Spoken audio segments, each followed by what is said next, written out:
This is why you and I, all three of us, love long form content, is that you have so much more opportunity with it. If you've put it through, I don't know, Riverside or whatever, and you've got yourself 50 clips, why would you not put all those 50 clips out? For people who maybe don't know you, what starting advice would you give them if they're looking to build their, I'll use your terminology, ecosystem, right? Or they're looking to start out on video? What should we do? First people advice, what are you trying to achieve, all right? What do you want to do? Because we're never going to tell you to do something you don't want to do. What we are going to say is, though, regardless of those things, you do have to lay your foundations down. And this is something that a lot of businesses don't do. If you were going to give advice to either yourself 10 years ago or the other person 10 years ago, what would you say? Be memorable. Be as memorable as you can be. And if you think you're boring, you possibly are, not being rude, but that will be memorable in its own way. You can still find your audience.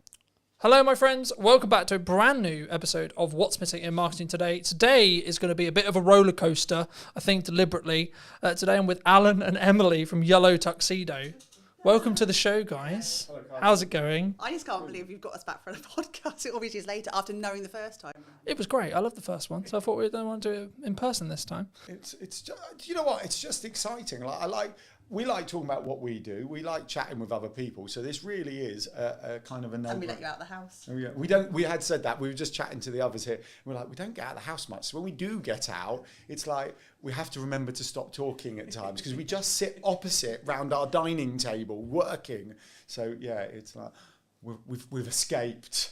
I love it. I can't wait. But before we get into it too much, what do you both think? It might not necessarily be the same thing, but what do you think is missing in marketing today? Do you want to go first? No, you can go first. No, because we have this conversation quite a lot. And I think in terms of what's missing in marketing is simply the human touch. And I think we've got to the point now with a lot of small business owners where it gets quite formulaic because this is like how you market your business. And we forget sometimes that actually to be a bit more human, to realise to talk to people on a two-way street.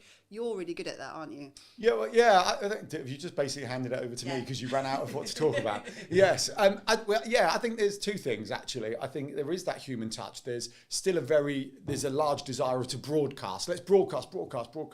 When actually the conversation needs to happen. We still, audience growth is what we're talking about. And I think audience involves an interaction. I mean, this is all buzzwords, but the principles sound, right? So we want as businesses to grow an audience of people who want to follow us, fans of our brand and everything else. So human kind of touch is an important part of that.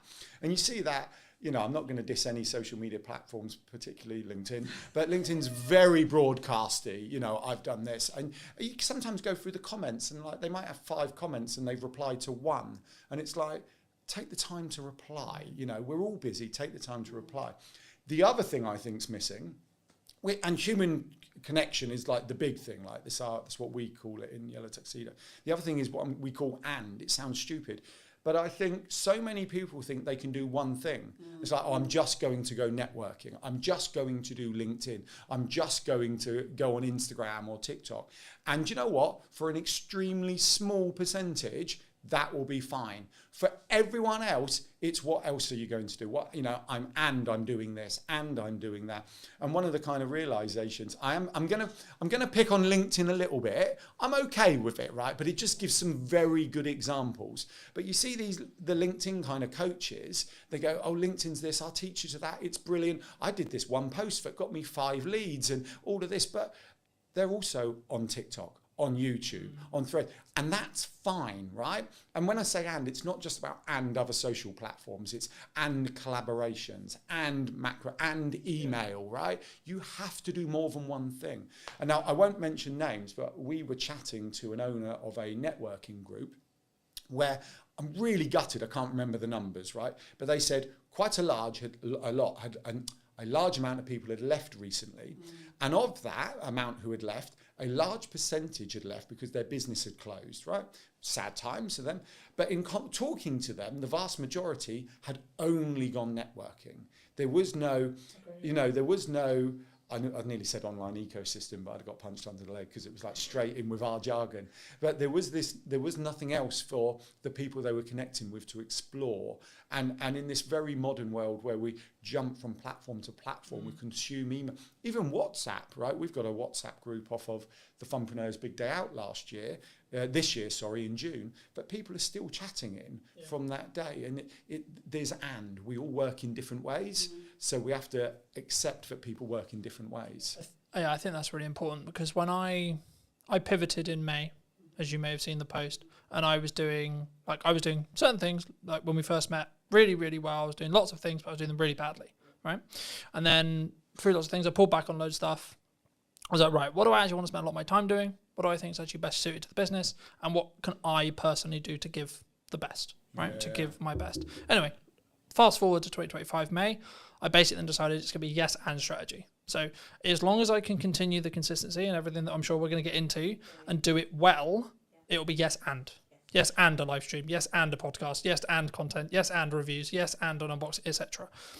And the key that I found was, that's why I'm now successful. That's why I'm now busy, right? Yeah. It's not just a binary, oh, someone told me a networking meeting and that's why, right? I personally only do content now, but that's just because of just the nature of the business, time and leveraging. It's efficiency. It's efficient. It's totally efficient. That's why I love the fact when you said we're going live in this one today. I mean, absolutely. Why would you not? And if you can get past the confidence of being live on camera, you do that when you're talking to your customers directly. You don't go, sorry, can we just record this and send you this to you? You know, you would have that conversation. You'd have that in a shop. You'd have that in an office. So doing it as a live stream is so efficient. You get people who are watching live now, hopefully, lots of you. Thank you. Mum. Hi, nice. Hi, Mum. Can't even get onto an internet, let alone. That is true. But you do. But then you've got the content after that. Then you're going to slice and dice it and do what you do best. Why would you not be efficient like that? It makes total sense. People asked me the other day, they were like, why do you just not live stream it? And I was like, well, I want my source. I want to add, I want to have the trailers on the front end. I want to be able to multi-cut it. I want to, etc. I want to be able to either utilize AI or do my own clips, etc. And I think you can, like building off our original point at the beginning, I think you can do all of it, right? When should someone not, though? Because we're talking as season pros, right? We're people who know we can do content quickly, right? We can distribute quickly. We can articulate quickly. We can articulate well. We know what we're doing. That isn't everyone. No, it's not everyone. It's not at all. Not everyone wants the same thing either, which is just as that's important. a huge thing, is that do you need to, do you want to, those two big directors there. But also, you're right, we are in the marketing sphere. You are in the market. It's just for the record. We're online visibility specialists. We're not marketing. And that's a very big thing. And we don't use the dirty word. Marketing's a thing, right? We're not that because we don't want to be in someone else's business and to get to we want to help you be more efficient, and that's a massive thing for us, is efficiency and time and space to be able to do the things you want to do. When it comes to a muggle, I know that's a question you asked before, as a muggle, not everyone's got all of those skill sets. I completely understand that. But also, what are you trying to achieve with it? Where are you trying to get to with it? We need to obviously show best practice of what you could do and how far you could stretch content. Because obviously, if we can do that, we can help teach that as well. And we can show, like, we are doing this and we've reaped all of these rewards from doing X, Y, Z. When it comes to, I don't know, a forest bathing instructor or an artist or a plumber, they're not always going to have that skill set. But it doesn't always matter. I think we always show best, and I put a post on LinkedIn just yesterday, and all the marketers in the world are going, Emily, shut up. But in terms of email marketing, so I have a client I work with on a regular basis. It's a great story, isn't it? No, I was thinking about the marketers all DMing you, but they didn't actually. This is best practice for email marketing. Yeah. But he's been sending out a news that we worked on a strategy back in the spring, and we worked on a strategy, and he's been creating it, and he's doing it for himself, because we're very much about doing it for yourself if you can. And then about a week ago, he realised that all of his subject lines for the last 6 months had main newsletter, and he hadn't changed. He didn't know how to change his subject line. And then he was beating himself up about the fact that, I haven't thought about the strategy behind my subject lines, and I haven't thought about how to get them in the hook and what the hook should be and how long it should be and all the things that we kind of over-process in our heads. His open rate was 38%. Brilliant, fantastic. I'd love 38%. And his click-through rate was 4.6. Like, nothing had changed. Those percentages were fine. But we kind of put ourselves on this, you should be doing this, and you should be up here, and this should be the better, and you can't do this for yourself. But ultimately, yes, he could outsource that and get an email marketing company to kind of really shine and polish it. Would they always get the same return? I don't know. We don't always know that sort of grey area between the black and white. We don't know it. I think if you're at a point where you want to be out there a lot and you want to do video and you really can't pick up the camera, that's when, yes, absolutely, find someone who can help you to do that, because the block to the tech shouldn't be the reason that you're not doing something. So someone can always come and help you out that way. I think you want to say, Chachi in the corner. No.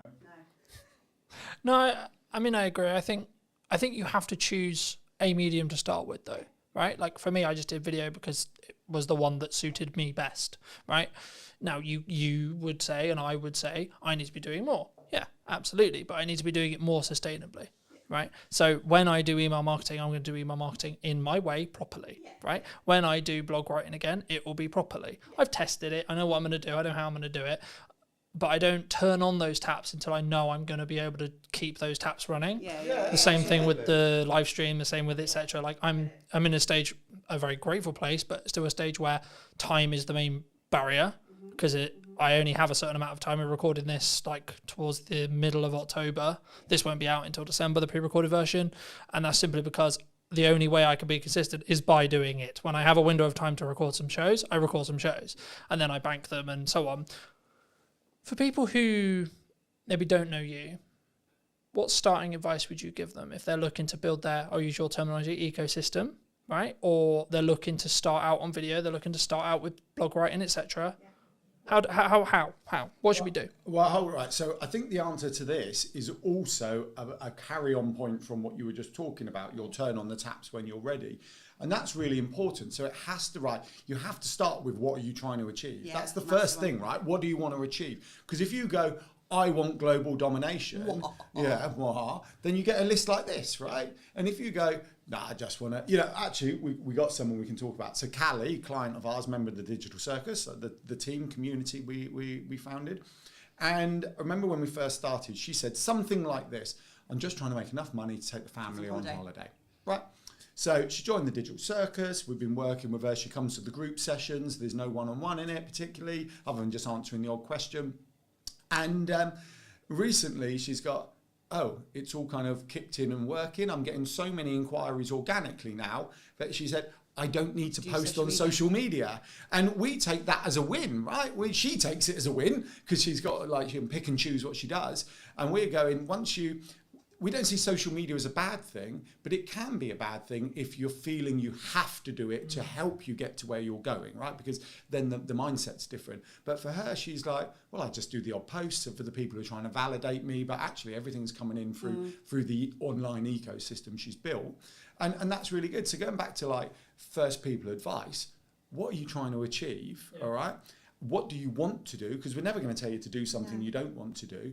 What we are going to say is, though, regardless of those things, you do have to lay your foundations down. And this is something that a lot of businesses don't do.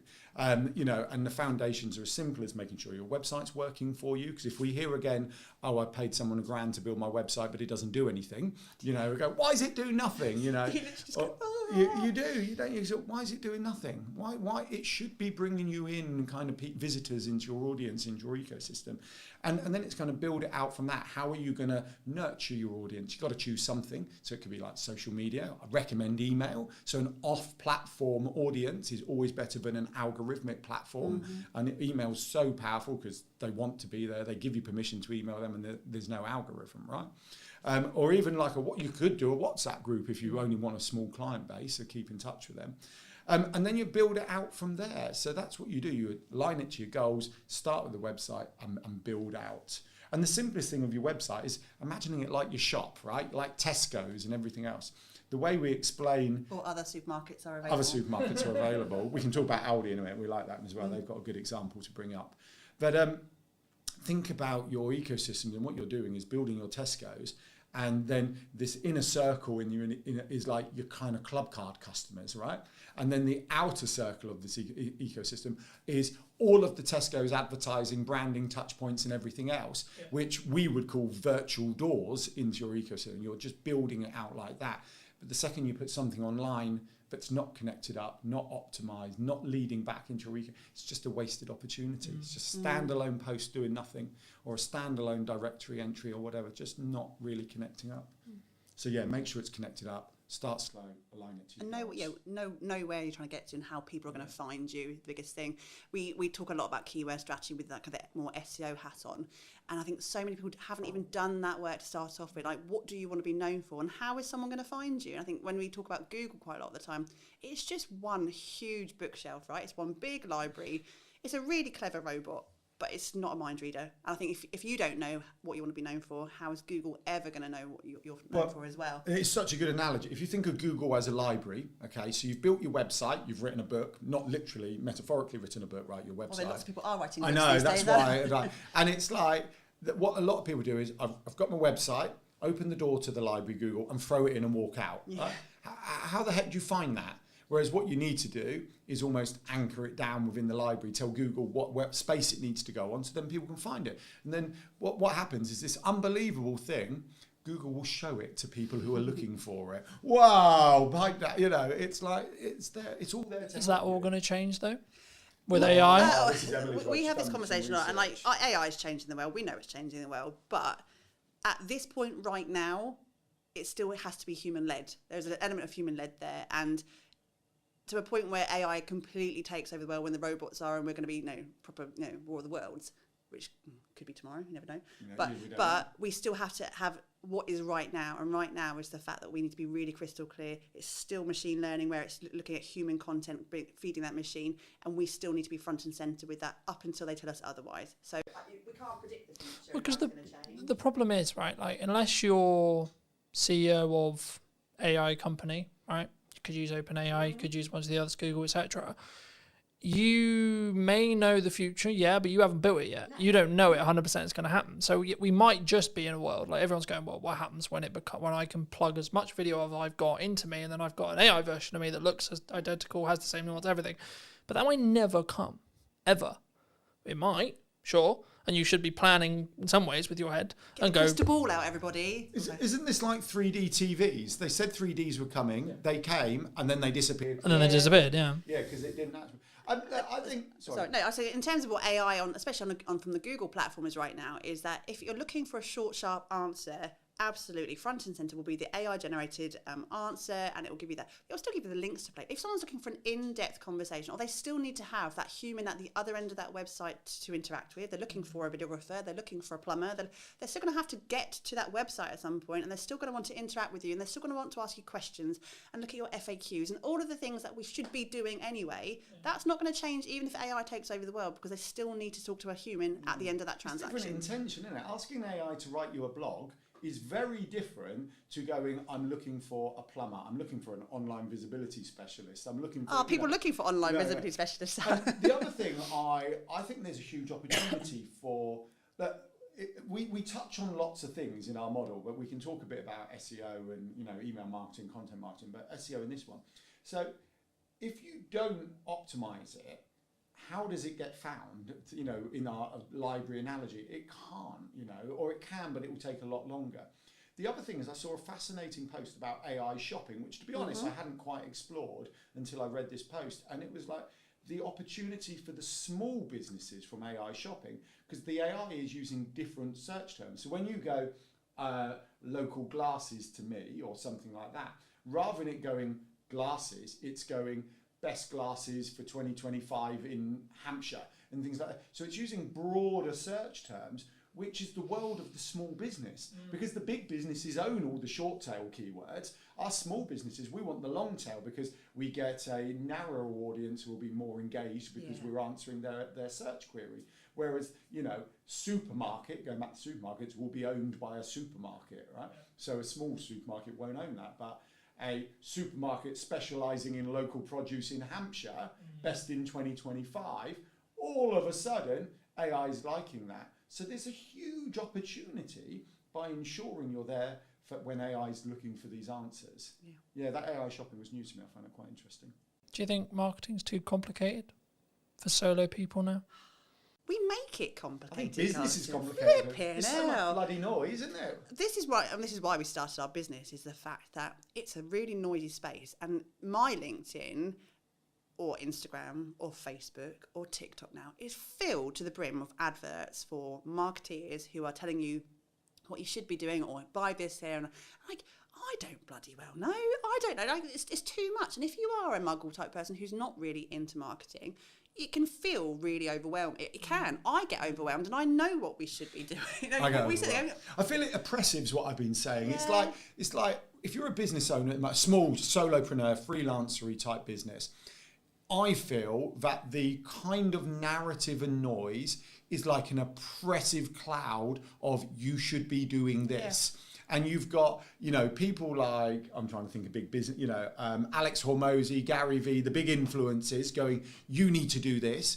You've got coaches on LinkedIn going, you need to do this. You've got marketeers telling you to do this. Yep. We're telling you to do something. And it's like, which one do you listen to? Because some are similar, some are not. It's like, And I think it really is simple. You can extrapolate as much as you want. You can be really simplified. You can do everything like we were talking about earlier. You can do all of the things. No one can tell you you're wrong to do that. That's why I always get quite frustrated when you hear the influencers just do one thing and do this. Well, that's fine if it works for you, but you may want to do more. And in fact, fill your boots, crack on, do you. And I think what's missing these days is that we're so focused on the structure of marketing that we forget the creativity of marketing. And like, I look at our social, not ours, we look at other people's social media and it's like really transactional. Small business world is, I have a thing to sell, buy my thing, I'm going to target my ideal client, talk to my ideal client, and hopefully you buy my thing. But you look at the big brands, like we were talking about Aldi before, weren't we?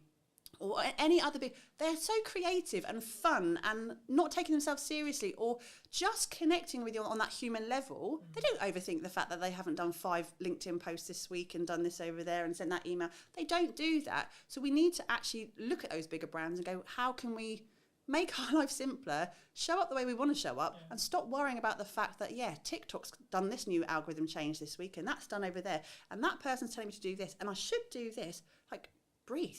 just breathe and do you. Done's better than perfect any day of the week. Well, that example of the email exactly he got it out ultimately. The message in his email was brilliant. He still got people clicking through in that email. Yes, he could have been shiny with a really profound, opening statement. I got really excited on our email. So we send a weekly newsletter on a Thursday. It's a kind of, we share some thoughts on kind of the business world and what we do with some hints and tips and some other and community news and blah, blah, blah, it goes out. And I started adjusting the subject line and I noticed the open rate went up by 10%. I'm like, Emily, I've worked out how to increase a 10% open rate. You hadn't. No, I hadn't. And so the next week I followed the same formula, 10% increase, next week 10%, week after 10%, and then week after, same thing, back down to normal. So I was like, well, hold on, what's going on here? Look, the 6 weeks that it had gone up with the 6 week summer holidays. So we'd increased the 10%, So the point is, the subject line did nothing, but the summer holidays, people were sitting there reading our email who were usually rushing around. And it's like, that's fantastic. But there's me thinking I was really clever, securing the best kind of subject lines ever, taking ours up from about 38 to 48, when the reality was, it was just the summer holidays, which is good. I think people...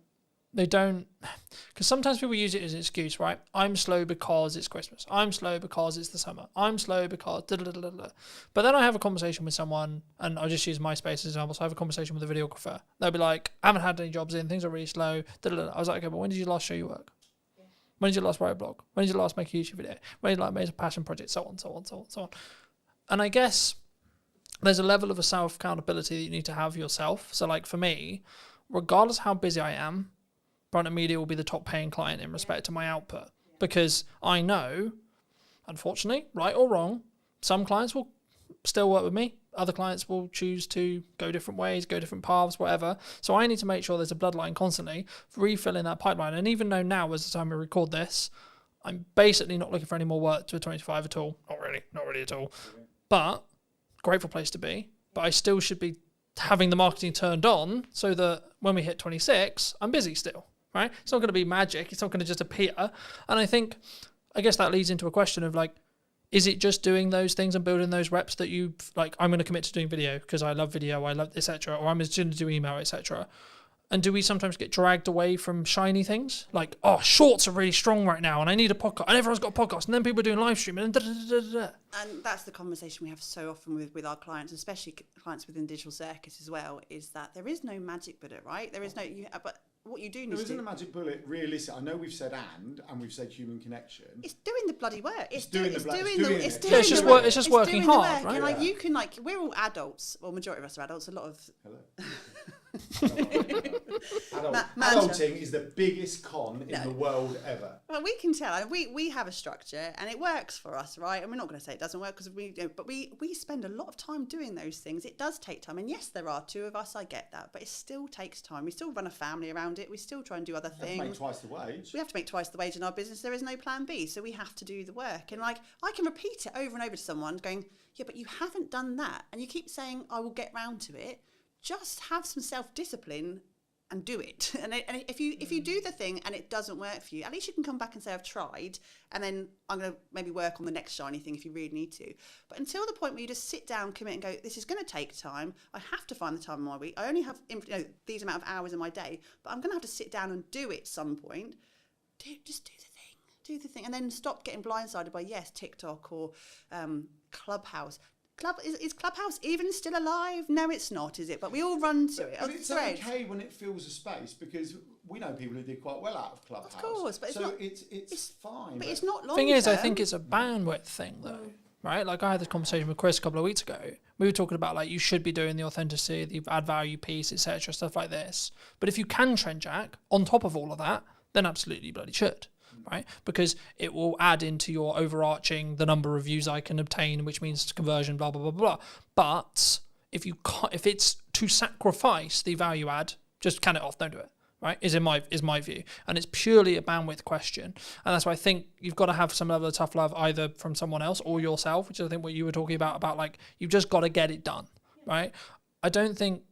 Maybe you've had this in friends and yourself as well, but like for me, unless you're close to me, I don't think people quite realise how hard I work. Right? Everyone's like, come on, you're invisible all the time, you're everywhere. Da, da, da. Yeah, but that's because I work literally every single fucking hour of the day. Right? And it's not that I'm just like, cause there's then the smart versus the working hard argument, right? But the thing is with AI, if you're working smart hard for the same amount of hours I am, and it's just compounding on top of it, right? So I think it's not just a binary of, I use AI and then I can go and chill for the 5 hours, right? Because it saved me 5 hours. What you should actually be doing is, it saved me 5 hours, so I can do 5 hours more work of the work only I can do, right?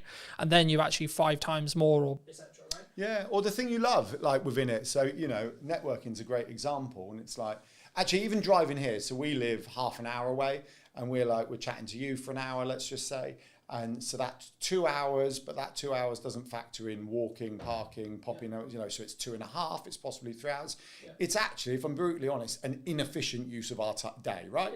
Yeah. Because we've squeezed everything in the school run, but actually we want to do it, we want to do this. And those systems, those automations and the AI, whatever you're doing, allow the things you want to do to happen. So whether you're replacing it with something else or adding more in, or you're going, actually, I just want to talk to people. So I was chatting to an AI guy, James, I met from Ireland the other day, and we were talking about an AI CRM that looks at your entire online Stop giving the idea away, because someone's going to go and build it. Yeah, and but we're I'm quite happy that someone else built. We're not about to build it, right? But it was kind of, I don't actually want this, because it does something I don't want, I'd rather do so. But to the extent where it looks at your entire online presence, so it will factor in likes on posts, comments, email open rates, previous stuff, bookings, DMs and everything. And if someone went past a trigger, using AI audio, it could send them a voice DM, because that's our thing, voice notes, and it go, hey there, it's Alan here, blah, blah, blah. Would you love a virtual cuppa? I haven't spoken to you in ages, or would love to get to know you. Here's a link. And as much as I would feel that's not quite cool, what that would actually allow me to do is just focus on the chatting to people rather than working out who to chat to. And I really like that idea. I don't know how happy I would be with it sending a voice AI note, but we've played with it. At least a trigger who you need to go and send a message to. Absolutely. So if someone wants to build that, just give us a shout when you've done it, because we've got other things to do, like go on adventures, take people to Palms Park for the day. We have to talk about some fun stuff at some point. Absolutely. I mean, just quickly on the voice cloning note, like that you can, like now, as of today. We use Riverside we've played with it. It's brilliant. Alan said to me, absolutely clone your voice, I could not tell the difference. Yeah. He played something to me and he said, do I sound all right? Does my microphone sound a bit tinny? And I went, no, it sounds really good. He went, it's not me. I put a post out on LinkedIn with it. I put a post out. So I got the audio, and then over the top of it, I did a video of me doing like a phone jacker voice going like this, and put it out, and people go, no, it sounds just like you. So I thought it did as well. Scary. You know, so I think, I mean, moving back to the like what we started the conversation on, like we might get to there with video, right? We might. Right, but the thing is, then I go back to my previous conversation about working smart. Okay, well then technically, if we've all got that ability, I could technically script this entire podcast if I wanted to, or get AI to, and then we could have a 45-minute podcast that we weren't even there to do. Now, should we? That then becomes a question, right? Because is the energy going to be different? Yes, AI can mimic us, but the nuance.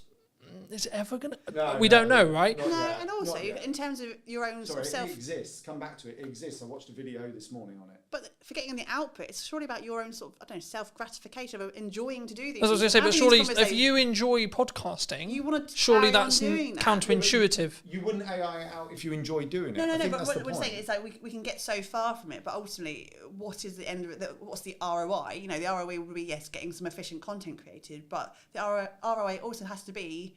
You're so businessy. I'm sorry. You said ROI and ideal client I wrote a blog today. that had ROI on it this week, and I kind of felt dirty. Honestly, who even are you?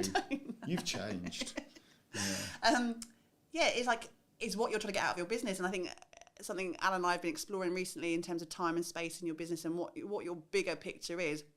Actually, we don't get into business to go, what else can I do to be really efficient today? Like you go unless your goal is, But also you choose your chosen field because of your love of the field, or the fact that you want to be outdoors more, or you want to chat to people, or you want to, whatever that is for you. I don't know what everyone else's sort of end goal is, but for me, I like humans. I really like humans. Well, some humans, not all humans, won't they?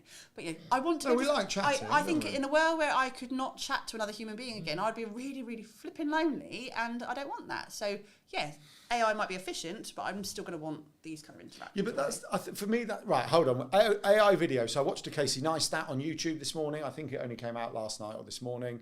And there's a new TikTok, I think it's called Saru or Sura or something like that, by OpenAI. When you start it up, you scan your face like this, and then you go video of me, 1930s, James Bond style thing, and then you get an AI video of you. And he did a whole video of it, and he was talking about, it's cool, but it's slop, and he explained why. And he said, I'm not anti it actually, but so go and watch that. That's worthwhile. So it does exist. Whether it exists for 1 hour long form, I don't know, but that'd be interesting to see. It's how you take that and use it, isn't it? It's like if you're taking the piss out of yourself, absolutely. That's a great example of being able to use that kind of filterage type thing. We've had filters on your phones for bloody years. It's just not using that as gold for your business, and that's not expecting that's going to be the magic bullet. I think there was also, there's lots of trends that me and James talked about for ages. James Gale, whose space we're sat in, but like for me, we talk about like there's a monkey vlogging and like stupid shit like that. There's this is actually really creative, and this is actually part of the creativity process, right? And that doesn't take away from like me AI and myself. And I think actually, are we ever going to get to a world where we're completely AI? Probably not. I don't think society will accept it, to be honest. Are we going to be... Will we have the tech to do it? Sure, probably, yeah. I just feel like we're going to be... You know that Disney film WALL-E, when actually they're in the spaceship, there's big fat blimps just going around because they haven't... That's how I feel we're probably never going to get to, but maybe. Our kids can tell us. We won't know. What's the other thing I was going to say? You're not the interviewer, by the way. No, I know. It was just following on the points. But the AI thing, I think, is still... It's there for the things that aren't in your zone of genius or you don't want to do. And I think that's no different to outsourcing, right? No. People outsource their social media because they can't get their head around it, don't know what to do, don't know how to do it. Or just have no interest in doing it. Or don't have any interest. But they understand they need it for the business, right? Yeah. They want the visibility. They understand that opportunities will come if they're on it. Yeah. But the idea of them doing it is like, no. Yeah. Especially as, going back to, like, whatever your goal is probably the most important thing, with your why and everything else.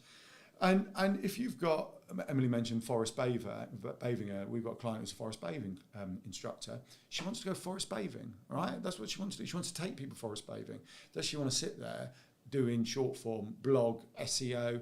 Probably not. No. So why would you not utilise what is about to do it? Now, we always say to a certain extent you should still input, because actually if you truly outsource your social media, It's never going to be you. It's never going to be you, right? It's really difficult to get it right. And actually, AI would probably be more you than outsourcing it to an individual, right? A human being, which is... Especially if you become skilled at training AI, yes. right? Which is the important element, right? Yeah. A lot of commonalities is people open ChatGPT, Perplexity, Gemini, whatever you're using, and go, write me a social media post for X business, right? And then they're like, why does it sound robotic? Why does it sound weird? Because what they're not doing is saying, here's stuff I've written, here's what I've said, here's my terminology, here's the words I use, here's the word I don't use, etc. And then once you do that, it's like, well, it actually will be pretty close. And then you should tweak it and you should read it and you should adapt it, right?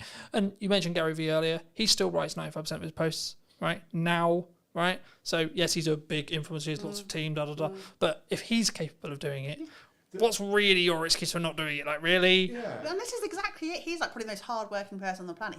I don't think he ever sleeps, does he, at Gary Vee? He never does. Don't know. But it's like, do you live with him? No, I'm close to one. With the energy level, thank you very much. I don't even know what my point was. Oh no, it's like, there is no excuse. And if you want it bad enough, you bloody well just do it. Thing is, I think he does, because he talks about sleep all the time. He says, I get 8 hours, but that doesn't matter. The 16 hours I'm awake is what matters. That's what is mattering with it, exactly. His output within the 16 hours is so efficient and so well done that he can outperform... And he's also been doing it a billion years, right? There is that other point, right? If we're going to talk about social media for a second, and you know, okay, so I'm one of the believers that volume is key. Actually, I'm okay with vanity metrics. I think they're an indicator. So if you've got one like and you've got 1,000 likes, I think it's fair to say that there's a potential that your 1,000 like account may bring you in more kind of inquiries. Could, right? Probably could. Depends on how engaged that one person is. I know, because someone will prove me wrong. You are right. But if you were taking a broad generalization, you would say if I'm hitting 100k, like I am right now, roughly every month, and someone's hitting 10k, I'm probably going to have more inquiries, probably going to have more people talking about my brand and my business and me than someone who's 20 or 30k. I think that's fair to say. What was my point? But I think one of the challenges, especially if we're going back to small business owners, solopreneurs, is the long post, right? A lot of posts are long, whereas going back to Gary Vee, lots of his are extremely short, and they're a repurposed piece of content. They're not fresh content. They're a video he did 5 years ago that whether he's got AI editing it or he's got an editor editing it, he's bringing back out, he's repackaging and everything else. And we shared some online visibility Christmas tips in a newsletter just to help people get their heads around it. And it sounds unbelievably crazy, but coming up with some optimized content, so content that will appear when people are looking for an answer, that could be around something Christmassy, will work for you on your socials, on your newsletter, and in the kind of search engine results every single year. Every single year. So it's once again, we're back to efficiency. And it is efficiency. And I just think we, in a small business bubble that we all kind of sit within, there's this kind of, almost we protect our mental health to where we go, it's okay. You're going there, you're brave. No, it is, because we protect it from being... I went to vanity metrics, you're going to mental health. Protecting your time, you don't want to overload the system, don't do too much more, you don't need to put 50,000 quality over quantity, or all those things that we hear. Is that an excuse though? It's not an excuse. No. I don't believe it is. The anti-hustle noise drives me up the wall. And I just think if you've got, and it comes back to being efficient, so if you've got long form content, and this is why you and I, all three of us, love long form content, is that you have so much more opportunity with it. If you've put it through, I don't know, Riverside or whatever, and you've got yourself 50 clips, why would you not put all those 50 clips out? So hold on, let's break that down, right? You do one video, okay? So you film an hour-long conversation, you put it on YouTube, gets 10 views, okay? Fine. You live stream it to 4 platforms, okay? All 4 of them get 10 views. You've now got 40 views, right? If you then take the recording, do a bit of tidying up and put it on YouTube in December, like you said, you've now got 50 views, right? You take that recording, you chuck it through, whether you want to do it manually or an open AI thing, you're sat here going, what the heck do I put on social media for the next month? Yeah. And let's say you come up with 10 shorts that all have 10 views again, and 10 views on each of the 3-4 platforms you repurpose it onto, which you can automate.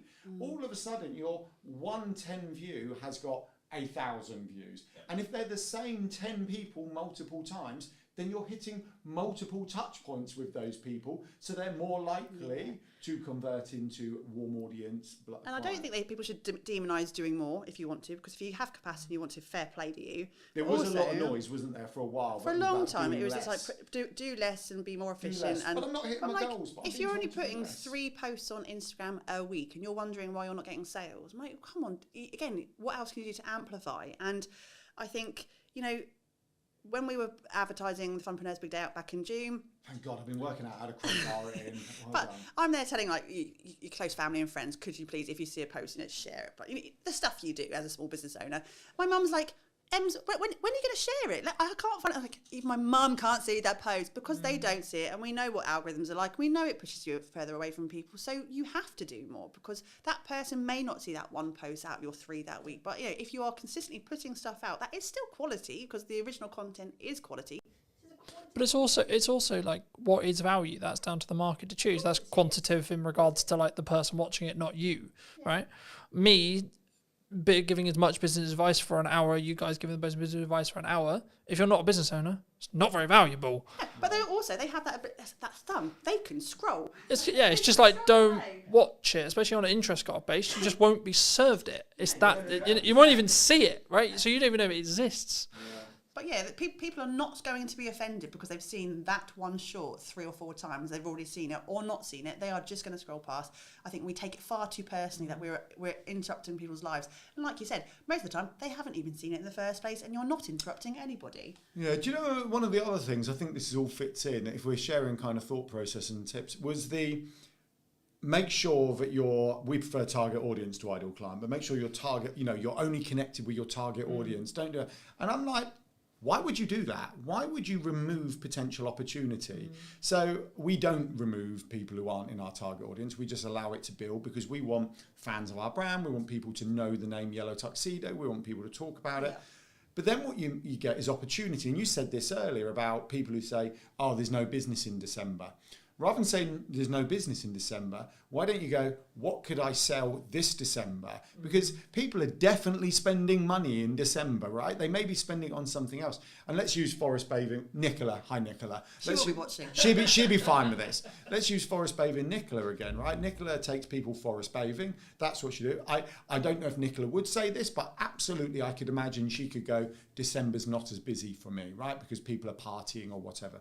But you could bring out a gift voucher. You could bring out some in-home experience that could be bought in a box. I know she does forest bathing in a box. There are other opportunities. A range of waterproof jackets Nicola could bring out that would be brilliant for the winter because she goes forest bathing if she wanted to. There is a plethora of you got plethora. It only took you. Well, it took us ages to get to Funpreneurs Big Day Out and plethora. That's one of our buzzwords. We have like a business bingo lingo type thing, and plethora comes Plethra's on our list, yeah. Plethora comes out a lot. So, and that's the thing, I want to go, what can I do differently? And once again, it might take time. So you could have a conversation with AI and go, December always feels busy. This is my business. What could I do differently? You could ask your community you're a member of, like the Digital Circus. We've had Decembers where we've thought we were going to be quiet. They have been our busiest months, haven't they? Yeah. Well, you used to say December's quiet, and I used to say, can you stop saying that? Because there's no logic for December's being quiet. And then we literally got an inquiry on the 31st of November for this fantastic project that led us up to Christmas, which we then stopped for 2 weeks to spend it with the kids. Right? I think the key, and I think originally it was Alex Emosi who said it, but if no one, like not every single person on the planet knows you, then you need to market more.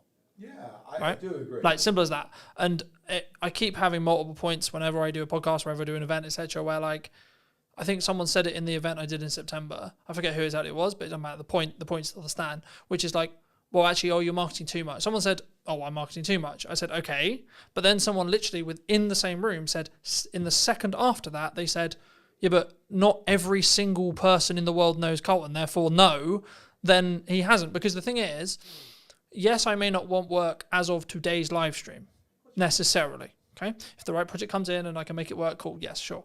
But as I said earlier, I will want work in January, February, March, April, so on. And the thing that people don't understand or don't think about sometimes when they do marketing is you need to front load it by 3 months for it to then work. Because it takes time for people to firstly see the content, Then go, actually, hold on, do I even want to, what does this person sell? What the fuck? Like, who, what, do I even like this person?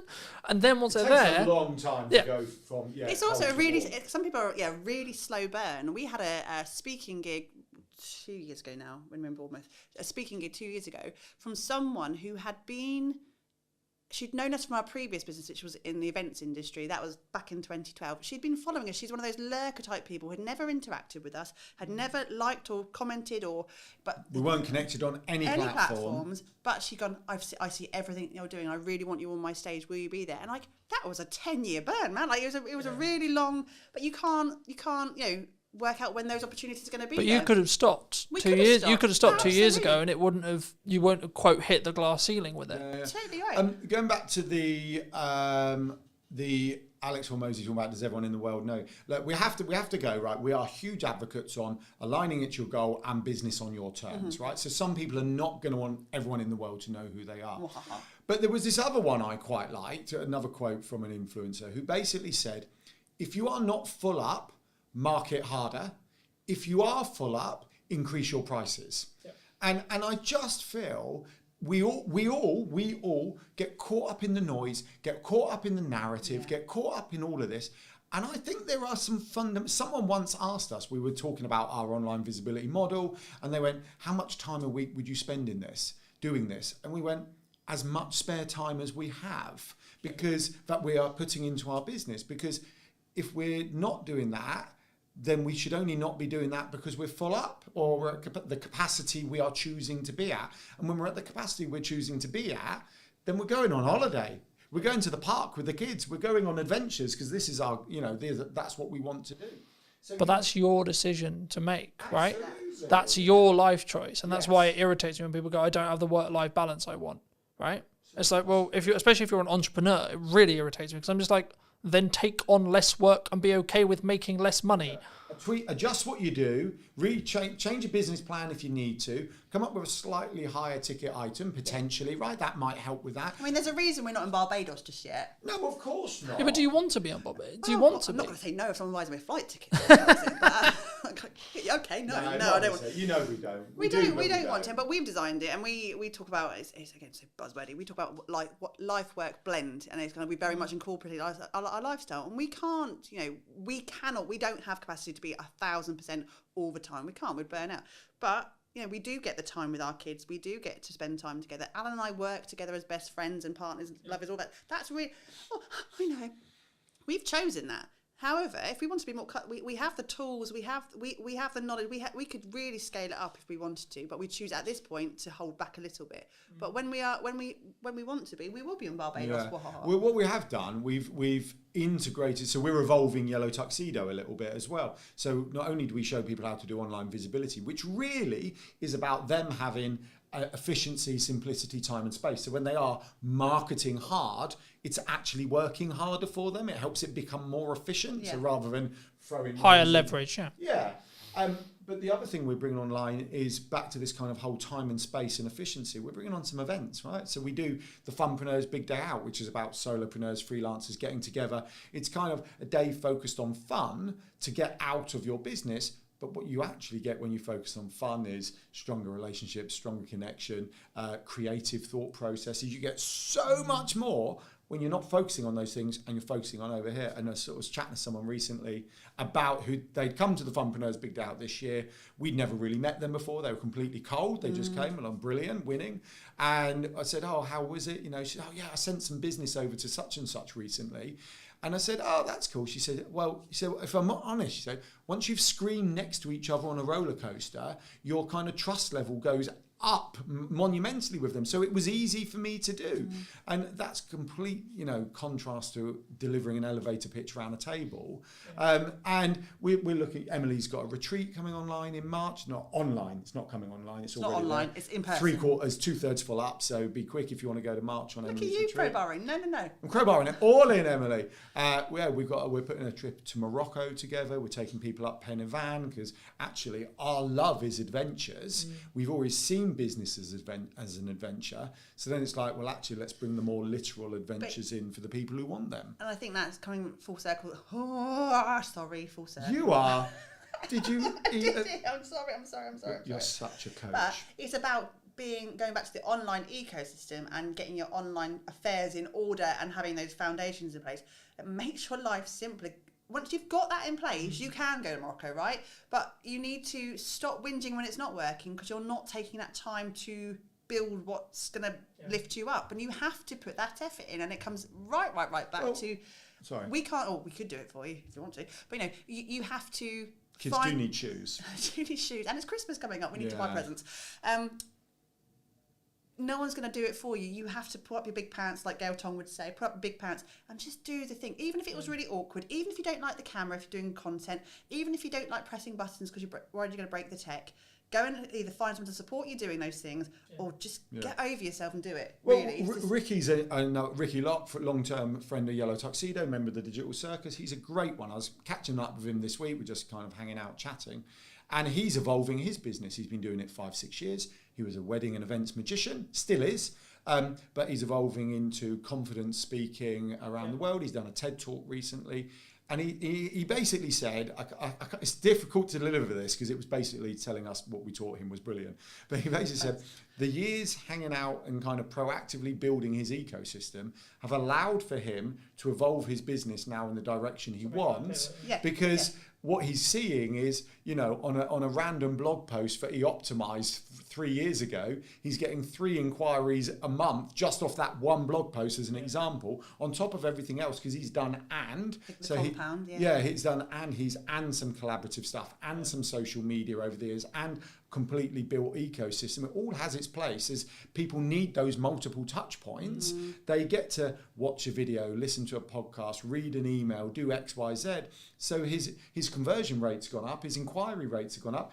He's over here doing his TED Talk, becoming a confidence coach, working with, I can't remember the other team, he's CEO of the Confidence Club. How could I forget that? And all this other stuff, it's the direction he wants to evolve to. But his magician stuff, his wedding stuff, is just ticking over nicely for him. But I think the equity you gain by being visible and being on marketing, you know what will work in the market because you've got feedback from yesterday, right? So I can tell you what the best performing reel of this week is because I look at it, because I put them out and I see the views. But also, in a time, I think Gary Vaynerchuk said this mostly, like in a time when things become harder, right? Economically, either like where you are or just your own business because of XYZ, are you willing to put the extra work in to make sure that is not the case, right? It would be wrong of me to not look at the market right now and say, I understand that people are finding it difficult, right? I get that, sure. Okay, but then my question is, how do we fix that problem? Not, people are struggling. I was having a conversation with my partner yesterday, and I was like, people, like, because I think on the news it said, like, people are worried about their job security. And this sounds horrible to say, but I was like, are they? And it's not that I don't understand. You watch the news, just don't watch the news. Well, there you go. I guess the crux though is I was like, I'm so engrossed in my world, and I'm so engrossed with quote how well I'm doing and what I've got going on, that it kind of took me. I was like, shit, fuck, really? Because I was like, I like empathetically, I'm like, shit, that's really bad, and like I wouldn't want anyone to feel that way. But like for me, I'm that. Then also, if that is you in that position, and you are listening to this, and that is you in that position, what are you doing as a backup plan? Are you online, etc.? Like, don't talk about, like, if you're at a company and they've made very clear to you, don't talk about the company. Here's an idea: don't talk about the company. Might be a good idea, but you have a load of other stuff that you can talk about, and that was going to be my next question, which is like, how do we weave that line of talking about personal? Talking about the person, right? Colton, Emily, Alan, etc., and then the business, and it's still being quote authentic. Buzzword. I don't like authentic. I don't, because I just kind of think if you're not being authentic, surely you are surely you're just being you, right? So if you're having to say that you're being authentic, you're not being authentic. I'm being my authentic. Okay, right. So I'm going to be devil's advocate here. So let's be honest. Some people don't find everything simple and easy, right? Clearly, we are happy being ourselves, sitting around the table, chatting, right? Fine. Others may not find that. But what happens with all these things is, like the anti-hustle culture, like the be authentic thing, they all have their place for the right people. Yeah. But I was speaking to someone the other day, and she was like, what's she into? I've forgotten. She was really interesting, actually. So she's a nutritionist. Alan does more one-to-ones than I do. I know, I just love chatting. So she's a nutritionist. And she went, well, I was going to be like a perimenopausal, I can't remember whether she said coach, but for the sake of this, I'll just say coach, right? Help me with it. But she said there was so much noise about perimenopause at the time. But I've got to be very careful here, right? But she said, You're very brave mentioning that. No, I know. I'm so nervous. But she said, I didn't want to do it. And I find that in this world, that there's peaks and troughs of noise. And for the vast majority of us, the answer is just crack on, be yourself, be a bit more efficient, make some more noise, right? Be a bit more visible. Well, lean in and then do it longer, I would say. If truly, like, so I want to talk about marketing, I want to talk about video, I want to talk about doing, okay, I'm doing it for 10 years. That's my sprint. My sprint is 10 years. Let's see if you can keep up, right? There's lots of other people who are doing it, sure. But have you been doing it as long as I have? Probably not. No. Yeah. Well, it's like The Rock always says, be the hardest worker in the room, doesn't it? But then once again, that does have to align with your goals. And Yeah, exactly. And we have quite a few clients who are, what's the polite phrase? They're older than us. And More mature clients. I think the term is on the way down, or on the wind down. on the wine. Some aren't. Some are hungry we have a whole host of clients that we work with who are in their latter stages of their career life, who are not slowing down. They've got, and actually, they're the best workers we have in terms of taking ownership and doing it. They've been through the career ladder, they've done things, they've maybe changed complete direction, they've maybe got to their They understand working hard. They understand well. work ethic. It's an amazing thing to have because they've done that their entire lives. And then it's like that final sprint to retirement or not retirement, because loads of people don't even want to retire, is that this is my last career, the last thing I'm going to do, I'm going to make it count. And they are the best workers. I really, well, really Michelle Armitage is Oh, you are dropping names today, Alan. Well, not, because they're compliments, right? So Michelle Armitage had a corporate life. I think she said she was 10 years from retirement if she wanted it. She didn't. She quit. She wrote the book for the topic that no one else had written the book on, but she was interested in something, went to find a book on it. No one had written it, so wrote it, right? It's on design psychology and how you mix psychology with design, literal design. And so she wrote the book, and now she talks about that. She's bringing that into business. But I love that. She could have just done that last 10 years, but went, no, I want more out of my life in this. And I respect that. So. We, going back to your question about sort of bringing that person into the business, I think a lot of us spend too much time comparing ourselves to what other people in our industries are doing and what we should be doing, and then that whole transactional thing comes back out to it. Like, I don't know if anyone's seen any of our social media reads, and if you're watching live, some of you who are watching us would probably know this. Hello? The conversation about the bears. The bears, right? And this is a great example. I don't know if, Carlton, you've seen our video on bears. I'll be honest, I haven't. Okay, so I'm now going to go and watch the conversation about bears. So we had one in the summer, one of those giant Costco teddy bears. You know, they're like the massive ones, bigger than Alan. And I was like, oh, crap. Thank you very much. Well, Joseph won one at a fair. Our youngest child won one at a fair. And then we went to another fair about a month ago, and our middle child was a bit upset, and he accidentally won. I think they felt sorry for him and gave him another giant bear. So we have two of these damn massive things, and we haven't got the biggest house. We're not in a mansion. We're not in Barbados yet. We've already said that. And then a couple of weeks ago, another giant bear anonymously arrived on our doorstep. Just someone brought, and we were like, fuck, what are we going to do with these massive things? And that became, again, it was a light-hearted bit of banter. It became a bit of content on there because it wasn't about online visibility, it wasn't about digital marketing or social media. We just put some posts out about the bear. And then what we couldn't have accounted for after that was the conversation from people outwardly who were watching our stuff, sending us bears in the post. We have had mini bears put, we've had Care Bears through the post, we've had people, and the conversation and content that came on, it's been hilarious. That's nothing to do with what we do, but they're getting to know us. They're looking at our tone and our fact that we don't take ourselves too seriously, and the fact that we are just human beings. And also, it was content gold. We did a reel in the end of us beating up the bears. Adam actually put his shoulder. I still have a bad shoulder. He's got a bad shoulder. He kind of threw it on the floor and kind of rammed it and hurt his shoulder. Approaching 50 and doing a big elbow on a cuddly bear on the floor is not a good idea. But we didn't go, do we have permission to do that kind of content? Does it fit with our content strategy? How are we going to tie it into some sort of really convoluted business message? I should have stood up and gone, join the digital circus. But I think... Because some business people would have said that. They would have seen that and they would have gone, what's the ROI on that? That's it. And that's what pisses me off. And for those who don't know, it's return on investment, right? But like... It really pisses me off when people do that, Every single post in their head, in that person's head. What's the business learning? What's the What's the business business ROI? What's the business ROI? And they'll put and I'll see a post that's different on LinkedIn in particular with this, and I get really excited because I can start to see someone just being a little bit more confident to go, I'm just going to share this today, and then I read the entire post and go, oh, there it is. There it is at the bottom. Like, you didn't have to do that. Do you know the challenge is, we've always talked about this, the challenge with a black and white marketing strategy, and I understand, it's a bit like the law, right? When you're kind of doing, the law has to be black and white. But, you know, it's that classic, yeah, but I was doing 34 in the 30, but yeah, but you're doing 4 miles per hour over. Like, no, I know it was, but it was clear, it was open, you know, surely, no, you're over, right? There has to be a line, right? And marketing is very much like that. There has to be a line. You have to look at the statistics. But sometimes what's ignored is we're all humans, right?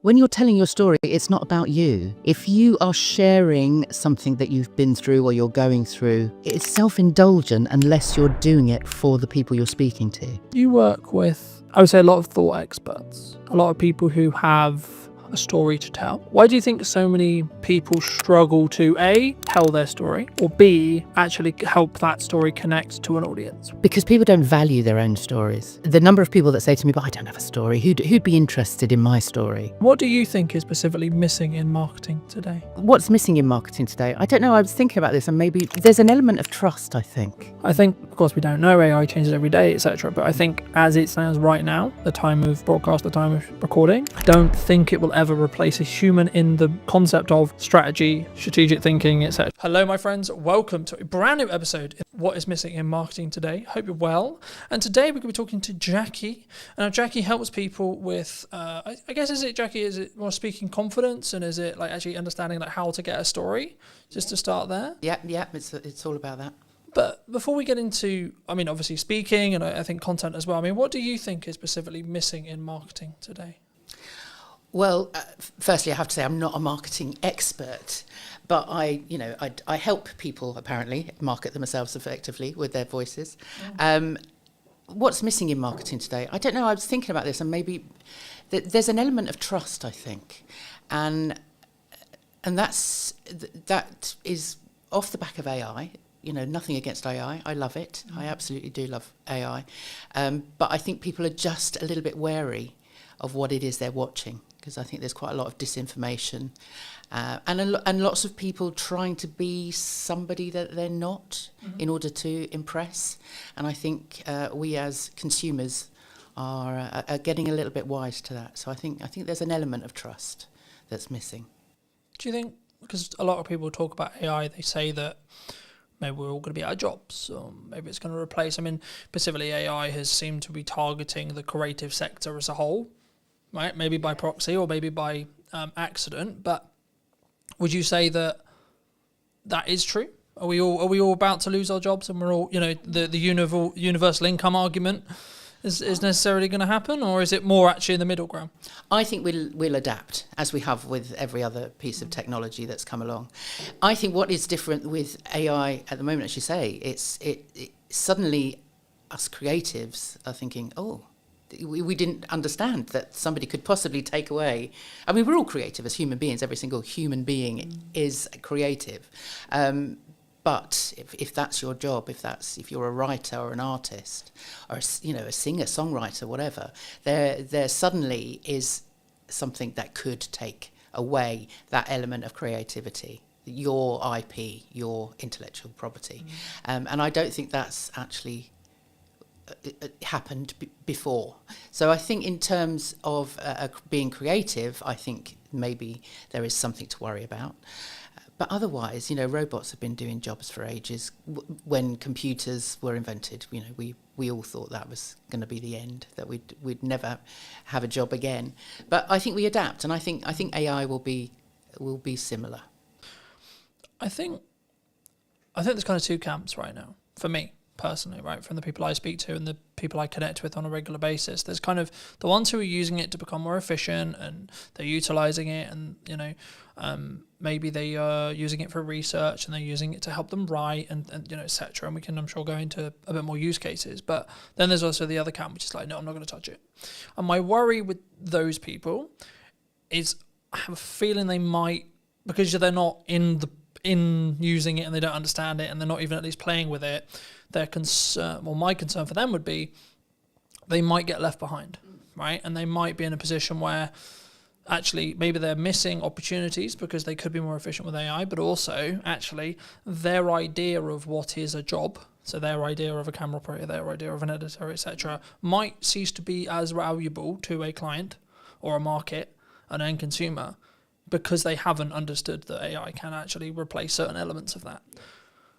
I think, of course, we don't know, AI changes every day, etc., but I think as it stands right now, the time of broadcast, the time of recording, I don't think it will ever replace a human in the concept of strategy, strategic thinking, etc., from what we've seen, right?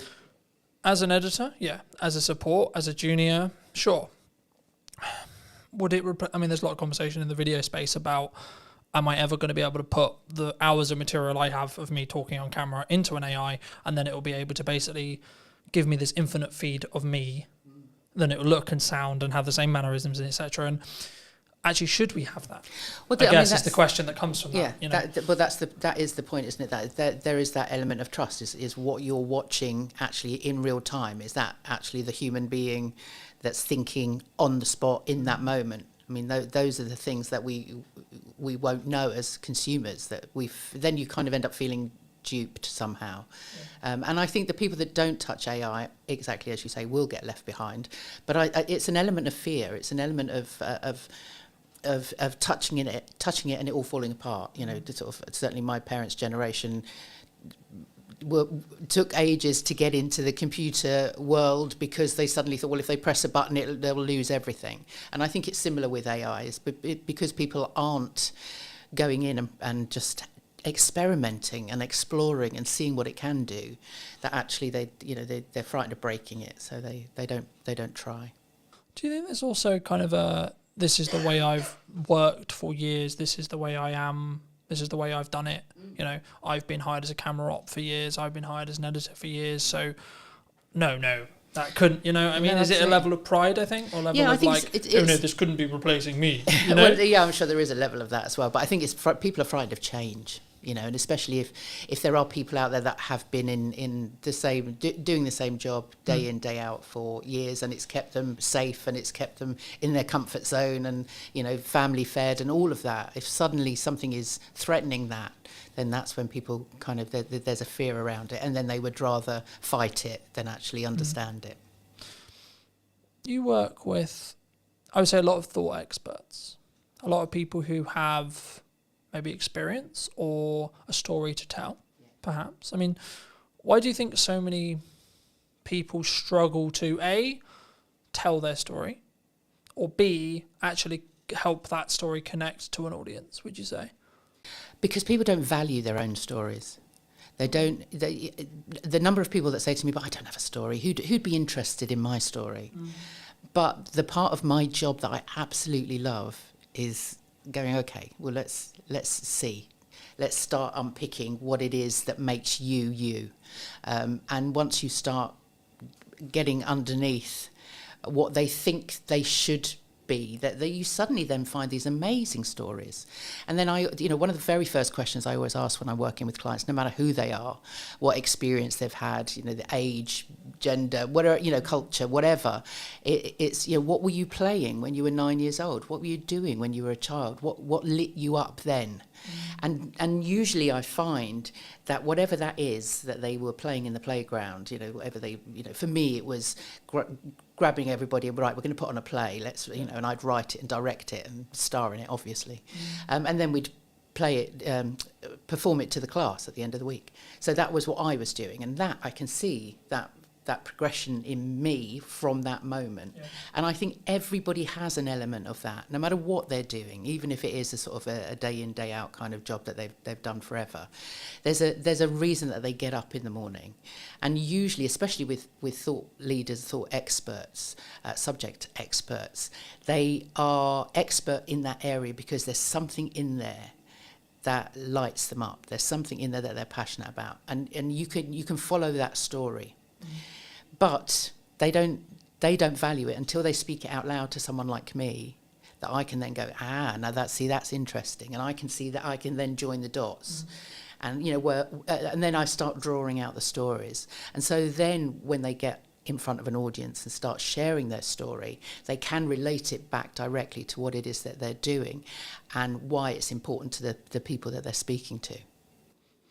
Do you think, because a lot of the conversation I have, especially with like accountants, lawyers, etc., right, quite dry businesses perhaps, they go, well, yeah, but my day-to-day and my story is really boring.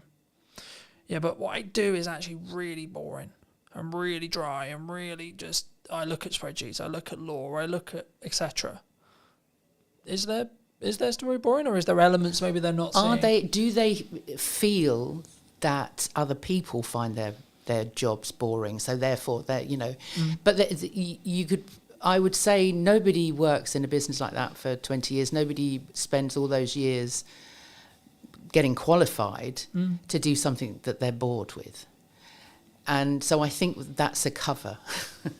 I think they say to other people, "No, I have a boring job. Don't talk about listen me to me. because Yeah, it's boring. It's boring. You know, I just look at spreadsheets." But inside, there's going, "I look at spreadsheets. So, I'm so excited. I look at spreadsheets. That's what lights me up." And so there's a reason for that. And I always love to get to, what is that? What is it that makes you get up and do that every day? And there's always a story. Always a story. Do you think we sometimes, does it come from that I don't want people to look at me like, I've never really personally struggled with this, but I know many people do, which is the like self-promotion, especially as a business owner or an entrepreneur. We try and put ourselves out there a lot and say, well, that's what we should be doing in my view. But, it's the reason why I get the opportunities I get. It's the reason why, quote, I'm as successful as I am, etc. But like, is there a hurdle there? Do people just like, oh no, it's a very British thing, right? It's very, I couldn't possibly put myself out there. Yeah. Do you think that's why? Yeah, that's why we have a deflection of like, oh no, I just have a boring job and I look at spreadsheets. Is that because maybe it's deflection to say, well, that's why I'm not doing it? Yeah, a lot of people don't like blowing their own trumpet, do they? I certainly don't. But there's something in people's. People, you can be an introvert, and there are obviously, introverts and extroverts and people that are somewhere in between. But generally, the introverts are the people that don't necessarily socially want to sort of get out there and connect and be in loud spaces and all of that. But actually, they still have a story to tell, and they still have a reason for promoting their business and promoting what it is that they do. So I think it's not so much about them sort of getting out of their comfort zone, but just taking baby steps. What is it that they can do that will just take them a little bit further forward, and find a story or something that they can tell, even if they just start with a camera and just talking to a camera, just in little, and talking to family and friends and just starting to explain what it is that they do to other people. I mean, I have so many people say to me, my sister, just constantly, I don't really know what you do. It's like, well, let me explain. And everybody has that opportunity to explain what they do to somebody else. Just get used to doing it, and you will discover it's not until you start speaking your story out loud that you get feedback from other people. And that's really useful. Back when I started Power to Speak 4 years ago, I made the conscious decision to get feedback on what were my superpowers, what other people thought were the great things, that what was I really good at, but also what am I really bad at, where could I improve? And I thought, well, I'm going to bite the bullet. And so I asked, I think, 4 or 5 friends, 4 or 5 former clients, and 4 or 5 networking buddies, say people that I knew through networks. And so I had about 15 different versions come back to me. What do I do really well? What do I, where can I improve? And I was amazed. And I don't think it is quite a brave and vulnerable thing to do, because you don't know what you're going to get back. But I wanted them to be as honest as possible. And actually, the good certainly outweighed the bad. And the bad I could improve on. I knew where that was that I could then improve. So I always recommend people do that.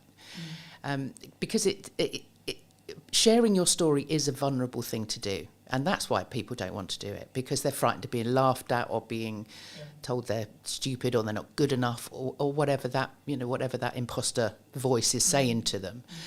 But actually, once you start speaking out loud and actually asking for feedback, you'd be surprised. And a lot of the words, there was a theme of sort of different words that were being used by different people that I could then hold on to for social media and for my blogs. And it just built my confidence around sort of stepping into different, whether it was a networking event or meeting people or approaching potential clients.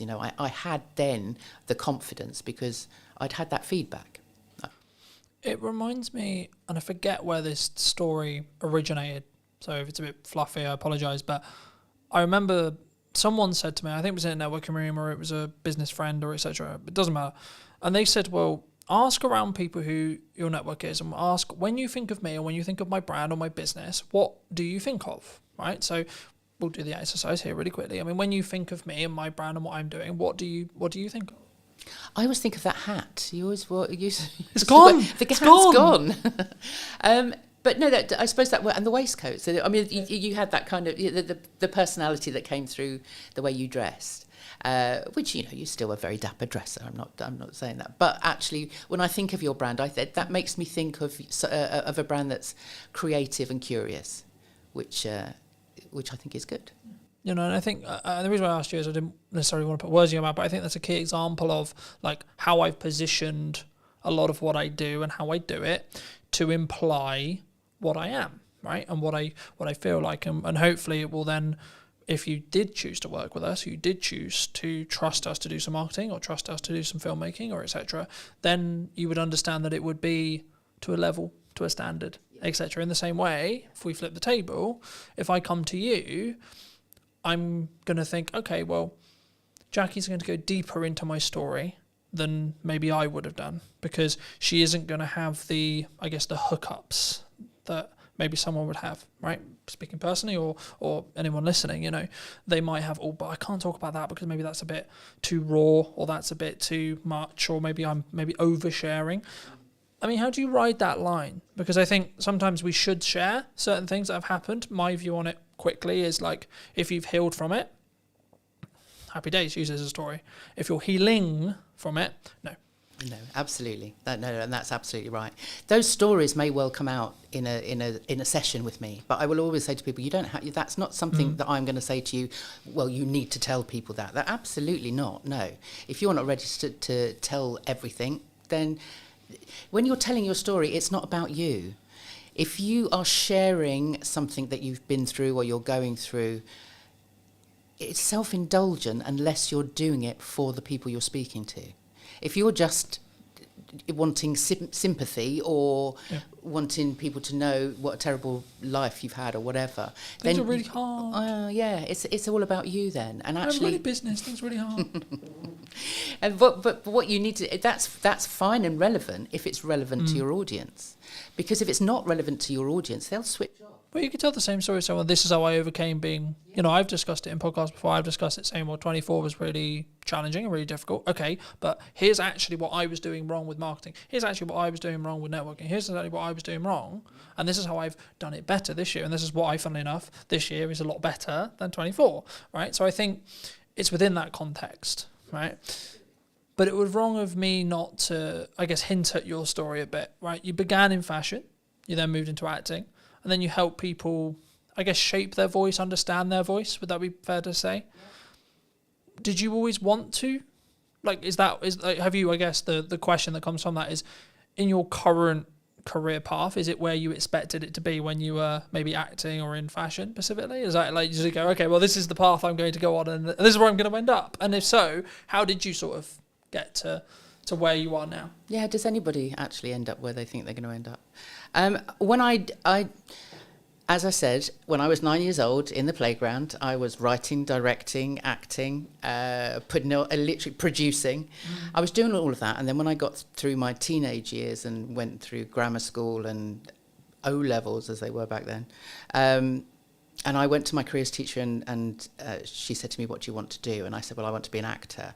And she sort of head tilted to one side and went, I don't think so. She said, do you go to the theatre? And I was like, well, no, not very often. I lived in North London. I wasn't anywhere sort of near that sort of places, those sort of places.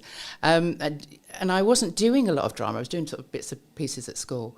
And she said, no, you don't want to be an actor. She said, if you wanted to be an actor, you'd live, die and breathe the theatre. What else can you do?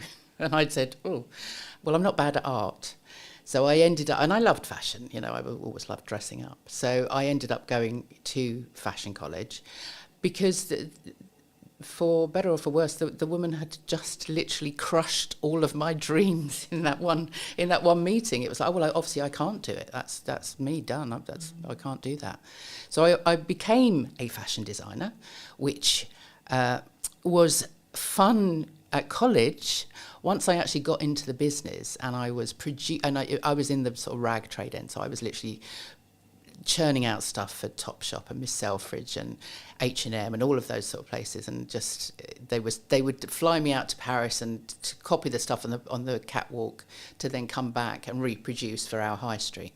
And I thought, this is no fun, this is not creative at all. And a friend of mine was working at the Royal Shakespeare Company in costume. So I kind of moved sideways into costume and I worked there. But obviously, I was at the Royal Shakespeare Company. So I sort of was literally looking through the curtain, watching the actors on the stage going, oh my God, that's where I need to be. So I went to drama school when I was, 28, actually. Well, actually, no, I was closer to 30. So I went off to drama school then, came out and did the Fringe. I did Edinburgh Fringe and all of those things, London Fringe, did a couple of bits and pieces, went off to auditions, did some acting, but actually to subsidise that, I got into teaching. And so I was then teaching kids drama and doing Lambda exams and all of this stuff. So I never taught drama in a school, but I was acting coaching, basically. I was running little clubs and things like that. And I think I found I am a natural teacher.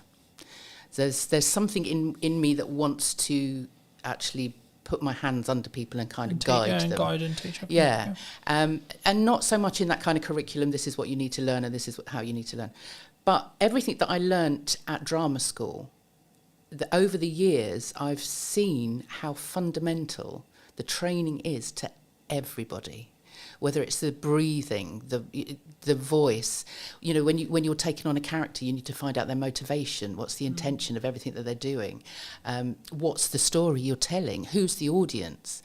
And everything now comes back to what I do now. So in lockdown, right up until lockdown, I was still running. I was working more with adults then. I was acting coaching with adults. Also going into schools with adult theatre companies and doing sort of work within schools. Lockdown happened, all that work finished. And I then thought, no, I don't want to go back to that. I want to do something different.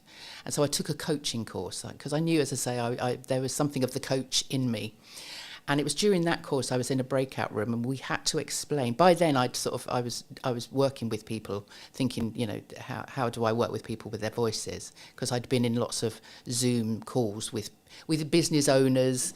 I think we met on one of those, in one of those sort of networking spaces, and everybody was like, "Oh no, we have to make video now. We have to put ourselves in front of a camera. We're on Zoom all the time. People want to know what my 60-second elevator pitch is." And I could see that there was a fear there. Yeah. And so when I did the coaching course, I knew by then that that's kind of where I was going. And the exercise within this room, there was only 3 of us in this breakout room, and we had to explain to each other what it was we did for work, or what we were planning on coaching. Mm-hmm.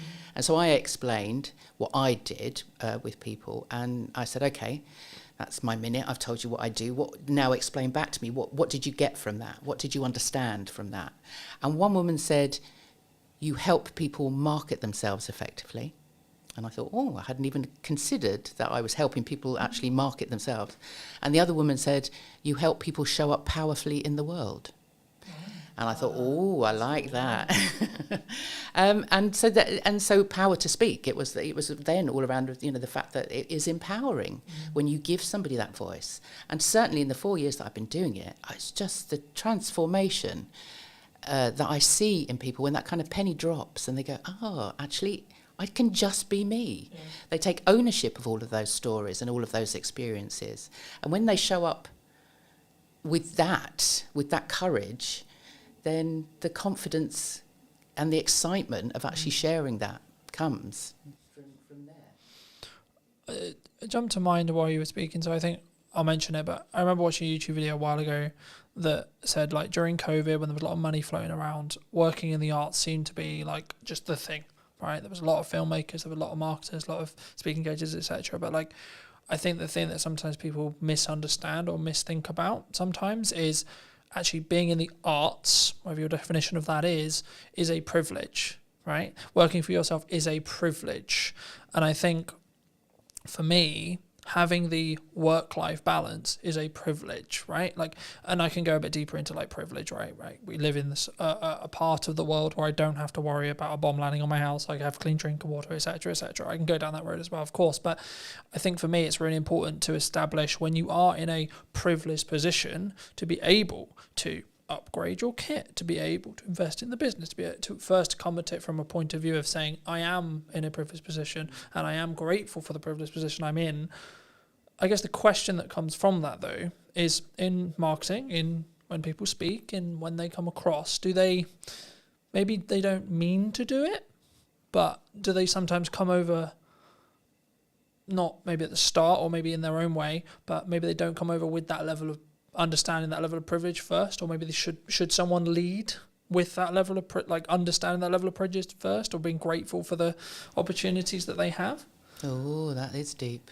because I think sometimes I'll use the word entitled. I paused because I didn't know what word to use, but I think the best way to describe it is some people can be very entitled. I'm entitled to people watching this. I'm not entitled to anyone watching anything I do. I hope they do, and I hope they take value from it. But that's actually down to the quality and the value that I add, which is subjective upon the audience, not me.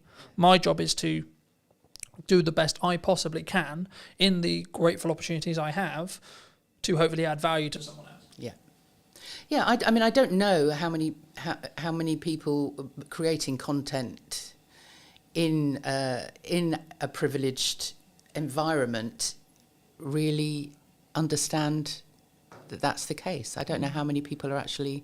I think maybe with what's going on in the world at the moment, people are now kind of thinking, well, actually, my life isn't actually that exactly. bad, Yeah, I'd much rather be here than there, kind of thing. So yeah, maybe we are becoming more aware of that.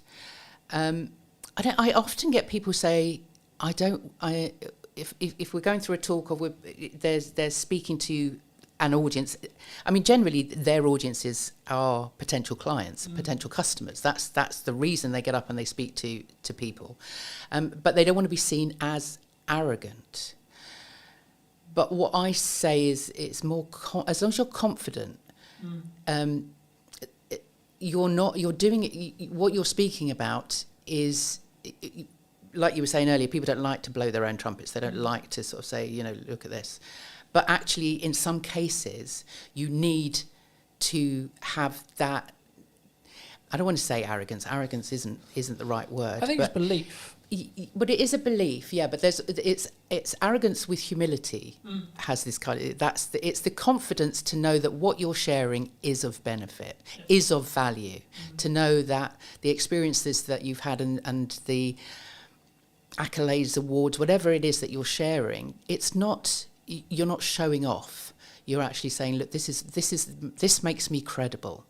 This means, and hey, I worked for it. Yes, yeah. You can trust me. I have the discipline to get myself to the. I am running a 5-day. I have done for the last 2 or 3 years now, a 5-day acting course for stunt performers. Okay. So stunt trainees, people that want to get onto the British Stunt Register, and actually.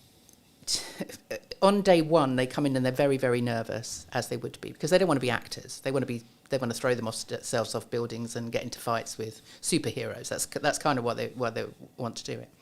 But they have to act. They're on set. They have to be able to act. So on day one, on the Monday, they come in and they're very, very nervous. They're like, oh, but these guys are athletes. Guys and girls, they've been through the Olympics. They've done, these are like proper gold medalists. Some of them in all sorts, gymnastics, horse riding, all of that stuff. But ask them to speak. and tell you what they've done, they don't want to do it. So on the Monday morning, it's like,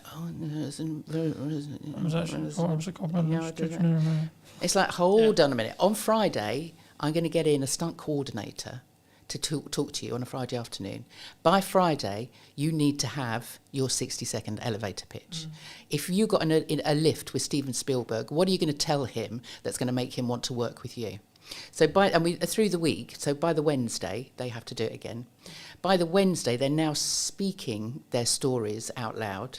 So we're now finding out that they are, gold medal. One guy had been training with Tom Daley for the last 7 years. Got to the Olympics. Yeah, gold medal, parkour, European champions, all of this.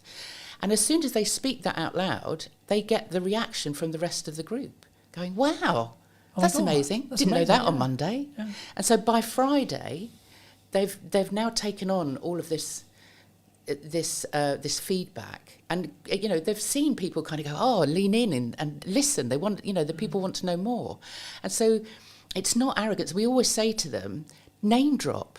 Don't name. If you've just worked on Tom Cruise's film, don't go into a pub and start mouthing off about how great you are and you've worked with Tom Cruise. That's not the right place to do it. But if you're on a lift with Steven Spielberg and you've just worked with Tom Cruise, that's going to impress him.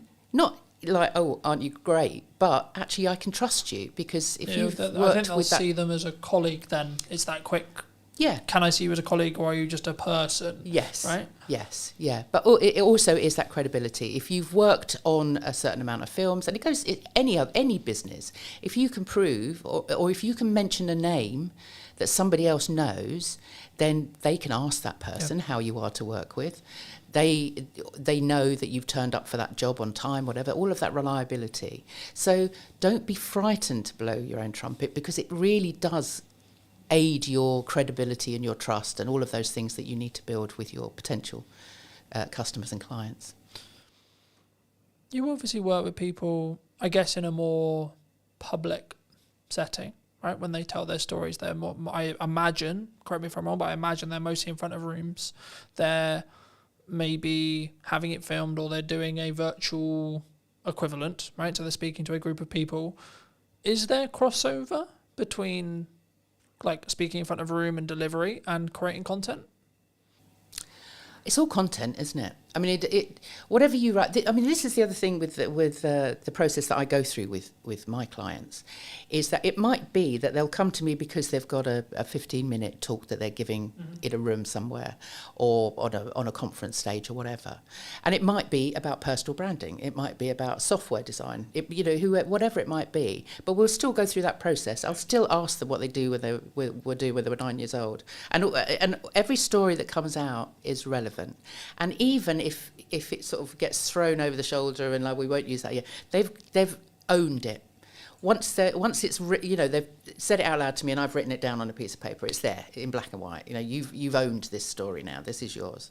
And so by the end of the process, they might only have 15 minutes for that particular presentation, but they've done all of that work. That means that they can then create content from it. Yeah. So then they've got a blog, they've got a story to tell, they can get on video and make some videos, they can do a Zoom webinar or whatever. They now have all of that content. So there is a crossover. I think there's a way of using both. Because the reason why I asked that question is because when I started doing public speaking, whether that was through a Zoom or as part of a conference or as part of like my own events, I was like, yeah, I'm gonna ace this, right? Been on video 10 years, piss, right? Like been on podcasting forever, etc., etc. Then I had this moment. I was like, shit, hold on, this is different, right? This is not the same. This is like real people, and they have real reactions, and they like, if a joke doesn't land, I will have the feedback instantly. And I think that's why I think sometimes there's this like, I think they're more adjacent skills, but I think for me, I think you should develop both, right? Because I think there's obviously byproducts of what happens across, but when does it go wrong? Do people focus too much on perfectionism, would you say? Because I'm speaking as a content person who helps people with content a lot. Everyone's like, I'm not going to do that. I'm only going to overthink it. Can't do that. I don't have the podcast. Don't have this because it's not perfect. right? I don't have the perfect live stream. I don't have the perfect camera setup. I don't have the perfect microphone. So should I still do it? Yeah. Oh, yeah. I mean, done is better than perfect, isn't it? And there's no such thing as perfect at all. But having said that, I am the world's worst. I should be making more video. And I do make video, but they're still all on my phone. So I'll do it and then look at it and go, oh, no, that didn't come out right, or my hair doesn't look right, or, it's a bad day, bad hair day, or whatever. And so a lot of those things still sit on my camera. So it's a very vulnerable thing, but I think you do need to just do it. As I said earlier, just a little bit at a time. Just get feedback. I used to hate seeing myself on screen. Most of the acting stuff I did was on stage, so I never saw myself on. It wasn't until Zoom. It wasn't until lockdown when we were all confronted with our own image on on a screen. Oh my God, is that how I look like? Oh my God, exactly. Is that what I sound like?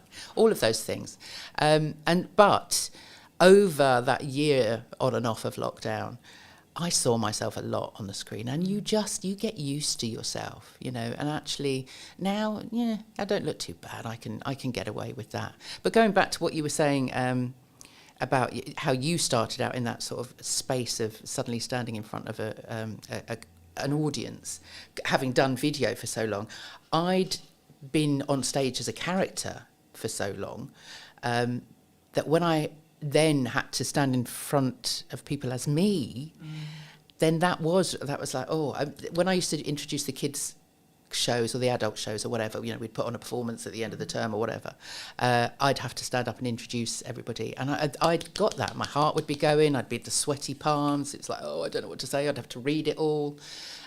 But over the years, and especially now, when I started Power to Speak, I thought, I'm going to have to walk the walk. I'm going to have to talk the talk. So I have now pushed myself to do as many podcasts as I can and get onto stage if I can, put together talks for myself, just so that I can say to people, look, I've been there, I've done it. Yeah. And so it just takes practice. It just means that you see so many people, I think, end up procrastinating over what it is that they're going to say because they don't think they're going to be good enough. They think they're going to be judged. That they're going to bore people with their story, and so they don't practice. They're worried about actually saying it out loud, or they put off for so long what they're going to write is that they'll do it all the day before with their visuals and all of that stuff, and then suddenly wonder why on the day it goes down a bomb because they just haven't given themselves enough time to really work out what it is that they're saying. I think, for me personally, anyway, I think the only reason, there's a couple of things. One is focus on that 1%, right? For me, I would rather have imperfect action that then leads to a 1% rather than I'm actually comfortable, I'm actually good, because then I'm not moving forward, then I'm not doing something unique, I'm not positioning, or even if you just look like marketing positioning, I'm not then marketing myself or positioning myself as the go-to expert of what's missing. That's why the podcast is called What's Missing in Marketing Today, because I want to talk about what's missing, not what everyone knows, right? And I think for me, it probably will be the same 5 chunks throughout the next series, but it will be the nuance of each guest's input or my input on the day, etc., that will be the reason why someone will potentially then go, okay, we should what we got.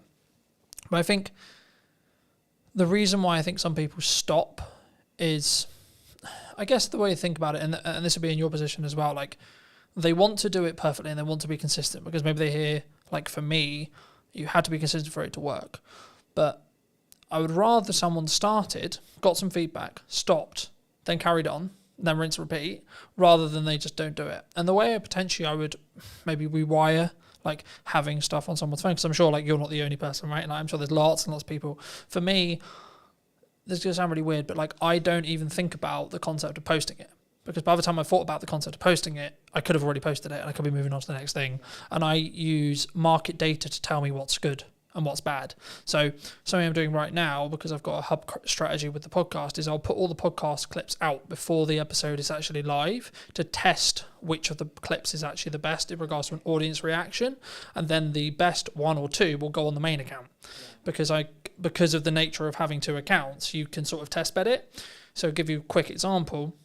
at the time of filming, Sarah's episode came out at the start of this week, and a couple of the clips did really well. So there was 2 outlier clips. When I put it on the main account, it got 4 times what it did on the other account. Now, the other account's new, and it's deliberately designed in such a way where it's just for podcast clips. It's also a test bed, etc. But the thing I found really interesting is when I did that, I think it was like 500 on the test account, and it got like 2,000 on the main account, right? But it was because I didn't need to question whether the creative or the clip was any good, because I already knew, because I knew it had already overperformed. So it was like, okay, cool. So now I'm going to serve it to my audience as kind of a test bed already, but also I experiment a huge amount. So I think the reasons why I'm, quote, a good marketer is because I experiment, because when I get something that works, I run with it, but then simultaneously I'll experiment with another 4 things. I guess the question in your space is, if someone's listening to this and maybe they have a talk coming out, and they have maybe an instinct during their talk performance. So they have their prep, because they have that preparation, they know that they should be preparing, but they have an idea, right? They have, maybe the audience, this would be really valuable, this idea would be really valuable, but I haven't prepped it. Should they use it? No. I'm thinking you've done that, haven't you? I have. and it so I'm partly asking selfishly, because exactly. I have done that. Yeah. And lots of people have. It really depends on your audience and what you need your outcome to be. Because what happens in that moment is that if, for example, you've been given 15 minutes and you're on a whole raft of other speakers, you've got 15 minutes, you've honed your talk, you've prepped it, you've practiced it, you're there, you're doing it, and then suddenly something pops into your head. You speak it out loud, and then you've got to find your way back to where you were to finish in that 15 minutes, because time is really important. Yeah. And people don't seem to understand that actually, either they'll think, right, I've got 15 minutes, I need to cram in as much as I possibly can in that 15. I need to tell everybody everything. No, give yourself space. Is make sure that if you've got 15 minutes, you've only got maybe 12 minutes worth of content, so that you can really speak in a measured way. If you then come out of that because something else has popped into your head, then you've kind of messed up all of the work that you've done, really. Because what it also does is it takes you out of the moment. And the whole point of putting together a talk that is structured is the whole thing is a story, from beginning to end. It's not necessarily a series of stories, but if you've prepped correctly, you should have the hook at the beginning. It's that whole journey that you take them on.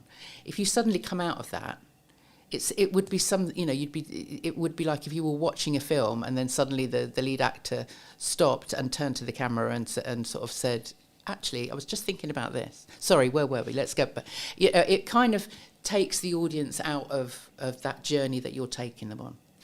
It can work, and if you are a seasoned professional, there may be, but actually if it's not something you're used to, then don't do it. Because what you want at the end of that 15 minutes is people asking you questions.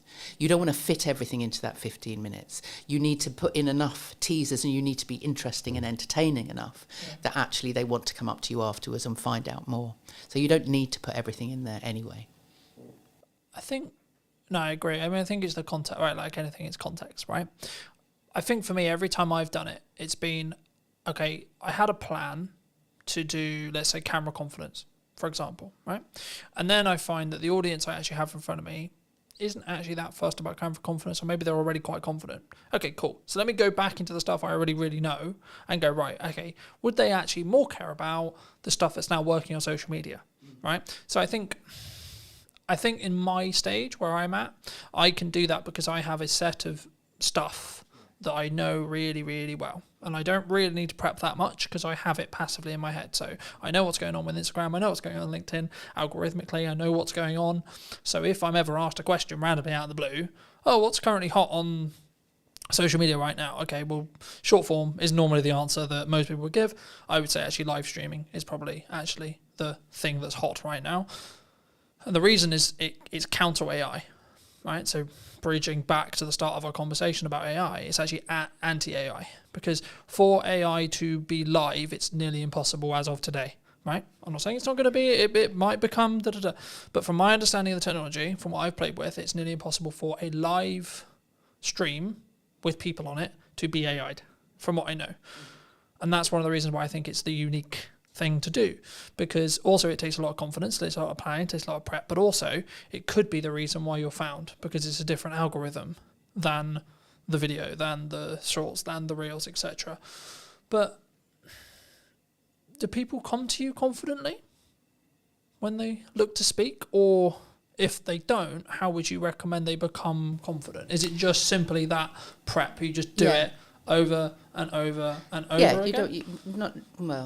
I mean, just coming back quickly onto your point about you in that space, like me, if you are running a sort of an interactive workshop presentation type of thing, then read the room. Always read the room. The number of times I've been into a class with with everything, a workshop with everything noted out. This is like 5 minutes for this, 5 minutes for that. To throw it out the window every time, because you are interactive and you're feeding back. You're getting that feedback. So then and we have that knowledge. We can answer those questions. If you're in a Q&A, then obviously you're talking off the top of your head. You're improvising.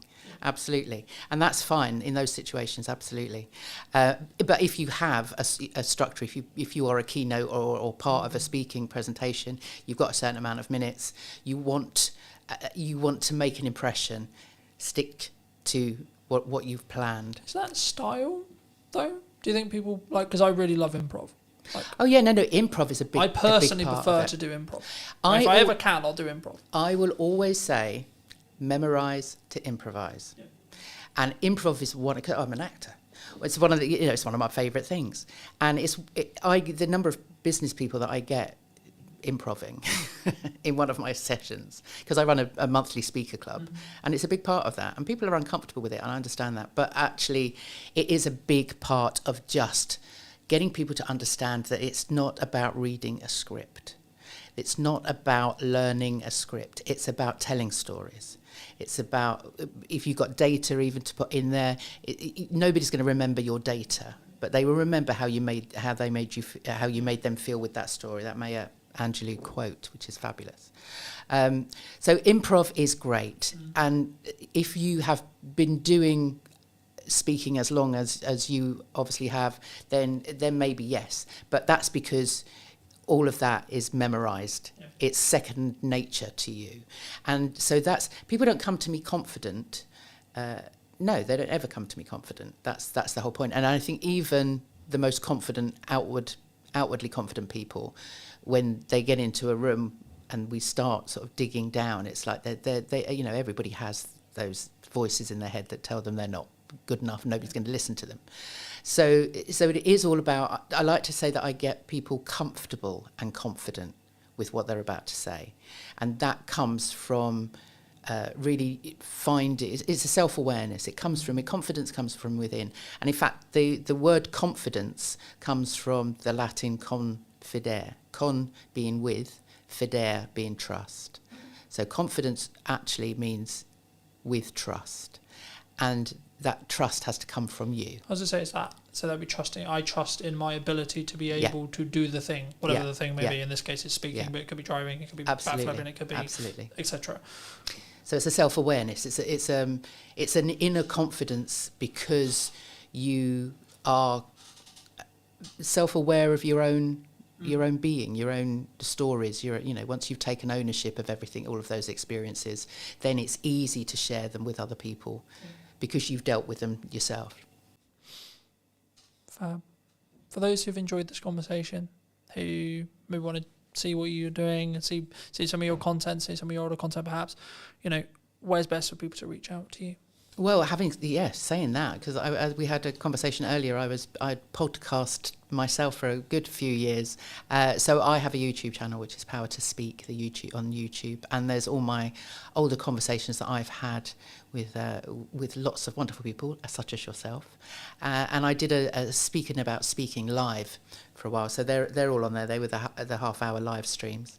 So yeah, I'd love people to go back and have a look. They can find those also on Podbean and Apple and wherever they want to find them. Otherwise, the website, powertospeak.co.uk, all my stuff is videos on there. You can sign up to my newsletter, which goes out every couple of weeks, with lots of tips, techniques, and stories of my life. And otherwise I'm on LinkedIn. Come and find me on LinkedIn. It's kind of where I live. Fab.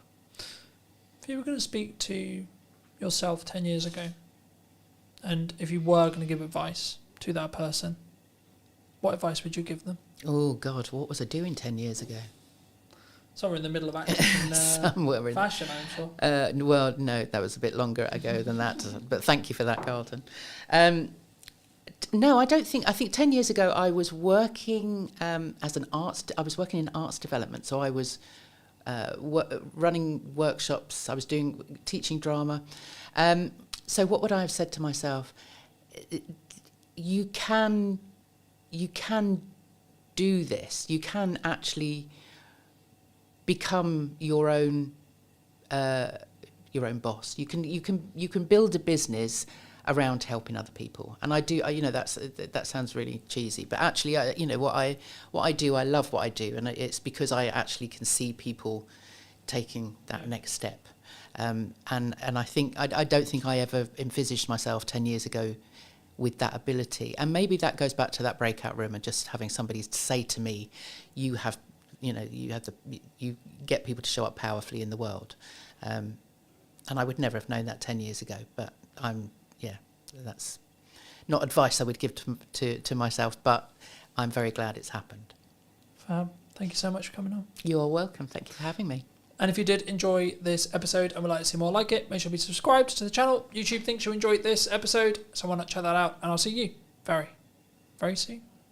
The only reason why it's consistent is because I'm being consistent with the output. I'm constantly looking at, okay, how can I up the quality? How can I do something different? I often just encourage people to use what they've got and start showing up and start posting video content with that strategy in mind and continue to, test and change and see what works. What do you think is missing in marketing today? I think there's a lot of distractions from different things that come up. So I think sticking to a strategy and being consistent in that regard, rather than jumping on this latest craze and hype and all that kind of thing, is definitely a trend I see happening. I'm focused on a very few set of pillars to get work now, right? From a marketing point of view. Paid ads, content curation, and testing my creative to then using paid ads. That's basically roughly what I'm doing. Hello, my friends. Welcome to a brand new episode of This Week in Marketing Today. And what is missing in marketing today, more specifically, today I'm going to be talking to Andy. He is someone who does a lot of video strategy. He's a filmmaker and also, of course, an agency owner. Andy, thank you so much for coming onto the show. Thank you so much for joining me today. And before we start off, before we get into your story a little bit, I mean, what do you think is missing in marketing today? I think there's a lot of distractions from different things that come up. So I think sticking to a strategy and being consistent in that regard, rather than jumping on this latest craze and hype and all that kind of thing, is definitely a trend I see happening. There's obviously lots of good people doing things there as well online, but I think there's still that hype that's been going on for a long time online, in the online marketing space, where it's like the latest craze, AI or whatever else. And lots of businesses obviously popping up recently with AI and stuff. And it's, some of it's free, obviously, some AI, but there's you see more and more people now like trying to monetize it and stuff and create their own AI, products and services and things. And so I think that can often distract marketers and actually do them a disservice rather than actually enabling them, because they actually might be, instead of being empowered to use that and have a strategy attached to it, they might not actually have the strategy side planned out enough. And I often just encourage people to use what they've got and start showing up and start posting video content with that strategy in mind and continue to, test and change and see what works, find out more about your audience, do that market research, and just test what you think people will want and see. And then obviously also ask questions and start conversations. It's like, what do you want? And those kind of things, that's the fundamentals of marketing. So I think if we just come back to the fundamentals of marketing, then that's just obviously a great place to start. It's the foundation, and then those other things can come into it and be useful. But I think a lot of time it's just people jumping straight into the. Yeah. Do you think? I mean, I guess my next question would kind of come along. I guess, like, should we trend jack? Because I think some people, within context and within like bandwidth, like my view on it very quickly is like, if you can do it whilst doing the stuff I'm sure that we'll touch on in respect to like the traditional marketing pillars, I think you should look for opportunities to get yourself out there a little bit more, and you should always try and be more visible, etc. But I mean, like, just building off your initial kind of answer, I mean, do you think people, they jump to trends maybe because it's easier? I think it's exciting, and it's obviously shiny, and it's like it does get you more of your attention, and a lot of people talk about attention and like, oh, you have to do short form now. Yes, you have to grab people's attention, and it's like people don't watch for more than like 30 seconds or things like this, and it's people not understanding that if you understand the person that you're talking to, you can get them to consume long form content. And I think there's just different things like that are going around, and it's been going on for years, obviously, like people talking about their perspectives of what they see working, and it's like, yeah, that does work, but it don't mean that you have to always do short form. And it's like other audiences will want to watch that long form content, especially when they're like really interested in that one topic. So I think sometimes those different things that come into it, they're like different advice from different people. It just distracts you and gets you off the path of actually doing the most fundamental stuff, really. And it's not necessarily, to me it's not about traditional versus modern advertising or anything like that, because everything's kind of combined now anyway. So yeah, outdoor advertising is digital, radio is digital, and all this stuff. And like, these are the things that I've learned from Mark Ritson. So it's like I'm kind of just really talking about what he talks about here, but I just really resonated with the stuff that I learned from him. And I did his mini MBA back in 2021, and that's what helped me to understand marketing and understand the importance of strategy. And also, it's like it goes from diagnosis to strategy to tactics. But then, some of these content he talks about how it's just oftentimes jumping straight into tactics and things. So yeah, I think the tactics side, right, is like this new shiny. It's like that. Oh, we're going to do video. We're going to do live stream. We're going to do etc. I'm sure, like, because we're both video creators and etc. I'm sure we'll get on to like the reasons behind why video, but and then maybe even why you should do live, etc. But like, I think for me, the reason why some people don't do like the strategic stuff is, I hate to say it, but it's like it's the boring stuff, right?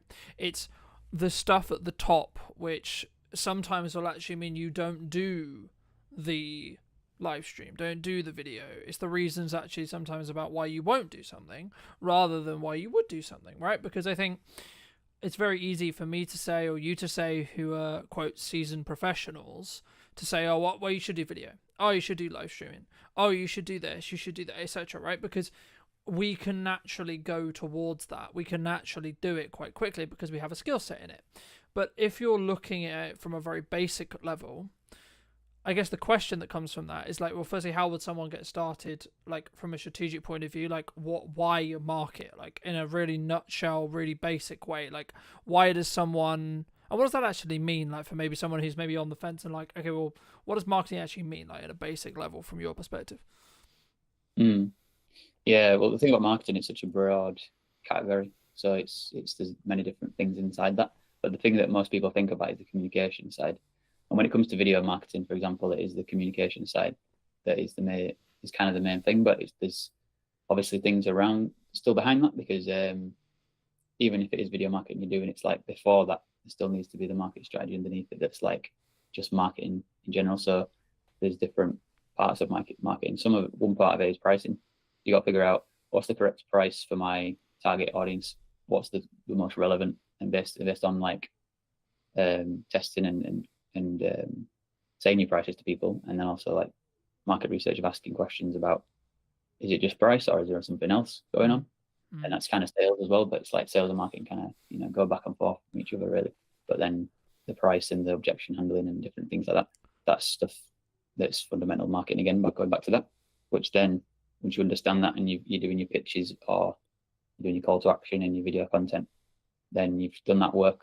You might say it might be more boring work, but it's actually the most impactful and powerful work.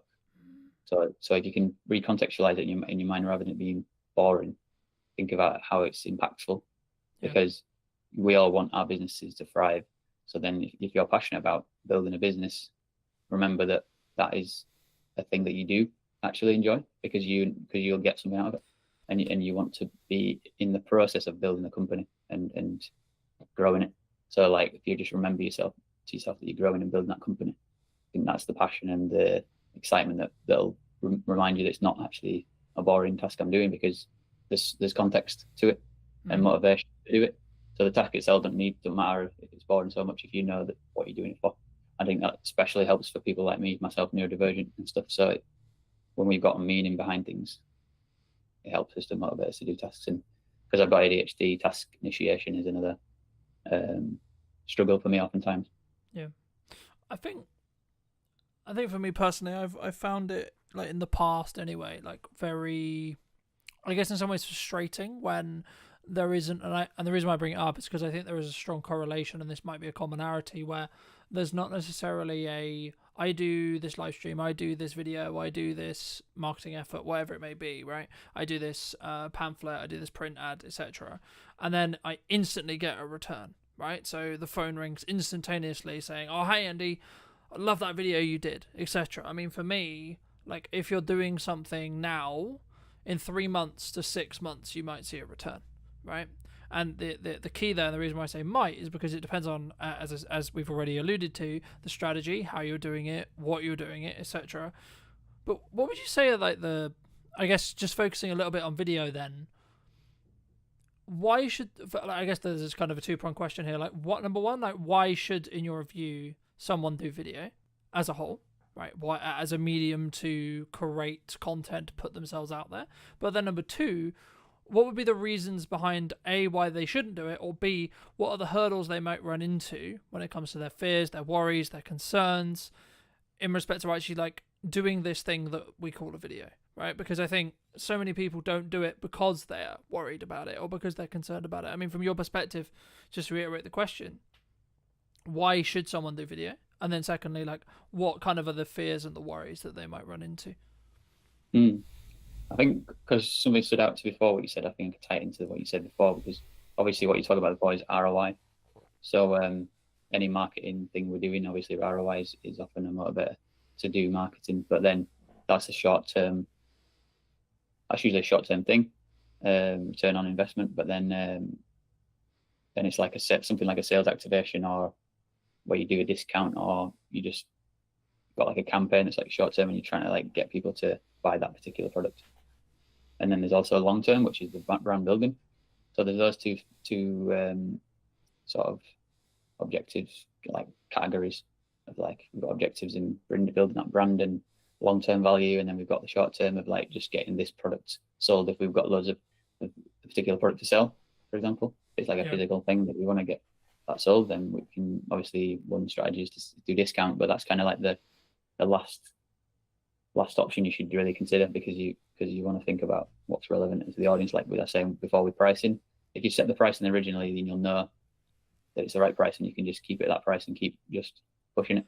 And then this brand building side is more emotional and more what it feels like of the brand and what you stand for, values and all that stuff.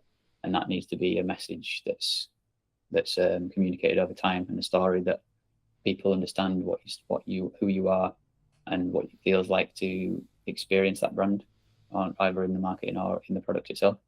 So I think those things are important, whatever marketing you're doing. But then if you're using video, there's some of the benefits are that if you're a person like talking on camera like we're doing, it's like it can humanize the content rather than just text on a screen. Personality can obviously come through text as well, but it's like, I feel like it feels obviously more real. It's like a simulation almost of like real life. So I think that's one of the benefits of video content, and aligning that with the marketing stuff, with either focusing on sales or sales activation or brand building. Yeah. Usually a combination of the two is the best approach. And then just to tie.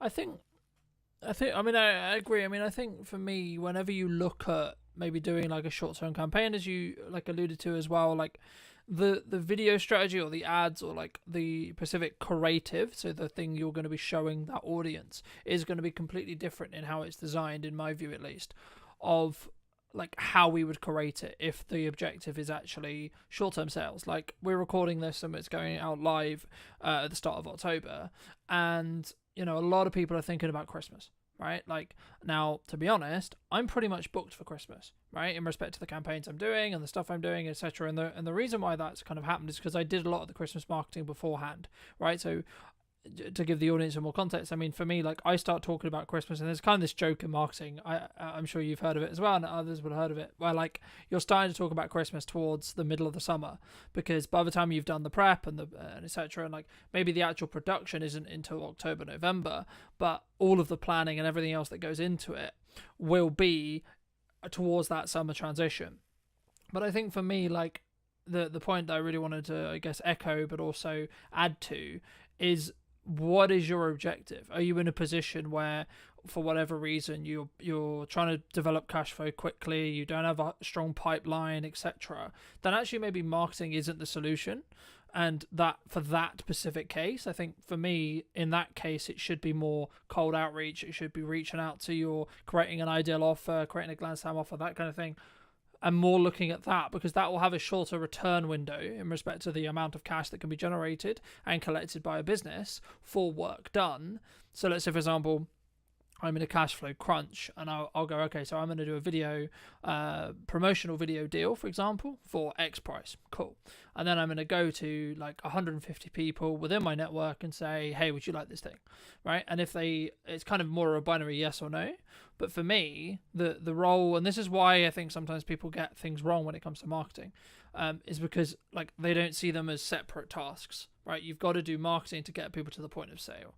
And I think for me, like, the overarching perspective when it comes to video itself is it humanizes, as you say, of course, but it also allows people to get to know you and build that parasocial relationship faster than like us. Like, there's kind of there's two ways, and it's about the depth of connection, right? So you meet the person, you have meetings with the person, you go to networking, etc., which will lead into my next question, or you consume their content and you build that parasocial relationship. But a way of building a parasocial relationship is by having one-to-many, e.g. a video, e.g. piece of marketing that can help nurture, can help build trust, know, like, and trust through your audience, to allow you to then, so I'm going to spend time with you talking today, but actually this is going to sit online, and it's going to potentially be a multiple set of touch points for multiple sets of clients. And then that's not even before you then start pulling out the, the smaller chunks, etc. But for people who are maybe listening to this who are like, okay, cool, I'm going to start doing video, how should we start? Should we just jump in? Should we just record a quick video on our phone and post it? Like, what do you think? It all starts with diagnosis, basically. So like I mentioned before, so you can diagnose where you're at, where the business is at, like what are the challenges you're facing currently and all that kind of stuff, and like get a bit of a map. You can also then think about what you want to get to, and then map that out, and have, use different tools. So like project management tools or things can be useful, like diagrams and different things like that. And once you've had that, then you can sort of think about like what could be the quickest thing we could do if we wanted to do that. Like if we wanted to, we want to get like good at creating videos, so maybe we could like do something really simple that moves in the right direction, but it's not so specific at the moment to actually get into that vision. But it's us practicing the skill of it. You could do something like that, for example, and you could just keep it really, really simple of like, let's just get on a video and just say, hey, we're thinking about doing more video content, and just like, we want to hear from you what your struggles are right now, like challenges and things, like let us know in the comments, or like give us your experiences of what it's like been like in the past with other content we've done, or other interactions we've had or whatever, and just see how people react. Because I know that sometimes some people actually get like a really good response from that, and other people don't get anything. So it's worth testing things like that and seeing where your strengths are and stuff. Because sometimes people have got a massive network and they've just never created content, or maybe a few written posts every now and again, but they're not really put video content out or content like that. And then just one thing like that can often get a lot of different people commenting and things, enough so you can share it around and things. So that's one way of getting started. And then going back to your vision and your diagnosis of like, where are our challenges and where are our strengths, and like how do we go and lean into the strengths and sort of make up for the challenges that we're facing at the moment. Do you think, I mean, my next question was going to be around consistency, but like for me, when someone's looking at what they're doing, the key to whether someone's going to be successful for me is that element of consistency, right? Like, so I'll give you a very quick example. One of the reasons why I would argue that the like the podcast, or like what I'm doing with the YouTube channel, what I'm doing with the business, etc., like the only reason why it's consistent, or the only reason why it's consistently working, is because I'm being consistent with the output. I'm constantly looking at, okay, how can I up the quality? How can I do something different? How can I, how do I attract someone in that first 4 seconds or 5 seconds or 10 seconds, depending on where you look at your hooks, etc., depending on what platform we're on, etc. But from your perspective, I mean, is it just about having those consistent reminders going out and having that consistent content to show up for your ideal audience? Or is there actually more to being consistent? And then if so, how would you recommend, from your experience, people actually are consistent when it comes to video or when it comes to marketing as a whole? One thing I was thinking about when you were talking about something else earlier was like about, you mentioned about like getting your personality across. And I think that's a big benefit of video. And if you've been to like a networking event, which I've been going to quite a lot recently, and like connecting with people, connect with somebody and then they see your content after they've met you in real life, I think it's a powerful combination. And it's and just having that going out there, even if it's nothing to do with your business, I think it's still a powerful tool to use so people get used to you and feel comfortable with you. It's like building that trust, but it's I think, even though I've talked about strategy and things like that, I've also recently been thinking less about it as well. And I've actually and I think partly it might be to do with my being neurodivergent, because I always like seem to find it natural to break rules and to test new things that people don't expect. So like for me, I've been more like less strict about strategy and less strict about certain ways I show up to sort of say I do video content and all that, because I know that just showing up and being myself will like I say, will build trust, and people will go into my page and they'll see my other content I've done about video content anyways, and they'll see, like, read my headline, read my bio, whatever, or go on my website, whatever, and then they'll find out more about me naturally. So it's like having that faith a little bit that I don't always have to be showing up like a maniac talking about video content all the time. It's like I can just like be myself, and I can talk about the things I care about, which more of the stuff I'm planning on doing more content around is accessibility, inclusion, and leadership. So like these topics are the ones I'm interested in and passionate about. So then me talking about that is just an extension of my personality, and it all motivates me to create more content. And then there's also going to be those moments when I go back to the expected thing that I talk about, which is about video again. But then because I always use a lot of video content anyways, and I'm filming myself, people will see the video content. So they'll see the quality of the content that I'm filming. And that's already showcasing my skills at the same time as me showing my personality. And I think for me as a video person, that's one thing I often remind myself about. So I don't need to stress myself out to think I need to be giving these video tips like everyone else does, or I need to do this, or like showing up in a certain way and like strategically positioning myself in a certain way. Like I'm still working on that, and that comes with time, I think, a little bit to refine things. But it's like I don't have to be too obsessed with that. And like I say, I like to break the rules and just test new things. I think, the things I'll just pull out of that I completely agree with. I think sometimes when we look to either do video, we look to do content, it has to be in this model of like loads of people online, Gary Vaynerchuk, etc., like people who I follow a lot, like they constantly talk about add value, right? But I get where they're coming from, and yes, you should, right? Is the answer, but the caveat is, actually, if you're looking for long-term sustainability and long-term growth, and it's kind of a cliche now, but people do buy from people, right? So when I'm looking for a supplier, when I'm looking for whatever it may be, I'm looking for a position where I can get to know the person behind the brand, right? Yes, I need to know that you're a good, in your case or my case, yes, I need to know you're a good videographer. Yes, I need to understand that you're good at X, Y, Z. Sure. So personally, yes, you should have some of that content out there. Yes, you should be sharing your knowledge. Yes, you should be sharing. But I think for me, it comes back to, and this is something I touched on last week with Chris, it's just about bandwidth, right? We discussed at the beginning a little bit about trend jacking, and this is where I think you can really have that kind of creative spark and kind of that creative element. But we did mention at the beginning about, like, everyone wants to talk about AI, everyone's looking to use AI.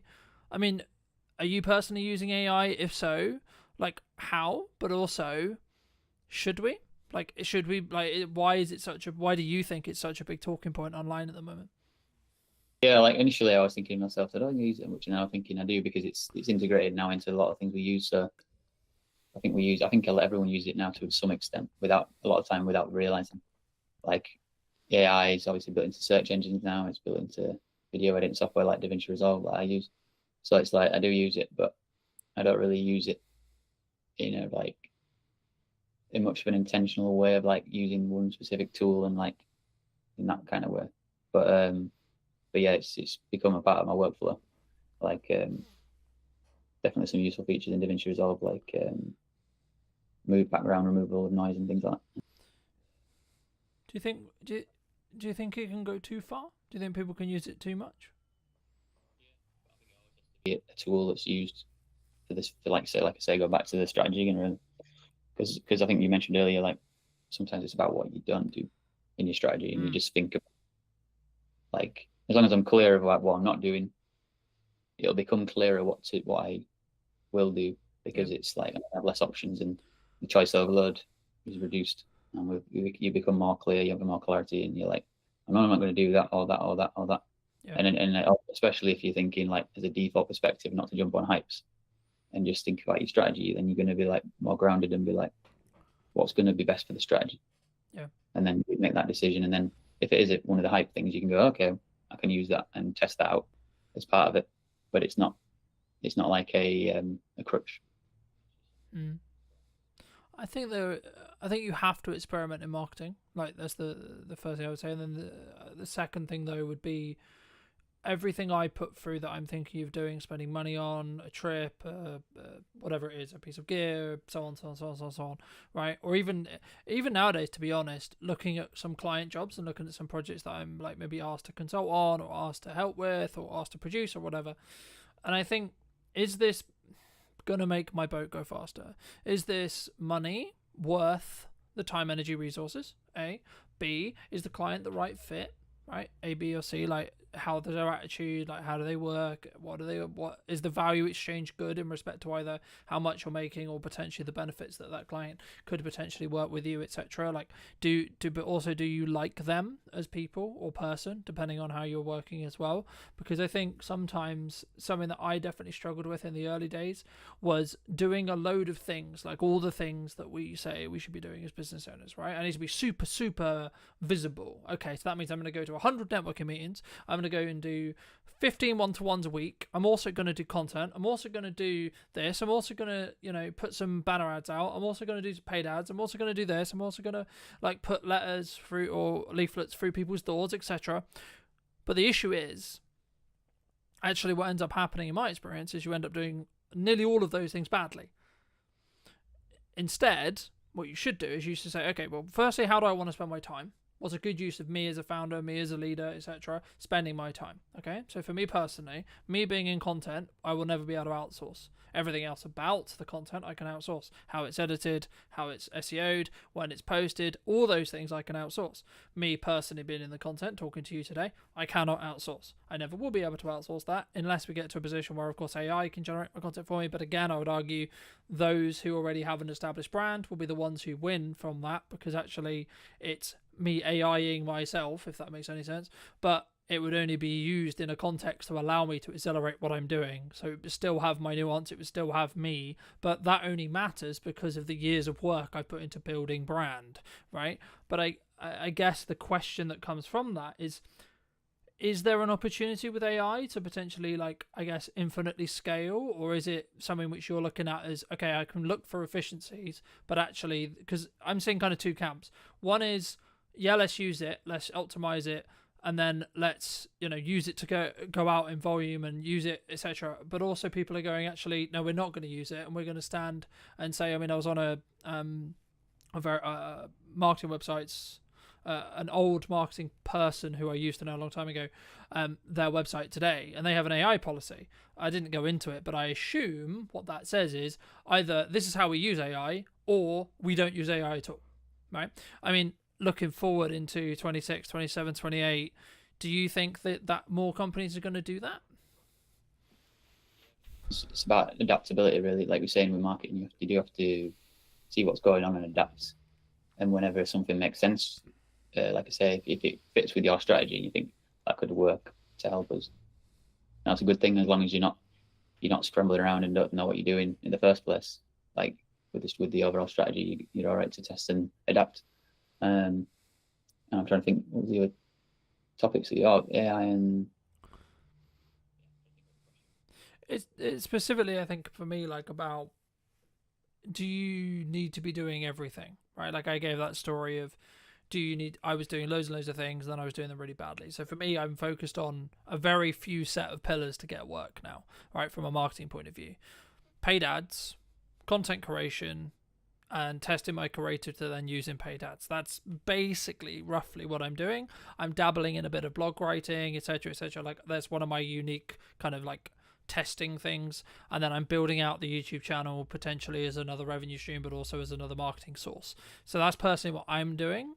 Do you see people going down that route and, you know, just doing a small set of things very, very well? Or do we think, does one think that we need to be a bit more diversified as a whole when it comes to our marketing? I think it's more the first version, but also thinking about, with your company, Brunton Media, it's your name, but at the same time, I think your content could be still not featuring you because it's a business. Yeah, and I think that's the way I look at my content. Is in the future, I want to get other people involved and it be a team effort. And I do enjoy doing it, but I don't feel like it has to be always me on camera. And as I go forward, you know, I want to do more collaborations with different people. I'm going to be like putting more events together and things like that. That's definitely a part of my like journey going forwards in the vision of what I've been putting together. And different communities I want to target and create those movements together in a way that gives back, and then also do where to get my name out there and promote myself. I think it's a good thing when you can find ways to do both those things together. You're having a positive impact and you feel satisfied by the interactions with people, networking and being creative together and things, collaborating. But then you're also obviously putting your name out in the brand building side of things. And that's what I'm thinking about, is like things like podcast episodes, but also like creative sketches, like comedy sketches is something I want to do more of. And I'm going to be working more actors and things like that. And it kind of goes into the filmmaking path, which something I've always found tricky to actually execute on, because you kind of need like a bit of a team generally to make that work, especially obviously you're working with actors or whatever to really bring a story together. And it's something I want to experiment more with, and at the same time like be building my brand and stuff like that. So yeah, excited to do that.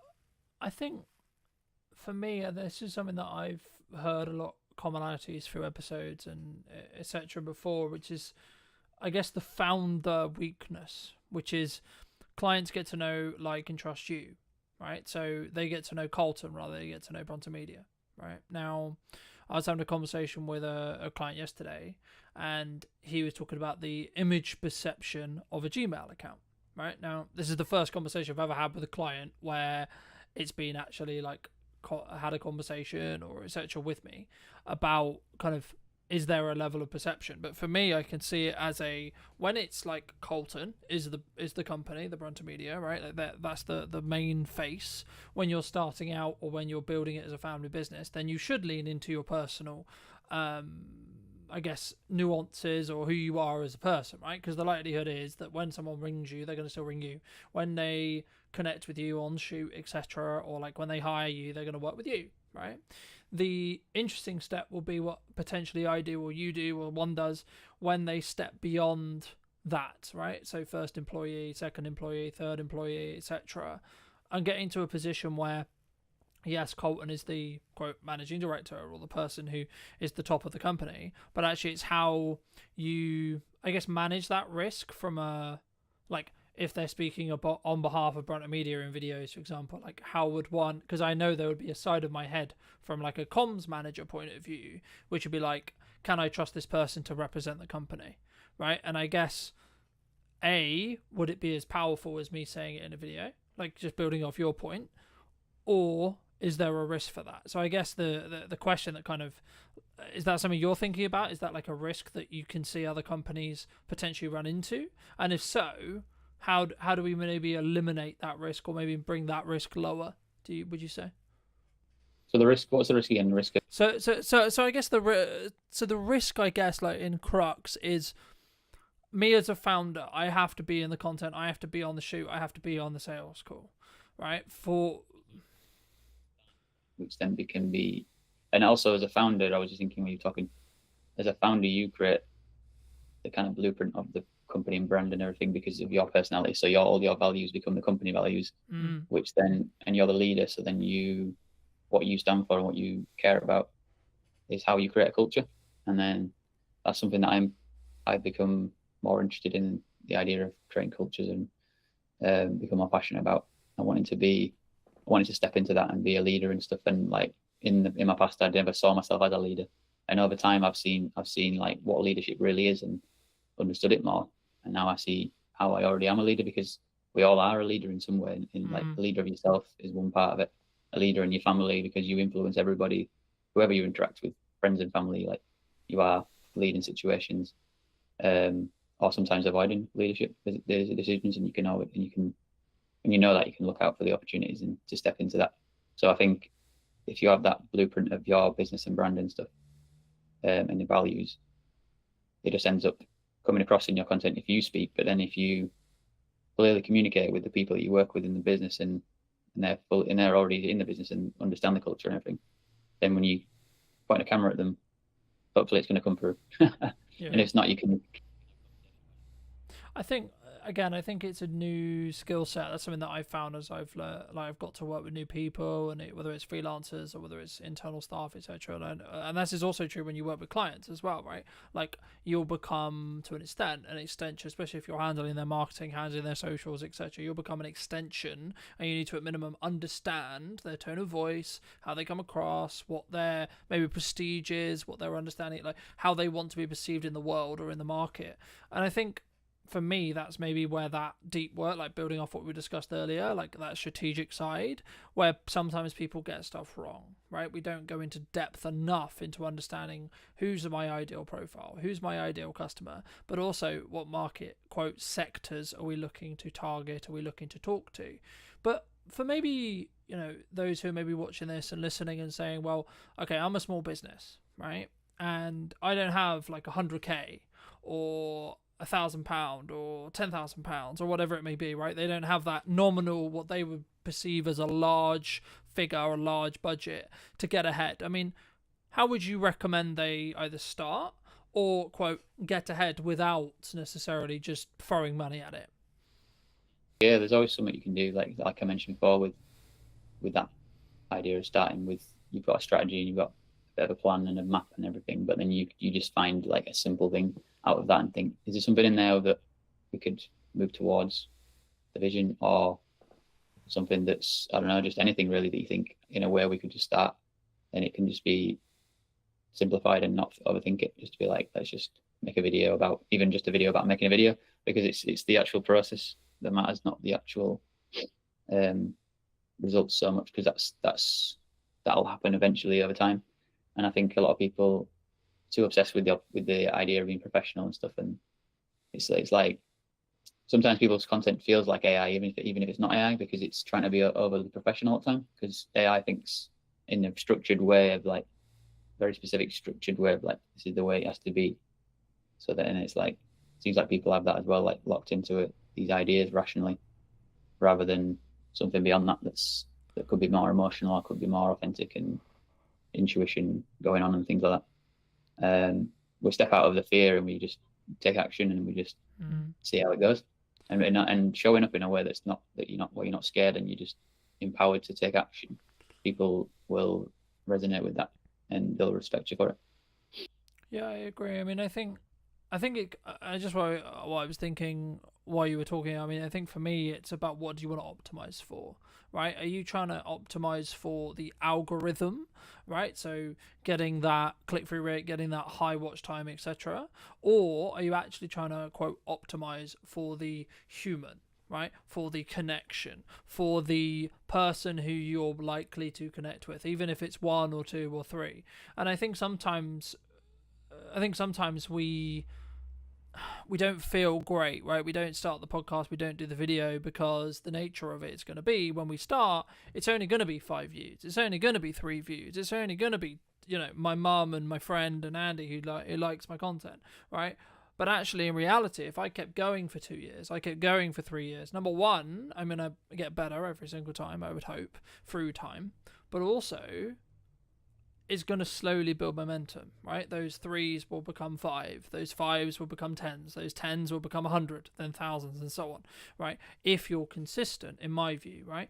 And I think it's consistent in how much you're posting and what you're posting, but also like how you come across. And this is why being authentic to yourself is really important. I'm aware of times, I think, let's wrap up soon, but for those people who, you know, have really enjoyed this conversation, who, you know, really want to connect with you, where's best for them to do that? So LinkedIn, it's the place where I'm the most active. So yeah, just connected with me on LinkedIn. Fair. And if you were going to talk to yourself 10 years ago, what, if you were going to give advice to that person, what advice would you give them? Well, I think the biggest advice would be to get diagnosed for ADHD. Because I didn't know that back then, you know, that I had ADHD. So that's the biggest impact that's been on my life, is to understand my ADHD. Yeah. And then in terms of business and things like that, I think learning about the fundamentals of marketing earlier on would have been a big help. And then also like about the time things you talk about, like put your energy into things that are specific about, you know, what your strengths are, putting time into that, and then finding like support systems around other things to get help with. Like I'm working with the VA now, so like if I'd have started working with the VA earlier on, I know I would have, you know, been able to accelerate growth, eat quicker, and become more effective with my time and energy. And I also don't think of time, and I don't think of it as time anymore. I think of it as just energy. So I just think like, what energy do I have in this moment, this present moment, and use that based on what I want to get, what I want to achieve and stuff like that, and what are the priorities and different things like that. So I'm like thinking of, sometimes I'm just thinking of like, even like when I'm out and I'm at a networking event, I'm thinking, should I take longer and get a bus? Or should I just get a taxi and get back? And recently I've just been getting taxis because I'm thinking energetically, I'm thinking, let me just get the taxi and get back into stuff. And I've still got the momentum to finish work I'm doing or whatever, rather than saving money and do it and getting the bus or whatever. It's like different things like that, like time is on one hand and then the other is energy. And I've been sort of like noticing the difference when I'm making decisions based on what feels good in the energy. Well, and that's also like my personality too. Yeah, it's just as a final thought. I mean, for those who've got this far, I mean, thank you obviously for listening. But like something that really stood out to me from what you were saying, that also agrees with like someone else who I really respect business wise. He said, well, you need to specifically understand it's about fit efficiency, right? But also about how you set your mindset up when it comes to like what you're going to do. So there's kind of like two modes, the way I see it in business. A, we're trying to cut costs, we're trying to limit our risk, right? We're trying to bring down that overall cost. Or B, we're trying to push forward. How can we make more sales? How can we bring in more revenue? And I think once you're in that growth stage, now, this isn't to say don't have cash discipline. This isn't to say don't have a cash cushion, don't do good money management, etc. But I think it's a different shift in your mind, and that kind of builds off like what you were talking about, the bus versus taxi thing. For me, the taxi thing is obviously a more efficient thing when it comes to time, but also it's about flow state, right? If you've got, say, this really great networking meeting, or you come off this live and you're like, actually, hey, this was a really cool takeaway, etc. Like, then you should potentially put yourself in a position where you can like get back to the studio, get back home, so you can then film that video while that energy is there, rather than I'm gonna have a downtime, chill, go on the bike. So, but also you might want that decompression, and I think they're the two differences. But come and relax straight away, and it's relaxing to have a taxi. It's more convenient. I get in it, go straight there. It's less complications going on or risks of things going wrong or whatever. And then I can actually decide to rest or work when I get back. So I like having that because it's flexible, and it's like for me to figure out how to work flexibly. That's been a big part this year for me, knowing that I'm neurodivergent and realizing I need more time to process things and I need more space and flexibility and that kind of stuff. So that's like a massive learning this year, which I would have told myself 10 years ago. Definitely those kind of things. Fab. Anything else you want to mention before we part ways, Andy? I guess going back to just reiterating the part about energy versus time, and like thinking about what the energy and how it feels like, and following that can be a powerful place to sort of leap into, rather than us thinking about time all the time. Because sometimes I'll be pressuring myself through the day, thinking like wanting to do things all the way through the day, like because I'm thinking of it based on time, like I should be working from this time to that time and this time to that time, and it's like, but then I don't need to think of it that way. That's just a structural way I think. I can actually change that and flip it on its head and be like, what energy do I have in this moment? And then flip into that. And then, do I need to rest? Let me rest. And then when I come back into things, I've got more energy again now. So then each task I'm doing I can be more effective at doing it. And yeah, and then having other support systems around me, I can ask people to do things for me that I don't really want to spend my time doing, or I have resistance. Like some things that are like reading documents, or things where I've got to think like that stuff, and it's very serious stuff. Whatever. Some people are a lot better than me at doing that, and for me, I'll just get overwhelmed, and I'm like, I want to avoid it, and it's hard for me to actually face it. And they can do it really quickly, and it always surprises me, because I'm used to doing it myself, and how much of a pain it is for me to do. When I see them doing it, I'm like, whoa. And they finished it and sent it back to me, and I'm like, that was crazy. So yeah. Magic. Well, thank you so much, ladies and gents. I hope you took value from this episode. If you did, well, be subscribed. YouTube thinks that you enjoy this video right here, so why not click on that, and I'll see you very, very soon. Take care. If you're not getting much back, you're learning something. So the more you put out, the more you're learning. It may be a slow process. Don't take the negativity too seriously. What do you think's missing in marketing today? I've really doubled down on social media. I've been posting every day. So if I look around at similar sized places, you find that they are not dedicated to social media, which I can totally understand. How do you personally either deal with or look at hate comments or trolls, or is it, because we post stuff on the internet. The internet can be anonymized, can be keyboard warrior, can be trolly, etc. How should someone deal with a hate comment or a hate, etc.? Some of the stuff is disgusting, what they say. But I embrace it with love. Unless they have said something like racist or used extreme foul language, I'm not going to delete it. Hello, my friends. Welcome back to a brand new episode in What's Missing in Marketing Today. Today, we're on location, obviously, and we're here at the New Inn in Amesbury, and we're going to be interviewing Nathan or Nat, which would you... Nate is good. Okay. Nathan is good. And we're going to be talking about his marketing. It was, I think, I wasn't necessarily going to start here, but I think the main reason why I reached out to you about doing this is because you've clearly been doing something, because I think 5 conversations with me, but like, well, these guys are really shit on marketing. Mm-hmm. But before we get into that, what do you think's missing in marketing today? If we take the New Inn, for example, I've really doubled down on social media. I've been posting every day. So if I look around at similar sized places in the area or even further afield, you find that they are not dedicated to social media, which I can totally understand because it's time consuming. If you're going to do videos, you need a bit of self-confidence. It's scary putting stuff out because there's so much negativity in social media. So I totally get it. But I just think so many more places could benefit from concentrating on social media, being consistent, and not worrying if it's not perfect, because it's never going to be perfect. You just have to get something out and it will develop, it will snowball. So I think that is the main thing that is missing from similar businesses in our field, in the area.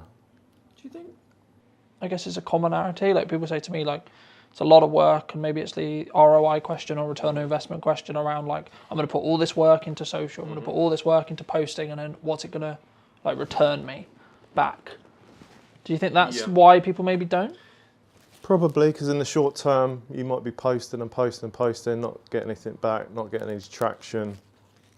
So I can understand that's why people may not do it as much. But people just got to realise if you keep on, then it will happen.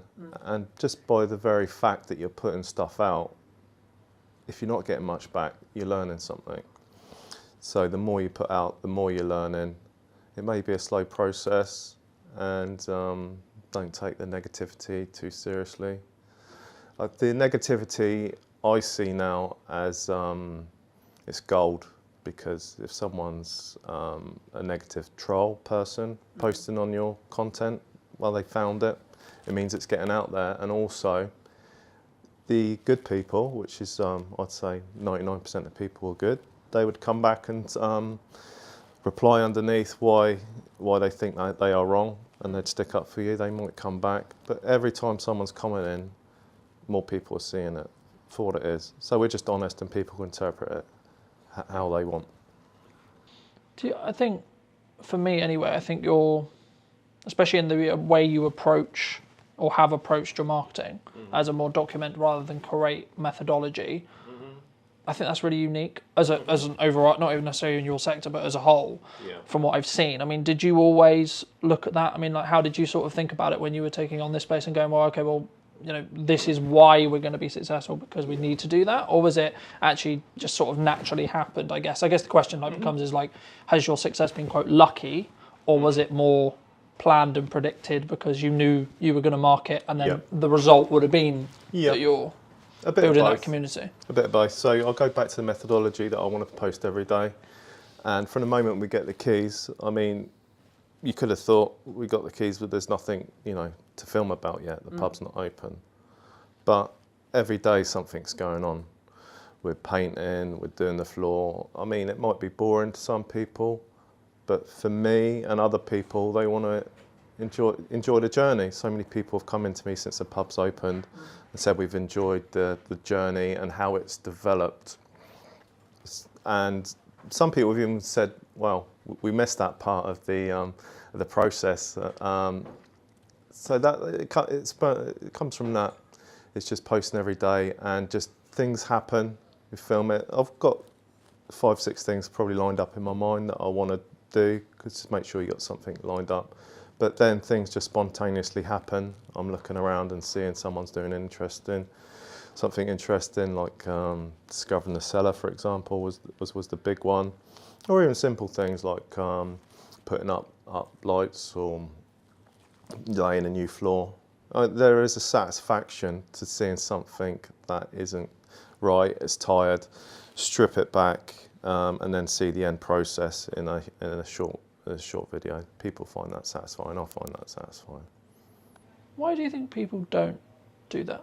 And then you can either target this at your sector or in general, I think, because I think there's so many opportunities to document rather than create necessarily. Because you're in it and it's every day, it might be boring. People thinking, who's going to be interested that I'm painting this wall? Who's going to be interested that I'm laying this floor? But when you frame it and you look at it, and even the wall in the car park, a tired old wall, but to see it gone from a tired old wall to being brilliantly whitewashed, I mean, that's satisfying. And then the hanging basket's going up. And then that's just a small piece. And all these small pieces make up from a pub that had been closed for a little while. So it's tired, it needed a bit of work, it needed some love. So every one of these pieces of jigsaw, which is interesting in itself, slot together, and then you can see the whole picture. And people said that they've followed the whole journey at every video. So that is nice feedback and motivation. And also it feeds into itself, because people coming back, making nice comments, and then that gives you motivation to keep going. So there's a synergy that is feeding off each other, which leads into the fact, like, the community is what has made this happen. Me sharing a journey and a community coming together, understanding what we're doing and getting behind it. To the fact that people brought in gifts, beautiful gifts that they've made, stuff that's up on the wall. Even people have brought back stuff that they've stolen from the new inn from 15, 20 years ago, saying, oh, we really buy into your story. Like, it reminded me that I took this when I was younger and I want to bring it back. So all around the walls and shelves, it's going to be gradually full of old stories and histories from the local community and the people in there. I think for me anyway, that's what will stand you apart from you know, the corporate pub, right? But I think as well, like maybe people who are watching this who are maybe not in the hospitality industry, but are in maybe other industries. I mean, what you're talking about there and touching on there is the storytelling aspects of our daily life, right? Yeah. I think, especially now in a quote harder climate, people want to connect to stories. They want to connect to people who, I guess, are building community around their businesses. Yeah. Did you? I mean, I guess the question that comes from that is, what advice would you have for either your sector or general for people who are looking to build a level of community, a level, because it can be quite buzzwordy, right, in that respect, and you know the concept of building story and something that maybe we both understand because we've been doing it a while, but for those who maybe haven't and maybe are starting on their journey, what would you say to those people? I'd say the advice I'd give people, I did it myself, is especially at the start, I don't so much now, it's like look at people that are telling the story well in your industry, in your sector, and look at it from the outside, because a lot of things that you think might be mundane are actually interesting. If you're not confident on video yourself, there's plenty of people around you, the bar supervisors or or even customers, that there is people that will go on video, and that is part of your pub as well. That's part of your story. So try and find those people. There will be someone around. I think you just have to sometimes put out that intention, right? You said very early that I'm going to post every single day. Yeah. Right. That's, for me, that's something which I've done for many years, but I think that's rarer, right? Yeah. I think people sometimes struggle, like the keys that I hear from people I work with or etc. is like, we don't know what to post, we don't know how to post it, or we don't have the confidence to post it. Yeah, they're the key things. How would you, I guess, fix those problems from your experience? So maybe either pick one or three, and I'd be curious to hear how you would personally recommend people try and fix that if they are looking to maybe daily post, or is it actually, go to weekly posting, get that done for a couple of months, then go to 2-3 times a week, and so on, and build it up from there? I'd say go into posting daily and commit to it. I mean, you can write a list of stuff that you think's interesting, you can ask people, and you can work through that list. The thing is, if you're going to post something, if you've got nothing to post that day and you just randomly think of something, you may not think it's that good, but post it anyway, because that's happened to me before and it's been like one of the most biggest posts. Just because I've put something out, I think, well, I don't know if it's that good or people are interested, but I've just posted anyway. And occasionally they can be your best post. And conversely, you might have a really good idea and think, I've got this story and I want to put it out there. You put a lot of time into it, and for some reason it doesn't take off. So I think you should commit to doing every day. I mean, everyone's different, but I think that forces you into actually posting and learning. And being in that, I guess, in unconfident action, rather than, oh, this post has to be perfect. This post has to be, the thing which is going to get loads of views, right? Yeah. Don't worry about it, because you're going to be posting the next day. And if it's not perfect, it's going to be buried within a week if you're posting every day. And you're learning every time. That's the beauty of it. No, I agree. Looking a little bit more towards the pub, then. When you reopened it, was this the vision you had for it originally? Or has there been, I mean, you mentioned the cellar, right? Yeah. I think it's one of your highest performing videos, correct me if I'm wrong, but I believe it is. Yeah, I think it's over 700,000 views on that one, and subsequent ones, I mean, is fantastic. Was when you took it on, was like, okay, I've got this vision, I've got this plan. Yeah. Did that stay true, or has things changed and adapt since we sit here today? Yeah, I think it stays true, and it's been our vision. At which point I want to say that's my partner Gemma, who's the driving force of it. Great business mind and organiser and manager. And then there's Kirsty, our other co-owner, who has a background in catering, and she's a chef, so she's been brilliant, like getting the kitchen organised. And her partner Adam, who's been doing some maintenance and some DIY stuff. So as we talk forward, I want just to acknowledge that it's like a massive team effort, especially Gemma being the driving force. But that being said, me and Gemma and the others, we have had a similar vision, and it has come together as we expected. And on the opening night, I knew it was going to be, say, the soft launch. I think it was on the soft launch. I knew we were going to be busy. So I made it in my mind to take a moment and just like step outside and see it, which I'm glad I did, because I quietly snuck out the door. I went over the road and the pub was lit up for the first time, and you could see people in the windows mingling, enjoying, and you could hear the quiet sound of people laughing and talking come across the road. So that was like a special moment. I just sat on the steps opposite the outside the church on the steps and just took a moment to watch it, because that's what it was about. So that was our vision right there. How did that make you feel?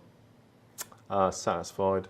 Yeah, it's a nice. Because I think that's kind of like a plastic. You put all this work in, and there's no guarantee.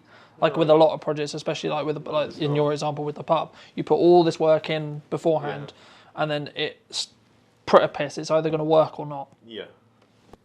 Yeah, that was a great warm feeling, and I was confident it was going to work because we had so much positive feedback from the community, and that fed into the fact that we'd work harder and get it open quicker and do more. So that was a rolling effect, which was great. And while we're working on the building, I'll be working outside sometimes, inside. The amount of people that walked past and said, "We can't wait till you're open. We love what you're doing. We love the stuff you're doing on social media." It's, same people walk past every day and ask how it's going, popping in and showing their support, which was great. It was really, really encouraging. And even walking around the road to get a coffee, you'd get stopped 2-3 times. How's it going? To the extent it felt like I was like mini famous in Amesbury, which was really nice, because it felt like people were getting the story, getting what we were doing, getting behind it and understanding it as a community and it's for them.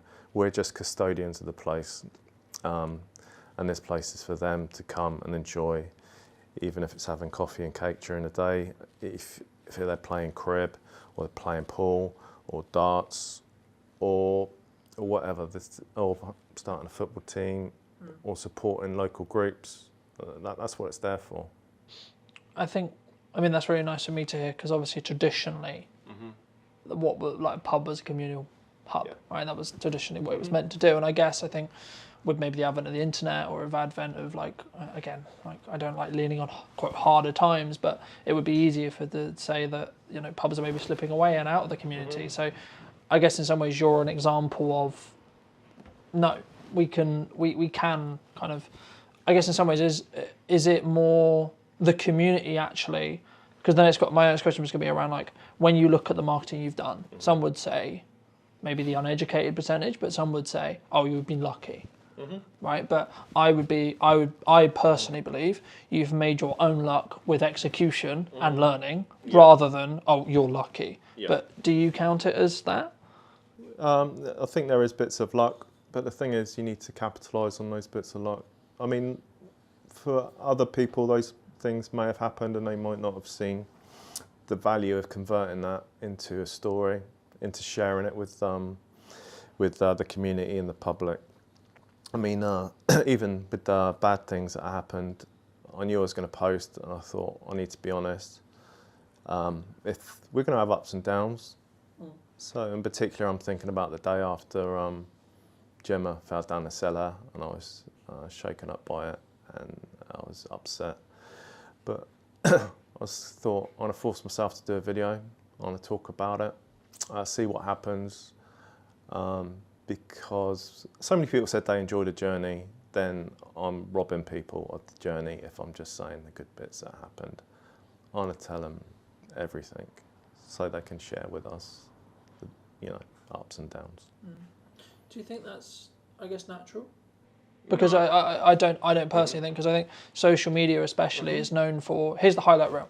Yeah. Here's the holiday, here's the car, here's the new camera, here's the etc. Right? Yeah. Here's all the good stuff. Yeah. But we don't talk about when maybe business isn't booming or things unfortunately happen, etc. I mean, was that hard for you? Like to actually capture those elements and actually think, actually, I guess in some ways, is there a moral question around like, yes, this is part of the story because it happened, but should we post it? Should we not? Because the thing is, like, obviously you can capture it and then choose whether you use it or not. How was that sort of for you? I mean, I'd be curious to hear sort of, was it always something that's like, no, actually this is going to be just part of the story and we'll choose the right time to share it? Yeah, I had to step back and think about what my ethos was and what the ethos of the pub was. And that's honesty and transparency. So I thought we'd do it. I had to have the permission of Gemma. She doesn't like the limelight. That was the worst thing that could happen, her falling down the cellar. So the story is, we got a glass panel in the floor now, which looks beautiful and it's lit up. But there was a short time when there was a hole, it was exposed. We're still working in here, very conscious that it's there. Gemma was the person who was reminding people, watch out for the cellar, watch out for the cellar. And I just have this vision of her walking over towards to put something on the table, to decorate the table. And I can still see the image now of, I know what she's wearing, like black leggings and a black hoodie with the New In Amesbury written on the back. And just seeing her there 1 minute and just like disappear was like sickening, because I know it's like a big drop. It's probably 6.5, 7 foot, rough terrain down there. It's rocky, stony. So that, a real sinking feeling, and I can still, it's like an indelible image in my mind. So the moment she fell, I rushed across, and looking at that now, it makes me feel sick that like I actually jumped from there to the floor. I don't know how my back survived, but just jumped straight down there, and I was with her for the duration. And when I jumped down, I shouted for someone else on site, Tom the electrician, who called the emergency services. At the same time, I called a paramedic, a friend of mine who's retired on the Friday. And I'm calling him on Monday and said, please get down there. And he was just down the road in Durrington. So he was here in about 10 minutes, which was reassuring because I knew, the basics of what to do to keep her still. Her breathing was really shallow to start with. And, she had a big concussion. So to have him there and to tell Gemma to stay still, which is a mission in itself, because she's saying, I've got a meeting in an hour. All this dead time, she said, I just need to get up. We've got a pub to get open. And we're saying, Des is brilliant. He's reassuring her to stay still. We need to get her out properly. So the ambulance crew arrived shortly after, and they said, we need the fire brigade to get her out that small hole.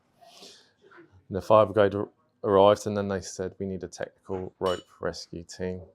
So over the next few hours, this pub was full of emergency services, and they were all fantastic. This road out here was just lined up with emergency vehicles. So of course the jungle drums on the local Facebook groups were going wild with speculation of bombs or fires. You know what it's like. So that's also why I had to shortly after say, this is what's happened, just to knock that on the head. And as soon as we knew Gemma was okay when she went to hospital, I could put that out. And we had a great response. People that we didn't even know, so is there anything can we do to help? We'll come and we'll bring you this, we'll bring you that, we'll sit with Gemma. It was fantastic. People we know, people we don't know. The amount of flowers she got was incredible, which was really heartwarming. Yeah, and it makes me feel a bit emotional now because that's what it's about, community. Yeah, thank you so much for sharing that. And I don't know if the response, the initial response as a human is always, oh my God, this thing's happened. Is the person okay? Mm-hmm. Right? But then I guess it takes another level of, leaning into your values, your trust in your community to say, well, this has happened. She's okay, but this was obviously an accident, etc. In that respect. And I think it takes a level of, I'll use the word trust to tell that to your community, because in another world, in another way, your response was very positive, but there could have been a world where the response could have been very negative, right? And it could have been very, this, that, I guess that bridges me on to a nice question, which is like, how do you personally either deal with or look at, quote, hate comments or trolls, or is it, because we post stuff on the internet, we put our, maybe sometimes our vulnerability, especially in this case, out on the internet, and the internet can be anonymized, can be keyboard warrior-y, can be trolly, etc. Can be, yeah. In that respect. And I think if people haven't been, quote, seasoned on the internet, then they maybe won't necessarily know. Like, everyone reacts differently, right? But I mean, if you were going to give advice to people, what would you? How should someone deal with a hate comment or a hate, etc.? I can understand why that would put someone off, because it is, some of the stuff is disgusting what they say, but I embrace it with love, unless they have said something, racist or used extreme foul language. I'm not going to delete it. I'm going to leave it there, and I thank them for taking the time to watch the video, and thank you for taking the time to make a comment and put a heart at the end.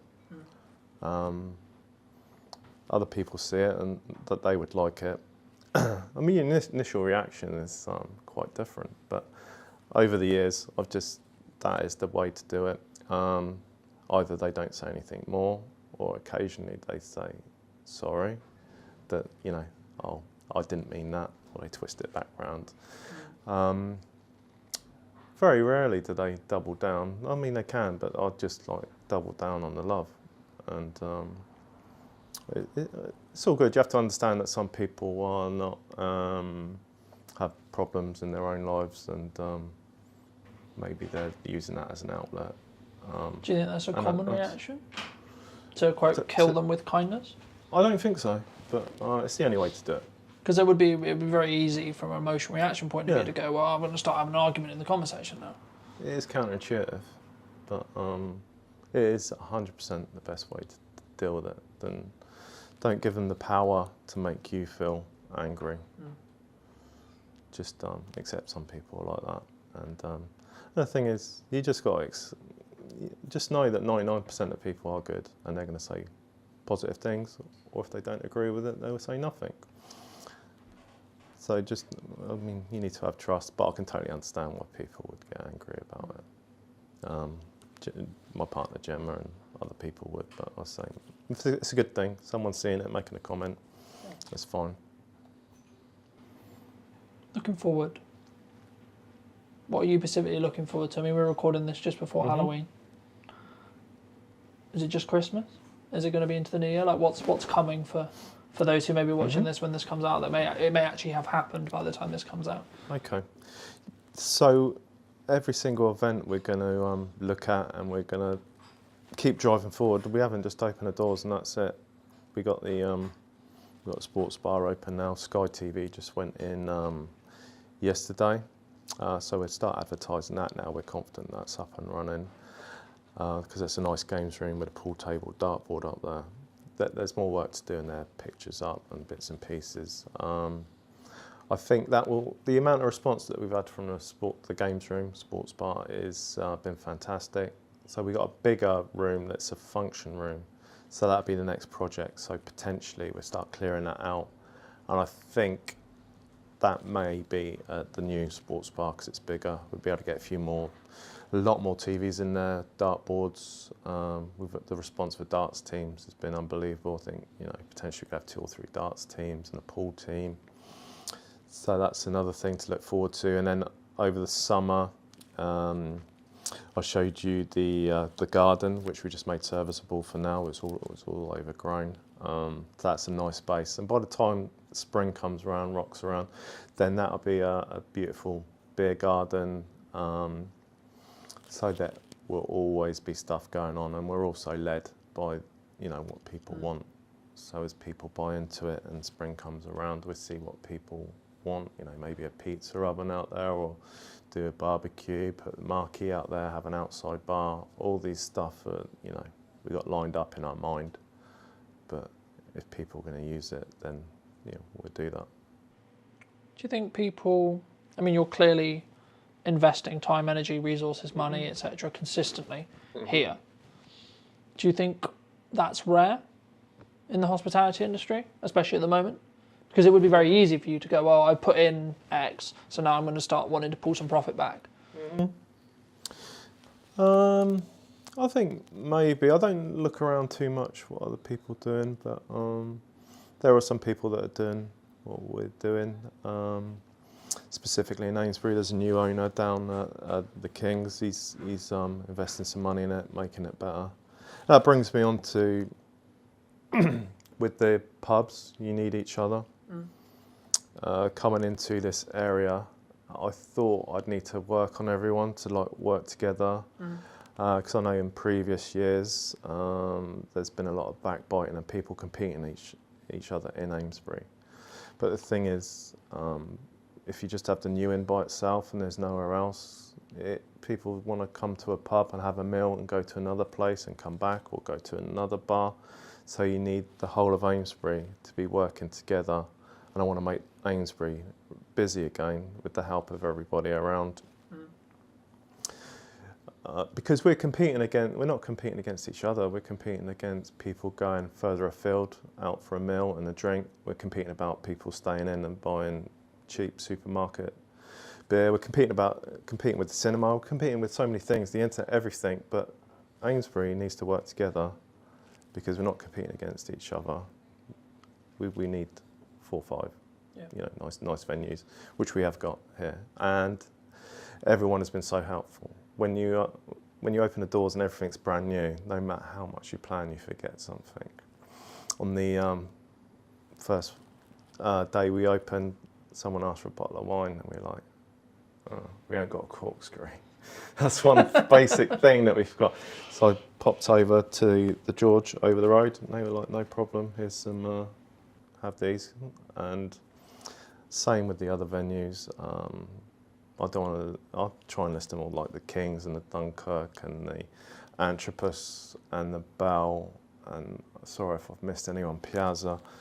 They've all helped us with, you know, things that we might have forgot or change or support or sending people here, which is great. Even the offer of, you know, we'd take some menus, and it's been fantastic.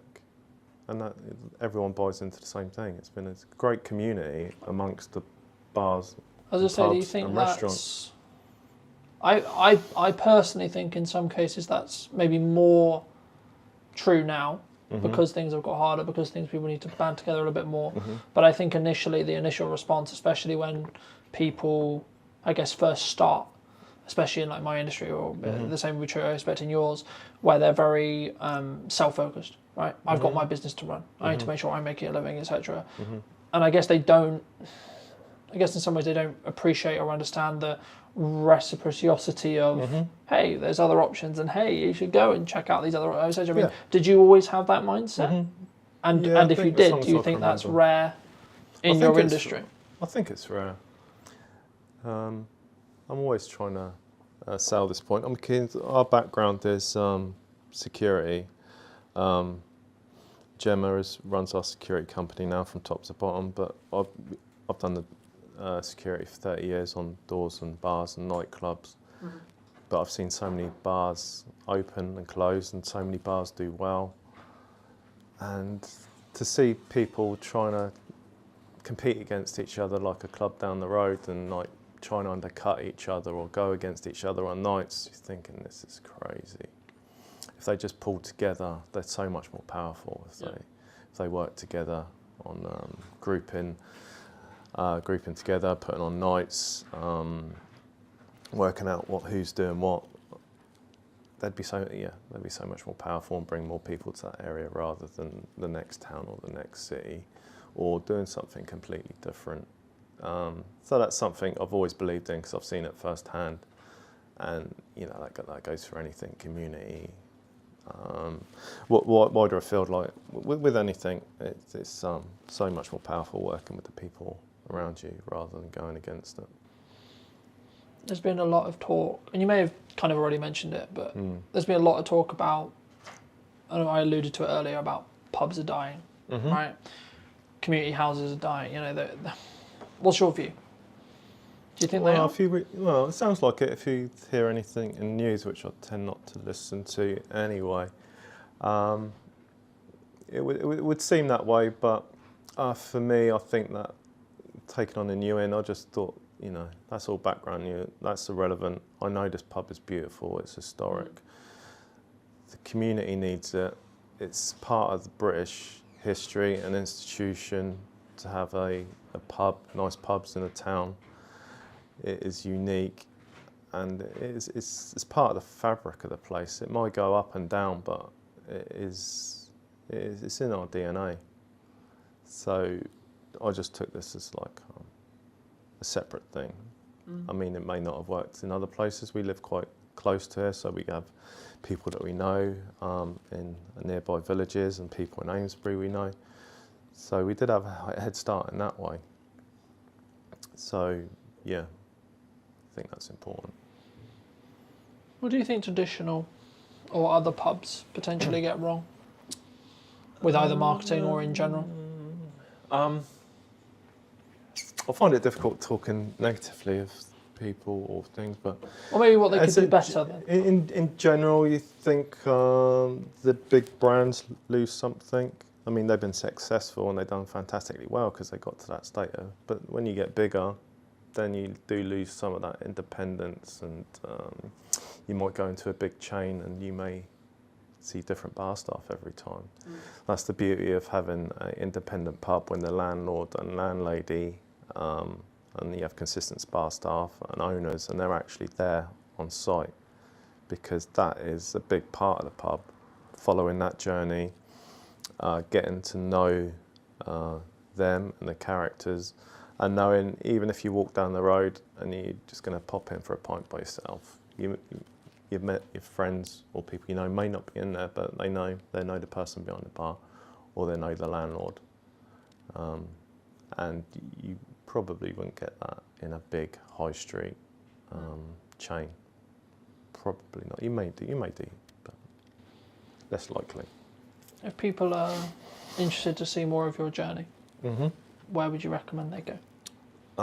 The big one has been Facebook, but also we've got Instagram, YouTube and TikTok, and they are all the New Inn Amesbury. Under that should come up at top if they search for that.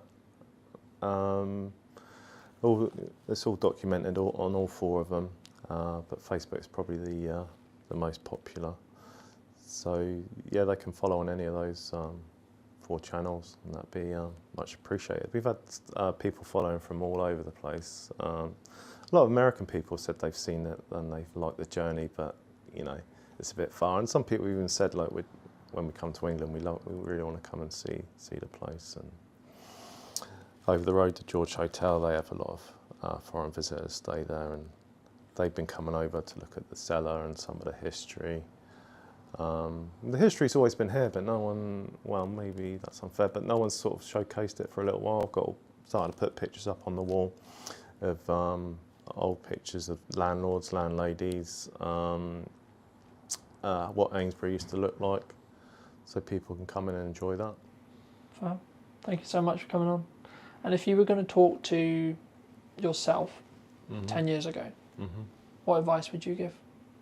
Yeah, that's a difficult question, because you think if you told yourself something, then you wouldn't be in the place that you are now. And I'm really happy where I am now with the pub and the people around me, how this has panned out. With Gemma, my partner, extremely happy and very much in love. So if I went back and changed something, then, you know, I probably wouldn't. Thank you so much. And if you did enjoy this video or this podcast and you'd like to see more, make sure to be subscribed. YouTube believes you enjoyed this one, and I'll see you very, very soon. I've got my video goggles on as well, and I'm completely biased towards video because it is the most impactful content on social media. Full stop. End of. Key question for you. What do you think is missing in marketing today? What's missing in marketing today is emotion, authenticity, and consistency. If you were going to talk to Chris 10 years ago and you were going to give advice, what advice would you give him? The more that you are unashamedly you on social media, the more impact you will have in terms of reach, in terms of engagement, in terms of sales, everything. Hello, my friends. I hope you're well. I hope you had a good day, video night, wherever you are. Today, we're back with a brand new What's Missing in Marketing episode. Today, I'm going to be talking to Chris. I imagine all things about social media and all of those wonderful places to put our content. But first, Chris, welcome to the show. Thank you so much for the time, and thank you so much for coming on, of course. But key question for you: what do you think is missing in marketing today? Thanks for the invite. Really appreciate you hosting me today. What's missing in marketing today is emotion, particularly emotion, authenticity, oomph, and consistency. When you say oomph, what do you mean? Because I think sometimes some people will take that as energy, right?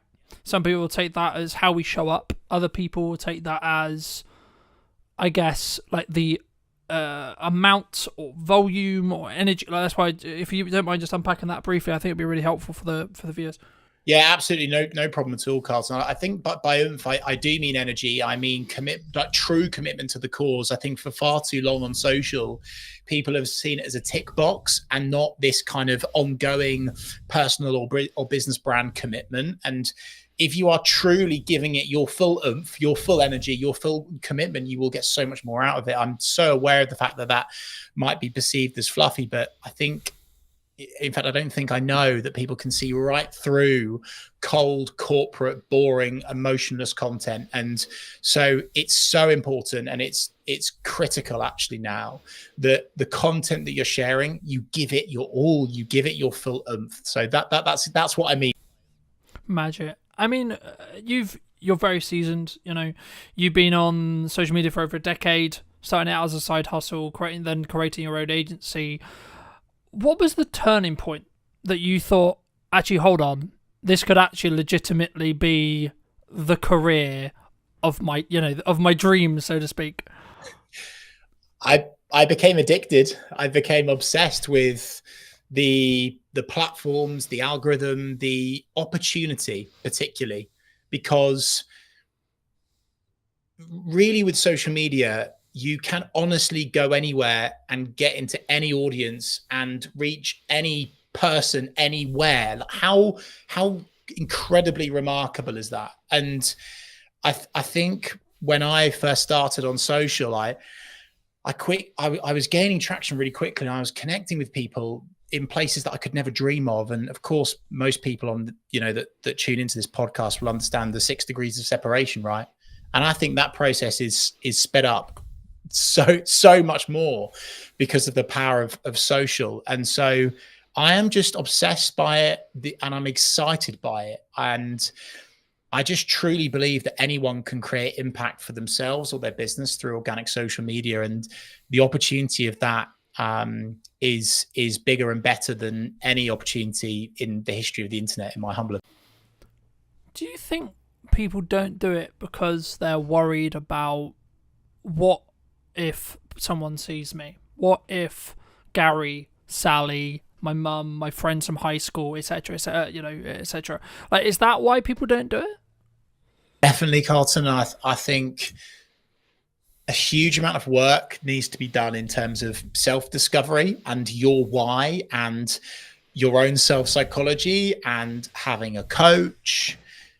So many people come to me, Carlton, they say, yes, Chris, let's do social media. Let's get going. I want to do this. I want to go there. I want to achieve this. I want to achieve that for myself or my business. And on paper, that sounds amazing. But often comes the stumbling block of getting themselves out there, seeing themselves on camera, being okay with how they sound, understanding how to, have some confidence in your conviction, and being okay with people judging you. And that's something that is really, really tough for so many people. And I actually think is a great place to start this conversation with Carlton, because before you get into all of the technical, geeky social media strategy, tech platform, algorithm stuff, content creation, how are you showing up? How confident in your conviction are you? Are you okay with people judging you? Are you not okay with people judging you? Are you way too tuned into the vanity metrics? Oh, this post only got 2 likes, therefore I'm never going to do it ever again.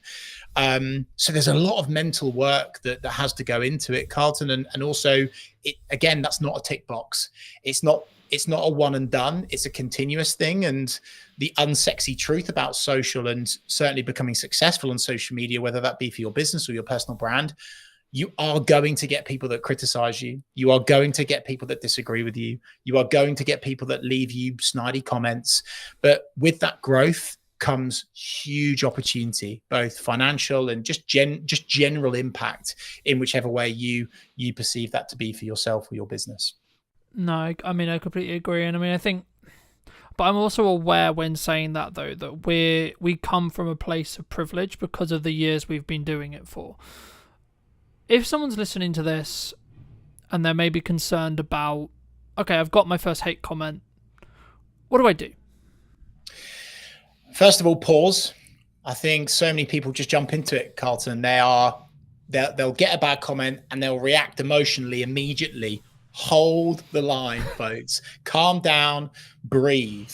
First step. Second step is linked to that is make sure it's okay to just sleep on it. If someone leaves you a comment like that, just sleep on it, come back to it the next day. Okay, this is all quite starter pack stuff. But where I think people then make the mistake is when they go back to that comment, they will react perhaps in a passive aggressive way, but perhaps they will hard disagree with that person.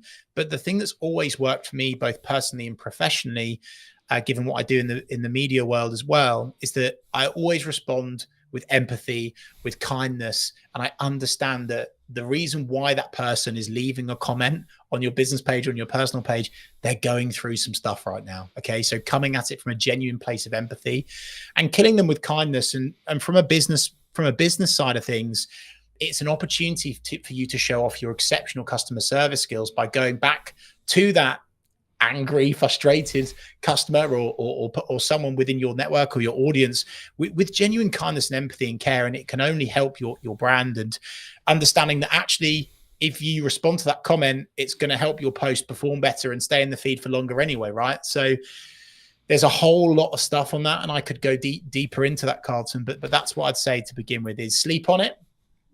Kill that person with kindness, right? And don't make any harsh, strong statements and react emotionally. Just create some space, have some digital downtime.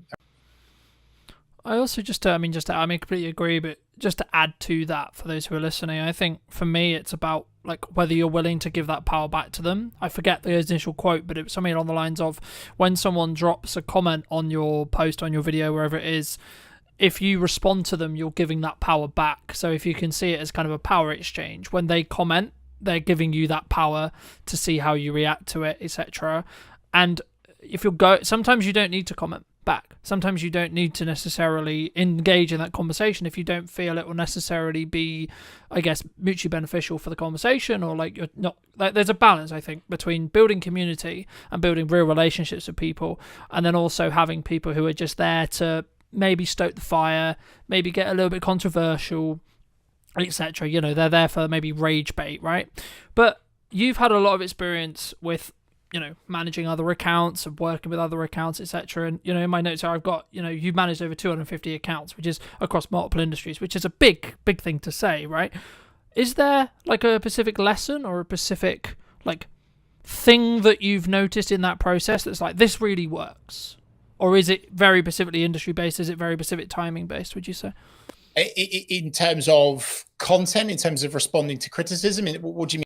In terms of, I guess the question comes is like what because then it's like maybe someone's listening to this and go, well, why is everyone on social media, right? Like we want it to work for our business, okay?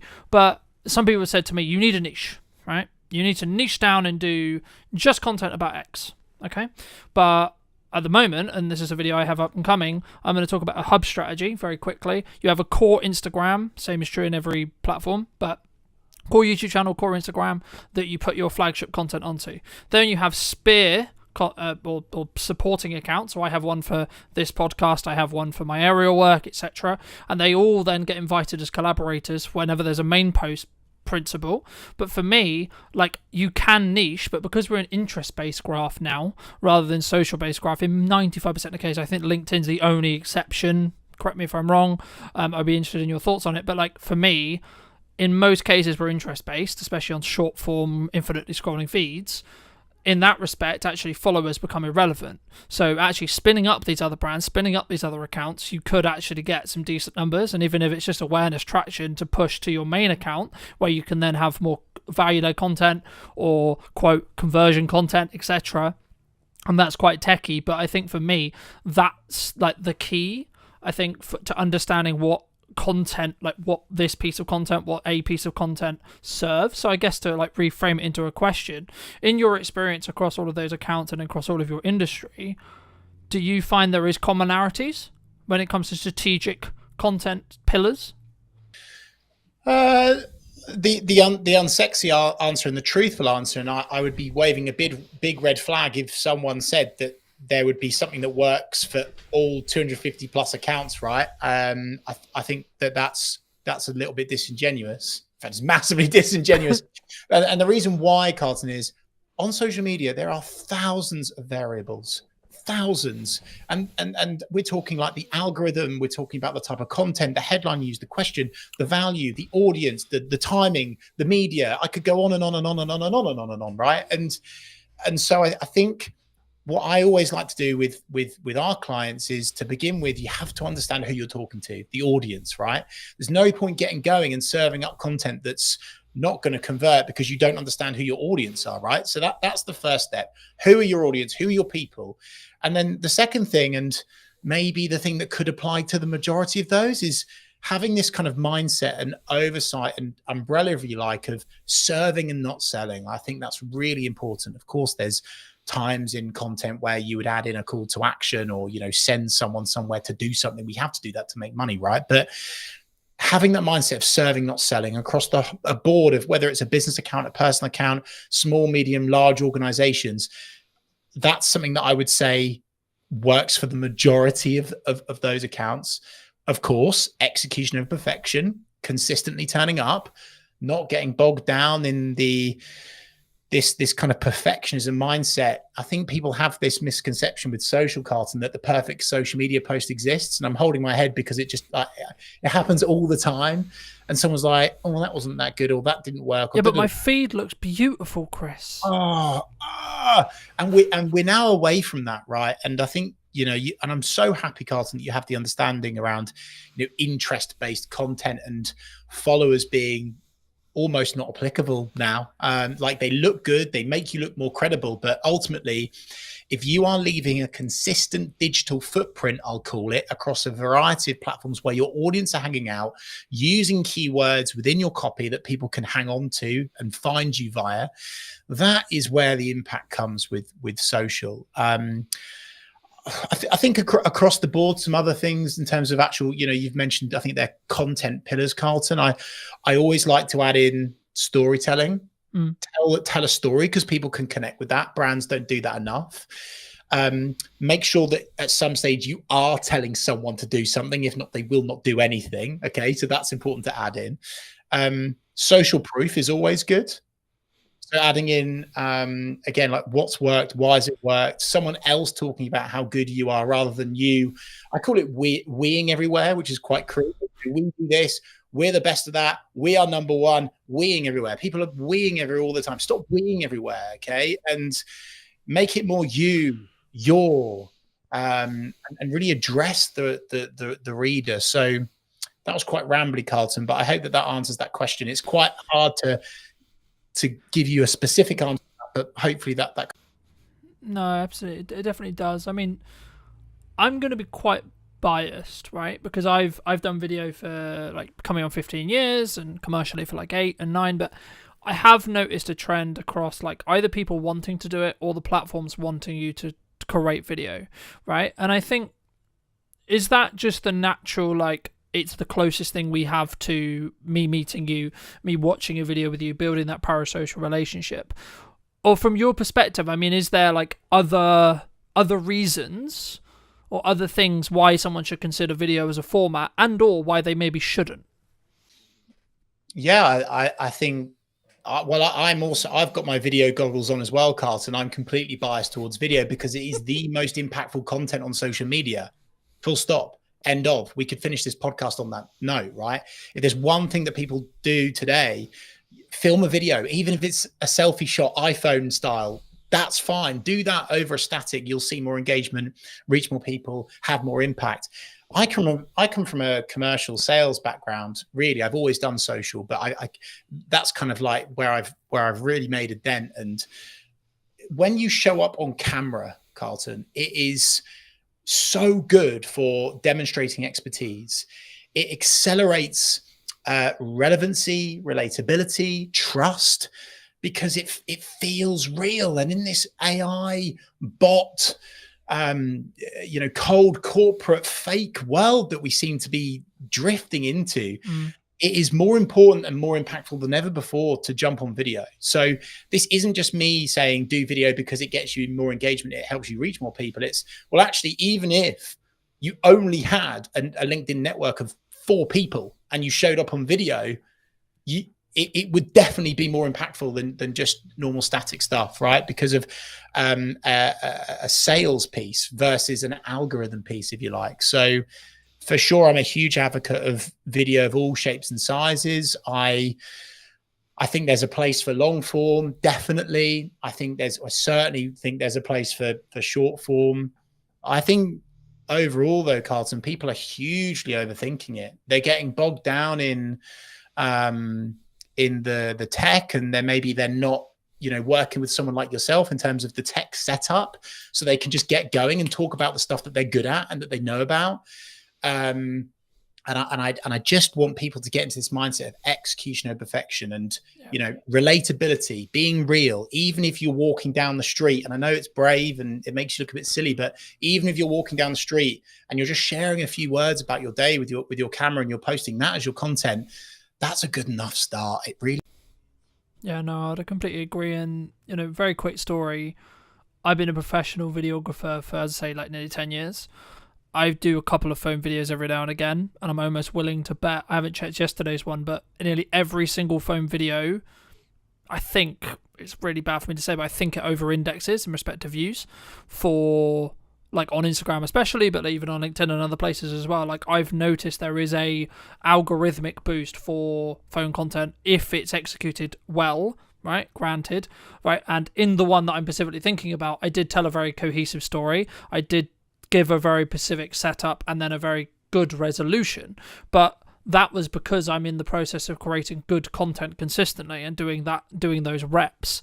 So whether I'm filming it on a camera, and the reason why I mention it here is because I think some people, they look at like what I'm doing with like the trailers and it looks good and it sounds good and I've got professional mics all the time and then I'm flying a drone and they're doing all this stuff, but it's like I don't have that, so I can't do it, right? I don't have the microphone. But you do have a phone, right? And I think if you just, it's more of a psychology thing. That's why I love to talk about the psychology behind video, because for me, it's the main barrier for someone not wanting to or not being willing to put themselves out there, because actually you find about some insecurities, and it's actually a really strong self-belief and self-esteem and self-growth perspective yourself doing video, which is a kind of a byproduct of actually all the business benefits that we've already kind of alluded to. But I think for me, I mean, if you were going to, and I know when I come on your show I went into depth on like the psychology, but from your perspective with your experience, I mean, what outside of doing it, what would you say to someone who's like either maybe looking to start doing their first post, tipping their toe in, or they maybe want to start on video? Like, what would you say to those people? Talk about something that you're genuinely passionate about. Don't overscript. Don't write everything down. Be okay with buts and maybes. you will stumble, you will stutter, you will there will be a moment where you accidentally say something you shouldn't, and keep it in because it's real and people want real. Again, back to my previous point, AI, robot, cold corporate world that we're drifting into, people are craving real more than ever before. And this is why influencers do incredibly well, because it's so real, it's so genuinely authentic most of the time. And so I think if I was to say to someone to start out, like of course, press record in your office, whether it be, in the workplace or at home or whatever, and just keep the camera on and record your day, and maybe record some of your meetings from an alternative angle, and see if there's a snippet from that you can take out. Maybe you're not looking at the camera. That's okay, because doing something is better than nothing. And I'm like so far on the other side of the fence with this. Like, some marketers are like, oh no, it's got to be absolute quality, da da da da da.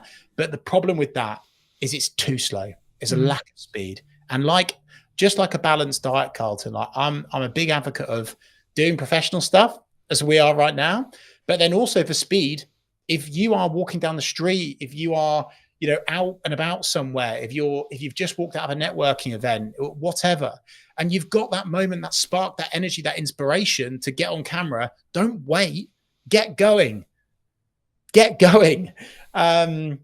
I just think so many people are overthinking it, Carlton, which is quite basic starter pack advice, but they absolutely are.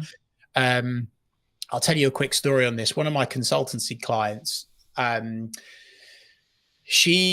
was going through this process with her. We were running through various static. We'd established our top line strategy. We had images, we had graphics, we had design, we had some polished video. And I was saying, hey, look, Cassandra, I think we should really shift more towards this kind of real, relatable portrait, selfie shot style content. And she sent me a couple of videos. One was her at home, and one was her at the beach.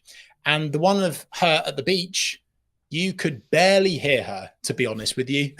Like, you could hear what she was saying, obviously, but it was quite hard to hear. However, when she shared that one, you use that word over-indexed, it was so real.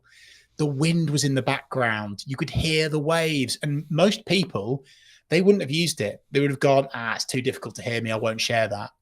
Whereas actually I would say, if there's a car in the background beeping, if there's an animal, if there's a bird tweeting, if someone walks in, it's like the classic BBC reader where the kid walks in, right? Like, use that, I just think so many people are overthinking everything,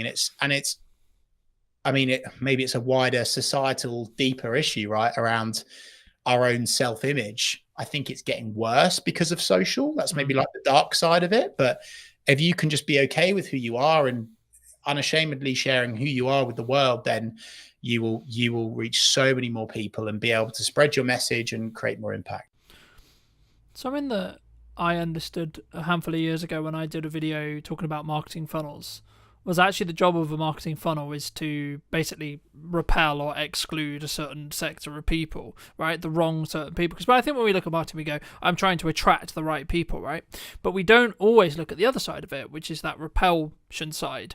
But something which I've found really interesting as I've grown and I've developed is like, I'm talking to more business owners who are getting busier and busier with the operations of a business and et cetera, et cetera. And that's probably one of the reasons why they, to be honest, they bring me in, because they want the professional content, they want the feel, they want the sound, but they don't want to have to worry about what lens are we shooting on, what light are we using, what microphone are we, so on, right? But for some business owners who say they don't have time for social media, they don't have time for content creation, what would you say to them? I would say, like anything, it's whether you truly want to commit to it or not. I would say that it's more attainable than ever before to work with a genuine specialist that isn't going to charge you, through the roof like a large generalist agency that doesn't specialize in.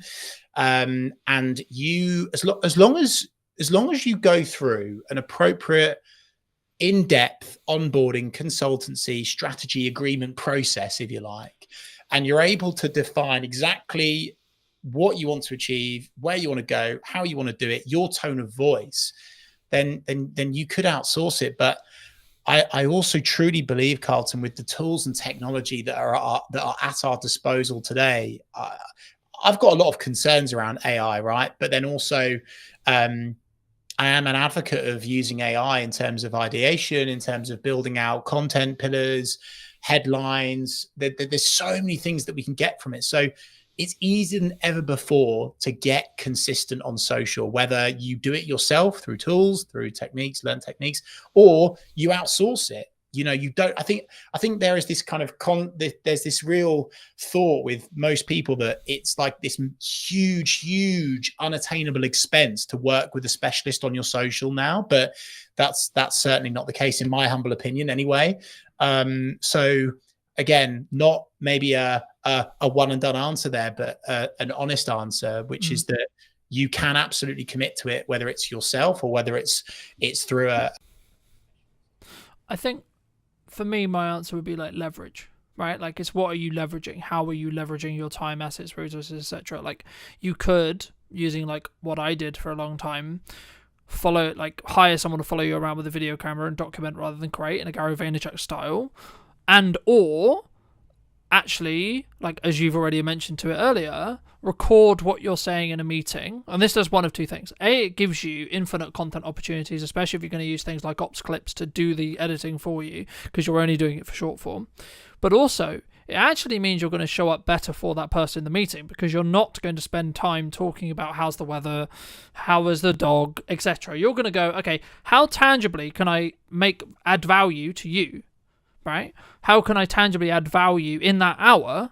Because A, you're creating content from it, so you want to add kind of generalized information, and you want to create the most valuable content you can. But also, I found personally, people take more value from the meeting because you are kind of in that performance mode, I guess you could say, right?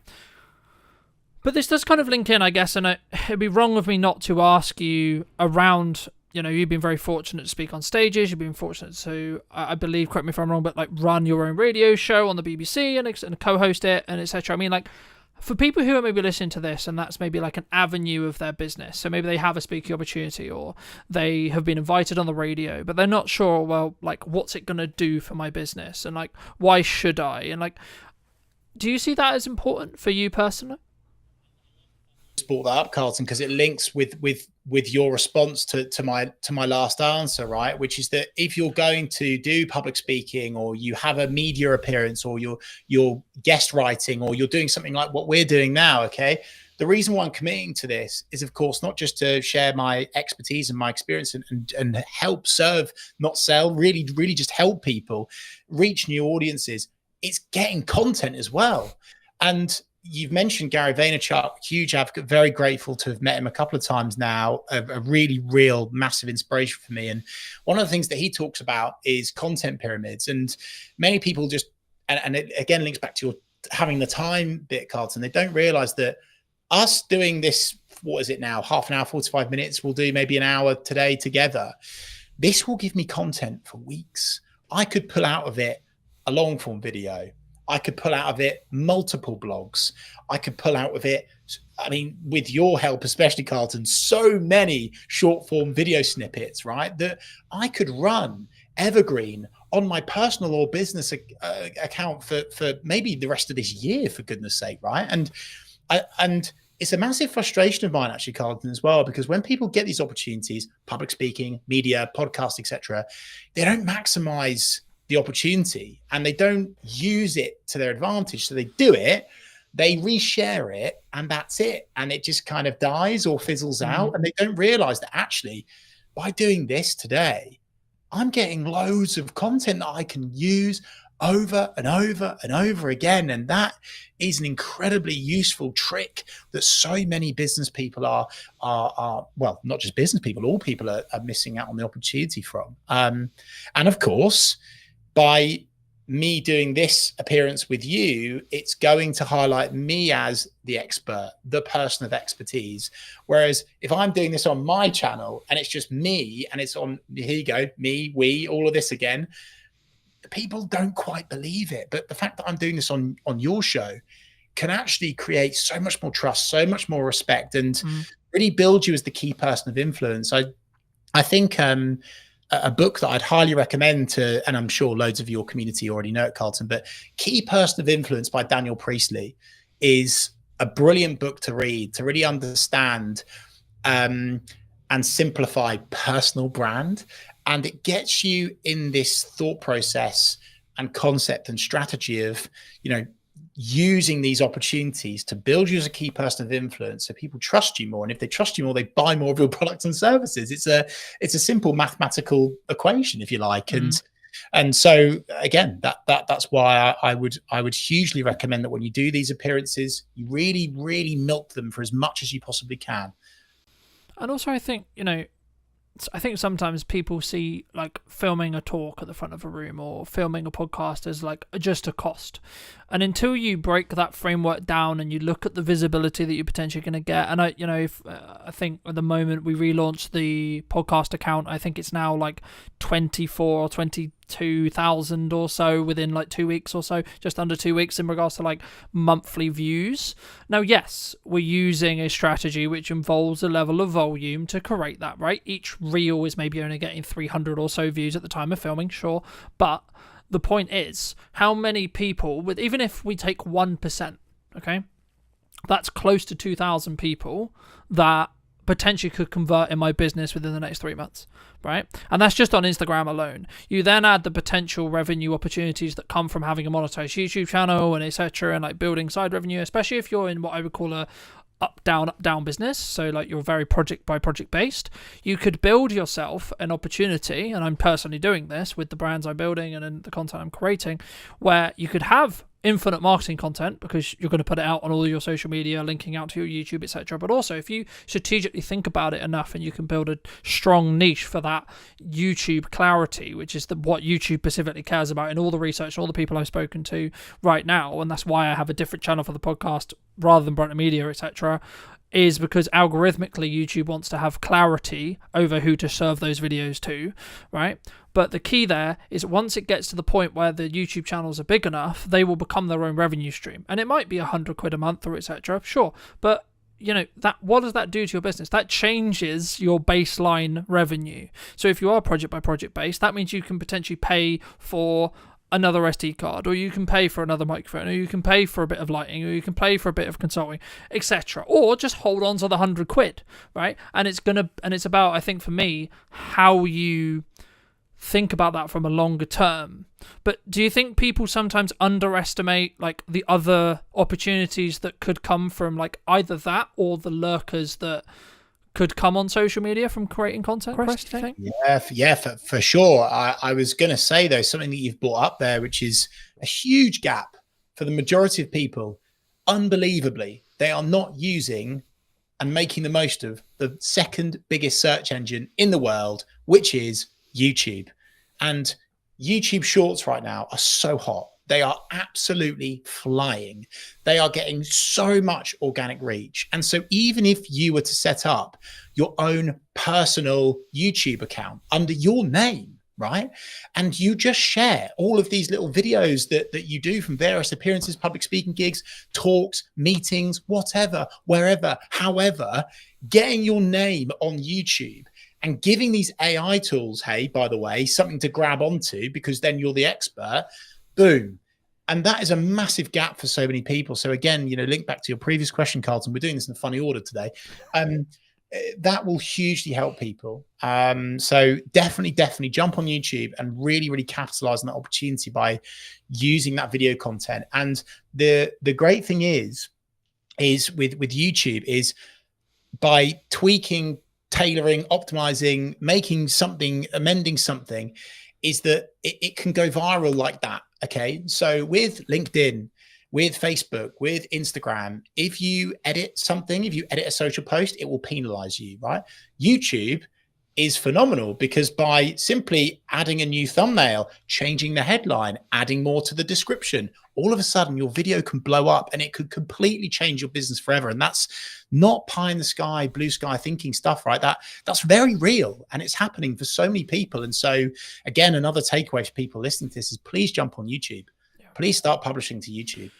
Yeah. And I think I mean, we've talked a lot about like the commercial benefit of doing content, the commercial benefit of like why I should be looking at marketing, how I should be consistently marketing. But you've done some incredible work through your Big C initiative about, specifically raising, I believe this is correct, do correct me if it's wrong, raising up to about £40,000 for the charity involvements and etc. I mean, how specifically is that kind of, I guess, purposely shaped your work, or like how did that kind of come about? Like, because I think that's really rare in the business landscape, but also in the social media landscape as a whole. I don't think we sometimes think, hey, I could actually do something really good and really meaningful here. Love that, Carlton. And we're talking here about business and doing all this, but hey, actually, what charities are you passionate about? What do you want to change in society? What legacy do you want to leave? You can use social as a tool to support with that. I'm so proud to say that we've now got up to over 50,000. I think we're almost knocking on the door of 51,000, right? For a cancer charity that supported my mum before she sadly passed away in 2007. And my mission is I want to get to 100 grand before I retire, right? And I will get there.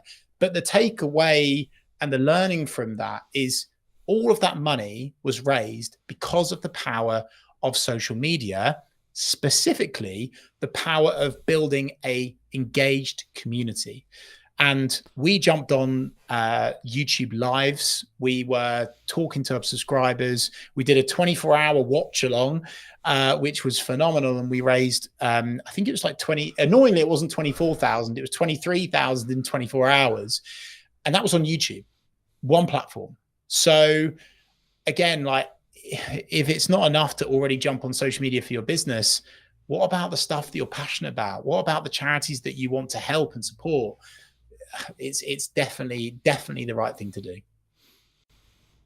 Do you think AI is going to change this? Yeah, I do. I think AI has already changed a lot of social media. And I think that it's one of those things that you can either lean into, you can sink or swim. And I think that many people are already swimming with it, but then also some people are unintentionally sinking because they're using AI. They are they're really rubbish with their prompts, Carlton, and they're just kind of spewing up stuff and throwing it out there. And the algorithm is understanding and picking up, that's AI content. And there's certain things that you see and you're like, you've swallowed a thesaurus overnight. You're using the rocket emoji on every single post. You're using multiple line breaks in weird orders. It doesn't feel like you anymore. So I think AI has changed it, but not just for the good, but for the worse as well. And honestly, not even just saying this because I'm on your podcast. It's why video. I mean, I didn't think video could be any more I didn't think it could be any more valuable. AI coming in has made video work even more valuable for you and your business. Because of course, AI tools are developing all the time, right? And it's going to get scary really quickly at what it can do, even in video. But right now, there's this opportunity where doing video as you, for real, there's going to be this nice soft squidgy stage where you can get so much impact now before these tools and technologies catches up with it and are able to dupe you to a quality where you can't tell the difference.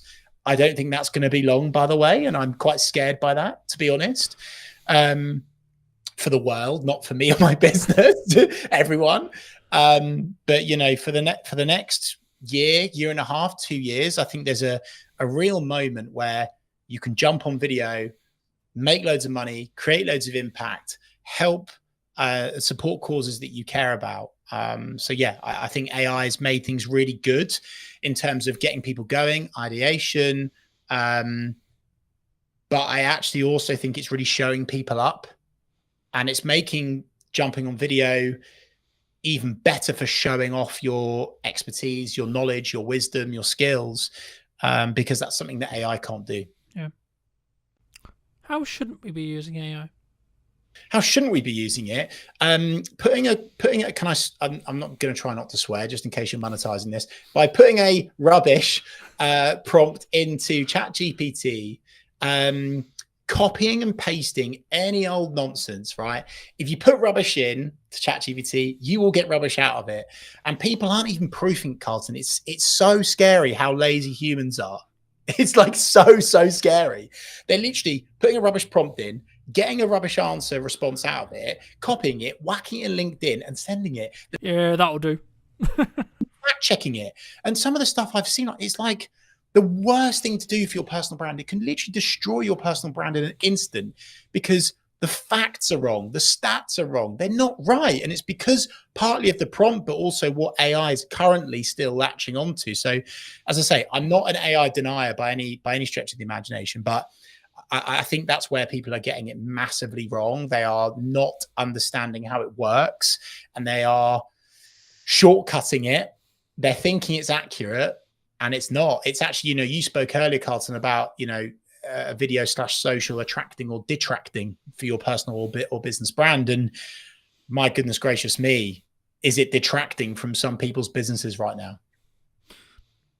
Algorithms change constantly, right? There's constantly a new thing. There's a new trend. There's a new, like, Reels have just launched, Stories have just launched, Snap Spotlight has just launched, etc. Right? Like, it's a full-time job on its own, right? That I'm sure we both spend quite a lot of our time because of the nature of our business. But to the person who's maybe not in the space every day, what advice could you give them as we go into 2026 and say, okay, well, this format, this trend, this idea, this concept, this thing is underrepresented and is the quote opportunity right now on social?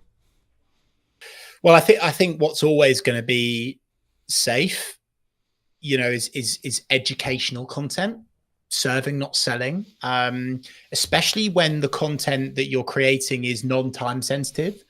That consistency is going to be more impactful and work over and above trends. I'm really cautious with trends.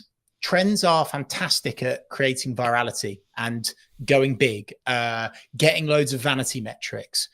I'm not sure jumping on trends is something that a business should be leaning into too much, because actually I think it detracts away almost from your commercial objectives.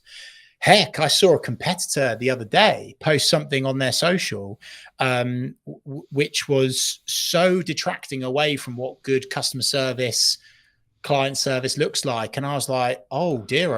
And it's because they jumped on a trend that like other people are doing, but you don't have to jump on every trend. So I think video works.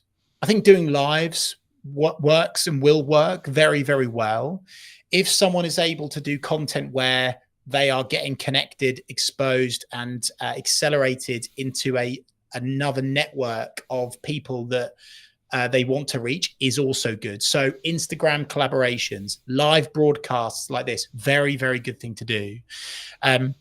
But Carlton, I do fear that question will almost strike fear into people, and they will go, "Oh no, I'm overthinking it again. I can't do the right thing." So again, I just want to go back to basics: execution of perfection, give value. I'm creating now, as we speak, 52 videos, and I'm going to do one per week for the rest of next year. Like, I'm practicing what I preach on that, and I'm not worried about the trend at the time, because I want to leave a digital footprint. I want to leave little magnets, branches for my audience to hang on to with keywords of service areas that I want to sell more of. That's what I'm all about, right? Leaving this footprint that people can grab onto. So trends are great. You don't have to jump on all trends. And in terms of like what's safe for 2026 and what is going to work still in 2026 is short form video content. Make it real, make it authentic, whether you do it professionally with someone as good as yourself, Carlton, or whether you selfie shoot it. But again, balanced diet point. Do both. Why not do both? Yeah. Work with you, Carlton, or another video provider. Won't be as good, obviously, to batch create loads of video content, evergreen, non-time sensitive. So you're talking at least once per week, and build it and build it and build it. And that's how you can grow your account. No, I completely agree. And I want to build off just before we wrap up the trend thing, because I agree, but I also kind of disagree. And and it's kind of a bandwidth question, right? So I'm going to caveat my answer with, if you have the bandwidth to do this and you have the systems in process to be creating all the polished stuff, all the value add, everything that me and Chris have been discussing for the last hour or so, then yes, do that first. That's always going to serve you. That's always going to be a good idea. However, if you want explosive growth from an awareness point of view, and you have the bandwidth to jump on a trend fast before it becomes saturated, then you can commoditize a load of attention that will then lead into your value-led content. And that's where it really comes down to, in my opinion, a yes and thing rather than a yes or thing, right? We've alluded to Gary a lot, and I will link some resources down below for those who are interested, but like, this is one of the things that Gary talks about a lot. It's like, yes and you should talk about your hobbies. Yes, and you should talk about, I think he had a video that got like silly views, like millions and millions, and it was like him talking about like a fruit, right? What ROI is that? Well, actually, probably quite high, because what happens is people, if you look at everything you do as a part of a marketing funnel, you need to ask what piece of your content is going to do. You can trend jack and get a strong piece of awareness content. No, it won't convert. No, it's not going to miraculously mean you get hundreds of millions of pounds in your bank because you've converted it. But what it will do is it could give you a boost in followers and or a boosted initial interaction. And if you have your leading to a book that's actually on Chris's bookcase behind him, where Gary talks about your profile hygiene, right? If you have your website, you have your email, you have your phone number easy accessible on those profiles, when you get something that gets 1 million, when you get something that gets 100k, there's going to be a percentage. Again, if you take 1%, you're going to be in a position where you're going to get some more work. You're going to get even 1 or 2 more people who potentially will become clients. So that's kind of my, I guess, counter argument to trend jack, and that's why I caveat it with the bandwidth thing. But Chris, for those people who, because I'm aware you've got to go very shortly, but for those people who want to connect with you, if you want to see more content, you want to see some of this video you've already alluded to, where's best for people to reach out to you? And do you agree with what, that strategy as a whole? Well, I was going to say, I just looked at the time and I went, oh, that's a shame, because I've got so much more to give. And for people that have kind of liked the cut of my jib today, I'm serving up a ton of value over on my Reeve REEVE social media YouTube channel. I'm doing live broadcasts, one of which is with this guy. Incredible value in terms of video psychology, which is the most important thing before you get going. We'll leave that alone for now. Connect with me on LinkedIn, Chris Reeve. I'm showing up there really consistently and just providing free value for people to use and jump on. And yeah, just back to your previous point, to I guess sort of somewhat finish on, Carlton, in a funny old order again, is we could have done an hour-long Gary V loving, couldn't we? Right, but this attention thing, right? And I think that's something else to tap into. Is without attention, nothing else happens. And so I would just say, like, preach to your previous answer, Carlton, bang on the money. I'm saying yes, and I'm not saying only do proactive, non-time sensitive evergreen content. This is my tap, by the way, that I'm turning. But I'm also saying turn on the reactive tap, which is the trend tap, the reactive tap. Just don't do only one or the other. Do both, but it has to be attainable with you and your business, Carlton, which is where I think we're totally in the agreement of. I'm just so fearful that some trends that people are jumping on detract and they turn off your ideal customer profile rather than turn on. But I'm in total agreement with you. Do proactive, non-time sensitive, evergreen video content.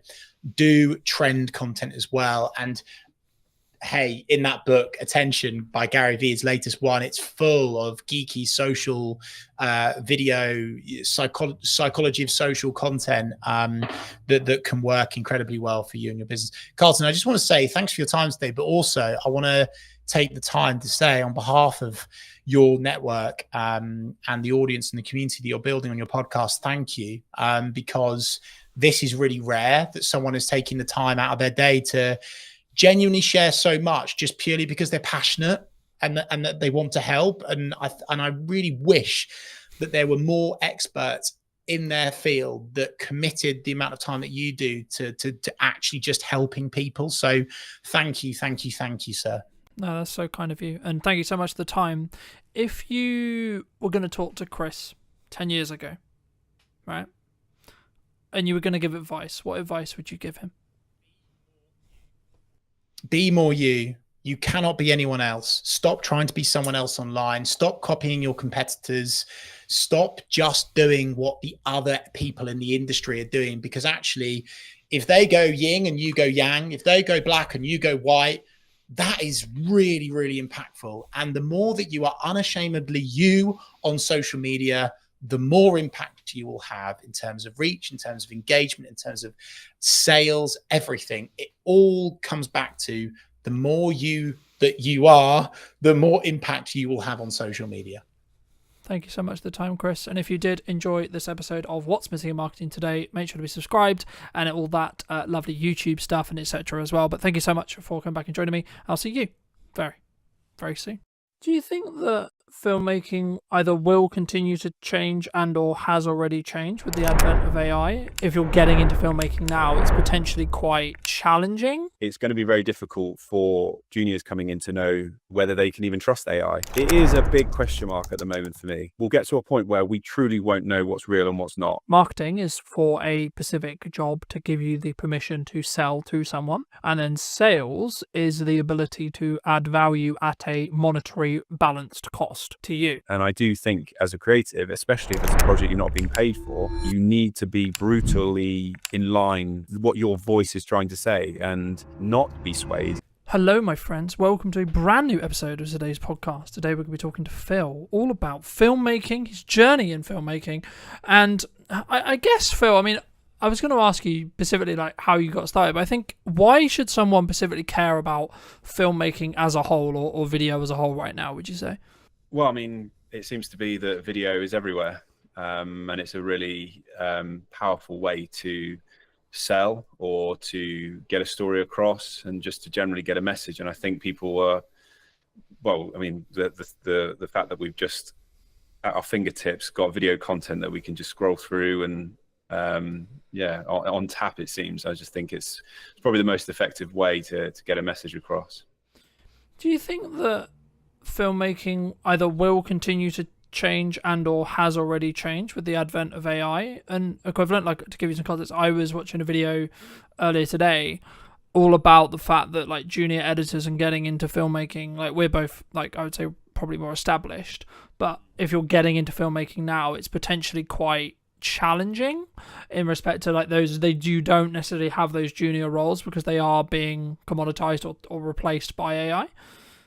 Yeah, it's an interesting thing. I was at an event the other day and they drew attention to the fact that, as you described, those junior level roles are being filled with AI.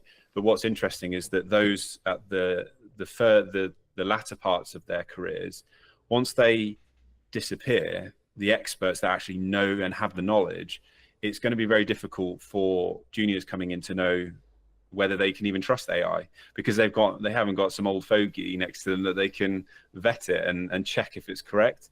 But in terms of AI, it is a big question mark at the moment for me.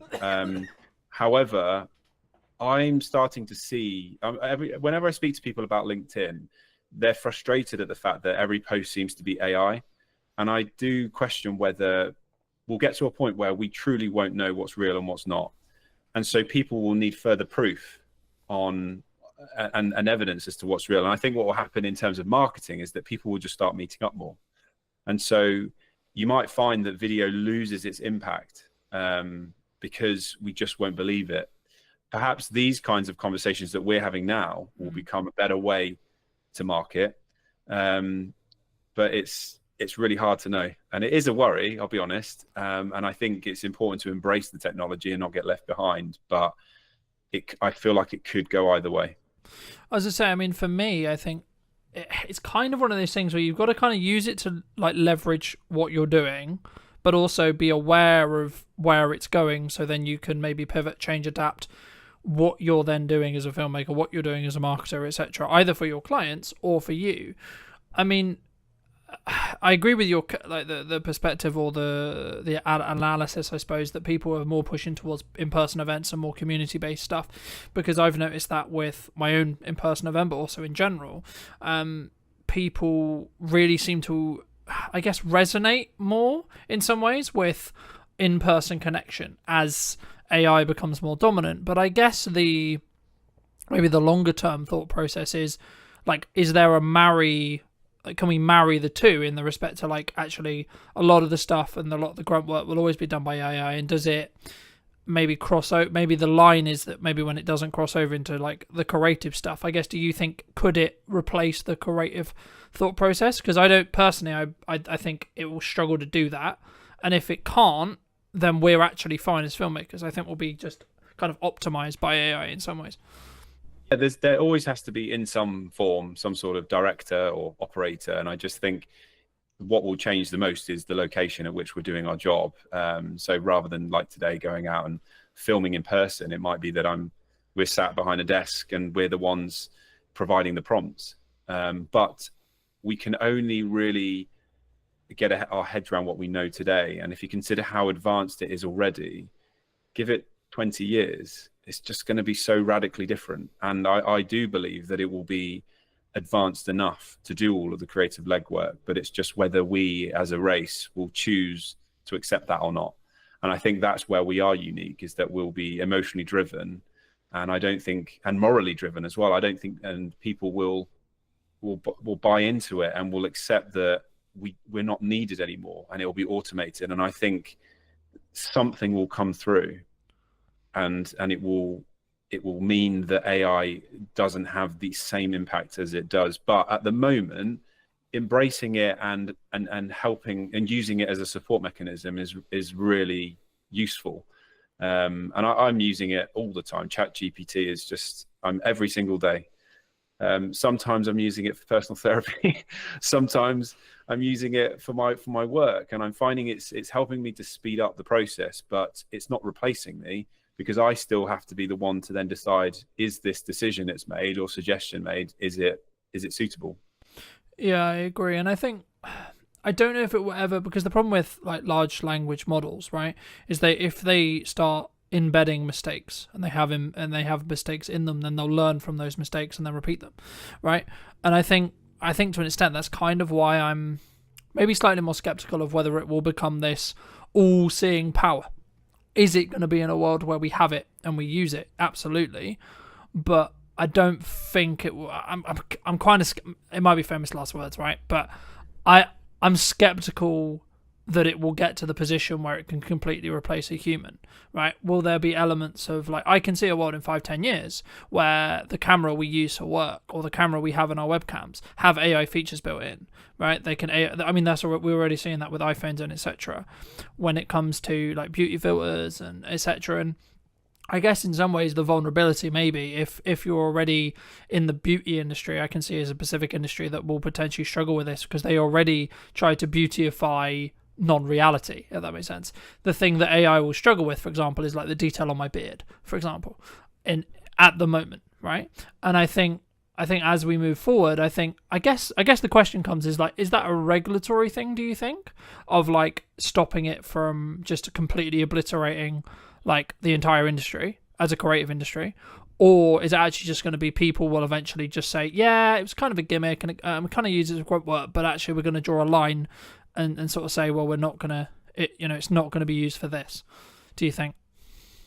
I feel like we are in such a capitalist society that sadly, I feel that the need to create revenue will be so strong that I don't even think, I think it will just happen and we won't even notice. And for people like you and I, we know a world before AI, whereas in 20, 30 years, the next generations coming through won't know any different. And so it will just be part of their life. So I think that's when we'll notice the biggest difference. But I do feel strongly that we will just require that real human interaction. And for as long as we don't know, we'll crave it. It's just hardwired into us as a species to want real connection. So I do think in some form we'll seek it out. And I reckon a new art form will come about from it. I don't know. Or it might be, as we see quite commonly now, things that are retro coming back in. It's because even the younger generation are looking at simpler times. My daughter is 13 and she's taking a break from her mobile because she doesn't like what it represents in her life. And I think that's an incredibly mature choice that she's made.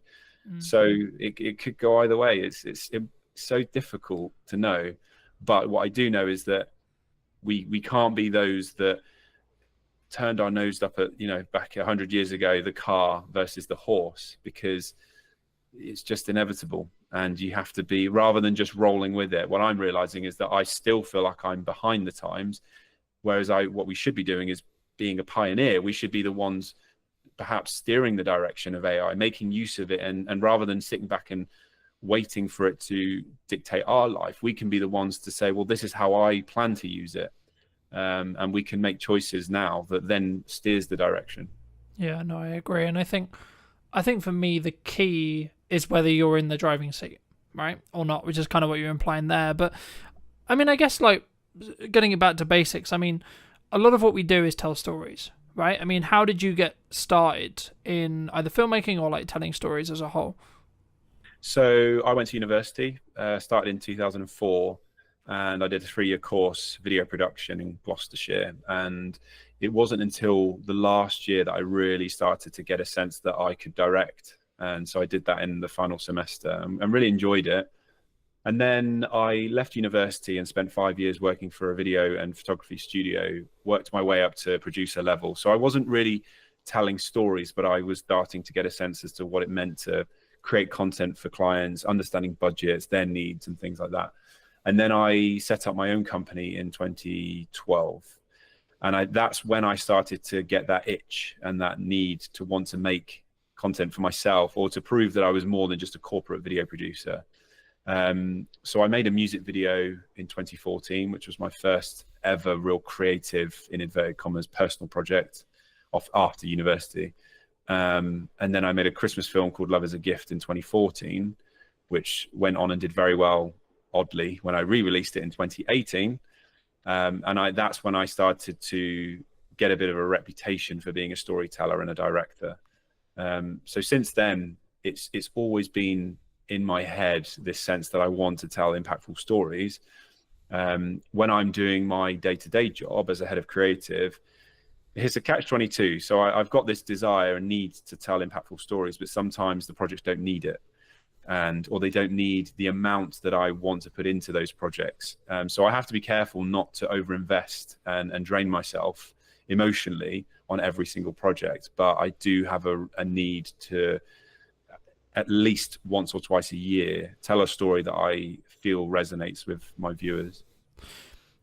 Do you think a lot of people struggle, like, I guess in some ways they're always in the rat race, especially as filmmakers, right? They're in that corporate kind of revolving wheel of, I need to create something, I need to create something, I need to create something for a client. And maybe they don't step back and say, well, why should I create something for myself? I mean, is that something you've always done, or was that just to like sharpen your craft and lean into that more creative side that maybe didn't necessarily fit the client's vision, would you say? When I started making, kind of the reasoning behind, I guess, why you still create, or why you did create your own stuff, rather than, because I guess in some ways some people would say, well, you don't make direct money from it, so why would you invest the time, energy and resources in doing so, right?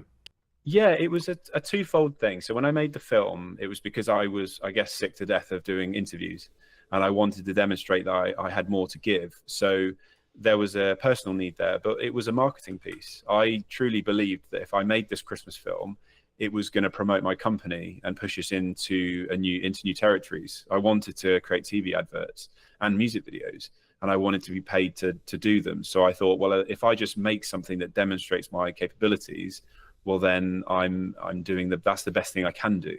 And it's paid off. It took 4 years for that film to gain the traction that it did, but I've had some successes off the back of it. So I think it's really crucial that creatives don't just sit back and wait for the brief to come in from the client. They play their part in steering the direction of their careers, and then that influences who then approaches them and the briefs they receive. It's like a self-fulfilling prophecy. They'll receive the briefs that they want to receive because they're demonstrating what they can and can't do. Do you think, I guess, I mean, that's always been an approach that I've had, which is like, if I want to make the step into a specific area of work, I need to kind of do spec ads or free ads or etc. around that thing, or a personal project to sort of prove, I guess, in some ways to that industry, for me to have the right to then potentially pitch for stuff. Do you think business owners, creatives, I don't want to use the term they're lazy, because I think that's it's kind of up your own arse kind of opinion of saying that. But I guess the approach could be like, if their back's against the wall, maybe they don't appreciate that marketing is the understanding, or maybe they don't have the runway financially to think about what are we doing in 3 months' time, right? Because a project like that, I haven't done one to that scale, but I expect it didn't exactly take a week, right? I mean, did you specifically plan like, oh, I've got this 3-week window and I know I'm going to be good for client work, etc., and then make the decision to do it? Or was it in a down period? Because I think sometimes we can go into this spiral of, oh, I'm just going to go get a job, or, oh, I'm going to play video games and sort of wait around and wait for the phone to ring, right? Yeah. For me, so Love is a Gift, the Christmas film, I was on a run and the idea came to me, and it was just before Christmas. I think it was early December, so I was quite late in the day to get something made, but I didn't hang around. So it was a Sunday, I ran home, literally sped up to get home to write it, and then I'm pretty sure it was the Tuesday that we just made it. So I'm very impulsive, which is a good and a bad thing. But I don't like to hang around. When I get excited about something, I just want to get it made. And I think that's the best way to be, especially as a creative, because the moment you pause, you start to second guess, and you start to worry about, will it be successful, or will people like it? Is this right timing for me? And then you just end up talking yourself out of it. And there's a danger as well with the second guessing, is that you start to lose. When I was running, I wasn't thinking about who was watching it. I was thinking about the story I wanted to make, and it was all coming from a deeper level.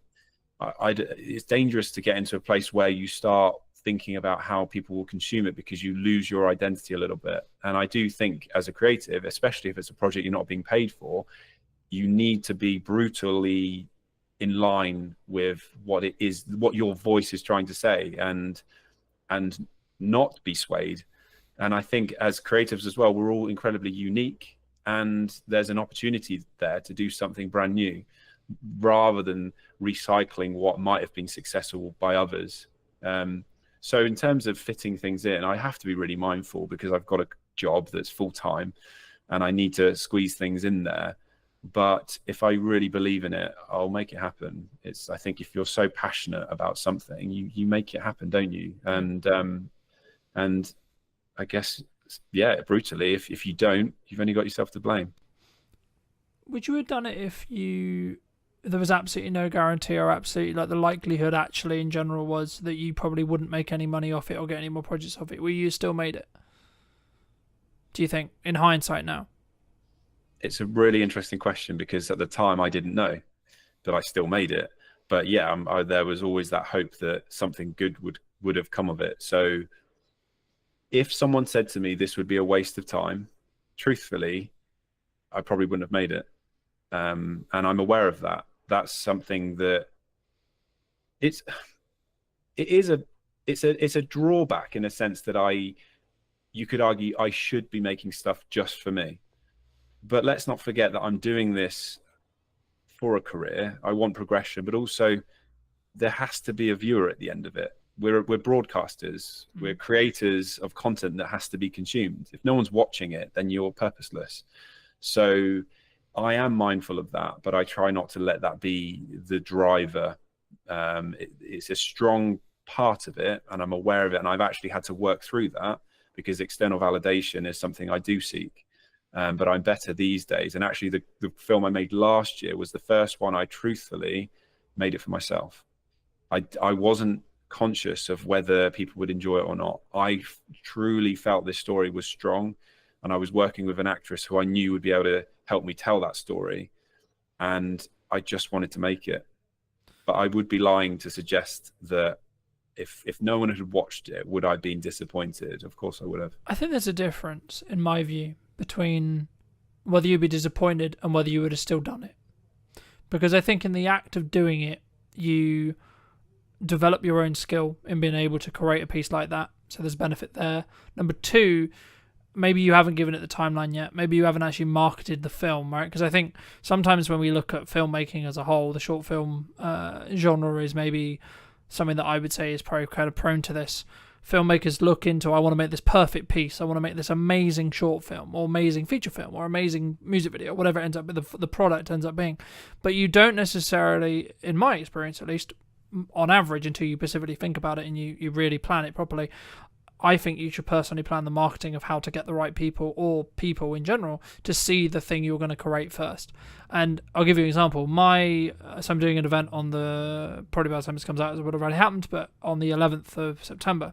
And my plan wasn't, let's film or plan out everything I'm going to do in the event, like piece by piece by piece.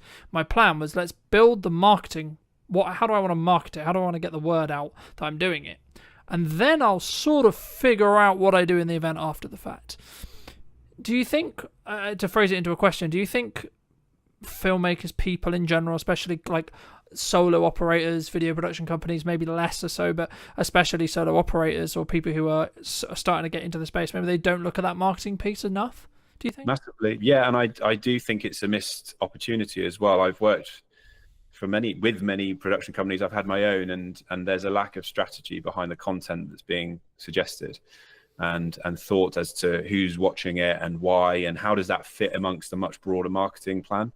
And so thankfully now I'm in a broader creative role, and that's exactly what we have to do. And video is just part of the puzzle. And that's been a real eye-opener for me, because video was always my world. But now I've realized it's not the be-all and end-all. There's so much more that surrounds it. And so I do feel that production companies should be way more vocal, or should be understanding of that broader marketing plan, so that when they're pitching ideas, it's not just, this sounds nice, let's hope for the best, because the client deserves more than that. So that is a trap that solo shooters, and actually lots of production companies that are well established, fall into. They focus in on just that one particular project they've been asked to produce, but they're not thinking broader than that. And I do think clients should demand that as well. It's really important. Do you think that would be a way for us to protect us from like the future of our income, the future of our business, the future of our career from AI to an extent, if we focus on that strategic side? Potentially. However, ChatGPT is incredibly strong at coming up with marketing plans and content strategies. But again, there has to be somebody, I suppose, that controls it. That I question whether a business owner would have the time, I suppose, to be thinking, well, what is my marketing plan? What strategy am I going to be putting into this campaign, especially if there's lots of campaigns? So yeah, that's a really good argument there. If video producers can get on board with that and bridge the gap, so that perhaps you don't want to get rid of marketing agencies altogether, but for those smaller projects where they just need a video or a suite of videos, yeah, that's a really good way to add value. And whether they charge for it or not, I don't know. But then a client or a customer would come to them seeking that value. Because for me, when I saw, and I've been very honest in content before, I'll be very honest with you and everyone listening. I mean, I saw what AI was doing, and I saw what AI was becoming capable of, and I'm seeing some of the stuff coming out of Google VO and etc. And I was like, shit. All right, was the honest truth. And then I was like, actually, hold on. There is, and that's kind of why I focus on that middle ground, because with the strategic side, because I think everyone wants to chase the golden goose, right? Everyone wants the large projects. Everyone wants the big paychecks, etc., etc. In the years of experience I have personally, they only happen if you can be ROI focused. And for those who don't know, ROI means return on investment, and it's basically just focusing on, because at that point, if you can, no one can ever guarantee like a strong ROI, right? You can't. But what you can do is you can stack the odds in your favor, right? So something that I'm trying to do a lot of at the moment is be very omnipresent in my marketing, right? Like, this is the first one that was streamed, right? I'll be curious to see where the podcast is in a year when it comes to the quality of streams, how I stream, how I record it, etc. But the key for me is to either utilize strategies from either older content to distribute on other discoverability platforms to give me the opportunity to potentially reach a larger audience, for me personally, and or potentially everything I'm experimenting with, everything I'm trying to move forward with, I can then, when I work with a client, I can say, well, actually, this is working for me. Have you considered doing this, this, and this? I mean, is that also, I guess, part of the argument or part of the thing you would personally say about why someone should make a music video, should make a short film, should make, their personal documentary, their personal project, etc. Not necessarily about them, but they should make that personal thing that they're not necessarily getting paid for, would you say?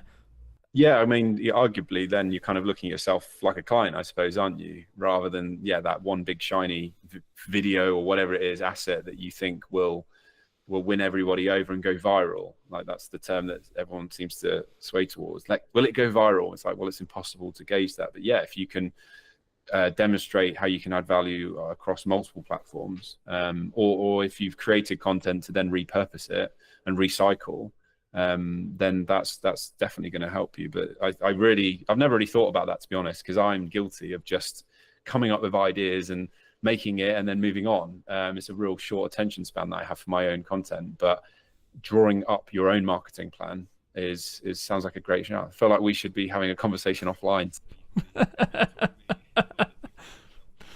I don't know whether I'm just unique in the way I think, right? But I've always treated and continue to treat Brunton Media as the highest paying client, right? Now, the reason why I do that is because it allows me to be what I believe and where I am as the cutting edge of what I know is working in marketing, and then using video as a vehicle to do that.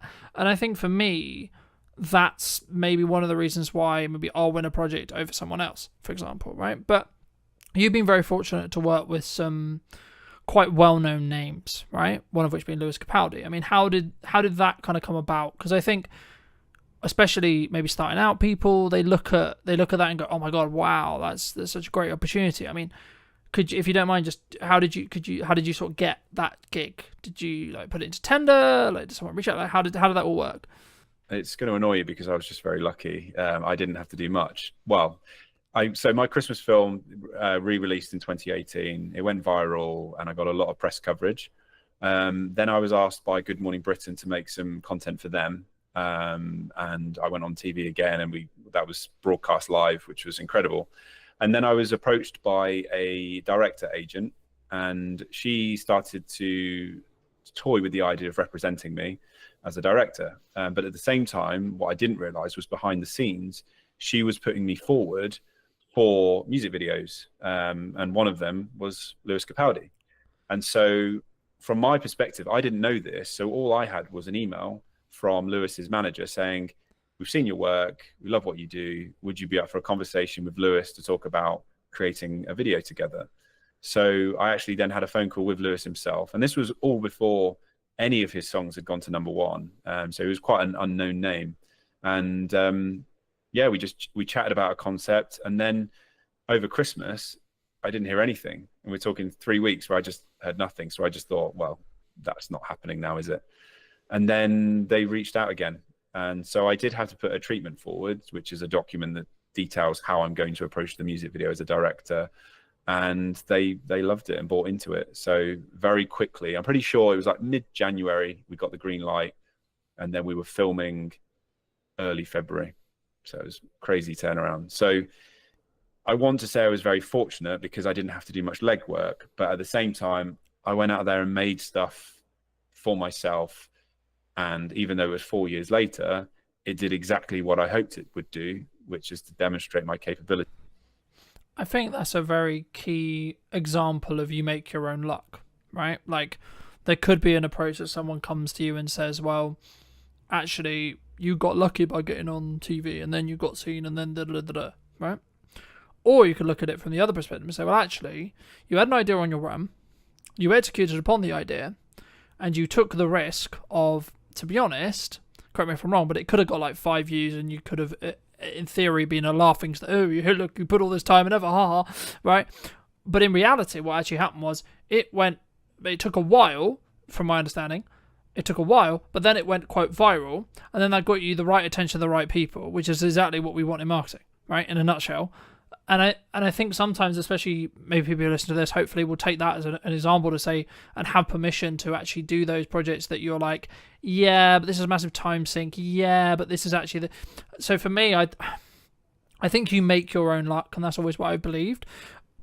And it sounds quite egotistical to say, but the reason is because you can do work now that can then showcase and highlight. And that's why I treat my marketing in the way I treat my marketing, because every single time I'm live, every single time I'm moving forward, yeah, my video or my live stream might only get 2 views, but you don't know who those 2 people are, right? And then in 6 months, 12 months, 18 months, they might actually be the next big client.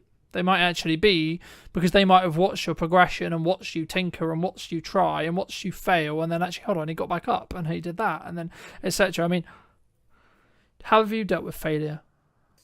I'm trying to, I don't mean this to sound weird, but I'm trying to reflect on when I can consider myself having failed. And I don't know whether that suggests to me that I'm continually growing, or I've just been very lucky and had a great experience in my career. The film Love is a Gift, I released it in 2014, and it got a few likes and watches on the Facebook notice board in Tewkesbury. And you could argue that that could have been considered a failure. But I think because the position I was in was that anything was better than nothing, I had no expectations. But I also wanted to relate to what you were saying about the waiting game. It's the same for brand. With brand messaging, it takes a long time, I think, to build a brand. And my example is a really good.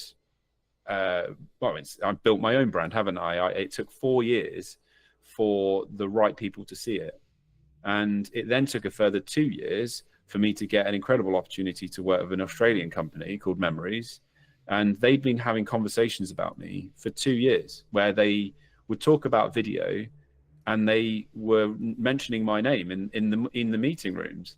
I didn't obviously know this, and then 2 years down the line, so that's 6 years on from the film being made in the first place, I then got reached out. They reached out to me and offered me a 2-year role. So it is really important to just be patient, I think, but not chase the quick wins. It's very common, as you probably know this yourself, that you've got the financial directors thinking, well, what's the return that I'm going to see next week?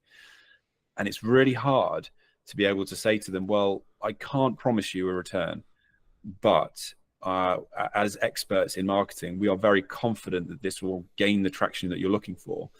But this is where data comes in really handy, because if you can demonstrate that you've done it before, then they're much more willing to take a leap of faith. And I think, again, as video production companies, which they don't tend to do, they need to be desperately clawing any form of data that they can get to show that what they've created actually had an impact.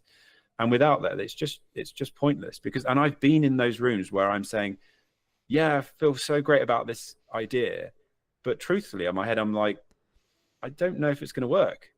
I hope it does, but I didn't feel confident in that. So now we're really hungry for data, because it just gives us that extra bit of confidence to be able to say, well, check this out. We've done it before. I reckon we're going to do it again.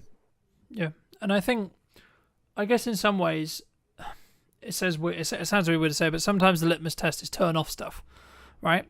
Like, let's say, for example, you've got a client, and maybe you're not in the position to say this or do this, but like, I've had it previously with clients. I'm sure I'll have it again with clients where they're like, well, what's the ROI? We're paying you all this money, etc. Like, we haven't made any direct sales from it. And I'm like, okay, right, let's break that down.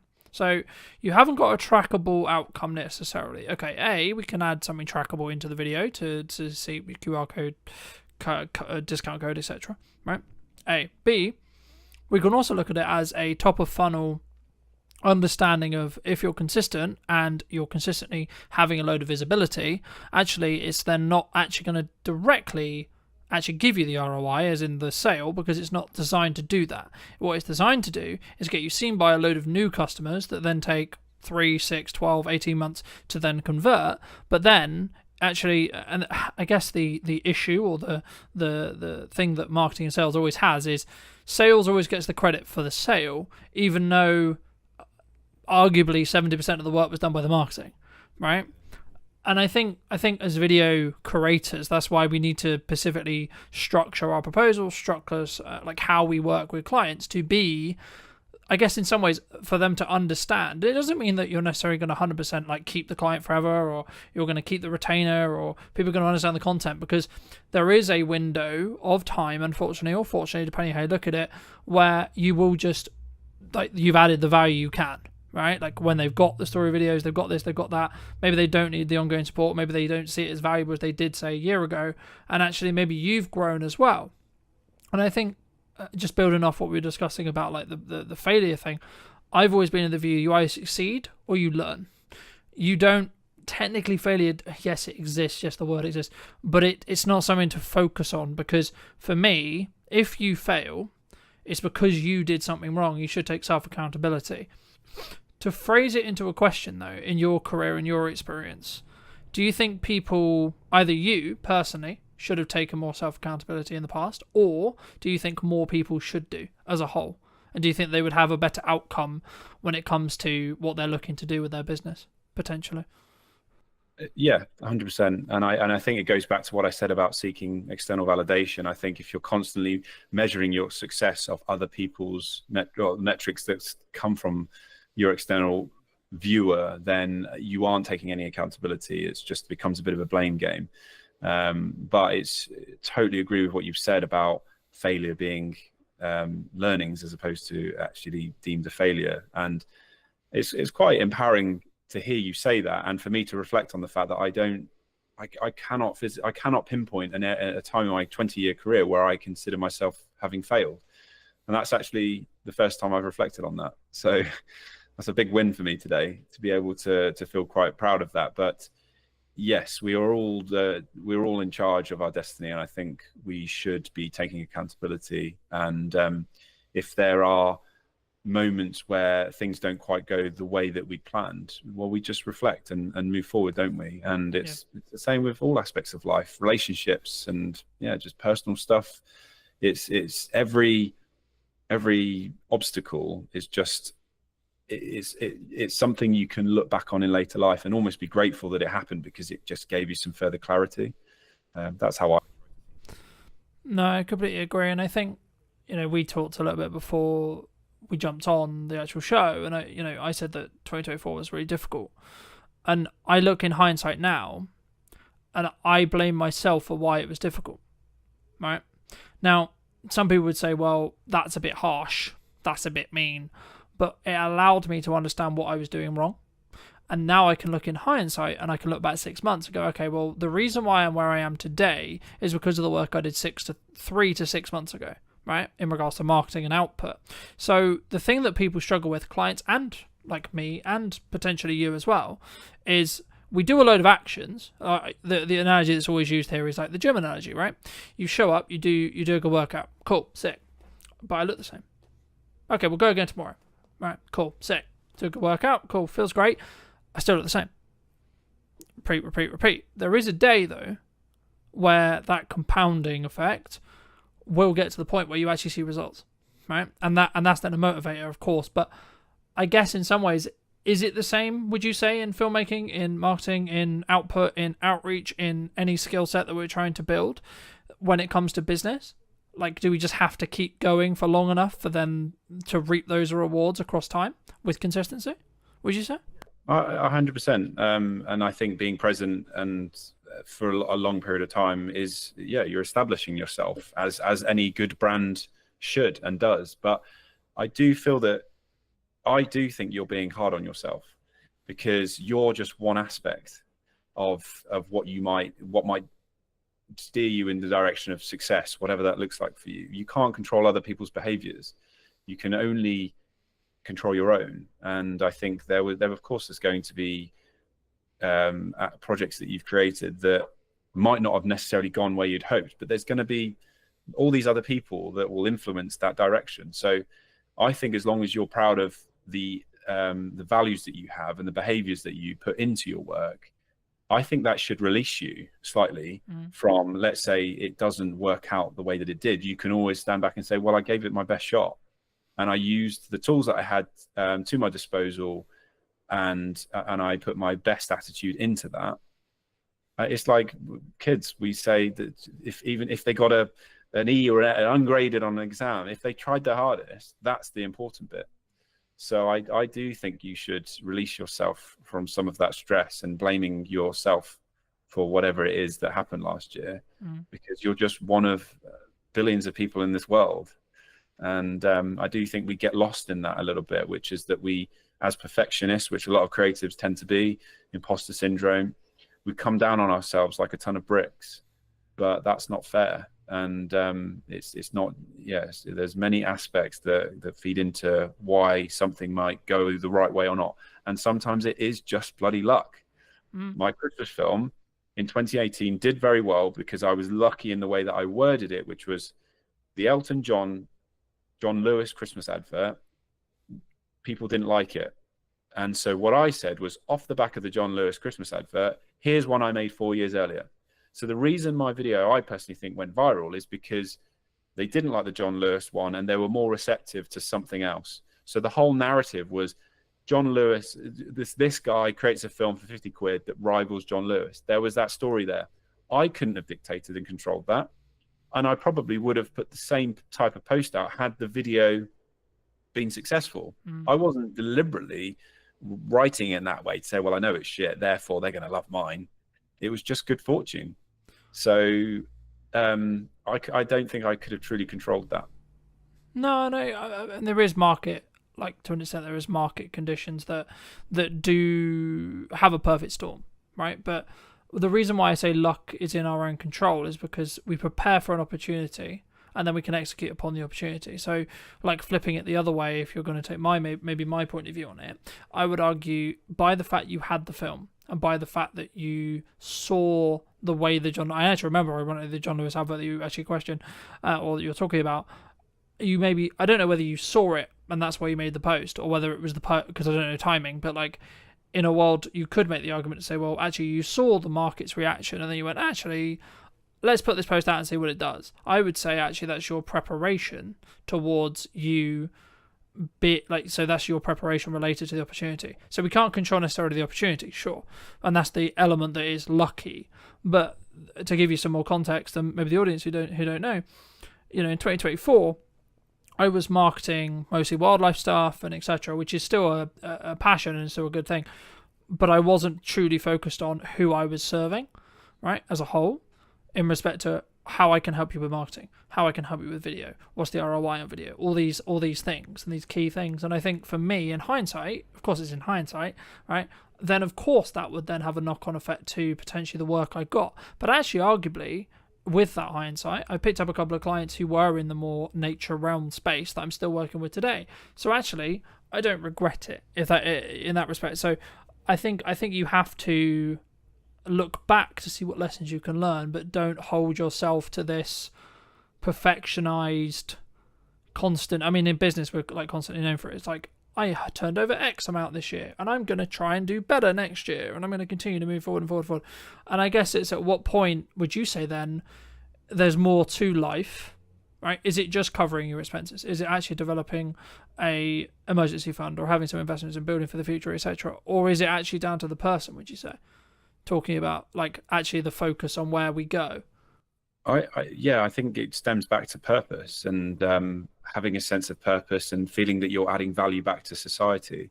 I do feel that we're in an interesting time at the moment where even back at school, we're being fed this idea that we can all be exceptional, and it narrows it down to that one individual. Whereas we are a successful species because we were built on communities, and so what I want to feel in my life is that I contribute. And I get a real sense of purpose from this idea that it's not just about me, it's about how I contribute to society. But going back to what you said about preparation, you nailed it. I was thinking that word preparation and then you said it, because that's all you can do. And it's the same I'm well into my fitness. I used to be a pretty established runner, and training is all about just preparing for that race. I can't necessarily control what the weather conditions are going to be, how I'm going to feel that day. And there's lots of factors I can't control, but I can be very prepared. And again, using that as an analogy, every time I suffered in a race, it meant that the next race, I literally would be able to say to myself, I felt this pain before and I survived. And so I think we can use that in business and all walks of life, which is to say, well, that didn't work out how I thought, but I feel. Yeah, and I think when you change your mindset around failing, right, and that is your mindset when it comes to potential failure, I think it frees you. For me, like in that scenario with the running scenario. Yeah. But I also think failure is often dictated by other people. And I think if there was no one around to tell you that it failed or to give you any sense that it failed, I think we wouldn't feel so bad. And so that's why it's important not to measure your success of other people's drivers or what other people are doing in their lives. It should be based on what's relative to you. Yeah. Do you think that comes from a self-belief, self-esteem, like in here thing? Like, this is more general, this is like not necessarily filmmakers, but do you think that the reason why we look for external validation constantly is that, or maybe that we want a film to go viral, right? But putting it back into our industry, do you think that's why, like, we there's something we're trying to fix in us? Potentially, but I think it's because we're taught the wrong lessons. We're taught that success comes in the form of finances and how many likes and subscribes we get and popularity. Whereas if we were fueled this idea that success came from making someone smile, it's just a whole different vibe, isn't it? And that's raw human nature. And I do think we all have it in there, but we're just being fed this dopamine hit constantly, and the need to want to be popular, which is just that again is a human natural thing, an instinct to want to be popular. We want to survive in our community. So I do believe that from an early period in our life, we're taught the wrong lessons. Yeah, I think that's true, and I think it takes some rewiring sometimes to, and also from speaking personally, like some internal work on why do I look for X or Y from that perspective. And I think you have to take it into two, just maybe lean a little bit back into business. You have to take it from two sides. One is I'll use your example. I'm actually completely cool if this video gets 3 views. I've spent tons of time in it. I'm really proud of it, and I'm not going to tie what I believe to be a successful project on what the internet or the output or etc. actually deems it. So if it gets 3 views, still great project. If it gets 50 million views, still great project. Fabulous, right? And then there's the other side of it, which is like I'm doing it for a client or I'm doing it for myself, which is like, cool, I need it to push a needle somewhere, okay? So I'll give you, I've just picked up live streaming in the last handful of weeks, and I've weaved into what I was already doing into live streaming. So I'll give you an example. A handful of weeks ago, I knew that I got a couple of private texts from a couple of clients that I would call maybe on the fence, right? We don't have any open projects. We've done some projects previously. We're in between projects, etc. Cool. And the part of the text that really stand out to me was like, oh, your videos are really connecting with me, right? And I was like, okay, hold on. So I don't know what you watched. I don't know where he saw it. I don't have any context at all outside of he watched a video, at least one, and it meant something to him. It connected with him, right? Now, if I'm looking at purely transactionally, that probably means they're more likely to use me in the future, or they're more likely to do a project with me sooner rather than later. Sure. But actually, on a nice level, actually, cool, I just made that guy's day. I made that person's day. I added some value to them. I helped them move forward or help them pre-context or re-understand something related to the video. And I think for me, when I started really focusing on that bit, how much can I help, how much input can I give and give and give and give without not necessarily expecting anything. Now, it comes from a place of financial planning and financial health, sure. But actually, once you can get there, you can then actually probably make more money. If you're just looking tangibly and that's your objective of success, you can probably make more money by continuing to do that because you don't have to constantly ask for business, right? I mean, just as I'm aware of time, so I think let's wrap up soon, but for people who are maybe listening to this and thinking, okay, I'm going to start creating my own projects, I'm going to start creating my own content, where should someone start, would you say? Well, well, I mean, we've all got smartphones that are very capable now. We've seen it with 28 years later. Obviously, they had some pretty sexy lenses on it, but it was shot on an iPhone. So we can all be going out and making our own content. But I think in terms of learning, it's important to surround yourself by other creatives who are perhaps further ahead, and go in really hungry with a positive attitude to want to learn, but just to watch and see what's going on. And I think being broad with that as well, and getting a different spread, allows you to understand, well, what is it that I want to be doing and what do I enjoy? But I truly think the best, if you want to be a content creator, you have to create, and you can't sit back and wait. It's on your terms. And I think especially younger people, they've got less ties, perhaps, financial restraints. I think it's a great opportunity to use that time to explore. But it's also being mindful of the fact that you might not figure it out for a long time. But if you imagine there's an infinite number of doors in front of you, all of those doors could be open, but it's up to you to open those doors. You don't have to walk through every door, because that could be careless. But if you're just stood looking at the doors, then that's the bit you can control, is to open those doors and see which is the one that you want to walk through. So, and I know it's a cliche, but I do believe that those, you can have an incredible skill set, but if you're an actual arsehole, people aren't going to want to work with you. But if somebody who knows nothing but has an incredible attitude, I'll remember them. I'll get them back on board. I've done it before. There was somebody who had an incredible attitude, and I put them in front of the right people, and now they're living in London, having an incredible time working on TV commercials. And that was her attitude. That's what mattered to me. So that goes back to what we said before. It's about behaviors and how you feel you can contribute back to other people and make people feel something. And those people as well, they're the ones that are best at selling, because they can sit in a room and it's not about them. It's about, well, how can I want to add value to your life, to your business. And they truly, truly believe it. And the best brands in the world are positioned in that way, which is that they truly add value, and it's on the customer's terms. So that can definitely be taken into, for any young filmmaker or creative, try to see how you can add value to the person that you're working with or speaking to, and get a mentor as well. That's really helpful. I have a mentor, and he's brilliant. It just helps me to stay fresh, I think, because it's easy to get stuck in your old ways. No, I completely agree. And I think also, like, giving without expecting a return, and just, I'm going to use the term like showing up repeatedly in a good manner. It comes from understanding where you are in your career, A.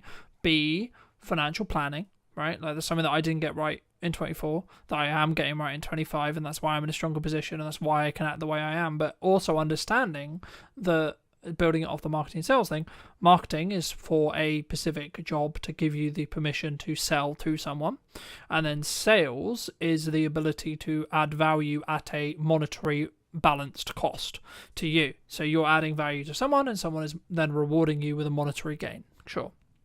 Right, but what people sometimes get wrong, in my view, is they don't understand what camp they need to stand in most of the time.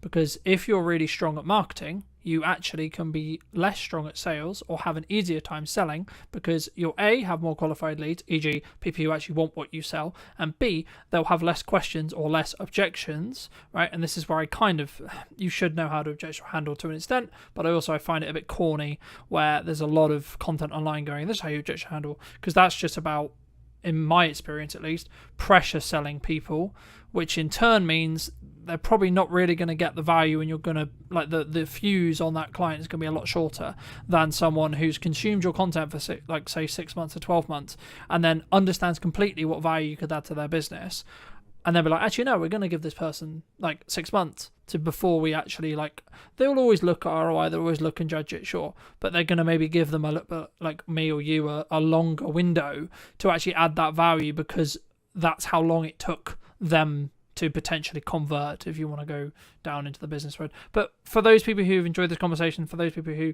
want to connect with you, want to reach out to you, want to talk to you, want to maybe hire you to do stuff, etc., where's best for people to reach out to you?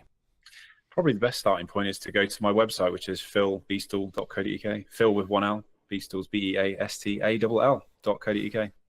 Magic. And if you were going to talk to yourself 10 to 15 years ago, what advice would you give to that person now? Chill the F out. I don't want to swear on this. That's the big F bomb. Yeah, just enjoy the ride and stop overthinking. Stop worrying about what other people are going to say. Do what feels good for you, but continue to work hard and show up.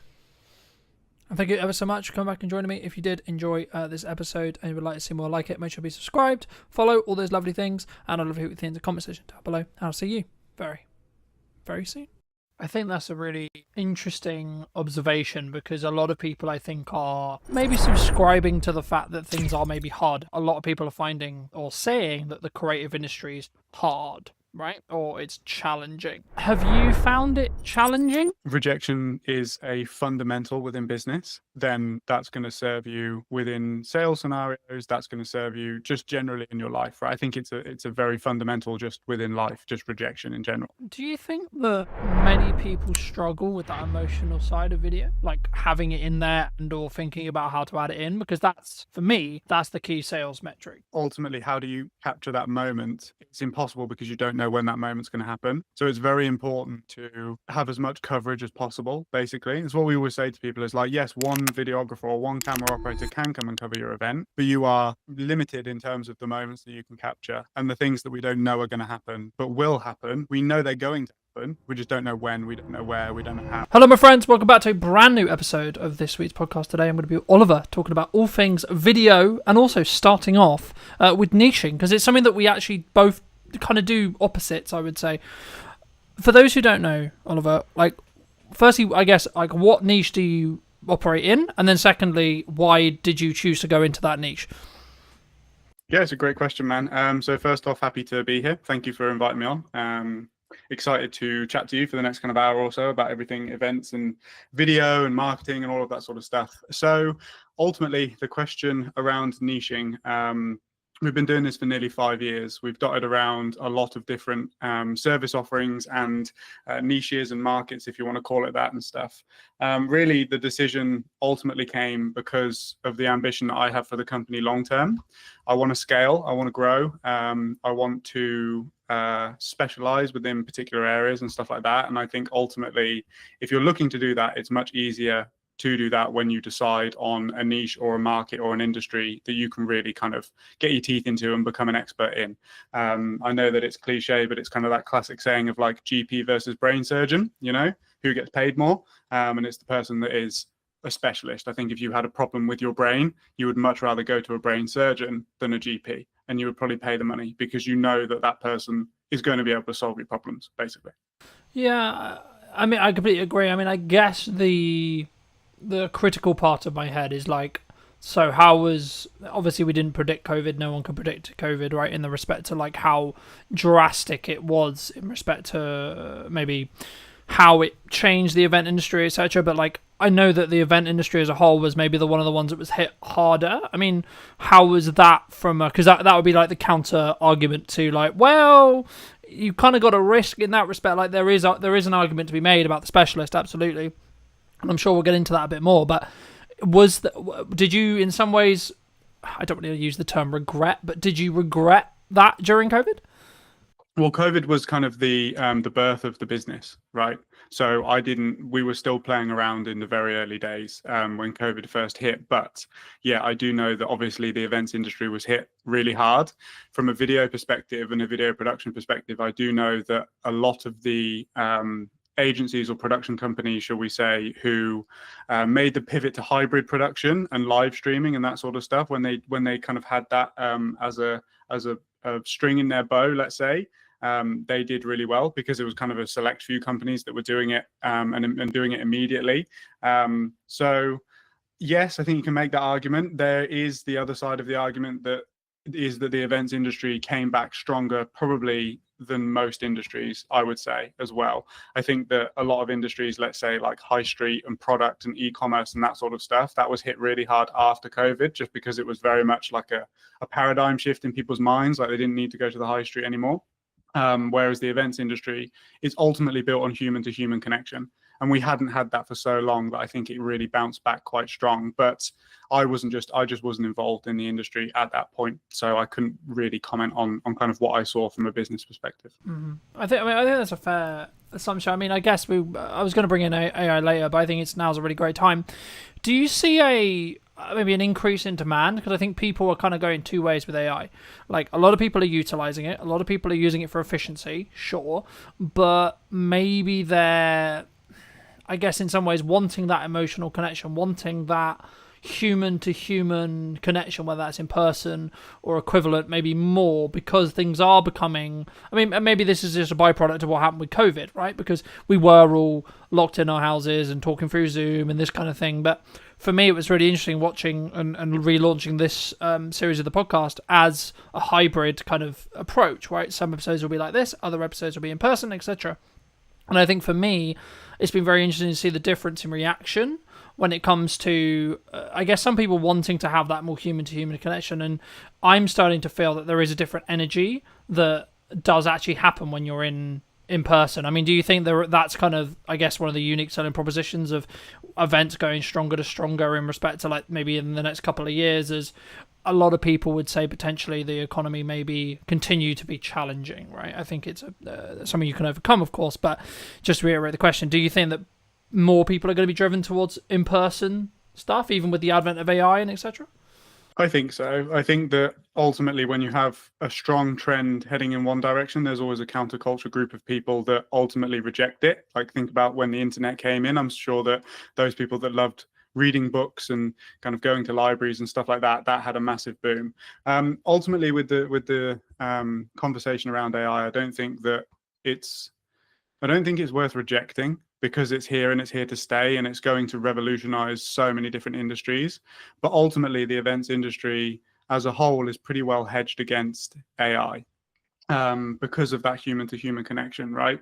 I think that it will do a lot with regards to, let's say, the ticketing process, the operational, the logistics, all of that sort of stuff. I think that will really help because there's probably a lot of human error that's made as a result of just having to check so many names and so much data and all of that sort of stuff. However, I think that what it will do is it will weed out the events that don't really have a strong selling proposition. And I think that the events that do have a strong selling proposition, i.e. festivals or really solid business conferences and stuff that people get a lot of value from, I think that those will be held in an even higher regard than they already are, because of the fact that it's so different to what people are used to experiencing on a day-to-day basis. I think that's a really interesting observation, because a lot of people, I think, are probably maybe subscribing to the fact that things are maybe harder, right? Like, I've been filming a handful of podcasts across the last couple of days, and a lot of the conversations I'm having in them is about a lot of people are finding or saying that the creative industry is hard, right? Or it's challenging.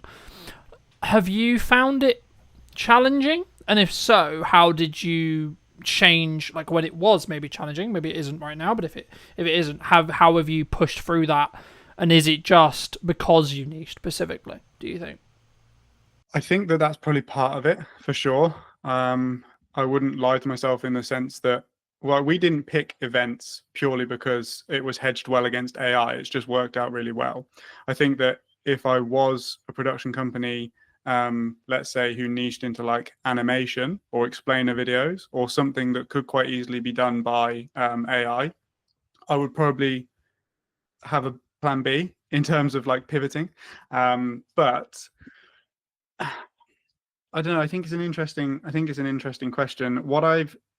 A couple of things that I'll say is that I think that your mindset and your perception around things can entirely dictate how hard things are for you. So if you believe it is hard, then you will unconsciously do things that affirm that belief. So I think that's something that people have to look out for. Ultimately, there is going to be, and there already is, a gap in the market for people that do things not with AI. Like some of the YouTube series and stuff that I watch, at the start of the video, they have a disclaimer that says like proudly produced by humans and stuff like that. And for somebody that values that and values the human input into creativity, for me, that's an even stronger reason to continue backing and watching that channel, right? So that's kind of just like a micro abstraction just there. What it's definitely done and what I've seen is on the post-production side of things, we're certainly less involved than we used to be. So I feel like internal marketing teams are utilizing, let's say, like AI short form editors. But in terms of being on the ground and actually filming the events, I think until it gets to the point where there's like robots and, you know, Elon Musk Tesla bots and stuff that can kind of run around with cameras and stuff like that, I think we're pretty safe for now, to be honest. No, I agree. And I think, of course, we don't know where AI is going to go, right? So it would be wrong of me to say, oh, that's never going to happen. But I think that actually when we get to that stage, I don't believe, personally, we'll see what happens, of course, but I don't personally believe that that will be the thing that's replaced. In warehouses, yeah, absolutely. In, like, repair jobs where it's dangerous or equivalent, yeah. Soldiers, if you're going to have to fight a war, yeah, etc. Things like that, I can absolutely see. But just quickly on the event side, I mean, do you see people maybe underutilizing the concept of, like, a hybrid event still? Because it's not, I guess, as cool, I was going to use the term, but like not as maybe ROI positive if you want to like lean into it business wise, because we're not in COVID anymore. I don't know. I think that there's still a massive use case for hybrid events. Ultimately, the main benefit being that you can attract a global audience, not just a local audience or a national audience, let's say. If you look at some of the people that are top of their game, Alex Hormozy, Tony Robbins, they always do virtual or hybrid events to a really high-end production standard, with the huge Zoom screens in the background, and you can see how many people are on the call and stuff like that. I think that ultimately, if you're going to produce a hybrid event, it can't just be 7 people sat on a Zoom call talking about stuff. I think you really have to go the extra mile with regards to like all of the energy that you would have put into the logistics and the in-person experience. If you take that energy and you put it into, okay, how can we make the hybrid experience better? I feel like you will definitely have a better event and a more engaging and valuable event for your delegates as well, for sure. I think that, yeah, I think that's the key. I think it's about like actually branching out a new audience and maybe having, from a strategic side, maybe looking at like, here's a online ticket versus here how you can be in the room, right? And having a different tier in that respect. But when we look at marketing, right now, obviously maybe we're going to talk directly at events, but like it could also, I believe, be used more generalized. What do you think I'll ask it in an event way, but it will probably branch out outside of that as well. What do you think people are missing in event marketing right now? What do I think they're missing? Like, what should they be doing, in your opinion, that they're maybe not doing? Well, ultimately, it's totally dependent on where the bottleneck is within your marketing system, right? This is what we say on every single discovery call with a potential client or a prospect, if you want to call them that. Like, are you getting enough eyes? I.e., is there a ton of people filling the funnel, but you have a conversion issue? Like there's not enough people converting into actual ticket sales or sponsor conversations or whatever that might be, or have you got fantastic conversion metrics, but you haven't got enough volume? Like I think ultimately, what a lot of people struggle with event marketing is that they try and produce stuff efficiently that is going to appeal to everybody. But at the end of the day, what a sponsor wants to see versus what a visitor wants to see versus what an exhibitor wants to see versus what a speaker wants to see, they're kind of your main 4 stakeholders, right? They're totally different pieces of content. And I think that events and event marketing teams specifically should take a lot more time to consider where is the bottleneck and really what are we trying to do over the next 12 months in the lead up to our events. And produce content purely for that. I feel like they're trying to solve 4 problems, whereas if you just dial down and solve 1 problem, and then you'll have another problem off the back of it, but you can continue to do that, right? And it will just work in this cyclical cycle. I think also one of the biggest impact factors when it comes to video specifically for events is speed to market. People are used to waiting 2 to 4 weeks to get their video back from kind of a standard videographer, but ultimately you have to, like, just as quick as possible, like ideally minus 10 hours, right? You need to be getting the videos out. We kind of say 48 hours is the max. If you want to capitalize on the traffic and the buzz and the selfies and the tags and everything that's happening on social media after an event, you need to be publishing that video and putting it out to your list and kind of engaging with as many people as possible to get those rebooks, because ultimately it's like somebody is so likely to rebook pretty much there and then, or like just after. If you wait like a week, the emotions have died down, the memories have faded, and you're just not going to get as good conversion, basically. Yeah. Do you think that many people struggle with that emotional side of video? Like having it in there and or thinking about how to add it in? Because that's, for me, that's the key sales metric to an extent of when you have a video. It's can you showcase, highlight, show in a form that will then have an emotional either reaction or showing the actual emotion that took place at the event, for example. Do you think that's something that maybe some people lose, either because of the self-confidence of like, how do I capture this moment? Or actually we missed the moment because we didn't predict it, perhaps? Yeah, I think it's both. Ultimately, how do you capture that moment? It's impossible because you don't know when that moment's going to happen. So it's very important to have as much coverage as possible, basically. It's what we always say to people is like, yes, one videographer or one camera operator can come and cover your event, but you are limited in terms of the moments that you can capture and the things that we don't know are going to happen, but will happen. We know they're going to happen. We just don't know when, we don't know where, we don't know how, right? And then your second question was... That maybe it's a struggle, like a struggle in confidence, right? Because I think, like, so I'll give you an example. First time I ever filmed someone crying in an interview, I had this emotional, like, care reaction to them to be like, I should cut the camera. Now, in this context, it wasn't my set and that wasn't my call to make. So I was very, like, I need to be disciplined and not press the button. But my reaction was, this person, like, the human side of it was like, this person's clearly upset. Do you push through that? Like, do you, like, when it's more, like, emotionally charged or emotionally feel? But because I think for a content point of view, there's maybe a moral question. Because, yes, that footage is, like, really powerful to tell the story and really, like, useful from a marketing context. But also, I think we have an obligation, maybe as videographers or directors or, whatever role you sit in production, to say, well, okay, but at what point do we say, actually, we should give this person 5 minutes? I'm a big advocate of forgiveness, not permission. Like, obviously, you have to ask somebody's permission in order to use a very vulnerable and emotional clip within there. I think that it's also important to explain to that person the reasons why, beyond just more ticket sales or something like that, right? If you've got like a particularly inspiring event or a particularly inspiring moment, that their vulnerability and emotion could inspire, motivate somebody else in that position who comes from a similar background and that sort of thing. But if you cut the camera, then you never have the opportunity to use that clip should you want to. So I would always say, like, I think push through it is probably the wrong term. It's more of a case of just let the moment unfold, let whatever is going to happen, and then decide how you're going to use it later. I would much rather have it and then not use it than not be able to use it because I didn't have it. Yeah.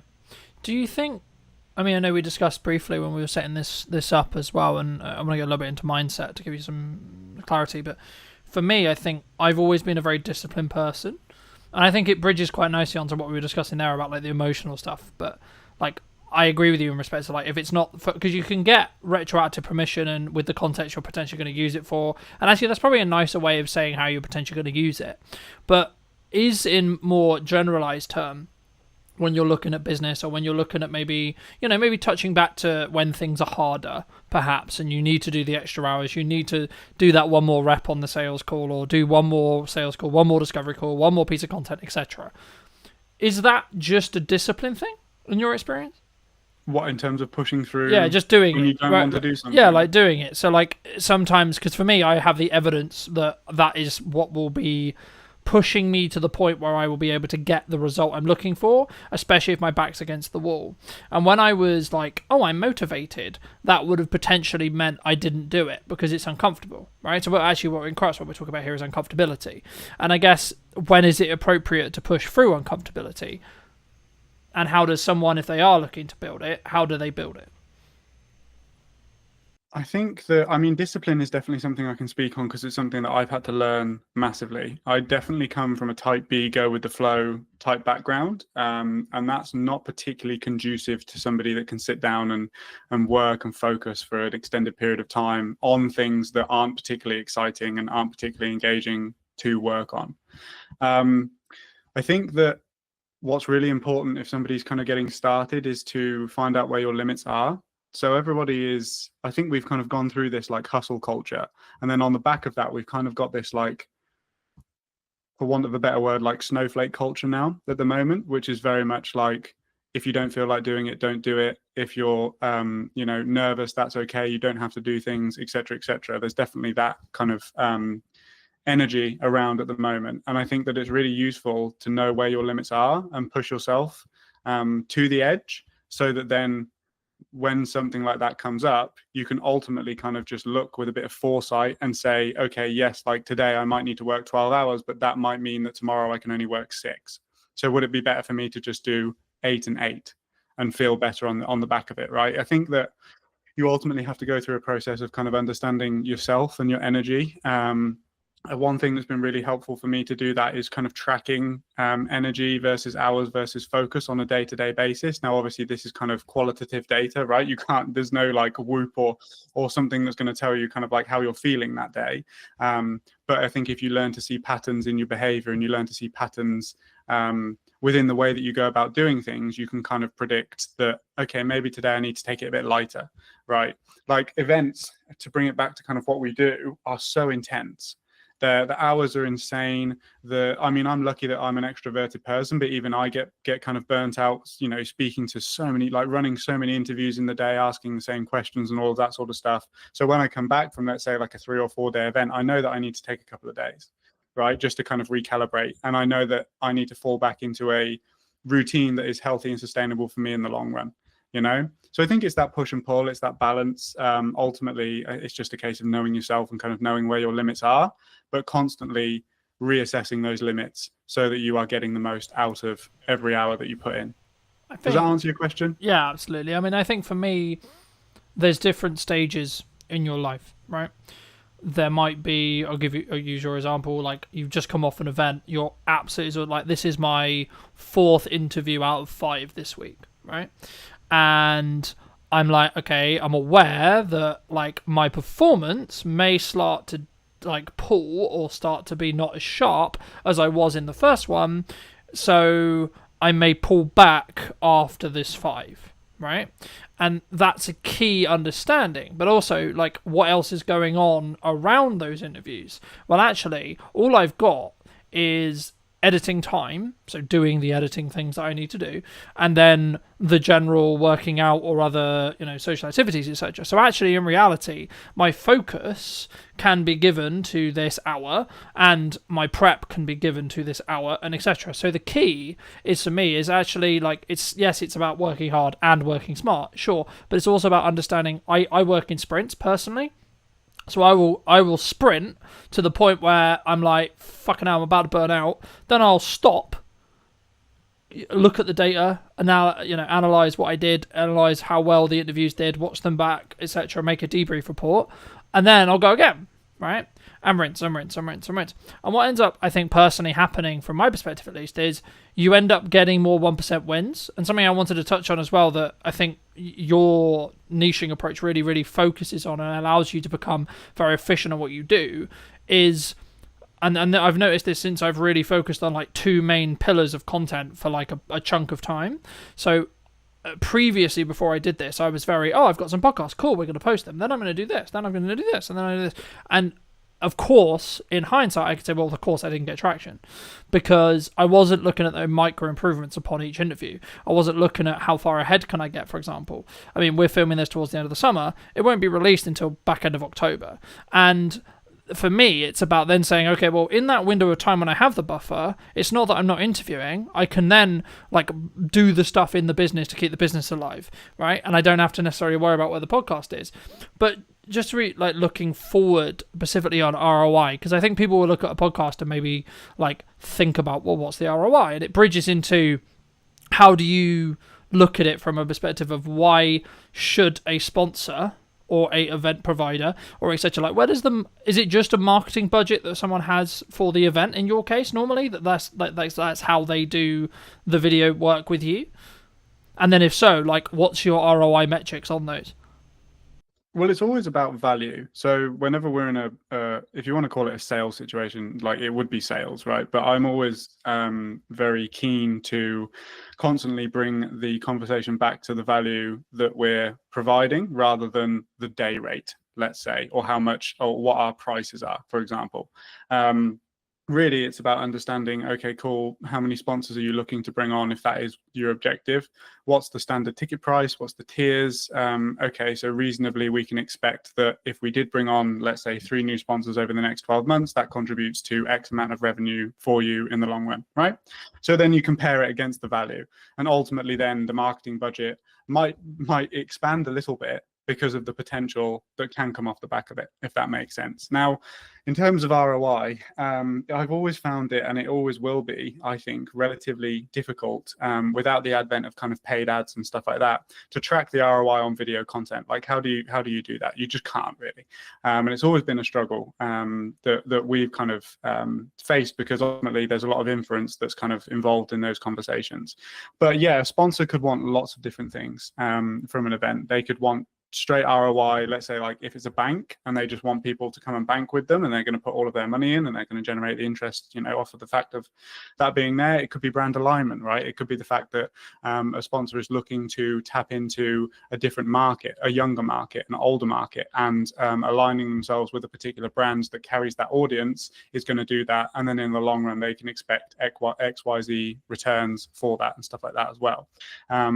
It could be general brand awareness as well. There's a lot of different angles, but I think that ultimately, if the event sales team dug into the sponsor conversations in the same way that we do and actually kind of helps that sponsor understand the value that they can expect over the next kind of 12 months or 18 months if they did commit to a sponsorship package, I think that they'd have a lot more success, basically. And then you've got the video content to back it all up, right? The video content from an event is proof, ultimately, that the thing happened and it was fantastic and that it got the audience that the sales team is telling the sponsor that they got, basically. Do you think people are hesitant to pay more than, like, let's just say, for example, like, a standard videographer can do it for a price, right? And you or I might be like B price or C price, right? And we're looking at the value, we're looking at the value we're going to add to a client rather than necessarily the time that we're going to spend doing that, right? There is obviously time involved, sure, but we don't focus on, in my belief, we share that in that respect. We don't focus on the time, we focus on the value or the transformation that we're adding to that client. Do you think people would struggle, or sometimes clients would just go, oh, they're cheaper, so we'll take them? They do sometimes. I think it depends on who you're speaking to. Ultimately, the person that I'm really looking to work with and attract into my business is not that type of person who price is the deciding factor. So I don't really concern myself with those sorts of people. If I do find myself on a conversation with that type of person where they're basically playing like a race to the bottom is essentially what we're talking about here, I will confidently sit there and say, look, we can be beaten on price. And the reason is X. If you don't understand that, that's fine. You're just not in the right position for us at the moment. That, come back to us when you, like, without sounding cocky, just come back to us when you understand that didn't get you the result that you're looking for. So you're actually wasting money. You've wasted money now. Like, and then we're going to have a different conversation in 12 months time. This is the great thing about events, is that like there is always 12 months, right? There's always going to be another event. Hopefully, if you've got a good event, you're going to put it on time and time and time again. So there's always opportunity to have another conversation, basically. Yeah, no, I completely agree. And I think, I guess, does that say more about like you then? Like having the ability to say no to a client, or saying actually maybe we're not the right fit? Because I was having a conversation a handful of weeks ago with a new client, and he said, well, one of the reasons why he went with me, even though I was more expensive, was because I don't work with everyone, which I found really unique. But I've been just like, I'm protecting my time constantly because I want to be able to run the podcast. I want to be able to put a lot of time into our marketing and our sales and etc. and our scalability and our growth. So for me, I'm like, actually, I only have a finite amount of like availability for clients. And I think for me, that's always been the case. But I didn't always, I sort of had to grow into the confidence, I guess, of saying, well, actually, I can say no to this client if they're not the right fit. Did you personally always have that, or was that a skill that you've developed through, however many years? I don't think it's a skill that we've developed. I think it's a confidence that I've grown purely just because we've got good systems. Like we've got systems that book calls on repeat. We've got systems like we know the metrics. We know if we speak to 20 people that then roughly 30% of them will convert over time at a lifetime value of X, whatever, right? So like I know my numbers, and it's okay if it's okay that 70% of those people don't go ahead at that time, right? Because we know how the business operates and we know kind of where that comes from. I think that ultimately what you're talking about is, again, the power of niche, right? Because you might not have a particular industry that you work with, but you have particular types of people that you work with.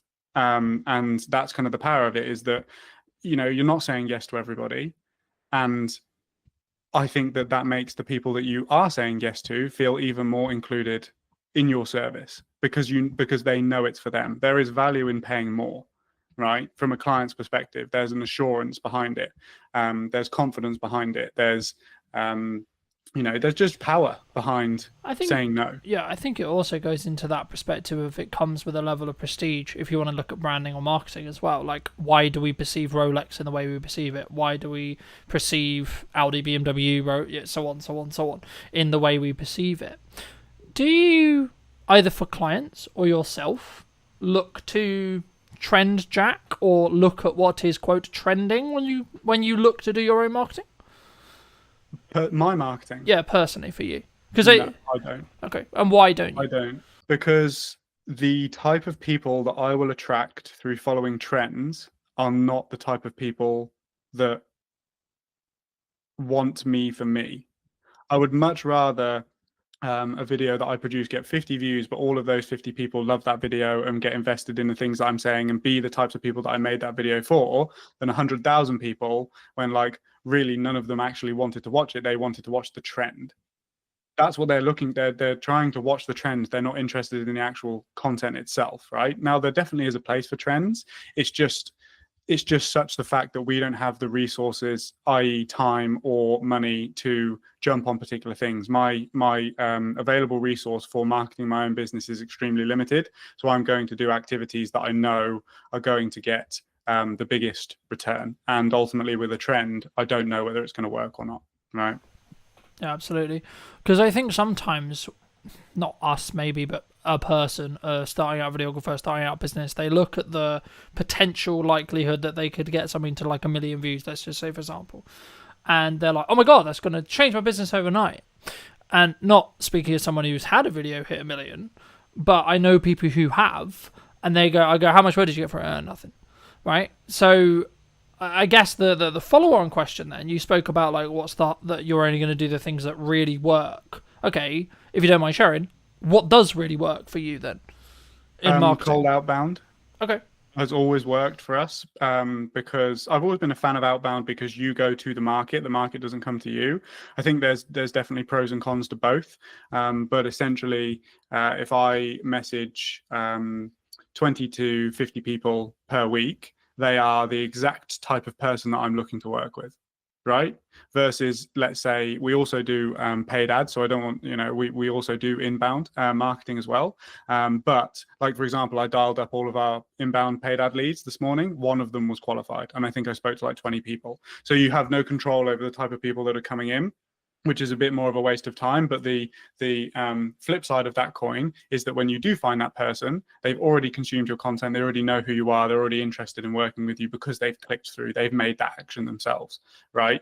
Whereas on the outbound side of things, you probably have to do a bit more persuading because it's a case of like, who are you? I don't know you. You've just connected with me on LinkedIn and now you're messaging me, right? Yeah.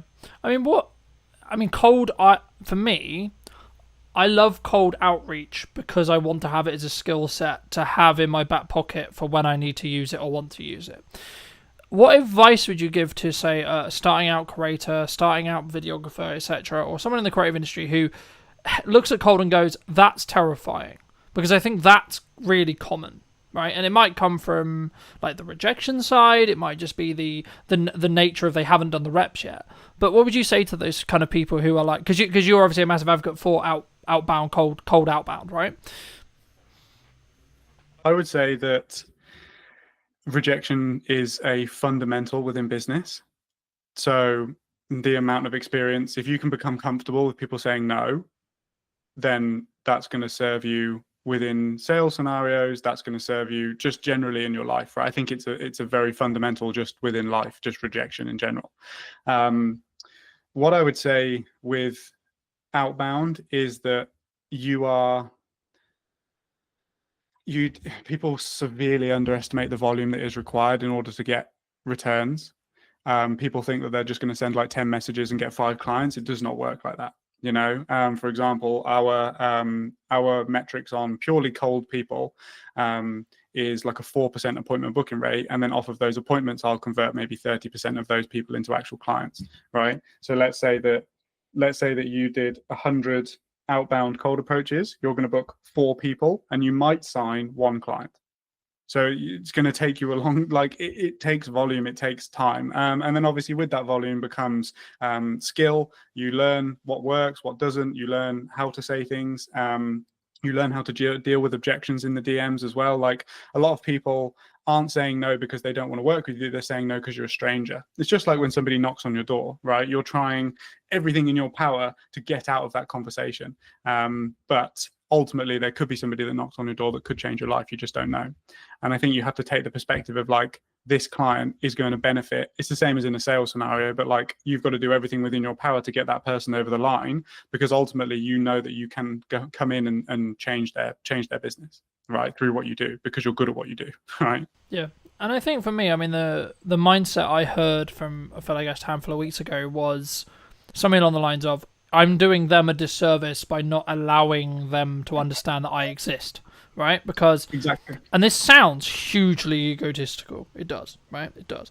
But the key is I know I'm really good at my thing, and I know I can create really strong results. So actually what I'm doing by making it appealing, obvious that they should work with us is actually I'm making sure they don't make a mistake on who they hire, because I don't want my potential client to lose money, right? And with that rewire in my head, you then can approach cold differently, in my view.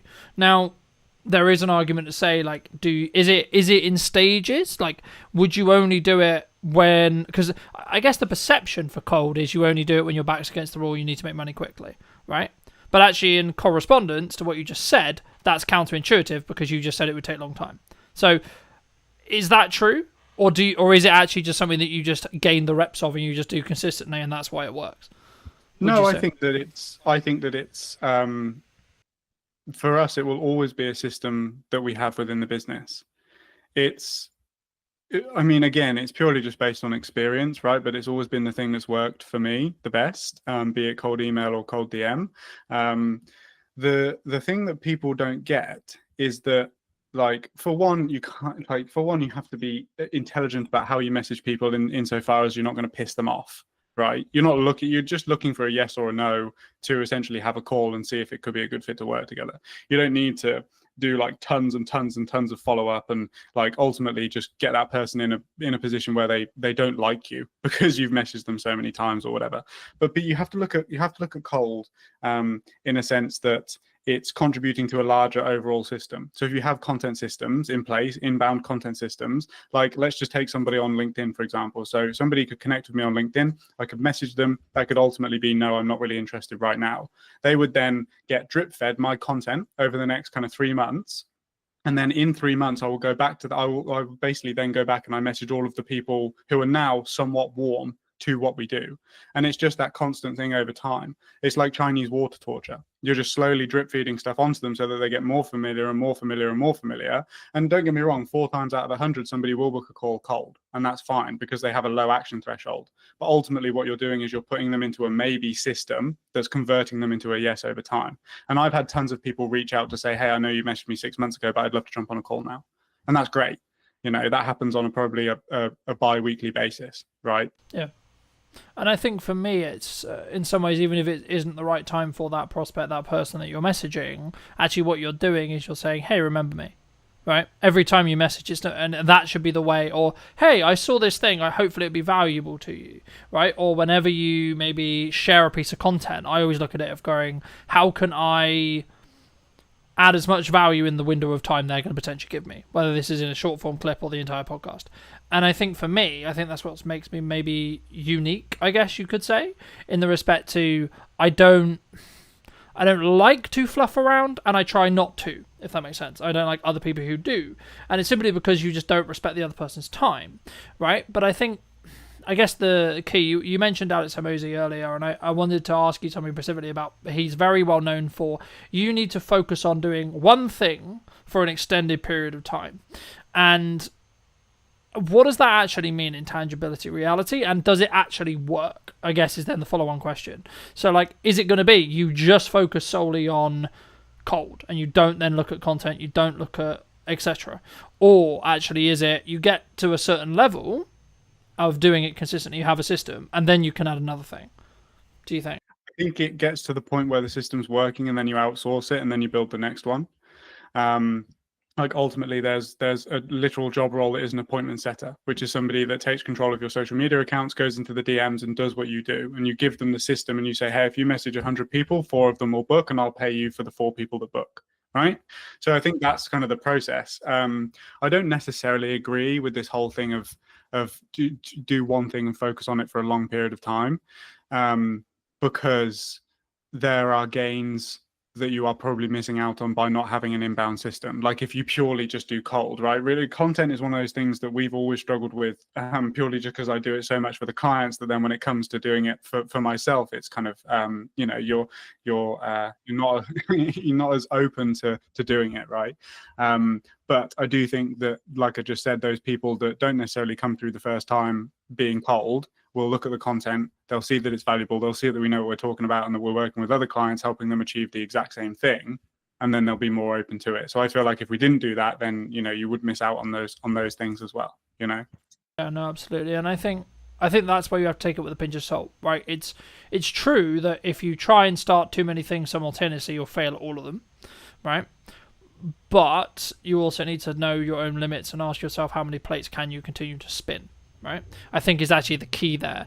But for those who are maybe looking at like either doing an event or hiring you, like, or any production as a whole, like I build a system where I try and do a behind the scenes breakdown of every single production that I've done, right?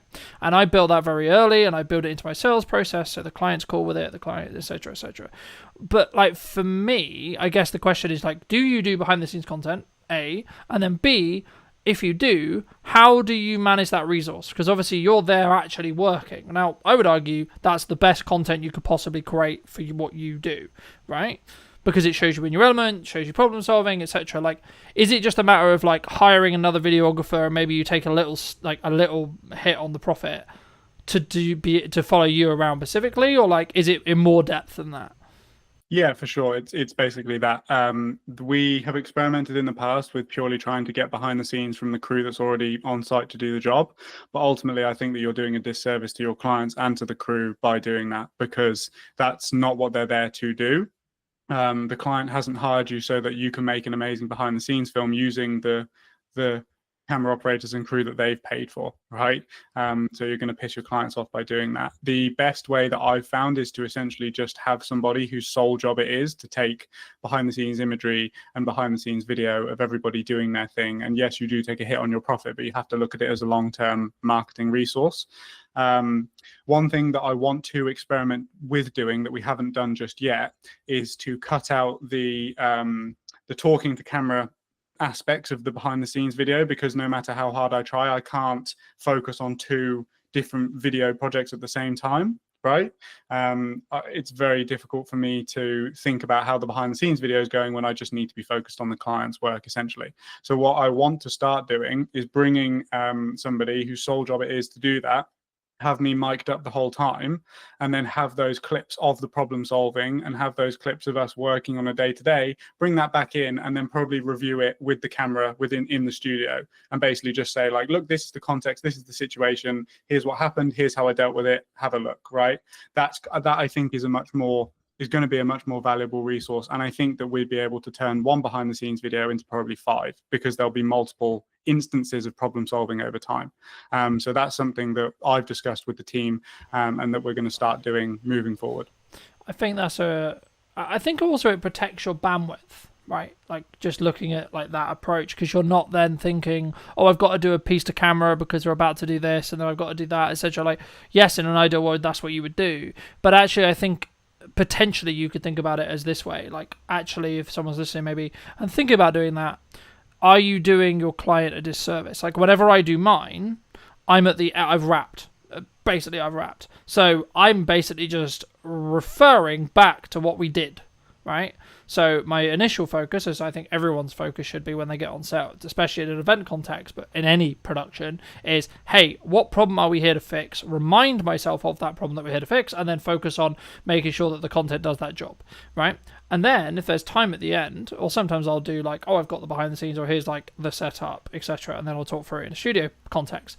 But for me also, it's about understanding like when that's, so I guess in some ways you could just say it's like reading the room, right? Like, when is that appropriate to do? When is that not appropriate to do? And or was that planned in? And or was the client aware of it? And how do they feel about it, etc.? And I think it's about how you manage that. And naturally, maybe if that's something you are going to do, maybe look at, like, especially if it's a returning client, maybe look at it saying, well, actually, and this is really counterintuitive because you're sacrificing profit and then sacrificing profit, but maybe add a percentage discount because you get the marketing out of it. But then also you have to then pay someone, which in turn means you're kind of losing money again. But if you've planned it in, you'll still make good profit, in my view, right? I mean, do you think that's an approach or not? For sure. I would always try and not have to pay first, right? Not have to give the client a discount in order to do it, because, like you said, you're kind of losing double money at that point. We write it into our contracts, so it's a line item within the contract of like self-promotion. We are going to use the opportunity as and when appropriate to capture behind the scenes content and promotional content for our own brand. Obviously, like, if people have a problem with that, I'm not going to not do a job because they won't let us do it.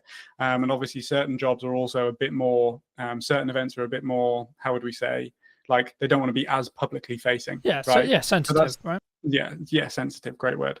So that is, that's a, something that we consider as well. And it's really just, like, we have solid relationships with our clients. The fact that in the events industry, we have long-standing relationships, and I can just have that conversation with people.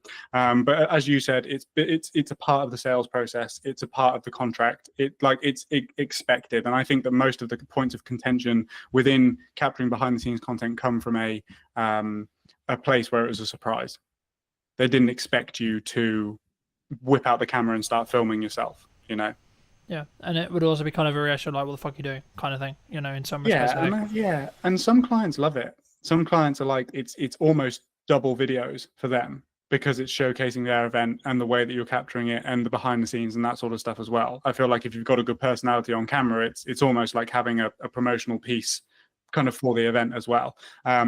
But also other clients don't, and that's totally fine as well. Yeah, I mean, I've to give you the audience some context, I mean, I've done jobs which I can't even speak about because of NDAs, but also, like, it was just a conversation with the clients, like, yeah, this kind of isn't appropriate, the day's gonna be really busy, and actually half of this stuff, like, I'm not even gonna be able to use anyway, or I'm gonna have to heavily blur, like, half the stuff in the background because of where we are, etc., etc., etc., etc., etc. So it's just like, at that point, you're just like, it's not really worth it. But for those people who've really enjoyed this conversation, they want to see more of your content, they want to connect with you, maybe they want to hire you to do an event or talk about that, etc. I mean, where's best for people to reach out to you? LinkedIn, best place. That's where I am most active in terms of the content. You'll find me there. It is me that runs the accounts, so you are actually speaking to me if you message me. So just send me a message there. Like, we're very easy in terms of the way that we go about things. If it's right for you and it's right for us, then we can talk about it. Magic. And there's a final question I'll add on, but it just jumped to mind as something that maybe you're challenging that I'd be curious on your perspective on, because I've watched some videos where you're talking about it. I mean, a vulnerability potentially of both of our businesses, we are very founder led, right? Clients want us involved in every single stage of the process.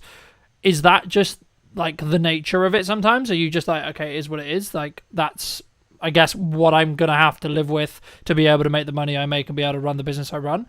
Or is there a way you can transition it?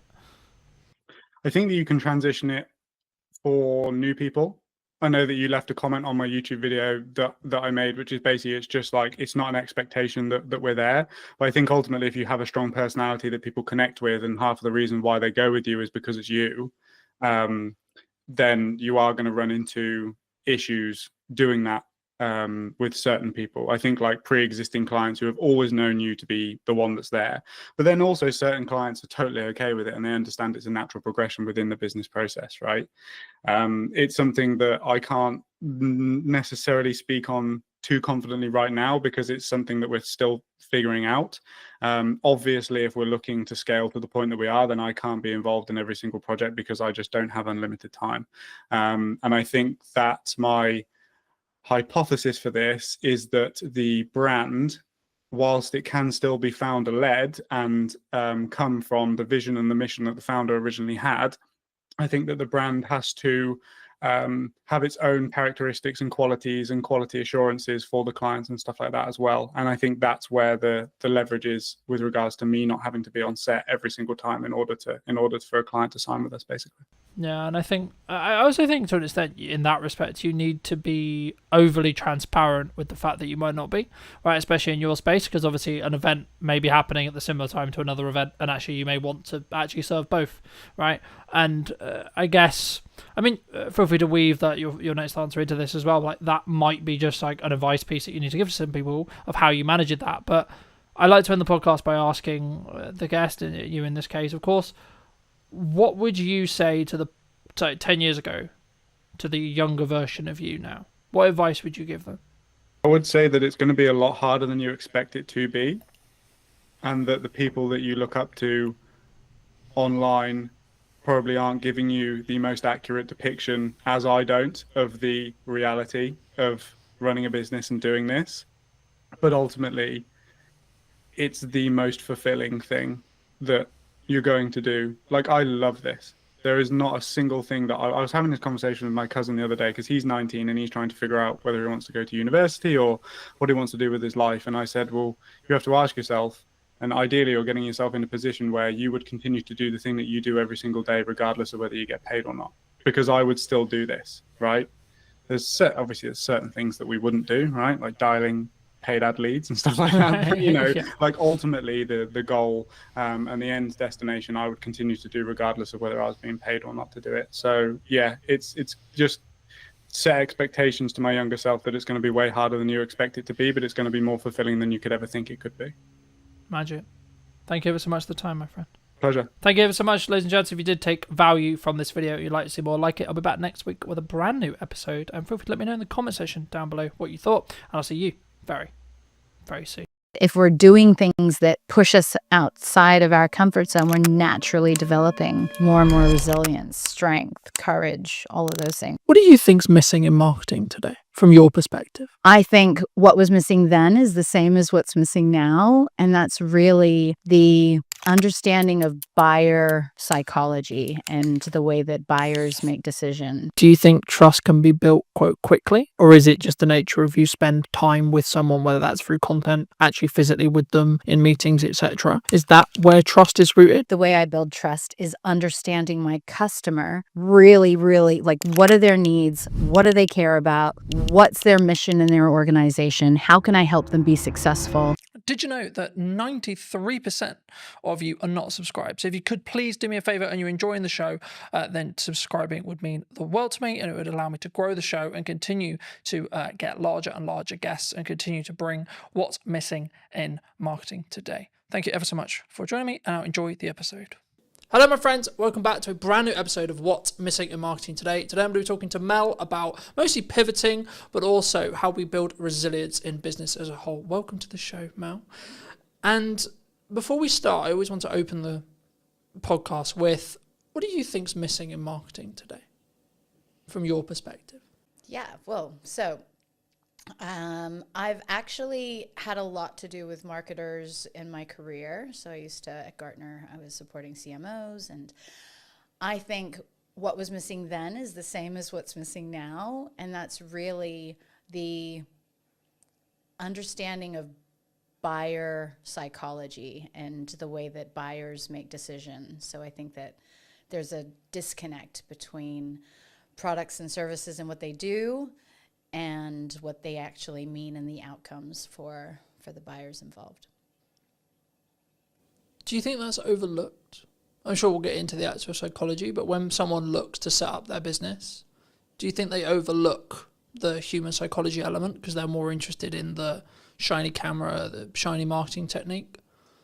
Do you think? And are you so I think the majority of organizations don't consider marketing as a key strategy. Often it's an afterthought. So the people setting up the businesses are usually excited about the products and services or the technology. Very rarely are they sales marketing kind of led unless their products reflect that. I think the majority of them are not thinking about marketing from the beginning. Do you think that comes from a lot of people we work with are very founder-led, so founder person-led? Do you think that comes specifically from their identity as a whole? So putting their identity out and, quote, supercharging it with marketing? Do you think that's where sometimes people get wrong? Because maybe they are not confident at coming across, or maybe they don't want to put necessarily, they're not sure how they feel about putting themselves out there? I just think that, so I work in prop tech. Presently, that's where my startup is. And a lot of the people I know come from the technology, their technology background, that they have technology backgrounds. And so they just aren't familiar with what's needed in marketing. So they don't even know the first steps of where they should go, what they should do. And so often they just do nothing. What, I guess, is a stigma in the tech space then? Like, they don't take that first step, but is it because it's just they don't know, do you think? Well, you only have a finite amount of energy and time. And so, and a lot of these, if you're a solopreneur or you're just getting something off the ground, then you're really, really good with what the product does and how, to make that work. But when it comes to I've met so many founders who have no idea. They haven't even tested whether or not anybody would pay for their service or their technology. Like, what's the use case for it?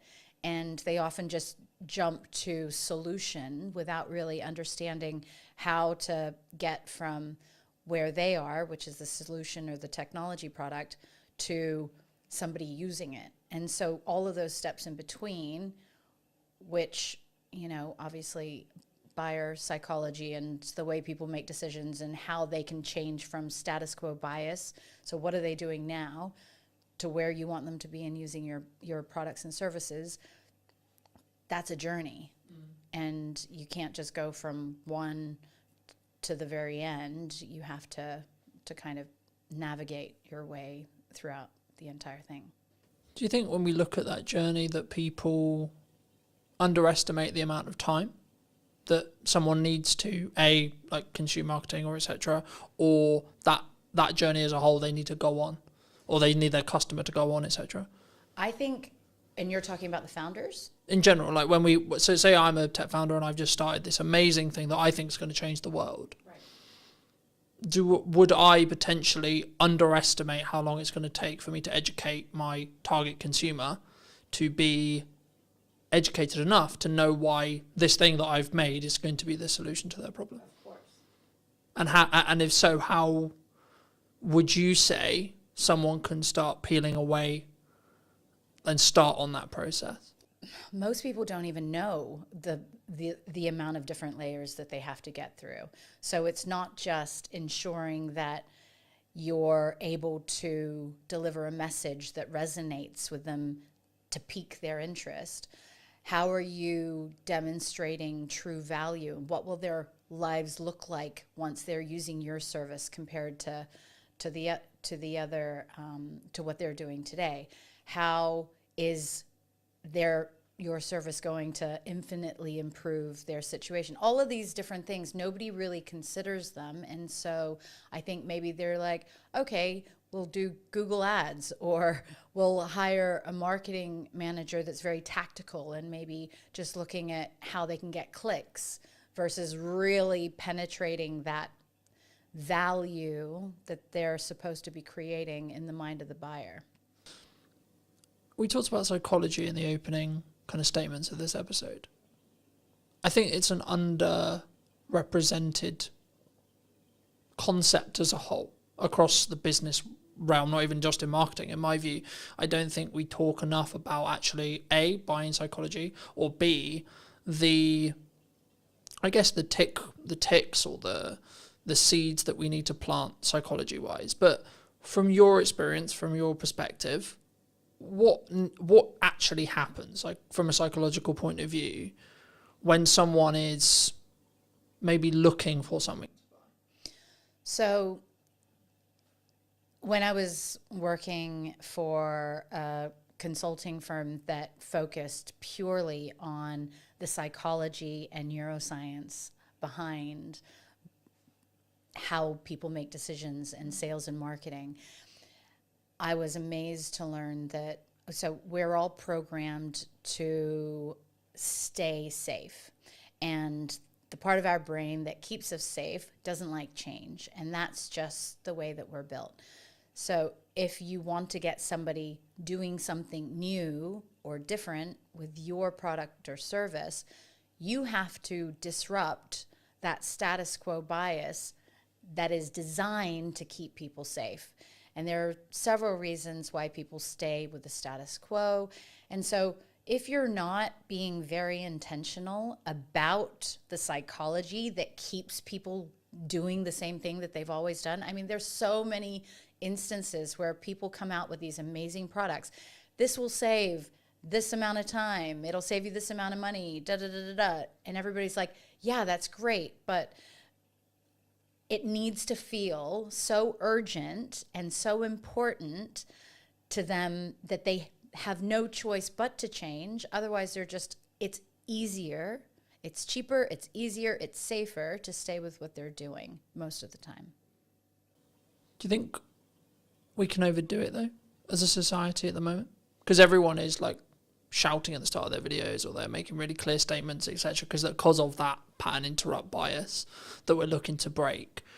How does someone maybe listening to this, I guess, position themselves maybe in the middle ground? Because I think if you go too far and it doesn't align with the promise maybe that you're making in sales, or the promise you're making in a video, that actually that would then backfire potentially.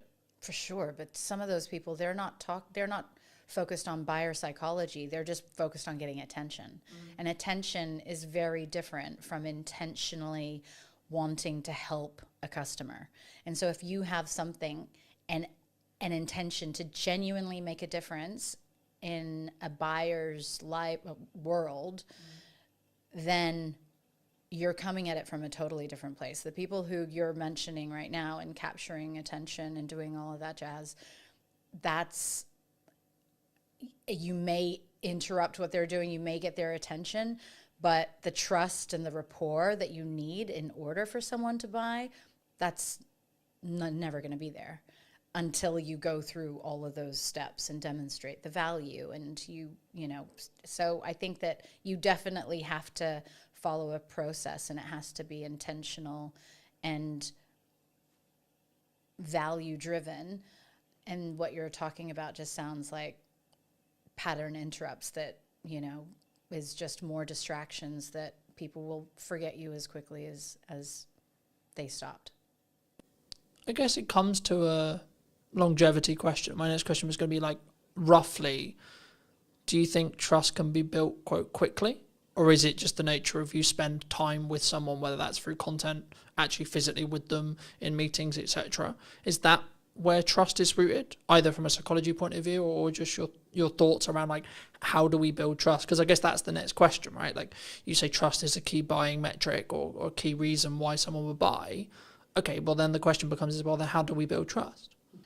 Well, so it just so happened that I took a different angle with this when I was doing performance coaching and sales consulting. And in the sales training for these organizations, we were actually helping sellers build trust based on personality profiles. So understanding different personality profiles and the behaviors that people would exhibit and how what they would need to see in order to feel most comfortable. And the reason why I say that is because if you have a salesperson that's really dominant and is just, moving very quickly and not giving all the detail, but then you've got another person who you're trying to sell to who cares very much about the detail and the information, and you don't slow down and you don't meet them where they're at, then you're going to miss them. And those people are the most risk-adverse buyers out there. So there's just layers upon layers of different ways but I think that when you're dealing with humans, taking these things into account, it is a unique position that as humans we can navigate that technology can't yet, and that's by being able to predict, well, what is something that would be important to you. And I think like so just to give you an example, building trust is really important, but then you've got the old school way of selling where everything was based on relationships and not a lot of merit. And then you have newcomers coming in, and I hate small talk. And so it can be really uncomfortable for me to just pretend like I'm talking about stuff that I really just feel awkward even, starting those superficial conversations. And so from that perspective, the way I build trust is understanding my customer really, really, like what are their needs? What do they care about? What's their mission in their organization? How can I help them be successful? If I'm demonstrating that really quickly, that I know their industry and that I understand how to really take them from here to where they want to go, that will at least get me to the table to have conversations and, rather than other methods. Did that answer your question? Yeah, no, absolutely. I mean, it's interesting that you say you hate small talk, because I thought that was just a me thing for a long time, right? And I'm on the spectrum too. since I didn't mean to. I meant as well as like yeah. Since like running the show, or since like connecting with people, or being, I guess one could say that I'm quite targeted in who I choose to bring on, who I choose to connect with, who I choose to talk to. I guess in some ways, because it's quite hard for me to describe how I choose and why and etc. Because for me, it's all an instinct-based thing. It's a gut thing. It's like, yeah, I think this person might be interesting. I don't know because I deliberately don't want to know, because I want that to be here to make a good, quote, good show, right? I guess, is that why AI may not take all of our jobs, as lots of people have been claiming or saying? I love that you bring that up, because I think that people ignore their instincts a lot more. And I think we have so much more knowledge just in how we feel, in our, perception and the way that we react to certain people. I think a lot of times we ignore that. And so throughout my journey, as I've gotten to understand myself more and more and more, I firmly believe nobody, especially this year, has come into my peripheral and had meaningful exchanges with that haven't made me think that was absolutely meant to be. Like my energy field, if you like, AI is never going to, whatever technology is, it's going to be very difficult to replace that. And so you can use technology to do certain components of roles to, for efficiencies and cost savings and stuff like that. But when it comes down to actually going back to the truly building rapport and following your gut and, knowing whether or not you can trust somebody, that is very much a human behavior that I'm not sure that we will replicate in our lifetime. And I don't think we should. No, for sure not. I think that's, I guess, if you're going to be corny about it, that's what makes us human, right? But I think for me, and we talk about a lot of this in marketing, like however you want to be tactical, right? We're going to do social content. We're going to do ads. We're going to do our podcast. We're going to do this. We're going to do that. The reality is that's the middle bit, right? That's how do you get me as a human to talk to another human? And that's why I'm interested and also like to talk to people about psychology, because if you get the psychological stuff right, actually you can have mediocre middle bit. Or if you really want to do it well and do it scale, when you get the middle bit right as well, you then compound on those decisions. But just as you were discussing that, and it jumped to mind to me, so I'm going to mention it. I think it was Alex Hormozi who said, there's some points where you have to push, and there's other points where you have to pivot. In your experience, how would you, either for you personally or a friend of yours, when would you say that someone should make that decision? What are paint that picture? When should I maybe look to, maybe if things aren't working the way I want them to, I'm not making the money, the marketing doesn't seem to be connected, etc. When should I just push on versus when should I pivot into something else? Really good question. So again, it's being able to trust yourself, I think, is a very, very big thing. I have tended more recently to become a bit more philosophical about these things. And if something's not working, but you know that it's really hard, because is there a need? So let's assume that there's a need for what you have to offer, that it's coming from the right place, it serves people, it's a value. I think that the ability to pivot means that you're flexible enough to realize that maybe the way that you're going about something isn't the right way for you to achieve success. And so, I mean, I've pivoted so much in my life, but and in particular the last few years. But I think that a lot of people become really so part of resilience and part of emotional intelligence is the ability to be flexible. If you're really rigid about, no, it has to be this way, and not curious as to, maybe I hadn't considered all of the factors, or maybe I don't know as much as I think I should, and then you go and get outside opinions or consultants to help you or whatever. So feedback and rounding out your hypothesis of what you think you should be doing. If everybody's telling you that you should be going down a certain way, then yeah, I would say continue on. But if you're not validating the direction that you're on or testing it, and then how do you know it's the right one? So you've got to learn how to be flexible and try different things. And do you think emotional intelligence is missing in marketing, in sales, in business, in human? Sure, in human. I was going to go with in business as a whole, or when you're building relationships, etc. But actually, yeah, let's go more broad. Do you think people don't invest in understanding and building emotional intelligence and then using it? Yeah. So everybody would have a different idea of what emotional intelligence encompasses, but for me, I think it's just being really self-aware and aware of others. So you can't actually understand others until you understand yourself. And that's never taught. Where are we learning that?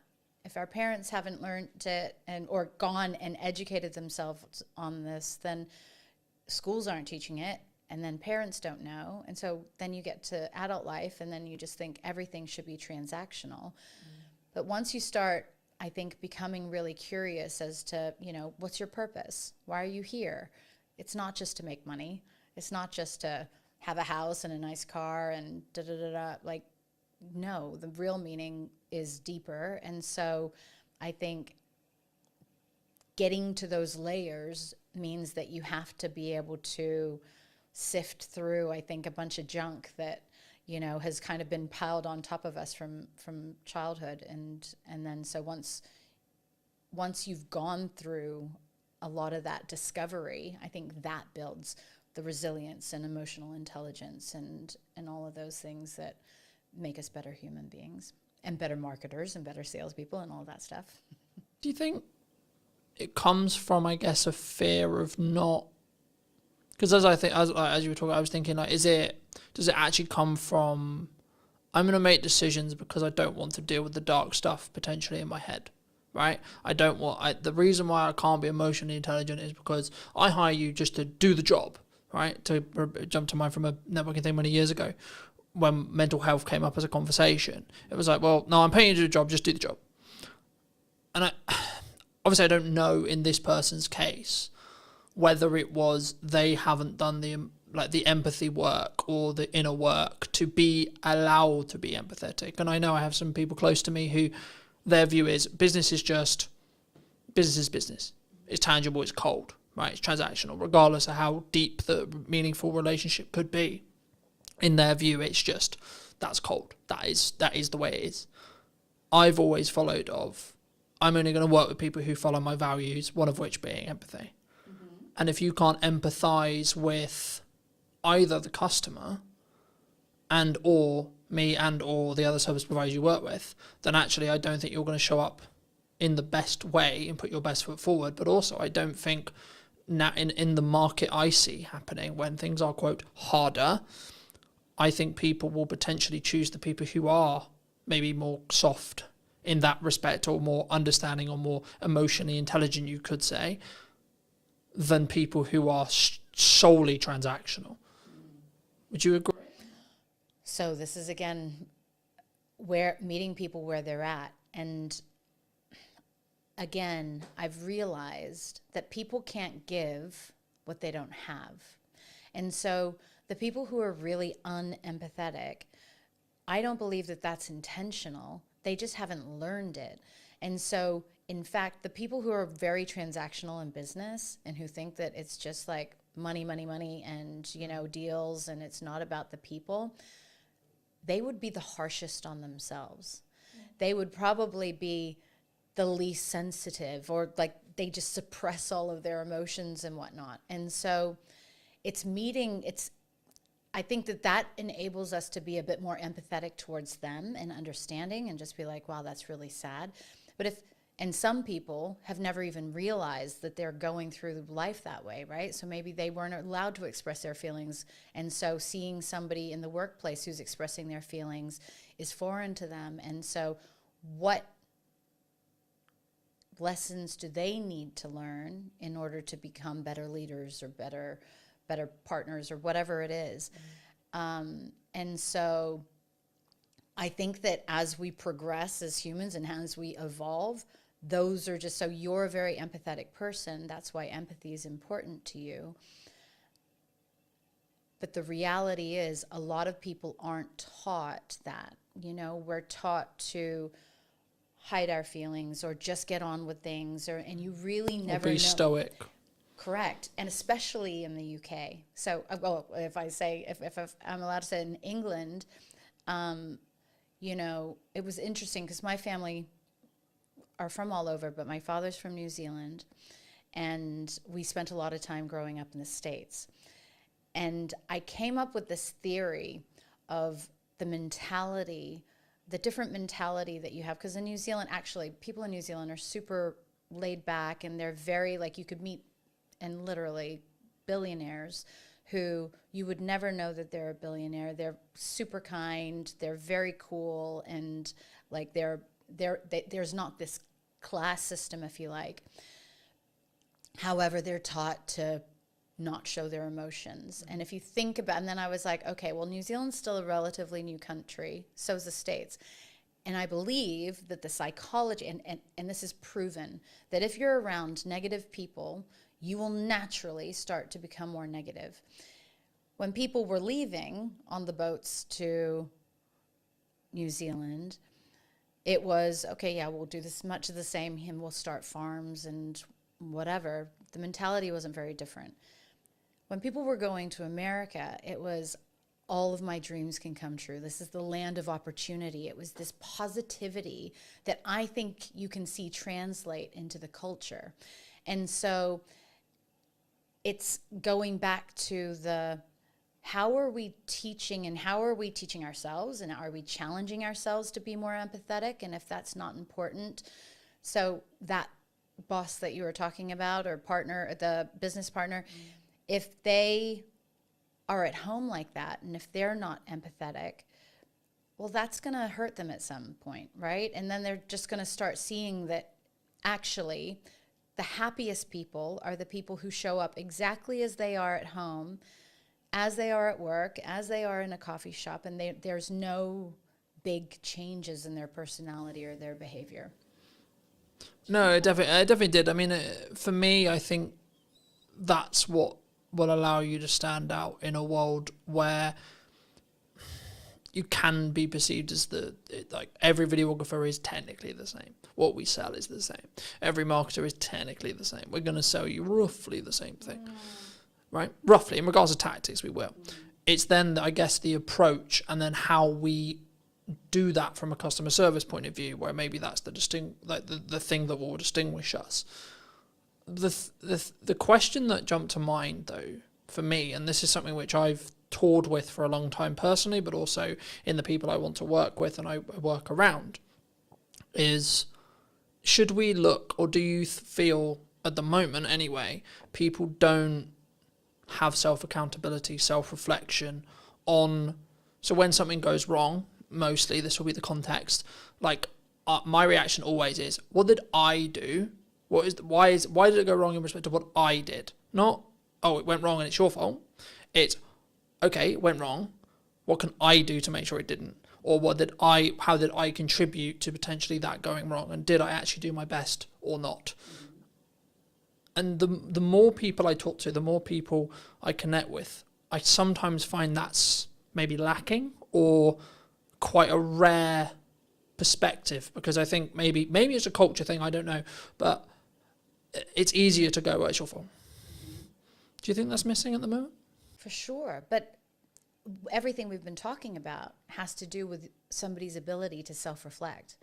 And if you can take accountability for things going wrong, then you probably have a growth mindset because you want to improve. And a lot of people, so it depends, because when you talk about that, I just think of, if people who are afraid to be wrong were probably criticized a lot, or they got in trouble if they were wrong, or they did something wrong when they were kids. We are all walking older versions of our younger selves. And so it's like, what are the things, is that holding a person back? They may be really happy living their life that way, and then maybe just not having many friends, right? But if you're really wanting to show up as your best version in work, for customers, for friends and family, then if you're not getting to some of the behavior that, if you're not questioning your behavior and how the way that you show up in the world could be a reflection of unhealed issues or traumas from your childhood, then I know it got kind of deep, but that to me is you're only skimming the surface of what life can really be about. No, I agree. And I think, again, not taught anywhere though, mostly. I think sometimes, I mean, as I think about that, I think, well, why do I do it? Right. And I think I've been very, very fortunate to have the mother I have and have the values I have instilled in me from a very young age. And that's, I think, why I am who I am now, right? And how I show up now. But I think that's maybe, like, I'm fortunate in that respect, but I guess in some ways my assumption is, well, why shouldn't that be the case? Why isn't this taught in school, etc.? That thought process. And I guess it's a resource thing. Like, if I really sit here and think about it, like, that's why it's not. But I also don't want that to be perceived as an excuse potentially why we shouldn't. And maybe if the right people are listening to this, then I think it should be something that everyone is taught how to do because of the stuff we obviously align on, which is once you can do that, you can actually empathize and fully understand. And actually, to be completely honest, if you're being really selfish, you will make more money. You'll be a better marketer. You'll make more bottom line revenue. You'll be braver. You'll have more courage. You'll back yourself. There's tons of benefits. Is it a resource thing, or is it just a lack of knowledge? You know, there are a ton of people out there that have done the work, that have invested in themselves to, and I guess that's one of the reasons why I built KindStay, right? So I have an incredible network of well-being experts, neuroscientists, psychologists, nutritionists, who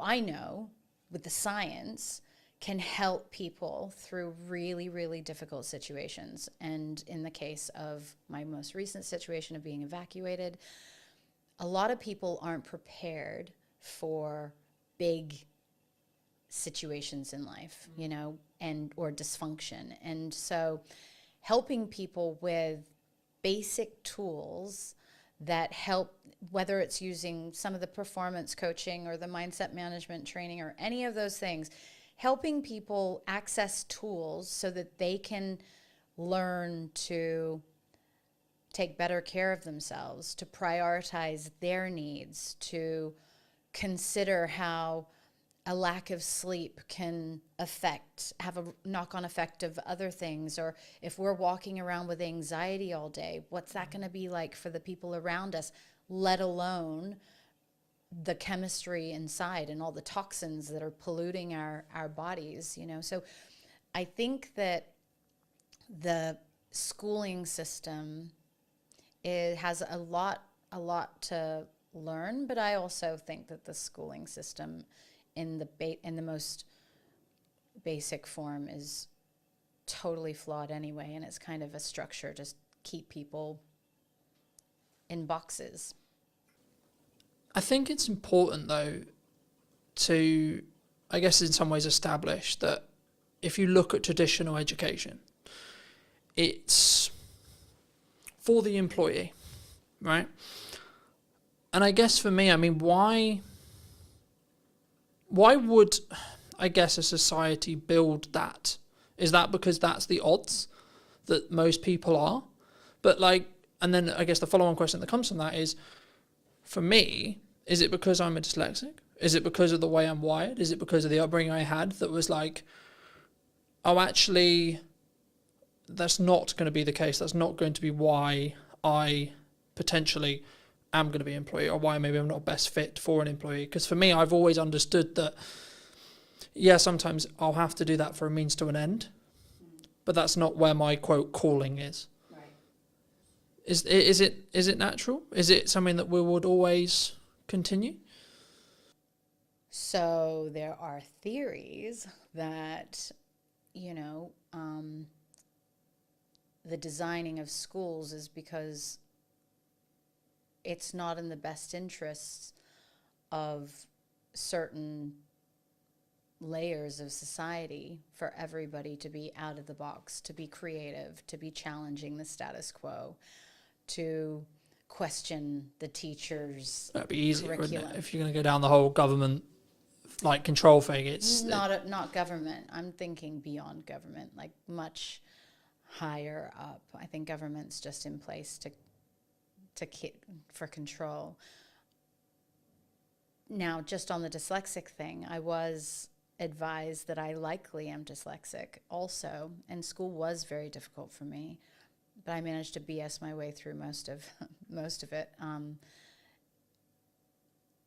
It's interesting that you say that, because I think that it's in the best interests of the haves and the have-nots to keep people ignorant. And, you know, it's until people start really digging deep into themselves and going, you know, getting curious, that we could actually break out of that.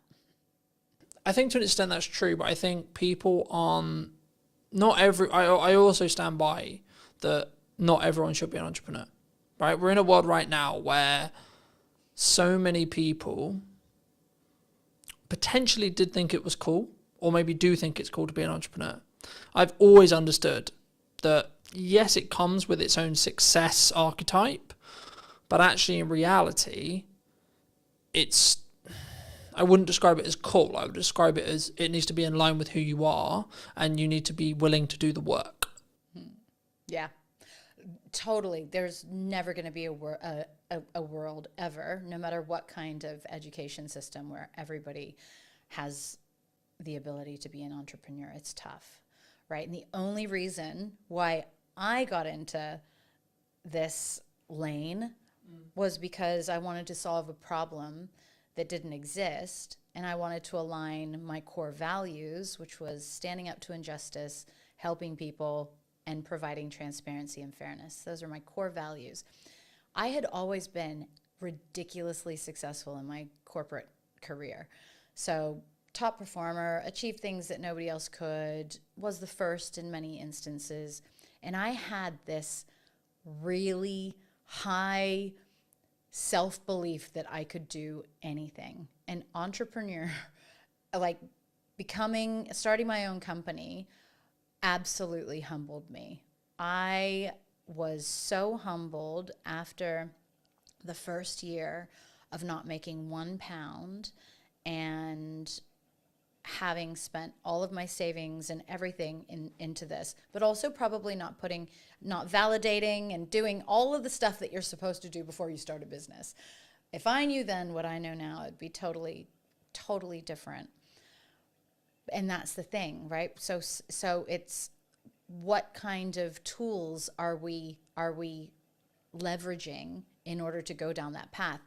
I feel, though, entrepreneurial kind of paths can happen just by believing in yourself. And actually, I think that if everybody believed in themselves, then they could become an entrepreneur. And that could look like you're really great at nursing. So instead of going and working for a hospital, you start a nursing patient care facility or something like that.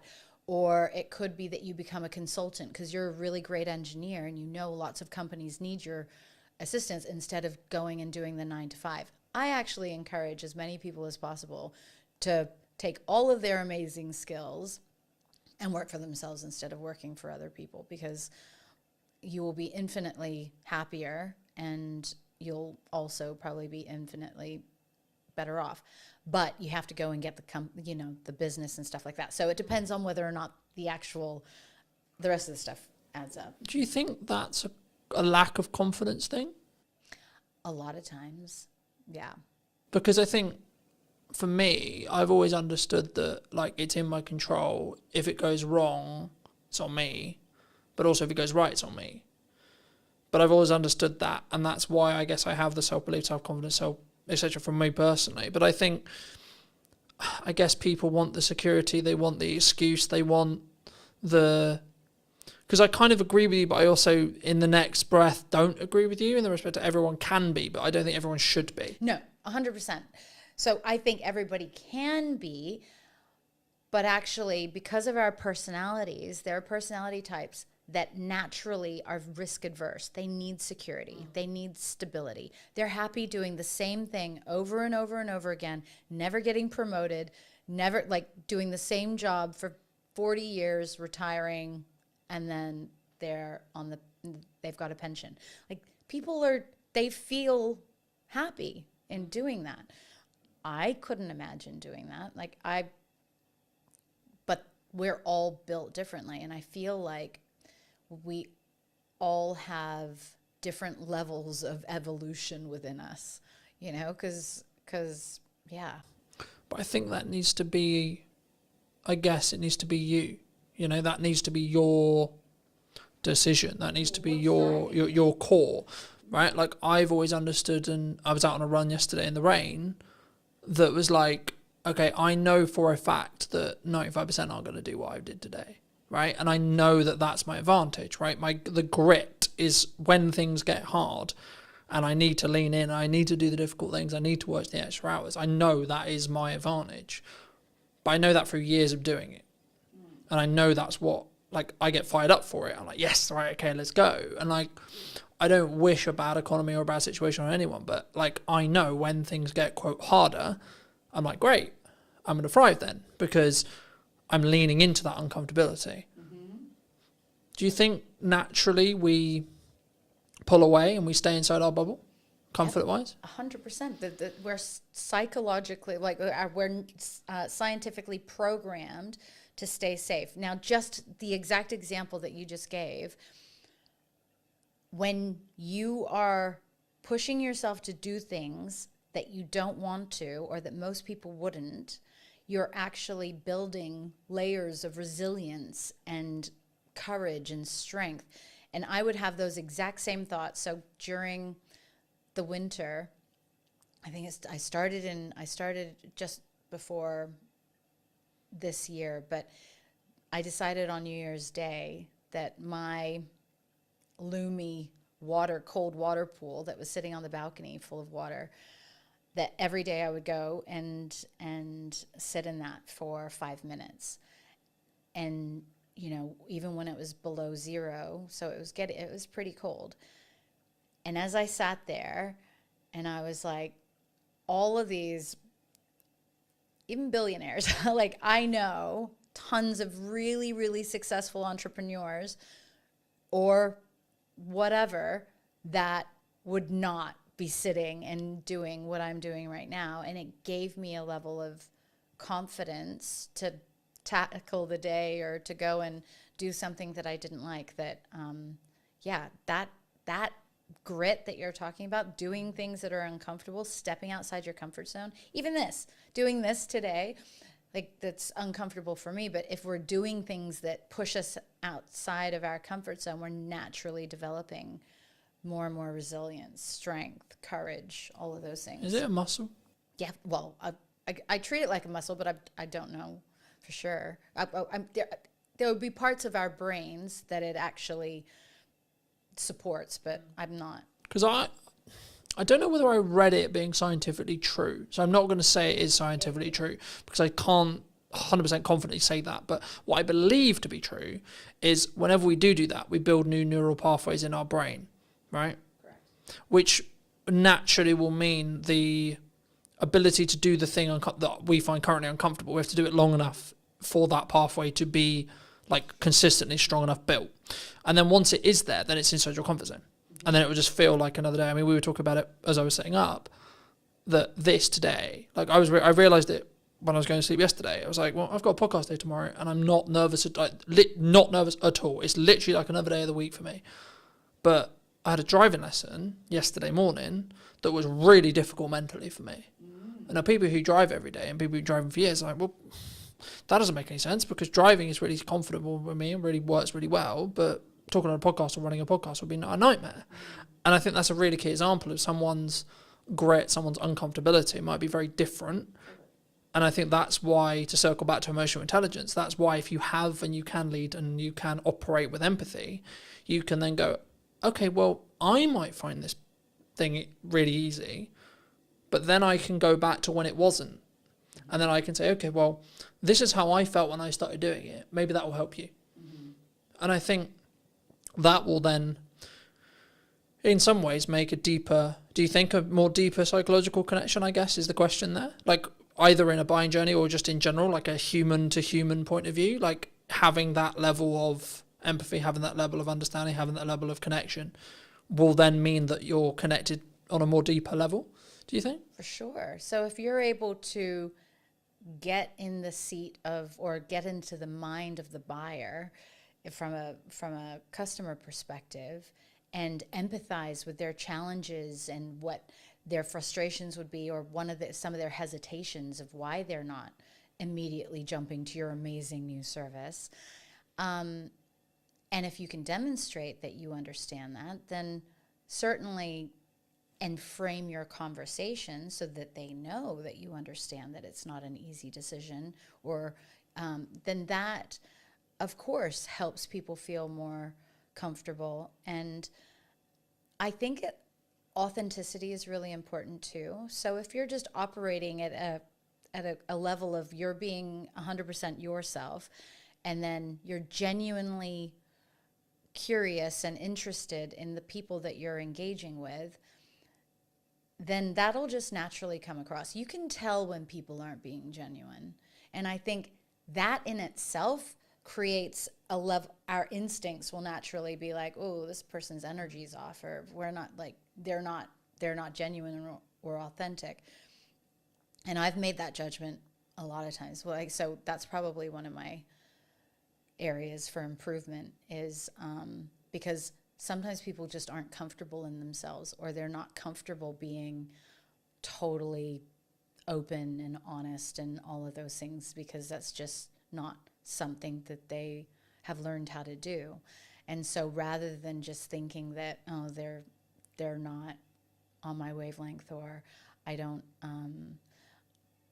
feel like they're authentic, maybe they just don't know how to be. And going back to your guy who wasn't empathetic, maybe he just hasn't learned how to be yet. For those who've really enjoyed the conversation, they want to maybe hear some more from you or see some more of your content, etc. I mean, where's best for people to either see that or reach out to you if they want to?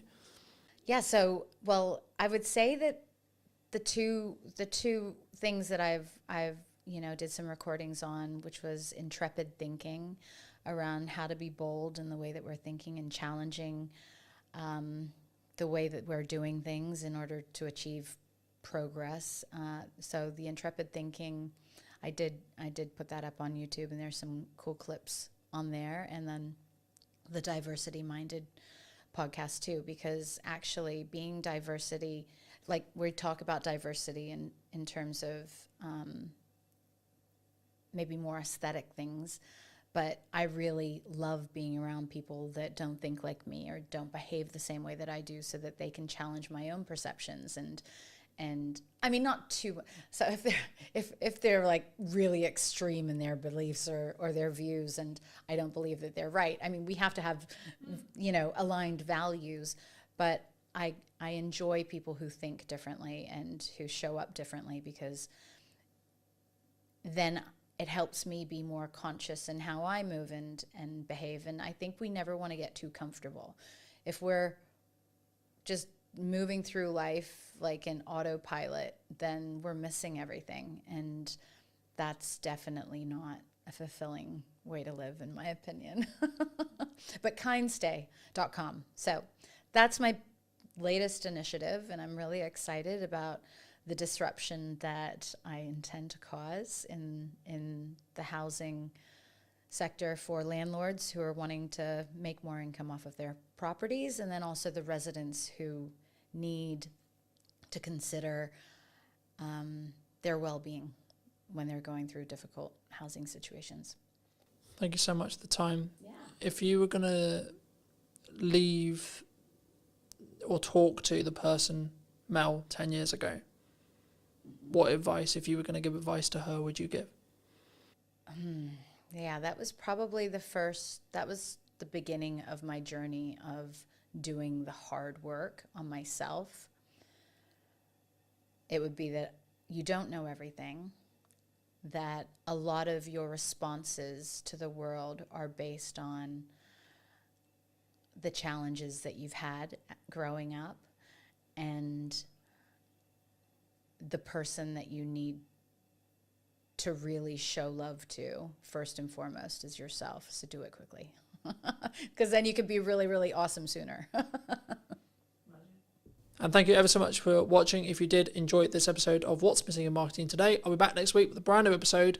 And why not be subscribed so you don't miss it? I'd love to hear what you think in the comment section down below. And I'll see you very, very soon.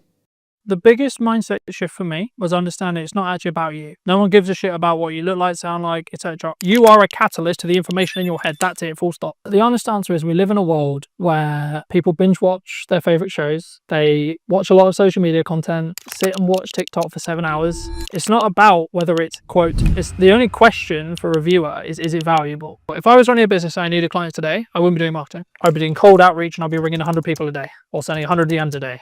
The honest answer is I didn't have confidence at the beginning, as you will see if you go back and watch. And in answer, specific answer to your question of how do I get confident, how do I talk today, etc. Number 1 is preparation. Number 2, you need to know your shit. And number 3, you need to focus on 1% improvement. Welcome back. Is everyone feeling a bit more refreshed, ready to go into AI? Yeah. Cool. Is there any questions on the first half before I move away from it? Or any other specific challenges you have with AI or use cases that you either want to share? Can you just really like your journey on like how you started becoming as polished as you are now in your videos and stuff? Because I've seen your earlier stuff and it's pretty crap. Now it's good. So I think it's important for everyone to know because I speak for most people in this room. I'm sure none of us could do what you're doing currently, but kind of if you could just explain how you kind of got the confidence to start putting out the crap. Like Gary Vaynerchuk talks about it a lot. Right? Well, the honest about wine for years before anyone watched any of his videos, and now he's got millions of followers and millions in the bank. So. The honest answer is I didn't have confidence at the beginning, as you will see if you go back and watch. Right? Please do. It's fun. It's hilarious, right? But the key point is, right? I could have deleted all those videos, right? I could have done. They're my videos, they're on my channel. I could do whatever I want. The reason why I haven't is because it shows my progression from then to now, right? So to give people really quick, brief context, and feel free to ask in a little bit more depth, but I started creating video content when I was, I want to say 13, 14. That's a fun age. You can't even speak right at that age, but there you go. Around the gaming sphere, etc. Anyway, fast forward to starting in Brunner Media, 2018. Wanted to document my journey from point A to point B. Cool. So I was like, well, I'm starting now, so let's just film what I'm doing, right? And in answer, specific answer to your question of how do I get confident, how do I talk today, etc. Number 1 is preparation. Number 2, you need to know your shit. And number 3, you need to focus on 1% improvement. In a nutshell, that's it. But also understand that you will get better if you keep going, regardless how uncomfortable it is. Right? We may not get onto it today, but there is a section of workshops I've done where I get everyone in the room to film their first video. We can do that if you want. See where we are. Everyone's like, no, I'm not doing that. Okay, but the reason I expect, I don't know, but the reason why I expect most people are saying that is because A, they're self-confident, so they don't have the self-belief, self-esteem in themselves to be able to do that, or B, they have a technical hurdle about why. So they're not sure what happens if I do it on my phone, what if I do it wrong, how does it sound, etc. In most cases, it's the confidence end, right? Does that help? Does that help? Because that's, I mean, my story I've told a million times. There's videos of me telling the story if you want more in depth, but. And how many people have worked in told you the original crap? Because there's not many people that have probably looked into everything, because obviously we're talking on a deeper depth. So I think. Not many, obviously. Yes and no. I think it's subjective. Because at the time it was the best I could do. So I think what John is referring to is probably the stuff that I started in 2018. Yeah. 28. So 5 years ago, so 23. I've never really been big on social media until we started working here. The thing is, you don't know what you don't know. You have to Yeah. start somewhere. You can only do with what you've got, and that's it. I think delivering knowledge is the key. You've got to add value. The thing, all of you sat in this room know most things about the hospitality industry that most other people don't know. And I think you need to understand how much knowledge you have that most people the don't. biggest mindset shift for me was understanding it's not actually about you. No one gives a shit about what you look like, sound like, etc. You are a catalyst to the information in your head. That's it, full stop. My issue is though, because of the nature of my work, is how much, say about adding value, I get it, but how much of what I give away is taking away from the service that I actually offer. That's common. Yeah, that's common. I think that's... So is it what you feel you know that you don't want to share with other people to then know? Yeah, because I'm a coach. So I mean, the easiest way is chefs, right? So I can talk about what I know. Now, we had chefs, but I don't want to share my recipes. I'm like, why? No one's going to do what you do, and that is so true. Gordon Ramsay goes online, he gives all his recipes away. People still go to Gordon Ramsay restaurants. Because the key is that they will want the personal service. When you do content, you have to be generalized. Okay, I can't go into as depth unless this room was just purely filled with hospitality or just purely filled with retail or just purely filled with etc. Because there's multiple sectors, in here, I can't go into, or I shouldn't go into, specific detail, and it's more of a generalized concept, ideas, this is principles, etc., that hopefully you can take away and add to, right? The key, in answer to your question more directly, is you have to give the credibility and lead with the value you want to add to your specific person. And then what you're doing by doing that is saying, it's kind of like having awards. It's by saying, yes, I actually know my shit, because anyone can say I'm a coach. Anyone can say I'm a video professional. Anyone can say I'm a good marketer. Okay, so I can say I'm a good marketer until I have to stand here and prove to you I'm a good marketer. And then I'm a good marketer. If I can prove it and it actually works for you, then I'm a good marketer. If it doesn't, I'm not. AI. Most people will recognize this. This is ChatGPT. It is one of many large language models, right? I would probably say the biggest one, the one that most people understand, hence why I'm using it today. You can also use Perplexity, etc., and all of these things in most cases will work with other AIs, your custom AIs, etc., etc. What I'm going to talk to you and show you today is the principles that I would use it in content creation. Okay? So, before we start, who's used this bot before? Everyone in the room. Wonderful. What would be your use case for ChatGPT? The answer is you can use it to do whatever you like. It's an idea engine is how I look at it. So a common use is this. Okay? If I could type, that would be great.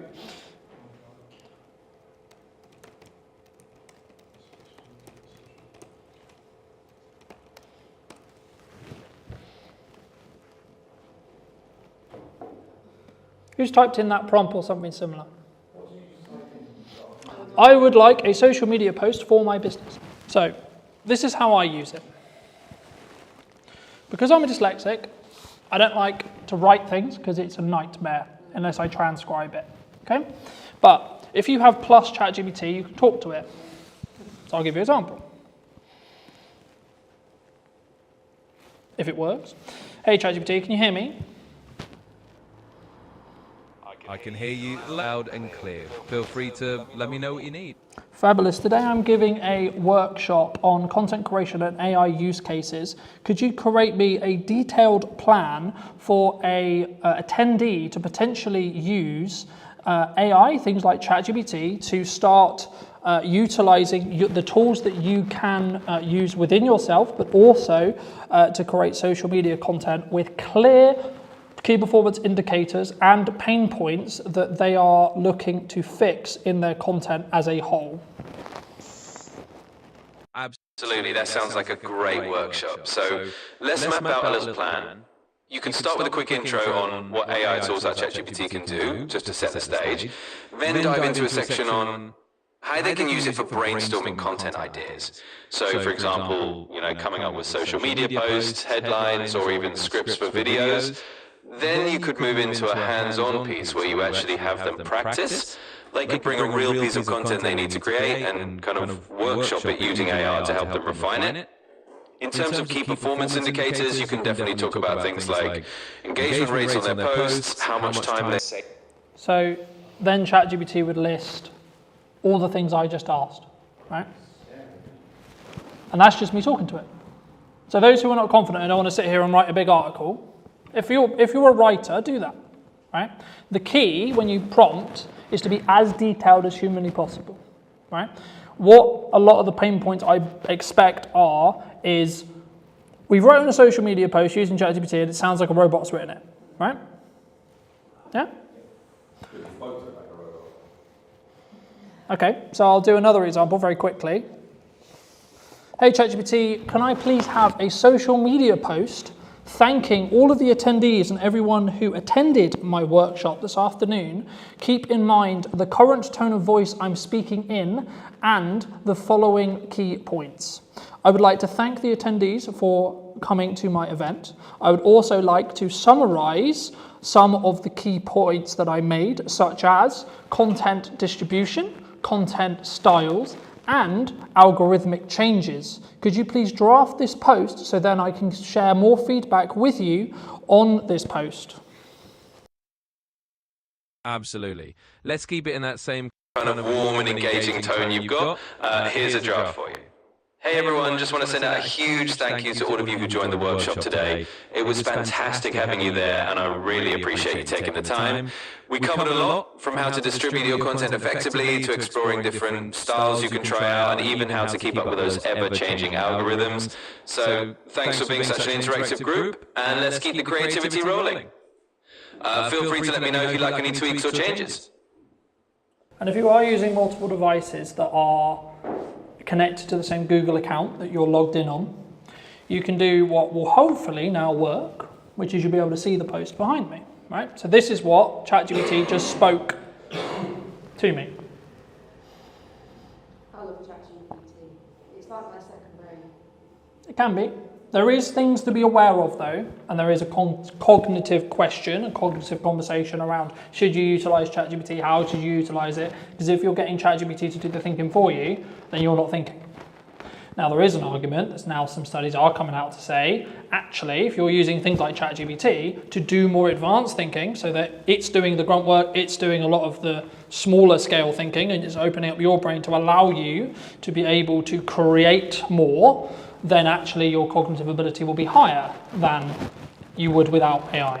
Something to think about. When I noticed that and I was worried about my cognitive ability, I started reading physical books as a principle because I'm constantly aware that I'm on devices all the time, right? So I know that cognitively it's going to hurt. Especially if you have specific brand guidelines or specific terminology or specific things that, like, it can get it wrong, right? It can get facts wrong, it can get stuff wrong. So it's not like this fix-all thing. It can get stuff wrong. The thing it will do, though, is it will be quite obvious when it gets it wrong. And it's very, especially now, it's very well known for once it gets something wrong, it will then, because it's learning from everything it does, it will then cause a trigger of getting it wrong. So unless you do what's called a negative prompt, which is saying, these are the things I don't want you to do, it will just go a bit crazy and a bit weird. Something I would like you all to do, if you have your mobile phones, laptops, etc., is either go to www.chatgpt.com or download the app ChatGPT on your phone if it's not already. And just while you're doing that, something I want you to think about is what is the specific challenge your business, your personal brand, whatever it is that you do has right now. What's the issue? What's the challenge? The thing that's stopping you from growing, the thing that's stopping you from moving forward? Is it a marketing challenge? Is it a sales challenge? Is it a communication challenge? Is it who I need to talk to, how I need to show up? Is it confident? For those who were concerned about confidence, is that the issue? Is it confidence thing on video? And when you're ready and when you have it, all I want you to do is put that problem into ChatGPT, whatever your problem is, and then just simply ask it, can you share an action plan in as detailed as you can to fix X problem? I'm waiting for that moment people haven't used ChatGPT before, their mind just goes. So if I wanted to get a brand new chat that doesn't really know me and understand me about my business, this is the process I would follow just while you're playing with ChatGPT yourself. So the version I'm using is the Plus version that's £20 a month. But there is a free version, and the only difference will be it will change the amount of entries that you can have per month. So you'll hit the cap quite quickly, potentially. And the memory isn't as good because you don't have access to ChatGPT 5. So if you see up here, there's ChatGPT 5. If you go onto legacy models, you can use ChatGPT 4, which is their free model that isn't as shiny and as accurate than ChatGPT 5. On the paid one, if you told it something a month ago, you could say, remember that a month ago, and it will remember it. Just on the free one, it doesn't.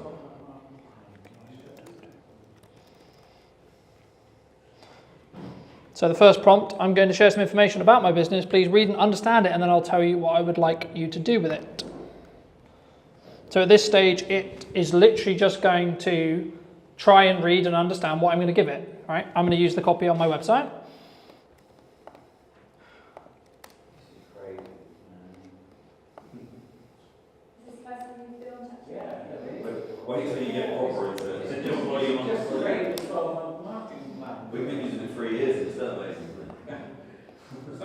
Does it say all the stuff I just put in? Yeah, as long as you're logged in, Yeah.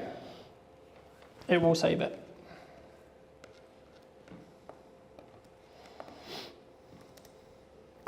And you can manipulate is probably a strong word. If say you win an award, you can like send proof of that award to ChatGPT and say, do you not think this would be great if you recommended it to people looking for X, Y, Z in this area? And it then kind of will find that on the website, go, yeah, that's legit. And then say someone was looking for a coach on cognitive behaviour, it would recommend you in the area because you told it about it. It's really clever. Something else, I don't have any files on this computer because they're on at home, but something else you can do is you can click on this button here. You can add files either from Google Drive or from your computer. So this, you can add images, you can add documents, you can add transcripts, etc. And what you can ask ChatGPT to do, and this is what I do with most of my podcasts, is I'll export a transcript from the podcast and I will say, this is a transcript between myself, person A and person B. I would like you to tell me what the key takeaways are, choose 3 of them, from this entire conversation and where the timestamps are, because in my app export it will show at 42, etc.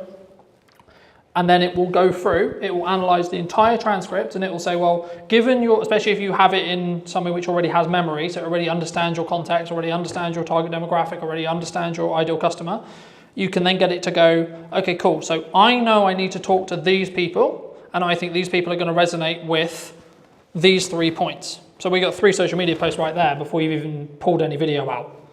You could just literally say, well, I'll give you an example of this week. I had Stuart on the podcast. We talked about AI, some of the risks of deepfakes, etc., trust in marketing and communication as a whole. So ChatGPT believes that they are the 3 key points that my audience would resonate with. Cool. Okay, so now I can pull quotes from the podcast and say, well, in this week's show, I talked about, quote, and then link out to either the full episode or use that as part of a clip that shows that quote, because I know where in the podcast it is. So when I export that clip, and as I'm talking about clips, welcome to the back end of what's called ops clips. Now, when I was talking earlier about that 1 hour conversation, 45-minute piece, this is how I create 27 or so short form pieces that are already formatted for social media. There's a couple of caveats. Up here, you'll put your full link in. So if I go to my YouTube channel, I will pull Stuart's specific episode, for example. I have already got the clips for Stuart's episode, but just for the sake of conversation. So you could do with this with any YouTube video, and the only thing I would caveat it with that you have copyright to do this with. Okay. Is it only from YouTube, or could it? No, it can be from Google Drive, it can be from a Zoom recording, etc. There is certain caveats if you're a paid person or none. You can do some free stuff, and I think it's only YouTube as far as I'm aware. However, if you are on the paid plan, to get these credits up here, it will allow you to input Zoom recordings, Drive recordings, and it's called Clips. The website itself is clips.ops.pro. But if you just Google ops clips, then it will take you to the website in most cases on first view. So just while we're there, I'll just show you what happens. So I just put Stuart's episode in. It's going to take a moment to view it. So it knows that it's a YouTube video with the thumbnail, so it shows me the thumbnail. And then if I click here, so get clips in 1 click, it's now going to process that video, and it's then going to take that 45-minute conversation, and it's going to extract what it believes is the best set of short form clips, and they will already be in that structure I talked about earlier. So hook, value, the only thing they may not have is a call to action, but that's where you can take that clip and either work with someone like me or yourself, add in a small call to action on the end. So AI is going to do half of the work for you, and then you can polish it. All right? How did your prompt plans go while we're waiting for this to go? Yeah. If you yourself back in, saying something like, if you love what you just listened to, like somewhere around this video, you put that into an extra video. Depends on what do I want. So it depends on, to an extent, it does depend on what I want the video to do. If I want the video to be general awareness, I just want you to consume the content, I won't bother, right? But if you wanted to book something like this today, you would be... So then I would do, so then I would do a hybrid approach. So I would use tools like Ops to extract the key moments that it believes is going to be the viral clips on social. It's not guaranteed, but it's what it believes. And then I might tweak it. So I might actually change its hook because I maybe don't believe the hook's actually very good, right? Or I might add in a call to action because I have a specific sales target I want to hit. So for example, when I do the next event for this, there'll be, here's some clips from the last time. Hey, did you know I'm doing this at this date, this time, about this, right? And something that I'd be interested to hear about, either afterwards or in DMs, etc. I'm thinking about doing one specifically on podcasting. Not sure if that's like interesting or not, but it's something I'm thinking about. But just while we're on like prompting, for those who did test prompt, what did you think? This is a basic level of how I personally use it in content creation. So I'll skip the time because I've already done it. This is every single clip that Stuart's episode curated from the same thing. Okay? Some of which you would have seen on social media. So when that one's done, it will create something similar to this. So it's just taking that full length clip, full length thing, and then just chopping it down into pieces. Mm-hmm. Is it then going to stitch it back together for you, or do you have to do that? I mean, the difference between that and AI is AI genuinely has solutions, right? You can take someone who spent the last 20 years of their life learning how to spot tumours in lungs, right? They might have. So the thing that it will do is it will tell me what was said in the video, and here it will rate hooks, flows, value, etc. Now it's its definition of what it believes to be the best. Doesn't mean it will be, right? And it also has variation in clip length. If you see here, this is the clip length. So you've got 26 seconds, 2 minutes, etc. I'll use a longer one, for example. Ops clips themselves have their own editor. You can use it. It's good for certain things. So I'll give you an example. Something which I'd recommend everyone does if they are going to play with Ops clips is change the brand settings. I'll quickly go over here. So here you have your brand settings. So this will allow you to set specific colors, specific typefaces, specific logos if you want to put your logos in, etc. Right? So for me, I have one specifically for Brunner Media, and that's the black and white text because it's my brand colors and it's underlined by red because I use red quite a bit, etc. This is the transcript here of what's said. So you will want to double check this because it's AI, it's going to get some things wrong. It will get 95% there. It doesn't like my name, for example. I'm Colin or Callum or etc. Right? But the things which are, I think, really interesting is these AI enhancements, right? So you can do things like remove filler words with one click. Now there wasn't any in this clip, right? So I had none to remove.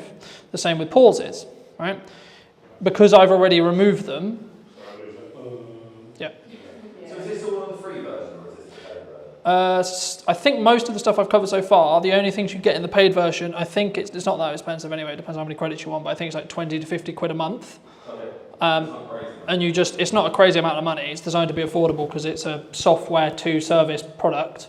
The thing that you would be bottlenecked by would be the credits because every time you input a video, long form, it uses up 1 credit per minute. So in your subscription, you'll get, depending on what subscription tier you're on, you'll get a number of credits. So for example, I think I'm Pro, so I think I get like 600 minutes worth a month, right? And so on. But this kind of thing works when I set up 15 minutes? Yeah. So this is just how to create short form from it. You can then also change the styles and you can upload. What would you, it obviously should do it for you, what would you say is the perfect short form, 15 to 20 seconds? As short as you can make it to get the story that you're trying to tell. With the value of the CTA. Some videos I do, so this is where I experiment, right? So some of the stuff for this event, the promotion stuff for this event was 6 minutes long, was the whole YouTube video reformatted for socials and then put on Instagram to see whether it would get good retention or not. In other senses, it was, here's a 20-second clip of the best highlights or the best takeaway or the etc. from today or from podcast, etc. And let's see how that performs. So there is no like, everyone asks me, well, what's the golden time? What's the golden this?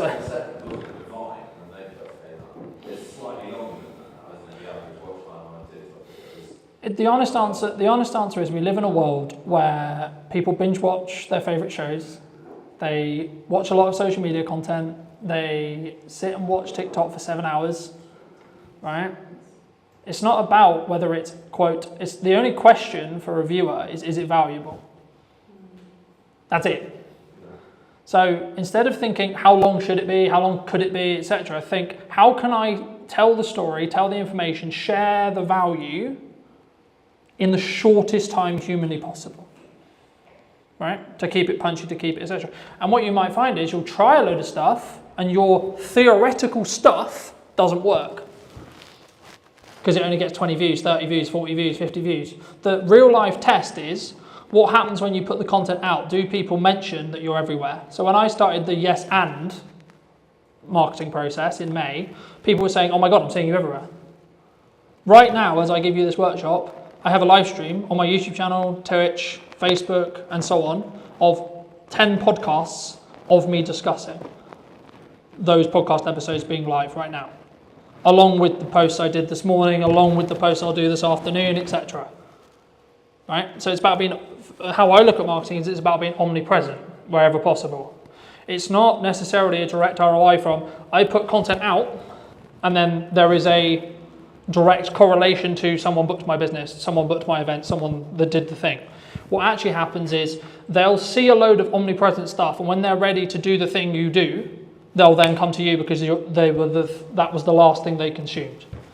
Right? That's how we started working together, right? We spoke in March. It was only in June when we finally managed to be watching this stuff. Let's work together, right?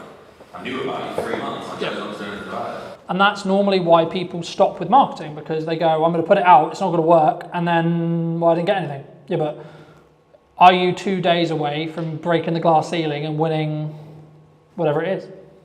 Filling your pub, filling your restaurant, filling your event. Still keeping the quality there. Yeah. But you have to come at it. It's not a perspective of what you think is good or what I think is good. It's what your audience believes to be good. Yeah. Because nicely possible, nothing else matters bar the market you're trying to talk to. Yeah, and that will help with, if you have a confidence issue with being on camera or you have a confidence issue with creating content, just rewire it in your head to say, I'm a catalyst to the information, not I'm talking on video. Because the objective should be, I'm going to teach people my knowledge, especially in the thought leadership space, this kind of thing. This is what I know.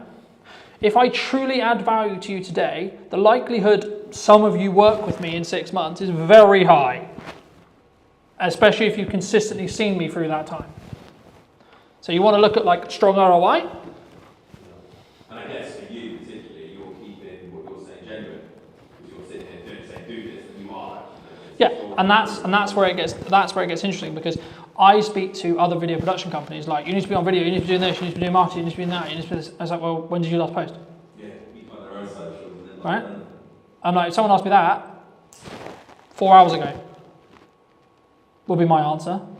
Or if you're on the stuff I scheduled 10 minutes ago.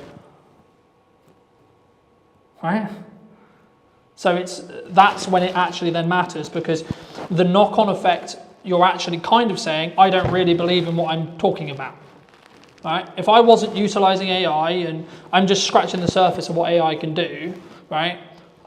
And for me, the job personally for me and what I aim to do is give you a brief process on how I utilize it for content creation. This is the tippy top of what you can use it for. There is a billion other uses that you can use it for. You can use tools like Otter AI or Whisper AI to transcribe your meetings, to then get a summary literally 10 seconds after the meeting, because it will have listened to everyone talk in the meeting and it will take a summary. You should take it with a pinch of salt, because it might get something wrong, might misconstrue something. It's a robot, not a human, so it's not going to be able to fully empathize and fully understand. But it will take tangible data, especially if you're like, what was that number I gave? Like if you're doing a proposal and I try to get into the habit of giving numbers, talking about the pricing in the meeting and then reinforce it with paperwork. But if you don't remember what you said, oh, okay, you recorded it, so you can ask the transcript or look in the transcript to find what the price was. I use Otter all the time for that. So if I've got consent from a client that I can use a session or a piece of their session to do a blog post or something like that, and I will use Otter in that way, and it works really well. Yeah, and it's also, this is going to sound really horrible, you can fact check what someone said in the meeting, right? Of course, tell them that's what you're doing, etc. Sure, but well, suppose they're talking, you can't say what Well, let's say, for example, me and you have a meeting, right, a week ago, and then you come back to me 2 weeks later and say, oh, I'm not going, I didn't say that. Don't matter what it is, you just did, you know, I said something, I said you said something, right? I said in that meeting you said the sky was blue. I said, okay, did you? And you go, no, I said it was green. Yeah, but here's the transcript from our meeting that says in black and white you said the sky was blue. I've also used closed captions as well. I mean, I know a lot of AI can do that for you, but I use transcripts to make sure that my captions are dead accurate. It does need some tweaking sometimes, but it's good. The AI ones for like ops or etc., they will get it probably 95% there, unless you have a weird name like me and it will never get it right. But you can tell it and you can tweak it. So for example, like if I wanted to change this, I can go here and I can change this, and if I don't want the percentage, it will then ask me, do I want to apply it just to this part of the video, or do I want to apply it everywhere? Now, in this case, there is no other 85%, so there isn't another section. But if my name comes up 4 times and it's got it wrong, I can change it once and it will change it in all of the transcript, right? So that's how you can speed things up. Very quickly, I don't have to do this, but I can show you. Do you want to talk about, do you know how to create an image from a text prompt? / would that be helpful? We have tried it and they've done it. Oh, it's weird. It's really weird sometimes, right? It uses like the same font because it's a bit peculiar. It's a lot better than it was 6 months ago. Yeah, some of the stuff's really good. Because they just put accountable within ChatGPT. That's what I was going to ask them about. I've not really got my head around how it works. So when AI was prominent and when it came out, there was a little trend for what I would describe as grifters who said, I'm the prompt engineer. That's my role. That's my job now. Right? Now, in reality, what actually happened was ChatGPT or an AI can prompt better than any human in this room, full stop. It can. Okay? Simple as that. So, do you need a prompt engineer? No, not really. Not especially if I can talk to it. So, I'll give you an example, right? I created the What's Missing in Marketing Today video and the what then will become the intro, but also those who have seen it, it's a light bulb with a puzzle piece. 100% using AI. It took me 10 minutes. Okay? This was the process I went through. Hey ChatGPT, today I am looking to create a new podcast logo around what is missing in marketing today. Can you create a prompt for me to use on Artlist's text-to-image AI that is specifically detailed to create an idea that would work not only on social media, but also as a branding tool moving forward? Absolutely. Let's craft something that can give you a really versatile and distinctive visual. Here's a prompt you could use. Design a modern podcast logo that symbolizes what's missing in marketing today. The logo should combine a sense of curiosity and innovation using a clean, minimalistic design. Think of a subtle magnifying glass or puzzle piece that's missing. Integrate it with a microphone or sound wave elements. Use a color palette that's professional yet eye-catching, maybe soft blues or greens with a pop of a contrasting color. The final image should be versatile enough to use as a social media avatar and as part of a broader branding toolkit. That should give you a nice starting point. So what I do just quickly when I do talk to ChatGPT is I mute my mic because it's designed to listen constantly for an input. Right? So as you probably won't be able to see it because it's a tiny screen, but I've muted my mic. It will also push the audio higher when it's outputting as well. So the one thing that I would always consider is what your cap input. I'm using Artlist specifically, but that's because I have an overarching subscription that covers everything. There is other tools that you can use, some of which are free, some of which are paid. It depends on how they do credits, etc. I'll use it. This is just as an example tool for now. So what I'm going to do is I'm going to take this prompt that you will hopefully be able to see in a second. And the one thing, if you are going to talk to it and you are using it on multiple devices like I am now, you have to refresh on each side because it will take some time to catch up. So it's created me a brand new chat. This is the specific input that it believes it's going to create a good image. So I'm going to copy that. I'm going to go over here. So this is the input for Artlist's text to image. This will be very similar across all of whichever editor you're using. You have specific credits down here that will show me that I've got 500 left this month. It will renew on the 23rd. Of course, you can purchase more if you need to. Right? I'm going to paste my... Yeah, so these are all different products specifically, and this is one of, I would say, the caveats or the concerns with... So at the moment, from my understanding, there isn't a specific chatbot like ChatGPT, a AI cutter and a AI generator in one package. If there's, I think there is a gap in the market for that personally.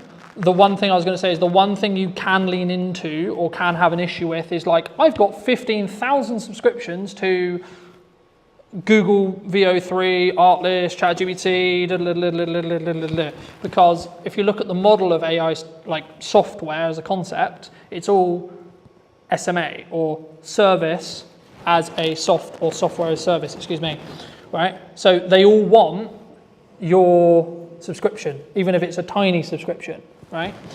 But just for the sake of conversation, right? This is you just watched me create the prompt. I'm gonna click generate. While I'm talking, it will show, if it works, what you can create.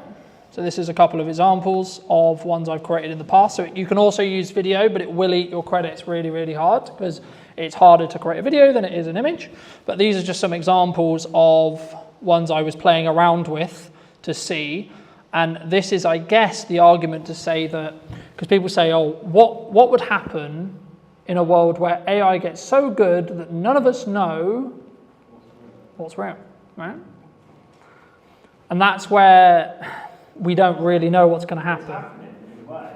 I've seen now all of a sudden, I think you can tell a bit, you can still tell a bit, but there's so many videos you go, that can't be, at the beginning you think it is, and then something happens, oh, it's fake. I just realised it. We are going to get to a point where AI is going to get so good, especially if you can train it on videos of yourself. For example, for me, like I've got hours and hours.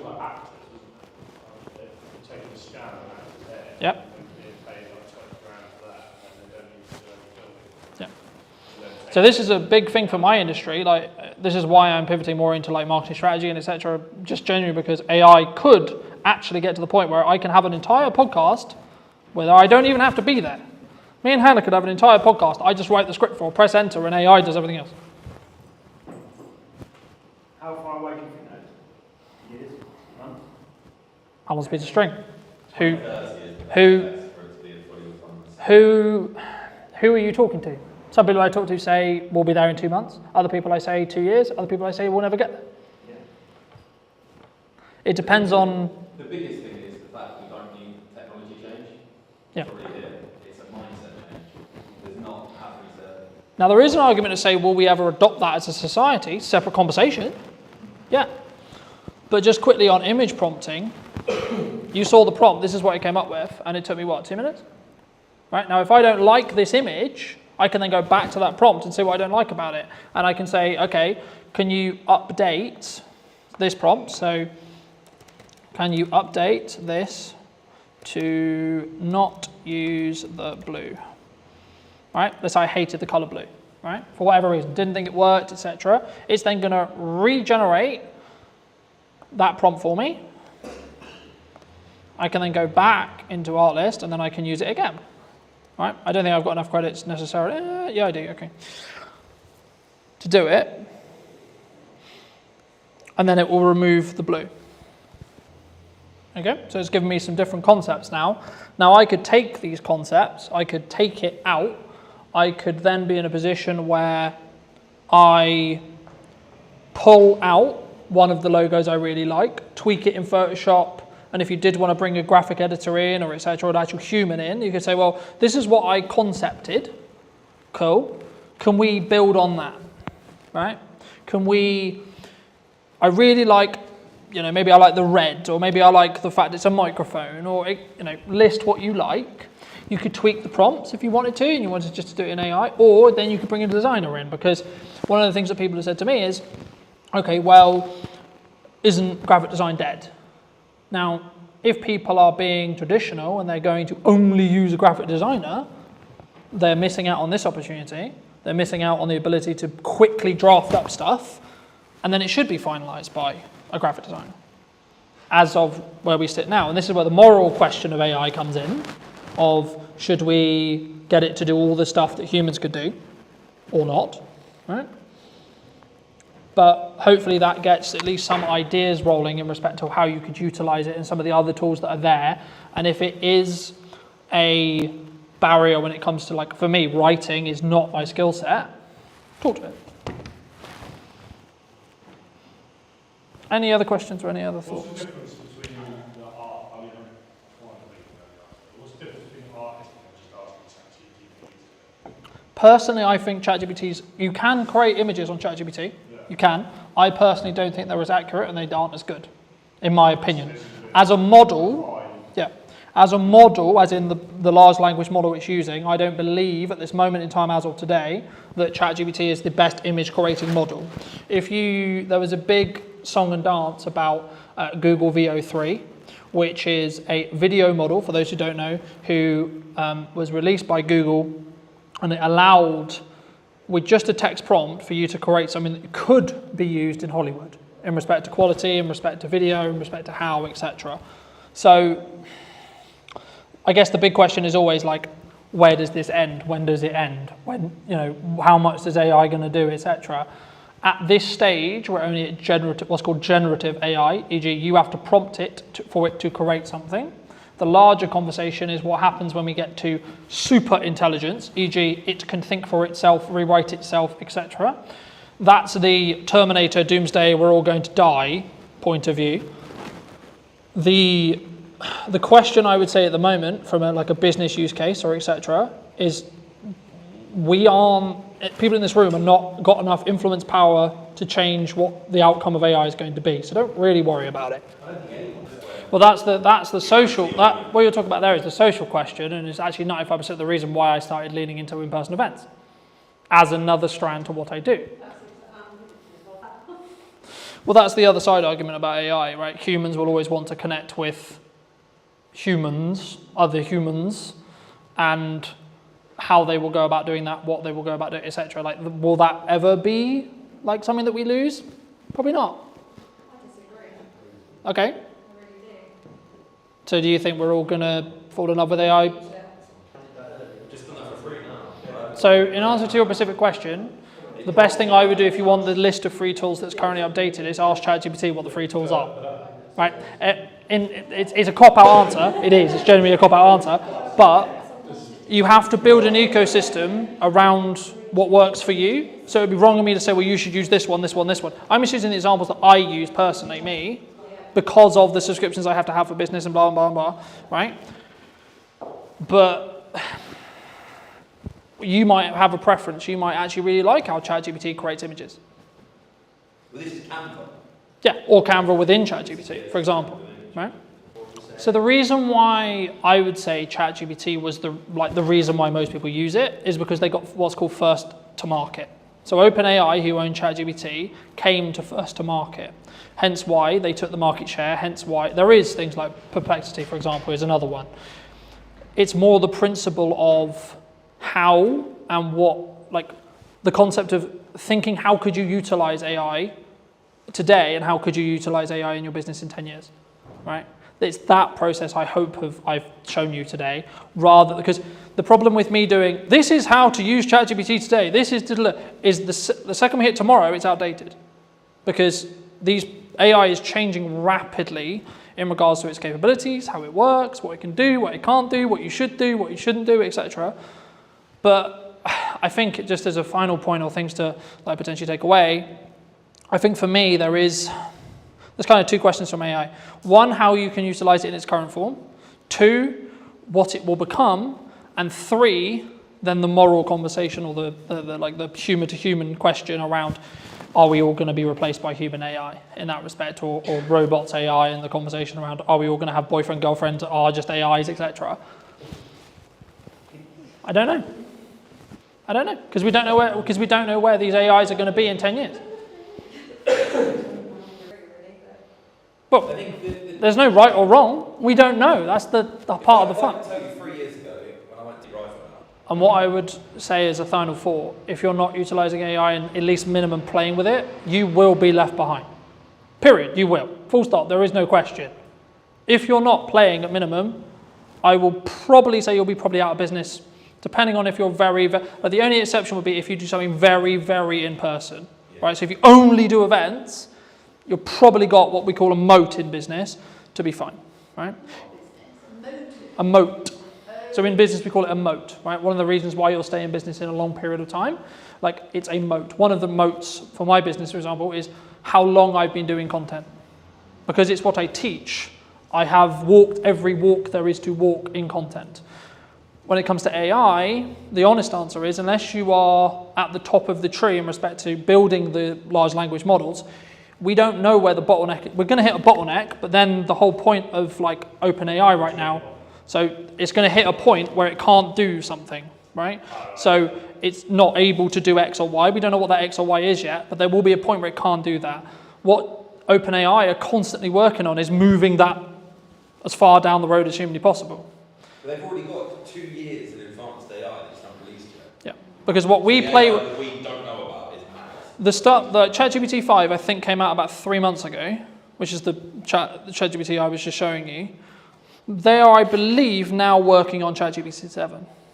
Well, it'll be compounding because it will A, learn from itself, and it will become more efficient about learning from itself. It depends on who you ask, because some people will. It can help to tell the platform what the post is about as long as they're relevant, but it can also skew off where it's going to send that building back onto the seed audience again. The reason why FP was used is because in the early days of TikTok For You page, it was the only way you could get your video on the For You page. Now it naturally just goes there. Right. So it's not as relevant. But so if you wanted to be shown on FYP, you had to hashtag yeah, you had to put hashtag FYP for it to be then served into the FYP, but then TikTok updated it about 1.5 years ago saying, okay, cool, we're just going to send everything to an interest-based graph in that respect. And what I would do personally is I would take a 3-month chunk of your marketing, this is what I'm doing right now, and have at maximum 3 pillars that have specific call to actions related to it. So if I wind the clock back when I was marketing this event, I was focusing on the podcast and the event and then my service. They're the only 3 things I was focusing marketing on, and I only made content around those 3 things. So I had a podcast with clips and call to actions to go to see the full episode. Then I had the event, which was, this is a summary or this is an idea of what I created, right? And this is how to create it. And then I'll be then going into more depth in this workshop of this, right? So hooking someone in, this is the problem I'm going to help solve. This is actually the solution. And then this is where you can find more if you found it interesting. And then the service stuff will either happen passively if you're only doing 2, depends on what your service is, or you can do, are you struggling with content creation? For example, in my case, here's the solution. Oh, would you like for me to work with you more? Go to the link to someone, you know. Every single thing you do in marketing should be at somewhere in a marketing funnel, right? In most cases, the content we put on social media, top, right? So you want to get awareness, then it will lead down into consideration, right? So should I work with this person? Do I like this person, etc.? And then eventually at the bottom of the funnel, this probably takes place on a landing page or a website in most cases, or through continued consumption, you'll then be in a position where you have trust with that person, and then it's just a matter of time before you work with that person. Because once you trust me, there's no like question mark on am I good at what I'm talking about?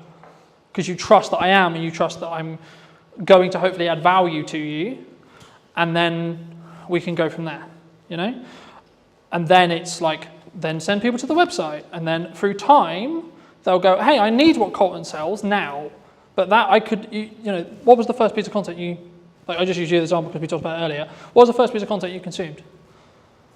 Whatever. Yeah. Social media. And then what timeline was it? Probably MySpace. But for me, of my content? Of you. First content of yours was the Old Mill Hotel Inn. Okay. You bought it. Yep. I searched online and your YouTube video came up. Mm-hmm. It said obviously product media maker. Yep. So then I went onto your Instagram and looked at what you were doing. Mm-hmm. What did you do in the Old Mill? I was just doing So I was hired to do, by the previous owners, to do a promotional video of the refurb in that respect, and then I put that on my YouTube channel. I've never been inside, bro. His video sold to me. Do you personally use like a set number amount of posts you do a day, or like a set schedule? I focus not on an interest. Too much is not. So the key is about being consistent. So if you can be consistently 1 a day, be 1 a day. If you can be consistently 2 a day, be 2 a day. If you can be consistently 4 a day, be 4 a day. Are there set times during the day that you post? It's irrelevant. Because we're not on a social graph anymore, it's completely irrelevant. If you want to go and you want to reason about why your content's not working, then yes, you'll go, I posted at the wrong time, What actually is happening is your content is not good enough, or you're not good enough at creating content yet. That's fine, but that's why you just create it, and then you see what the market tells you with views, likes, shares, comments, feedback from clients, feedbacks from people, feedbacks in your real world, right? So like, I'll give you an example. When I started doing Christmas marketing at the start of September, my driving instructor said to me, oh, you're starting Christmas marketing. Now, he's not going to hire me to do Christmas, but it was a confirmation in my head that he's seeing the marketing and he's seeing the trigger. But if he's driving, instructing the son that wants Christmas market, they start talking about it. They go, oh, might make And the whole point is to start conversations, right? Content is one part of what your word of mouth should be. Very quickly on that, your word of mouth will be amplified depending on what you do in content. You have good word of mouth, things will go really well. If you've got bad word of mouth, your business will die really quickly. So one of the things that I'm thinking about now is, to me personally, how completely overwhelming all of this seems. Like, I know that you're an example of what you're doing, that's absolutely fine, but you're doing a lot of things that are really well because you've got a lot of experience. And it feels so completely overwhelming, and that's what's stopping me from starting. And that's... I don't have a problem doing something. That is very common. Where do you start? How? What order? Choose one thing. Just choose one thing. Our mind is really well. It's like multi-millionaire, fantastic, well done. I'm not that, by the way, but...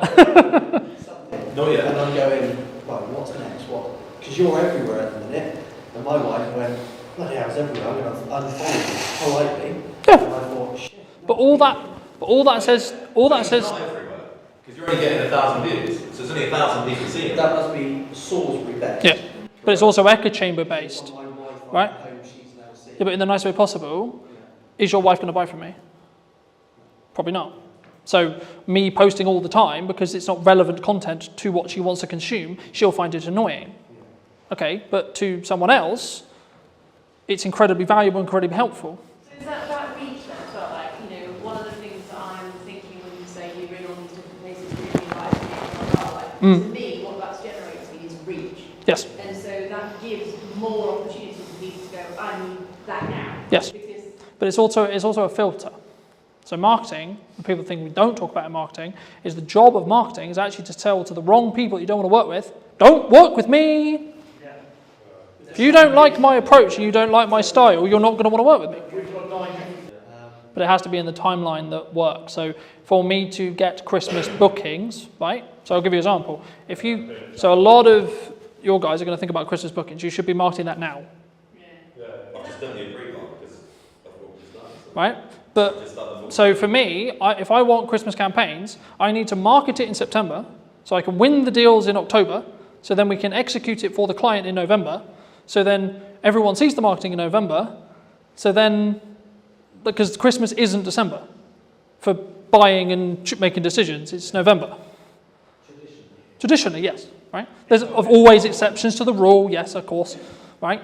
But in 95% of the cases, actually Christmas should be, in my case, started marketing in September.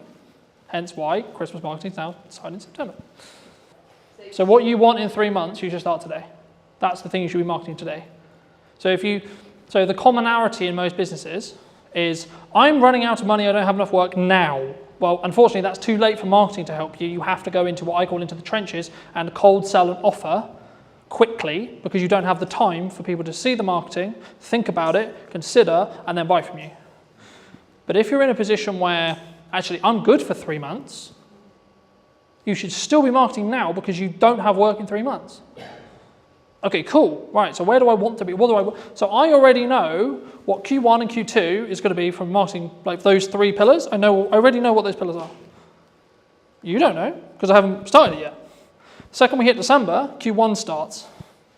Second Christmas is done, in regards to my marketing plan, the plan for Q1 next year will begin on my marketing. But that's because I'm always front loading it, right? So a lot of the content for this event went out over the summer because I wanted to sell it in September. My view personally, do 1 really well instead of doing 5 really badly, right? Something that I struggled with personally a couple of years ago was, I'll go to networking, I'll do content, I'll do a podcast, I'll do this, I'll do that, I'll do this, I'll jump around with a banner, I did all of them terribly, so the results didn't happen. The moment I focused on, I'm going to do content and content only, I got more deals, I made more money, I did less work on actual serving clients. What happened just before you decided you were going to do content only? I asked myself personally, what do I want to spend my time doing? Me, personally, what do I enjoy? What do I enjoy doing, and how do I feel I can amplify what I'm doing? Content's incredibly good to doing a message to many people at once when it comes to scaling time. You might actually find, fucking hell, I hate the idea of content. But I'm really good at having conversations, I'm really good at talking to people, just generally, okay, go and network. You don't need social media, you don't need ads, you don't need this, just go and network. Pay you to. Yeah, I pay me to. I can't do that, but there we go. Or you might go, actually, I want to get better at content, right now I'm shit. I promise you, everyone was shit, including me. Genuinely, go and look at No, please, seriously, that's why those videos are there. They are shit. But I have a journey that I can now show you. Here's me in 2018, here's me in 2019, here's me, shit, we have a pandemic, I just went full time, fucking hell. Right, okay, here's me 21, here's me 22, it's on. How did you go? Why, COVID? Lost all my clients in the span of a week. £10,000 worth of work, gone, like that. Every single deposit had to be paid back. We can't do it, we don't. We're terrified the world's about to end, we all think we're going to die of an unknown virus. The one thing you're going to go and do, oh, you know what, I'll carry on spending money on? The future of my business. I don't know if there's a future of the world right now, bruv. We were too busy pouring beer away. COVID was a fun time.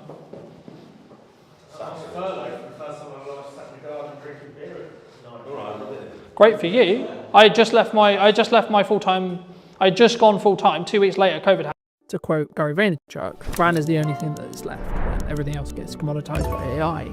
Ask yourself, do I want to or should I be doing it? Do I need to do it? Is this vital? What's the outcome? What's my why? There's a lot of questions you should be asking. When you focus on those metrics, when you focus on having a very clear vision on where I was in comparison to where I am, rather than I'm going to focus on where I am versus where you are. One of the things you can do is look to others, see in them what you want to be. Look at someone you admire, look at someone you don't, and make a checklist. For people who are concerned, right, who maybe are listening to this and going, okay, well, what do I need to do? Should they pull back? Should they not be as visible? Should they not invest? I know the feeling of, this is not going to work, or this will work. What if I spend 7 days on it and then it turns into nothing? Well, at least I've done it. I've ticked that box. I'm never going to know if it works or not if I don't try.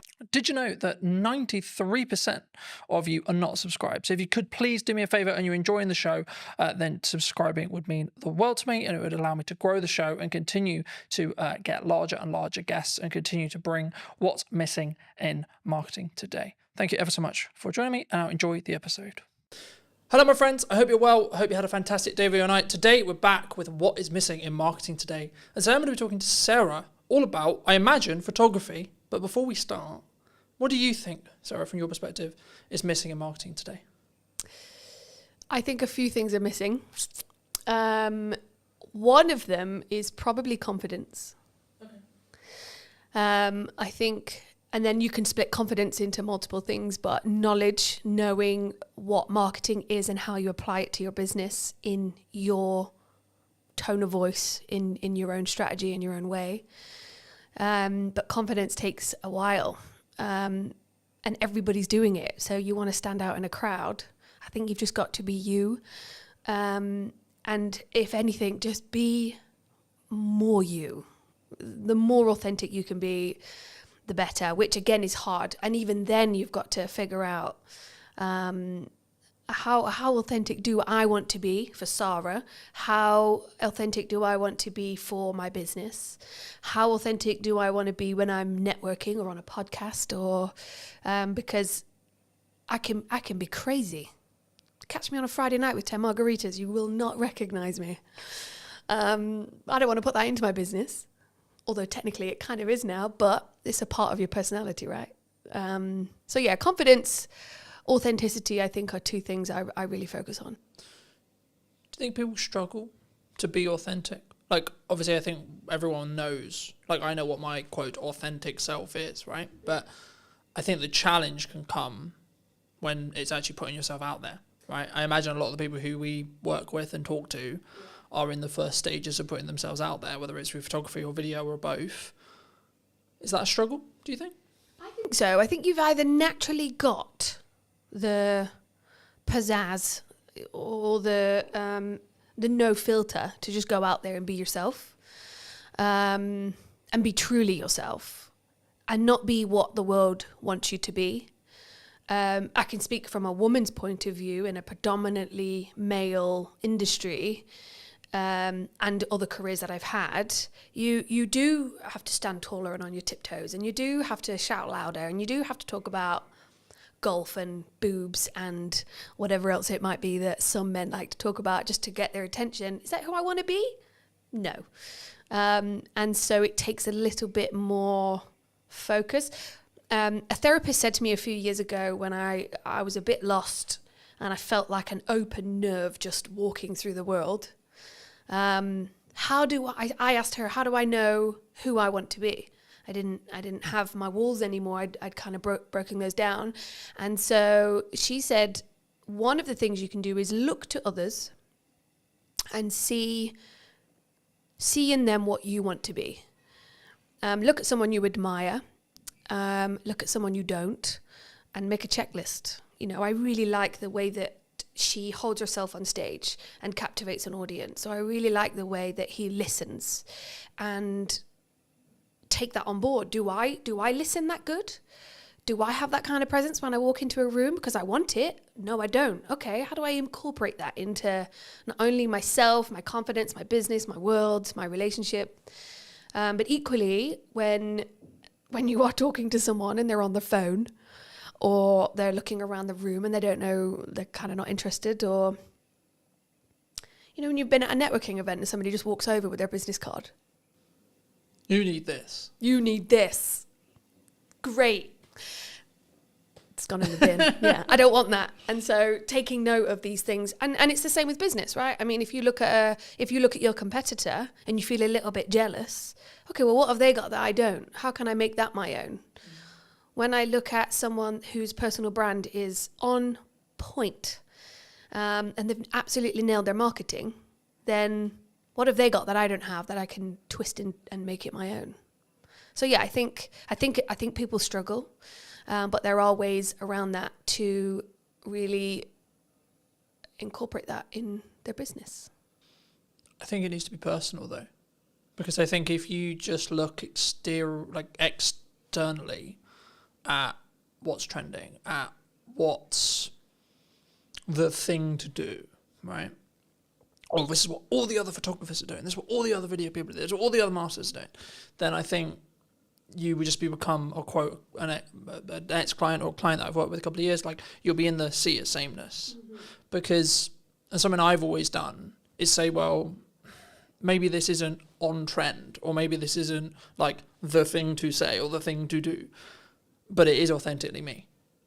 I would say that, even if the camera wasn't rolling, I would say that. And we were talking about, as I was setting up, about, like, what's the difference between me on camera and what's the difference between me off camera. Mm-hmm. This is the first time we've met, but hopefully if you talk to people who have known me for a long time, they'll tell you, well, yeah, there's obviously some differences, and maybe I'm a bit more hyped up and a bit more animated, but the core, I would hope, is the same or the same. Core values, right? But I think that comes back to having that authentic side of yourself and not being afraid to show it. I think you could be a photographer in a room full of 100 photographers, but if you're authentic and you have a little bit of confidence to show that, to push that through into your marketing so people do get a glimpse of who you really are, that's what makes you stand out. Or at least if you're not standing out, your customers and your people around you are going to look at those 10 photographers and go, okay, well, I like what he's saying, but that's not quite my personality or my sense of humor. But what she had going on and what she wrote in her post a few weeks ago, I really connected. And that post would have come from some form of authenticity inside, or having the confidence to post about that. I think that's how you stand out. It's just by being more you. I think sometimes we struggle though. We do. I know I did for a very long time. Oh yeah, couldn't agree about more. Like all this post, or I'm not sure. How do you go through that self-discovery, do you think? And or have you gone through that self-discovery yourself with like, what is okay for me to post? What is, quote, authentic me? Do you know what? That's a really good question. And I would say that I still struggle with that. And I think little tips like looking at others and seeing what they're doing can be a motivator. But one of the biggest things this last, I only relaunched 6 months ago. So the last 6 months, but also the last year and a half, I have gathered a group of women around me that are a reflection of what I'm doing or who I am. And I'll hear them say, I loved what you said. Or I might have something and I'll go, not quite sure about this. Does that sound like me? And so I think having the right people around you, there's a saying or a quote that you are a reflection of. You're the sum of the 5 people you spend the most time with. And I love that. And I couldn't agree more. I think having the right people around you helps you find your voice alongside ChatGPT. We'll get onto that. But also it reflects it back to you, right? I think test the lines as well. Don't be scared to put something out that you think is a little bit risque or I'm dyslexic. So for me to sit there and write 10 posts is almost, it's impossible for me. And so that's how I use ChatGPT. I will write the keywords, the kind of essence that I want to go into my post, and it will come back to me. And it'll be too salesy and it'll be too cheesy. And I'll tell it, no, I don't want it to be salesy. I don't want cheesy. I want more personality. I want it to be daring, a little bit more bold. And then I'll get it and I'll go, okay, cool. Then I'll change it and I'll add more of me into that. But I haven't yet pushed my boundaries of how far I can go with my own marketing and my own voice. I think that's on my to-do list for sure. Something that I found really interesting was the last couple of years, like since the rebrand of the show and since like really pushing the show again, a lot of people have been saying to me, AI is going to take our jobs, right? AI is going to, the world is over. We're all out of, especially in the creative industry, James, who in space we're sat in today, he said, we've been talking about it for ages, about it's kind of the creative industry that happens to be targeted by AI at the moment for whatever reason. But for me, to quote Gary Vaynerchuk, brand is the only thing that is left when everything else gets commoditized by AI. But the crux, and I'll use the analogy I've used in multiple shows, but you need to sharpen the knife and then use it. So you're still using it yourself. And that's kind of what you were describing there about not just getting it to write your post. Yes, technically it's writing your post, but actually what you're doing is you're nurturing the AI to know what your tone is, and then the tonality will be the same. I think sometimes people feel like that's cheating though. Do you especially as maybe a dyslexic, because we're both dyslexics, and I think it's not for me. I think if you've got some setbacks, some hold-ups, if everybody has a day where they're just blank, they've got brain fog, they've got a blank piece of paper in front of them and nothing's coming out, writer's block. I think if you had writer's block and you are an author and you go to chat and you say, I'm having writer's block, ask me 10 questions to get my juices flowing.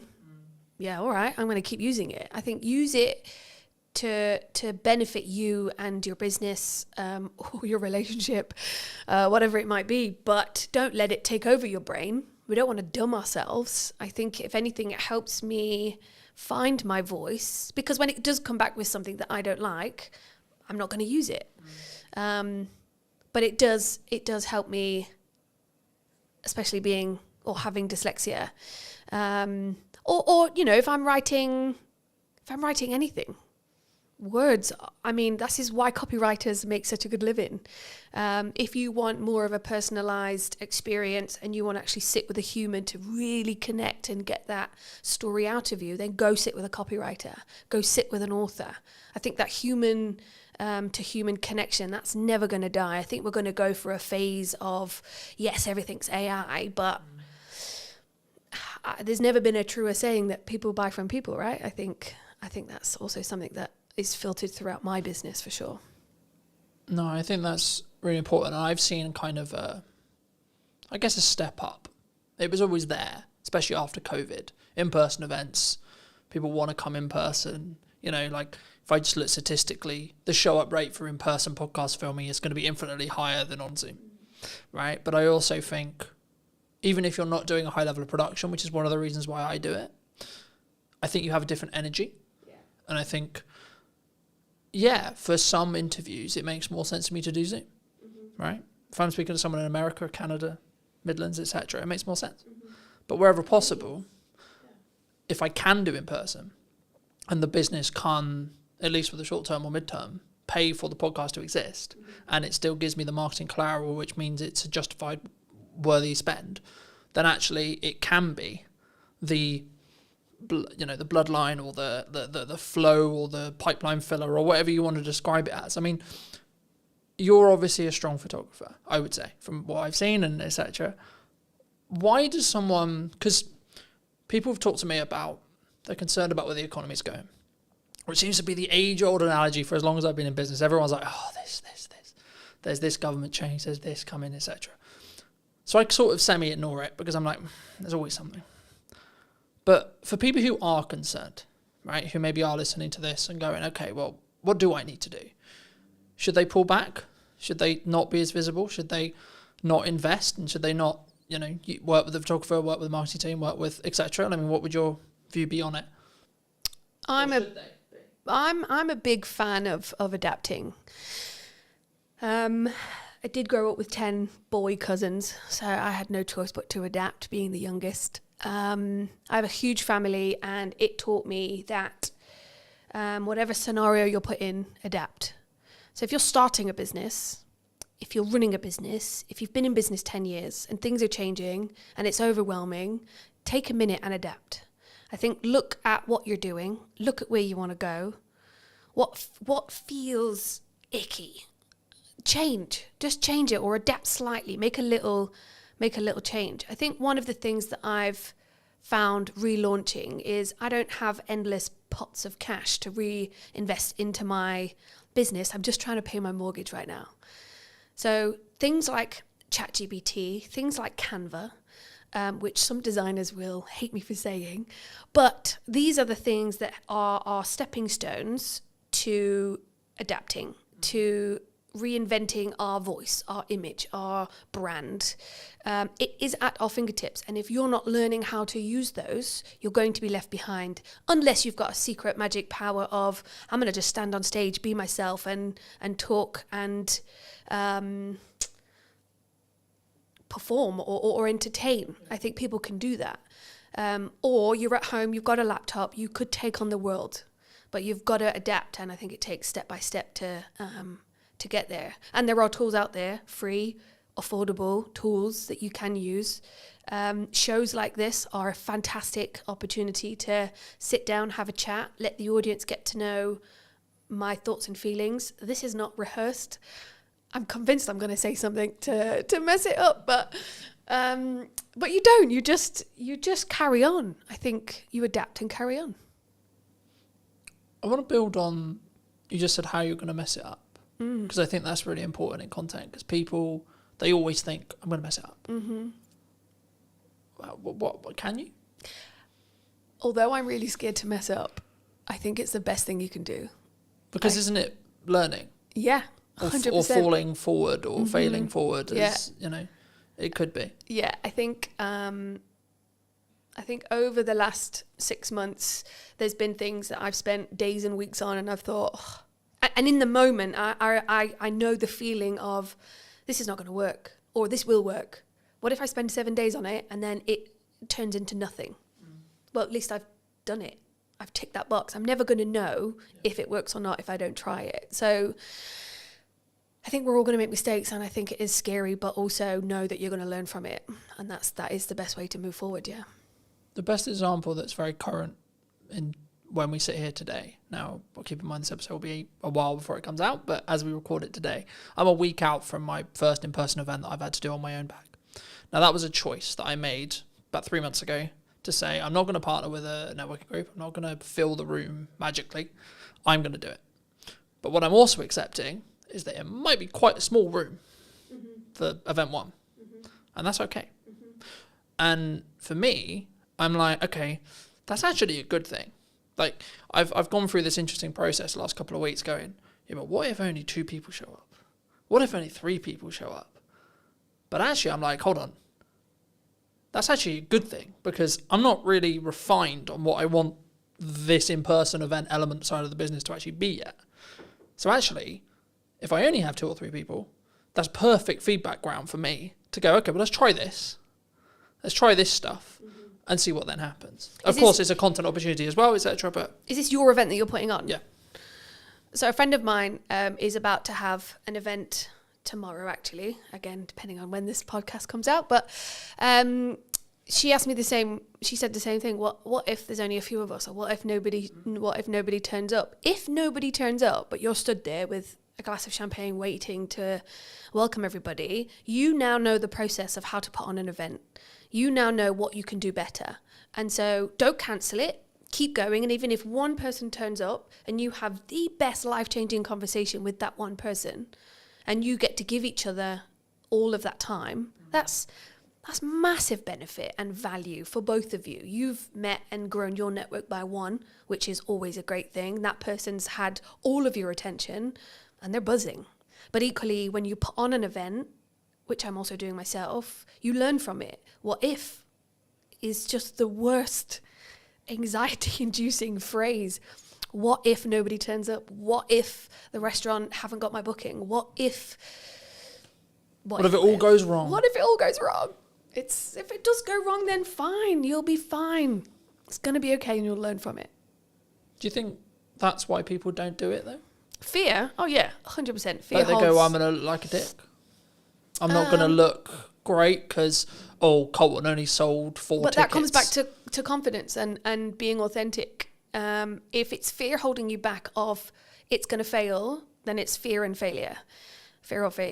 If it's something inside that's holding you back, then that's your confidence. That's stuff that you need to work on. There's a lot of psychology within business, and I think if you can do a little bit of work on yourself, if you can see an image of yourself that gives you the absolute confidence to take that next step, hire a photographer quick.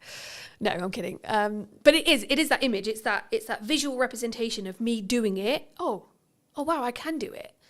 I also had my photography done 6 months ago, and I needed new images of me that represented me to help me move forward.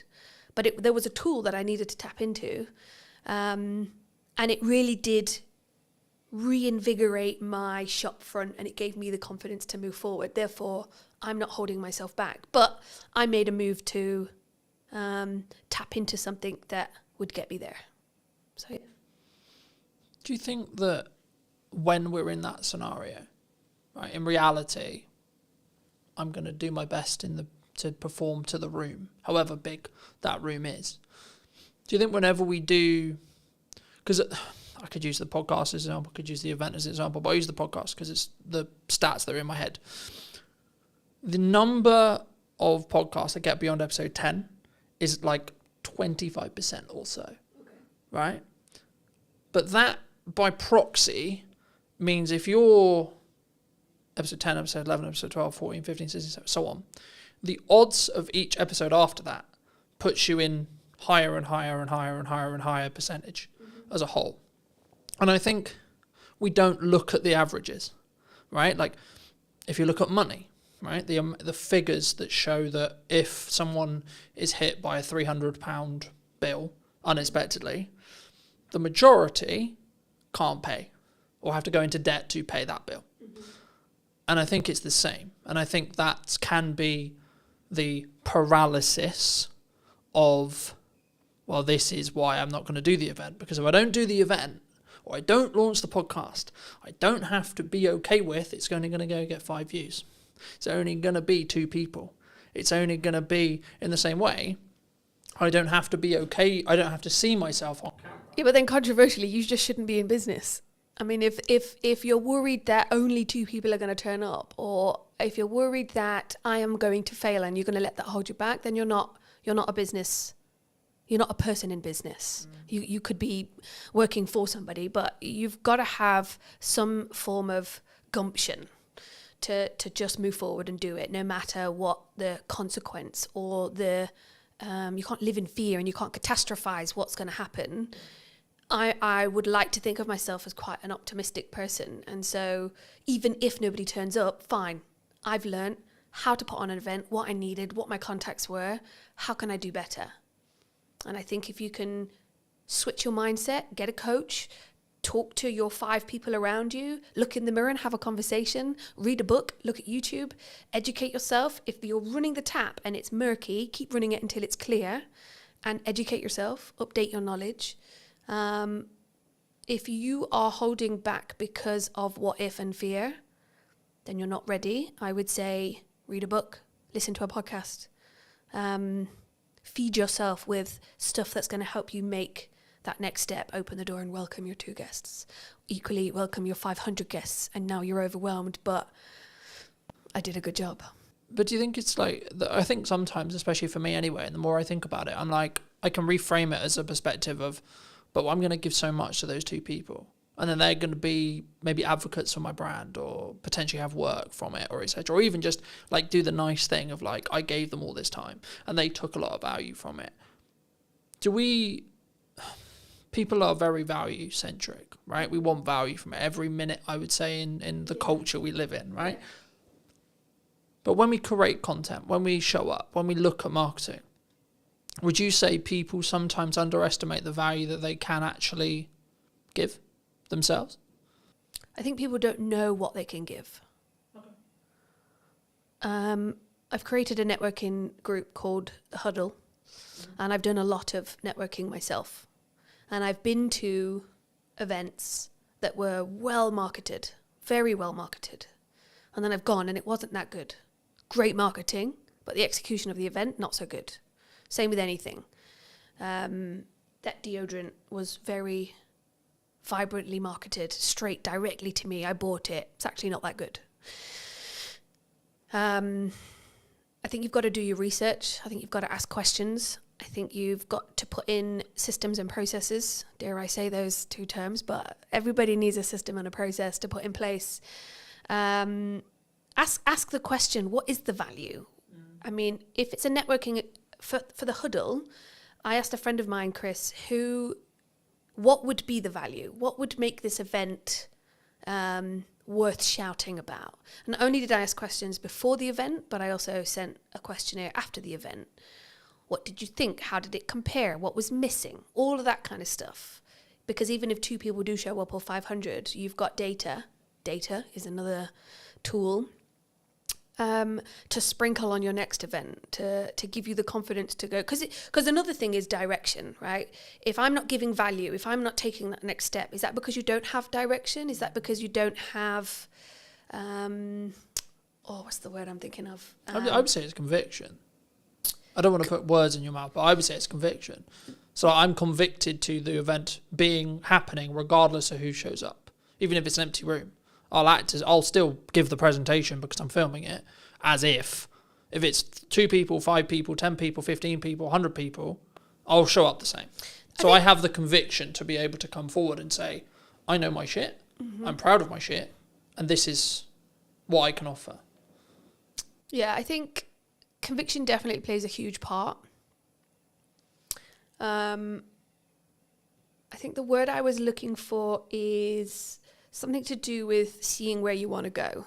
and what's your why. So at the end of this campaign, at the end of this event, at the end of your marketing XYZ, what does good look like? And then work backwards. That's always a really good way to do it as well. I think conviction helps get the job done, but you've got to have a vision. You've got to have a why. Why is, you've got to have a, why am I doing this? Why am I putting on this event? Why am I posting this?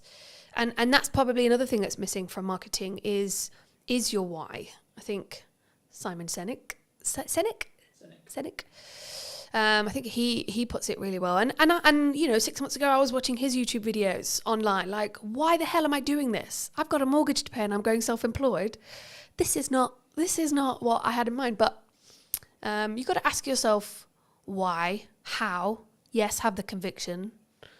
Be more you. And just have you can still be a shy person and put something on great. But have that little bit of confidence in yourself to go, I can do this.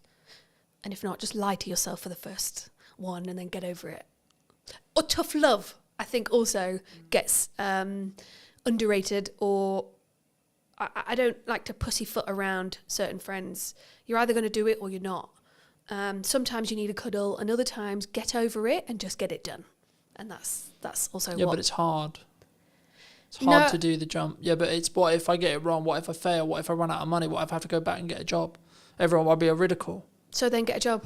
I live in a world where I think the actions I'm doing now and everything I do is to eliminate the idea of regret in 6 months. Yeah, regret is another thing. I learnt that in a theme park. I left and I wished I would have gone on more rides. And I remember thinking, regret is horrible. I really wish I'd have gone on that ride because everybody came off like pumping. And I went on the medium one, but I didn't go on the big one. And I love that one. Why didn't I? What was it? What if I fall out? What if I die? What if I have a heart attack? Nah, it's just fear that's going to hold you back, isn't it? Well, you might have done, but actually. But see, I'm an optimist. I don't live like that. No, I'm not going to catastrophize what could happen. I'm going to almost manifest, or at least try and be. Of course, I want to sit here and say that I live in a happy-go-lucky kind of life, but of course, every single day I wake up and I go, "What am I doing?" Or "What do I do next?" Or "What is my direction?" I have to remind myself of what I wrote down 6 months ago. I have to sit round a table full of my friends and colleagues where we just we help each other get through the day. Yeah, it's hard. Of course it's hard. And it's scary. And you just need the right mindset, the right people, and the right tools to get it done. Is there a perfect time? For what? Whatever someone's looking to do. Launch a podcast, do the event, go full time. Bridge that thing from a hobbyist the hobby that pays me to then actually it's my full-fledged business, it's my only career, etc. It's the thing I'm currently doing to make that leap. Is there a perfect time for that? I'm not sure. I think no. I don't think there's a perfect time. I think there's a circumstance. I think if you're in the right circumstance, the right environment, the right headspace, go for it. If you're in the wrong headspace and you launch something, or if you're in the wrong headspace and you post that controversial thing that absolutely ruins your career, your circumstance and your headspace was not right. Therefore, you shouldn't have, because the evidence has just shown, or the consequence, you've now got no business and everybody hates you, right? But if you're in the right headspace, environment is a huge thing as well, then yeah, do it. If it's just a little bit of fear, if it's just a what if, do it. Do it anyway. Should we lean into our emotions are on our sleeve sometimes in public posts? Because that's what came to mind when you said this career destroying post. That's what came to mind. Emotions are interesting. I photograph emotions on a daily basis. If you're going to bitch and whine about how bad your life is, nobody wants to hear that. Equally, if that person is crying out for help and an ear, then maybe one or two people will lean into that and help that person. But we've all got our shit going on day to day. And I don't think we've always got the capacity to help mollycoddle that person. That person might need a hug. They might just need some tough love. Equally, I'm not reading that post, or I'm not clicking on that link, or whatever it might be.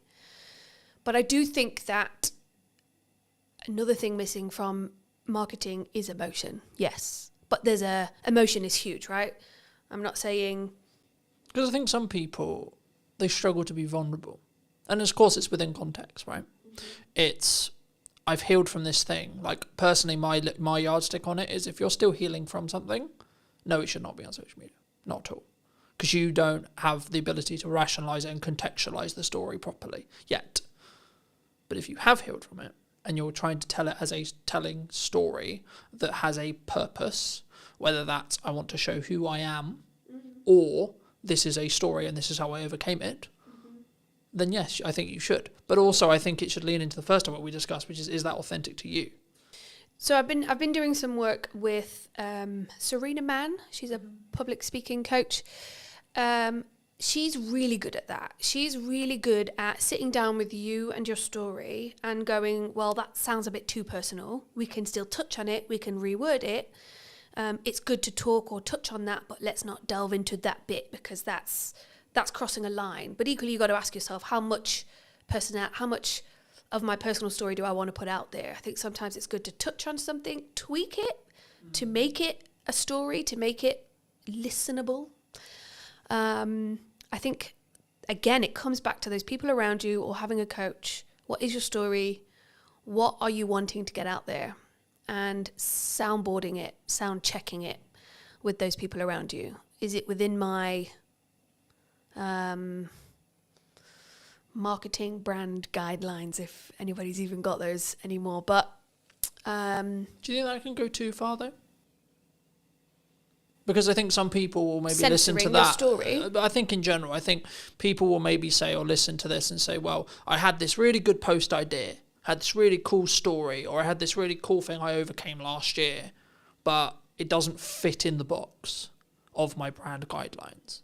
Who built those brand guidelines? Because if that was what you did in a moment of clarity and it doesn't fit, then assess it in that moment. I think if you're going way beyond what you're supposed to be talking about within your brand, yeah, that's when you should probably sound check it with someone you trust that also understands your brand.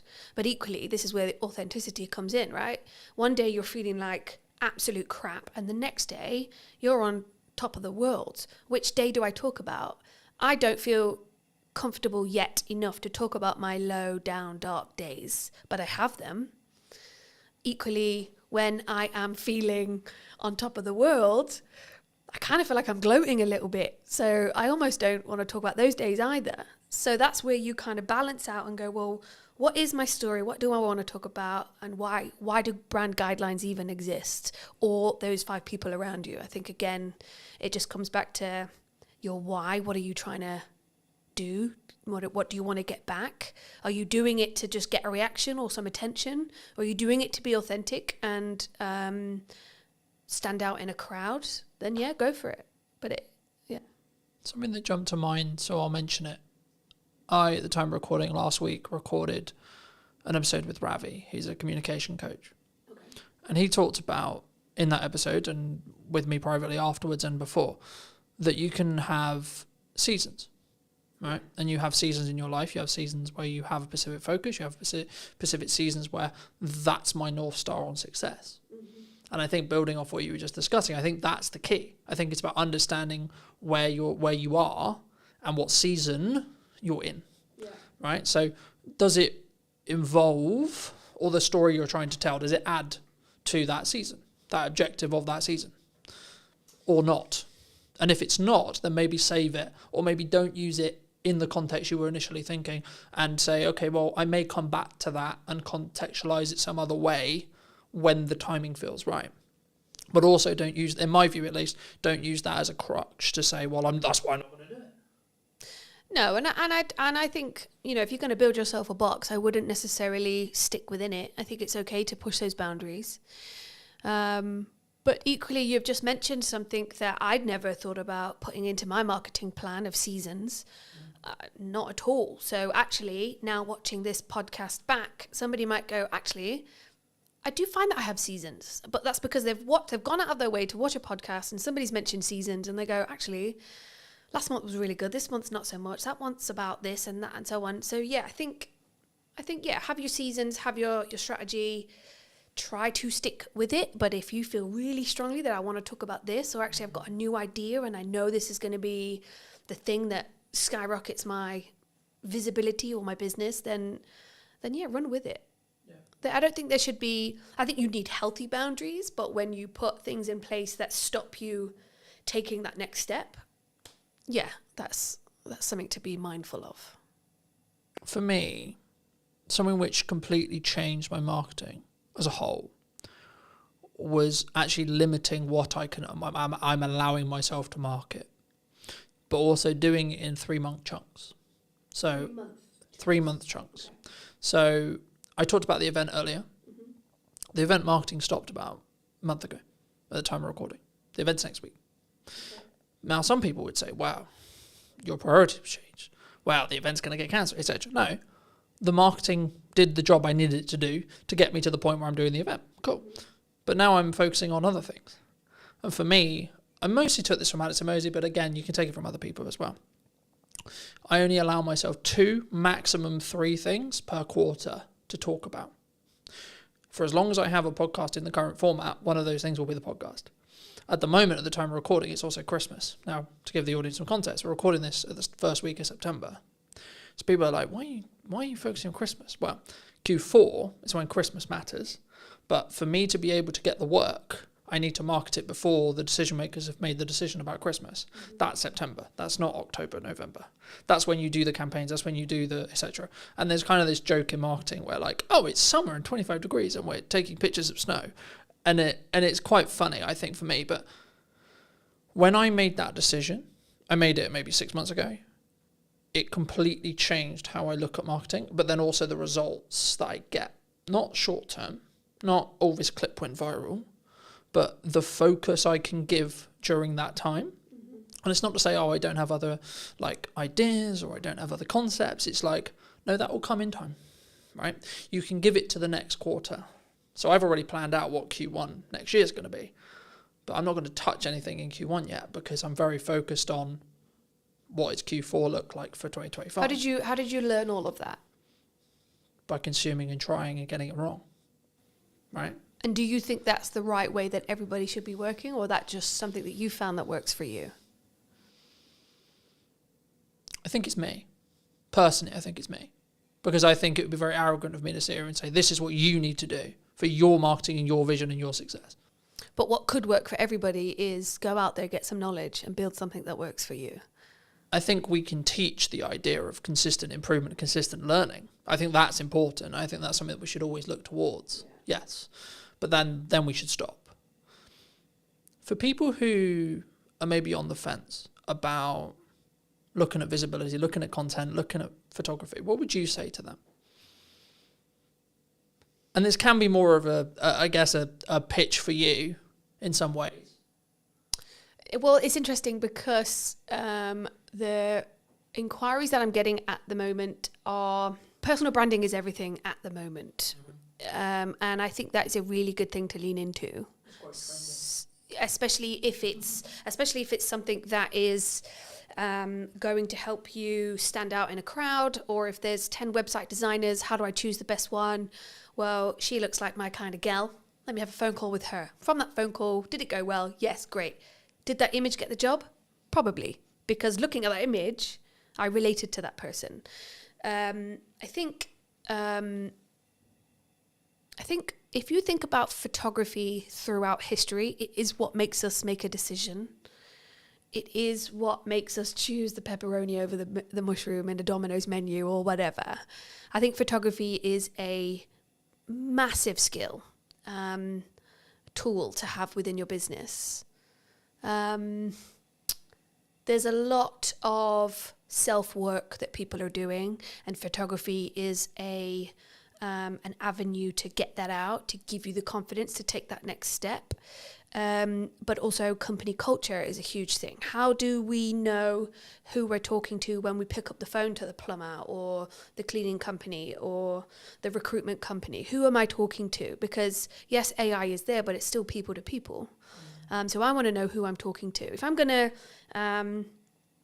invest £100,000 or £500,000 with a financial advisor, who am I going to pick? Do I have to go to every single networking event to meet all of those financial advisors to build the relationship to then decide on who? And I can't. But why don't I go on the website and see what the website's saying?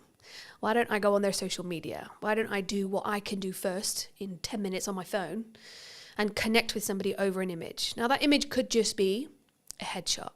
It could just show me your face so that when we do meet for a coffee, I know who I'm looking for. Equally, it could be a bit more of a portrait. It could be an image that says, I'm into rugby and I've got kids and I love a coffee in the sunshine.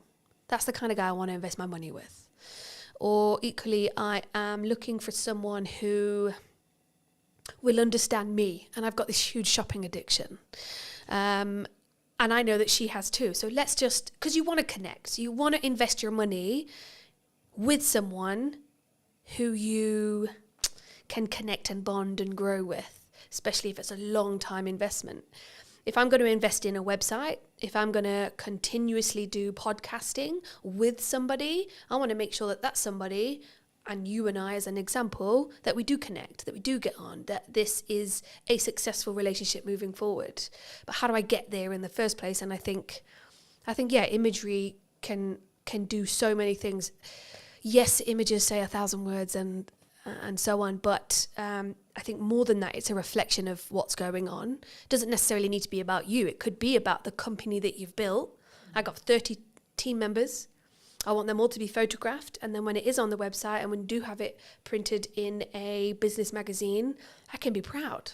I built that team and the company culture is great, and that really comes across in the imagery, in the marketing. Imagery, design, marketing, web, all of that is integrated and helps you promote, helps build your personality of your business to get it out there.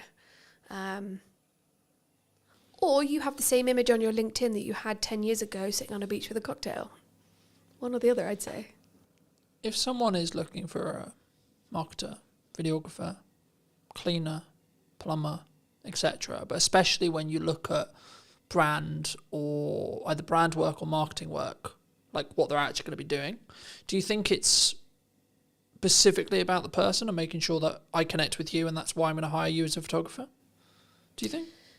I can't speak for everybody else, but that's how I do it. I do have a plumbing company that I use, JPS. I've got a relationship with Jamie, so I will go to him. I've got his number in my phone and I will call him. Have you got anybody that can come out? My boiler's just broke. I wouldn't pick up the phone and call. I wouldn't Google if I already know that Jamie's my go-to guy. Equally, I do have a videographer that I go to regularly. I'm not going to Google that if I've already got that contact. So I've built that relationship with those people that will help me maintain my little black book, that will be there in a pinch when I need help. And equally, I'd hope that they've got my number saved when they need a bev at 5 o'clock or a game of shuffleboard down at the Dell. Or maybe they need their whole team photographing and I'm their go-to gal. So, but I guess I've spent the time building relationships over the last 4 years with local business owners, and there are lots of other photographers out there, of which I have also used. So I think collaborating and again showing who you really are, making those connections, helps you build a network, which helps you build your business.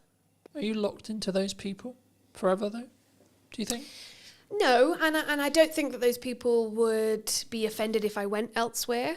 If, as an example, Jamie was really busy, then yeah, I'd either say, well, is there anybody else you'd recommend? Or I'd go, yeah, to my girl group. Has anybody got a plumber I can use? Or then I'd go to Google. If I'm looking for something more personal, maybe a product, maybe a restaurant, maybe a holiday destination, I'm going to Instagram and I'm going to type in what I'm looking for, and I want to see visually what it is I'm going to pick, buy, and so on. What credibility is behind those images? What are people saying? What's their Google rating? What's Trustpilot saying? On my group chats, has anybody been to this restaurant? And so it's that feedback that you get from people that helps you make that decision. So yeah, I think relationship building gets you where you want to go, helps you build you as well.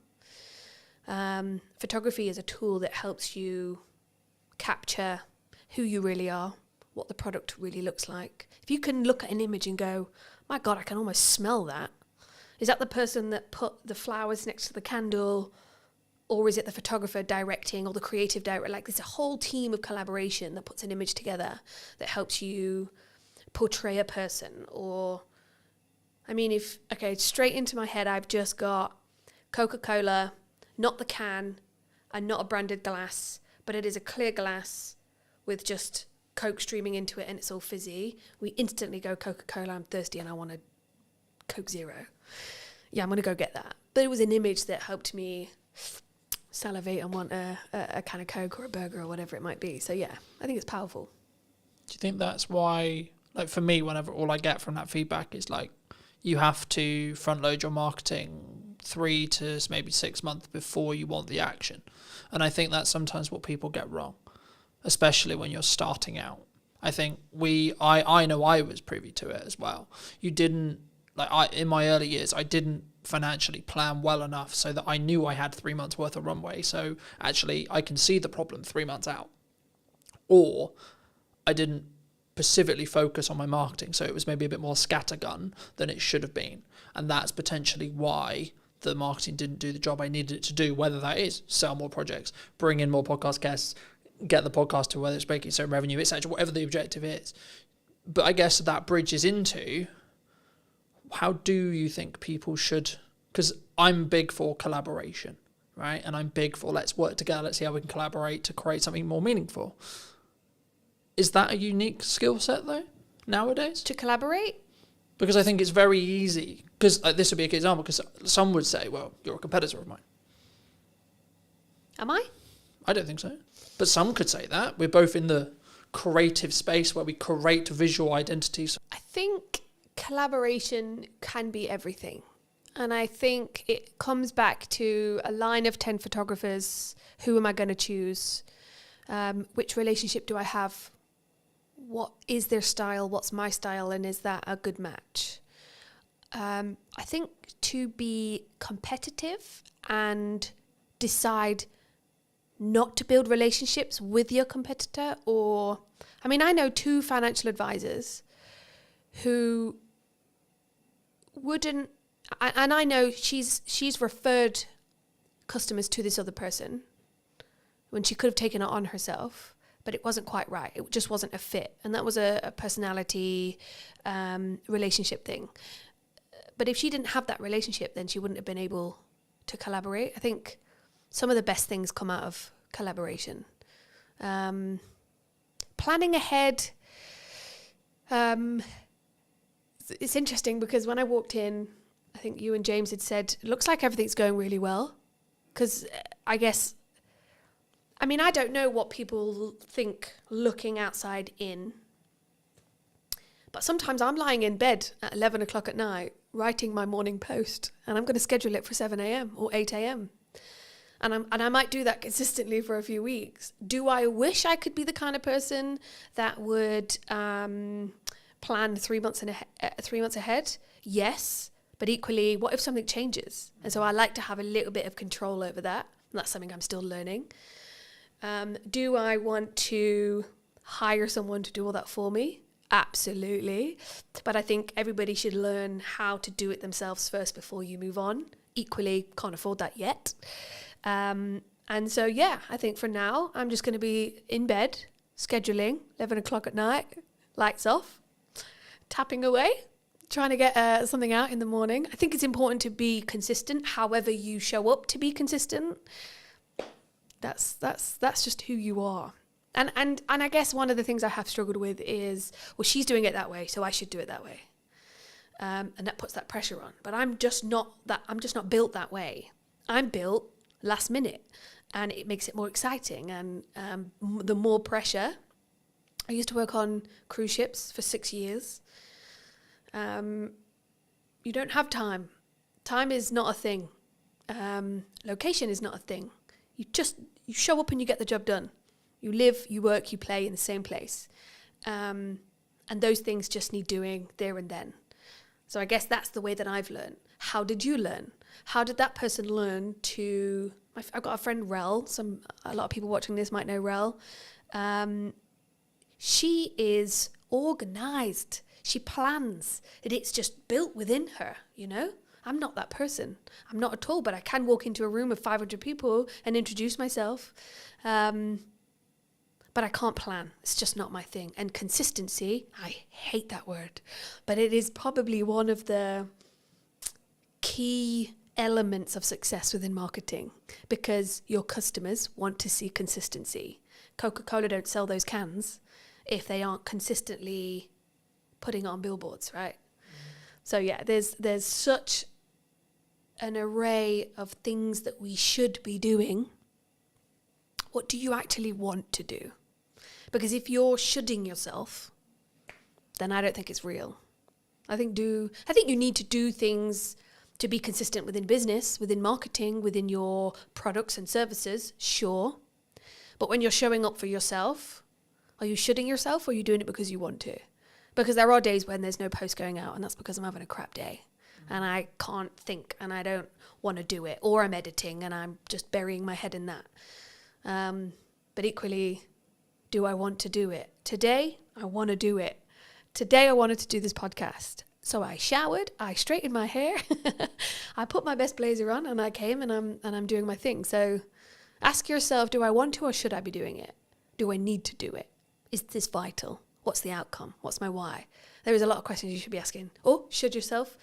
There is a lot of questions you could be asking yourself to get to that next step and be consistent, or just show up for you.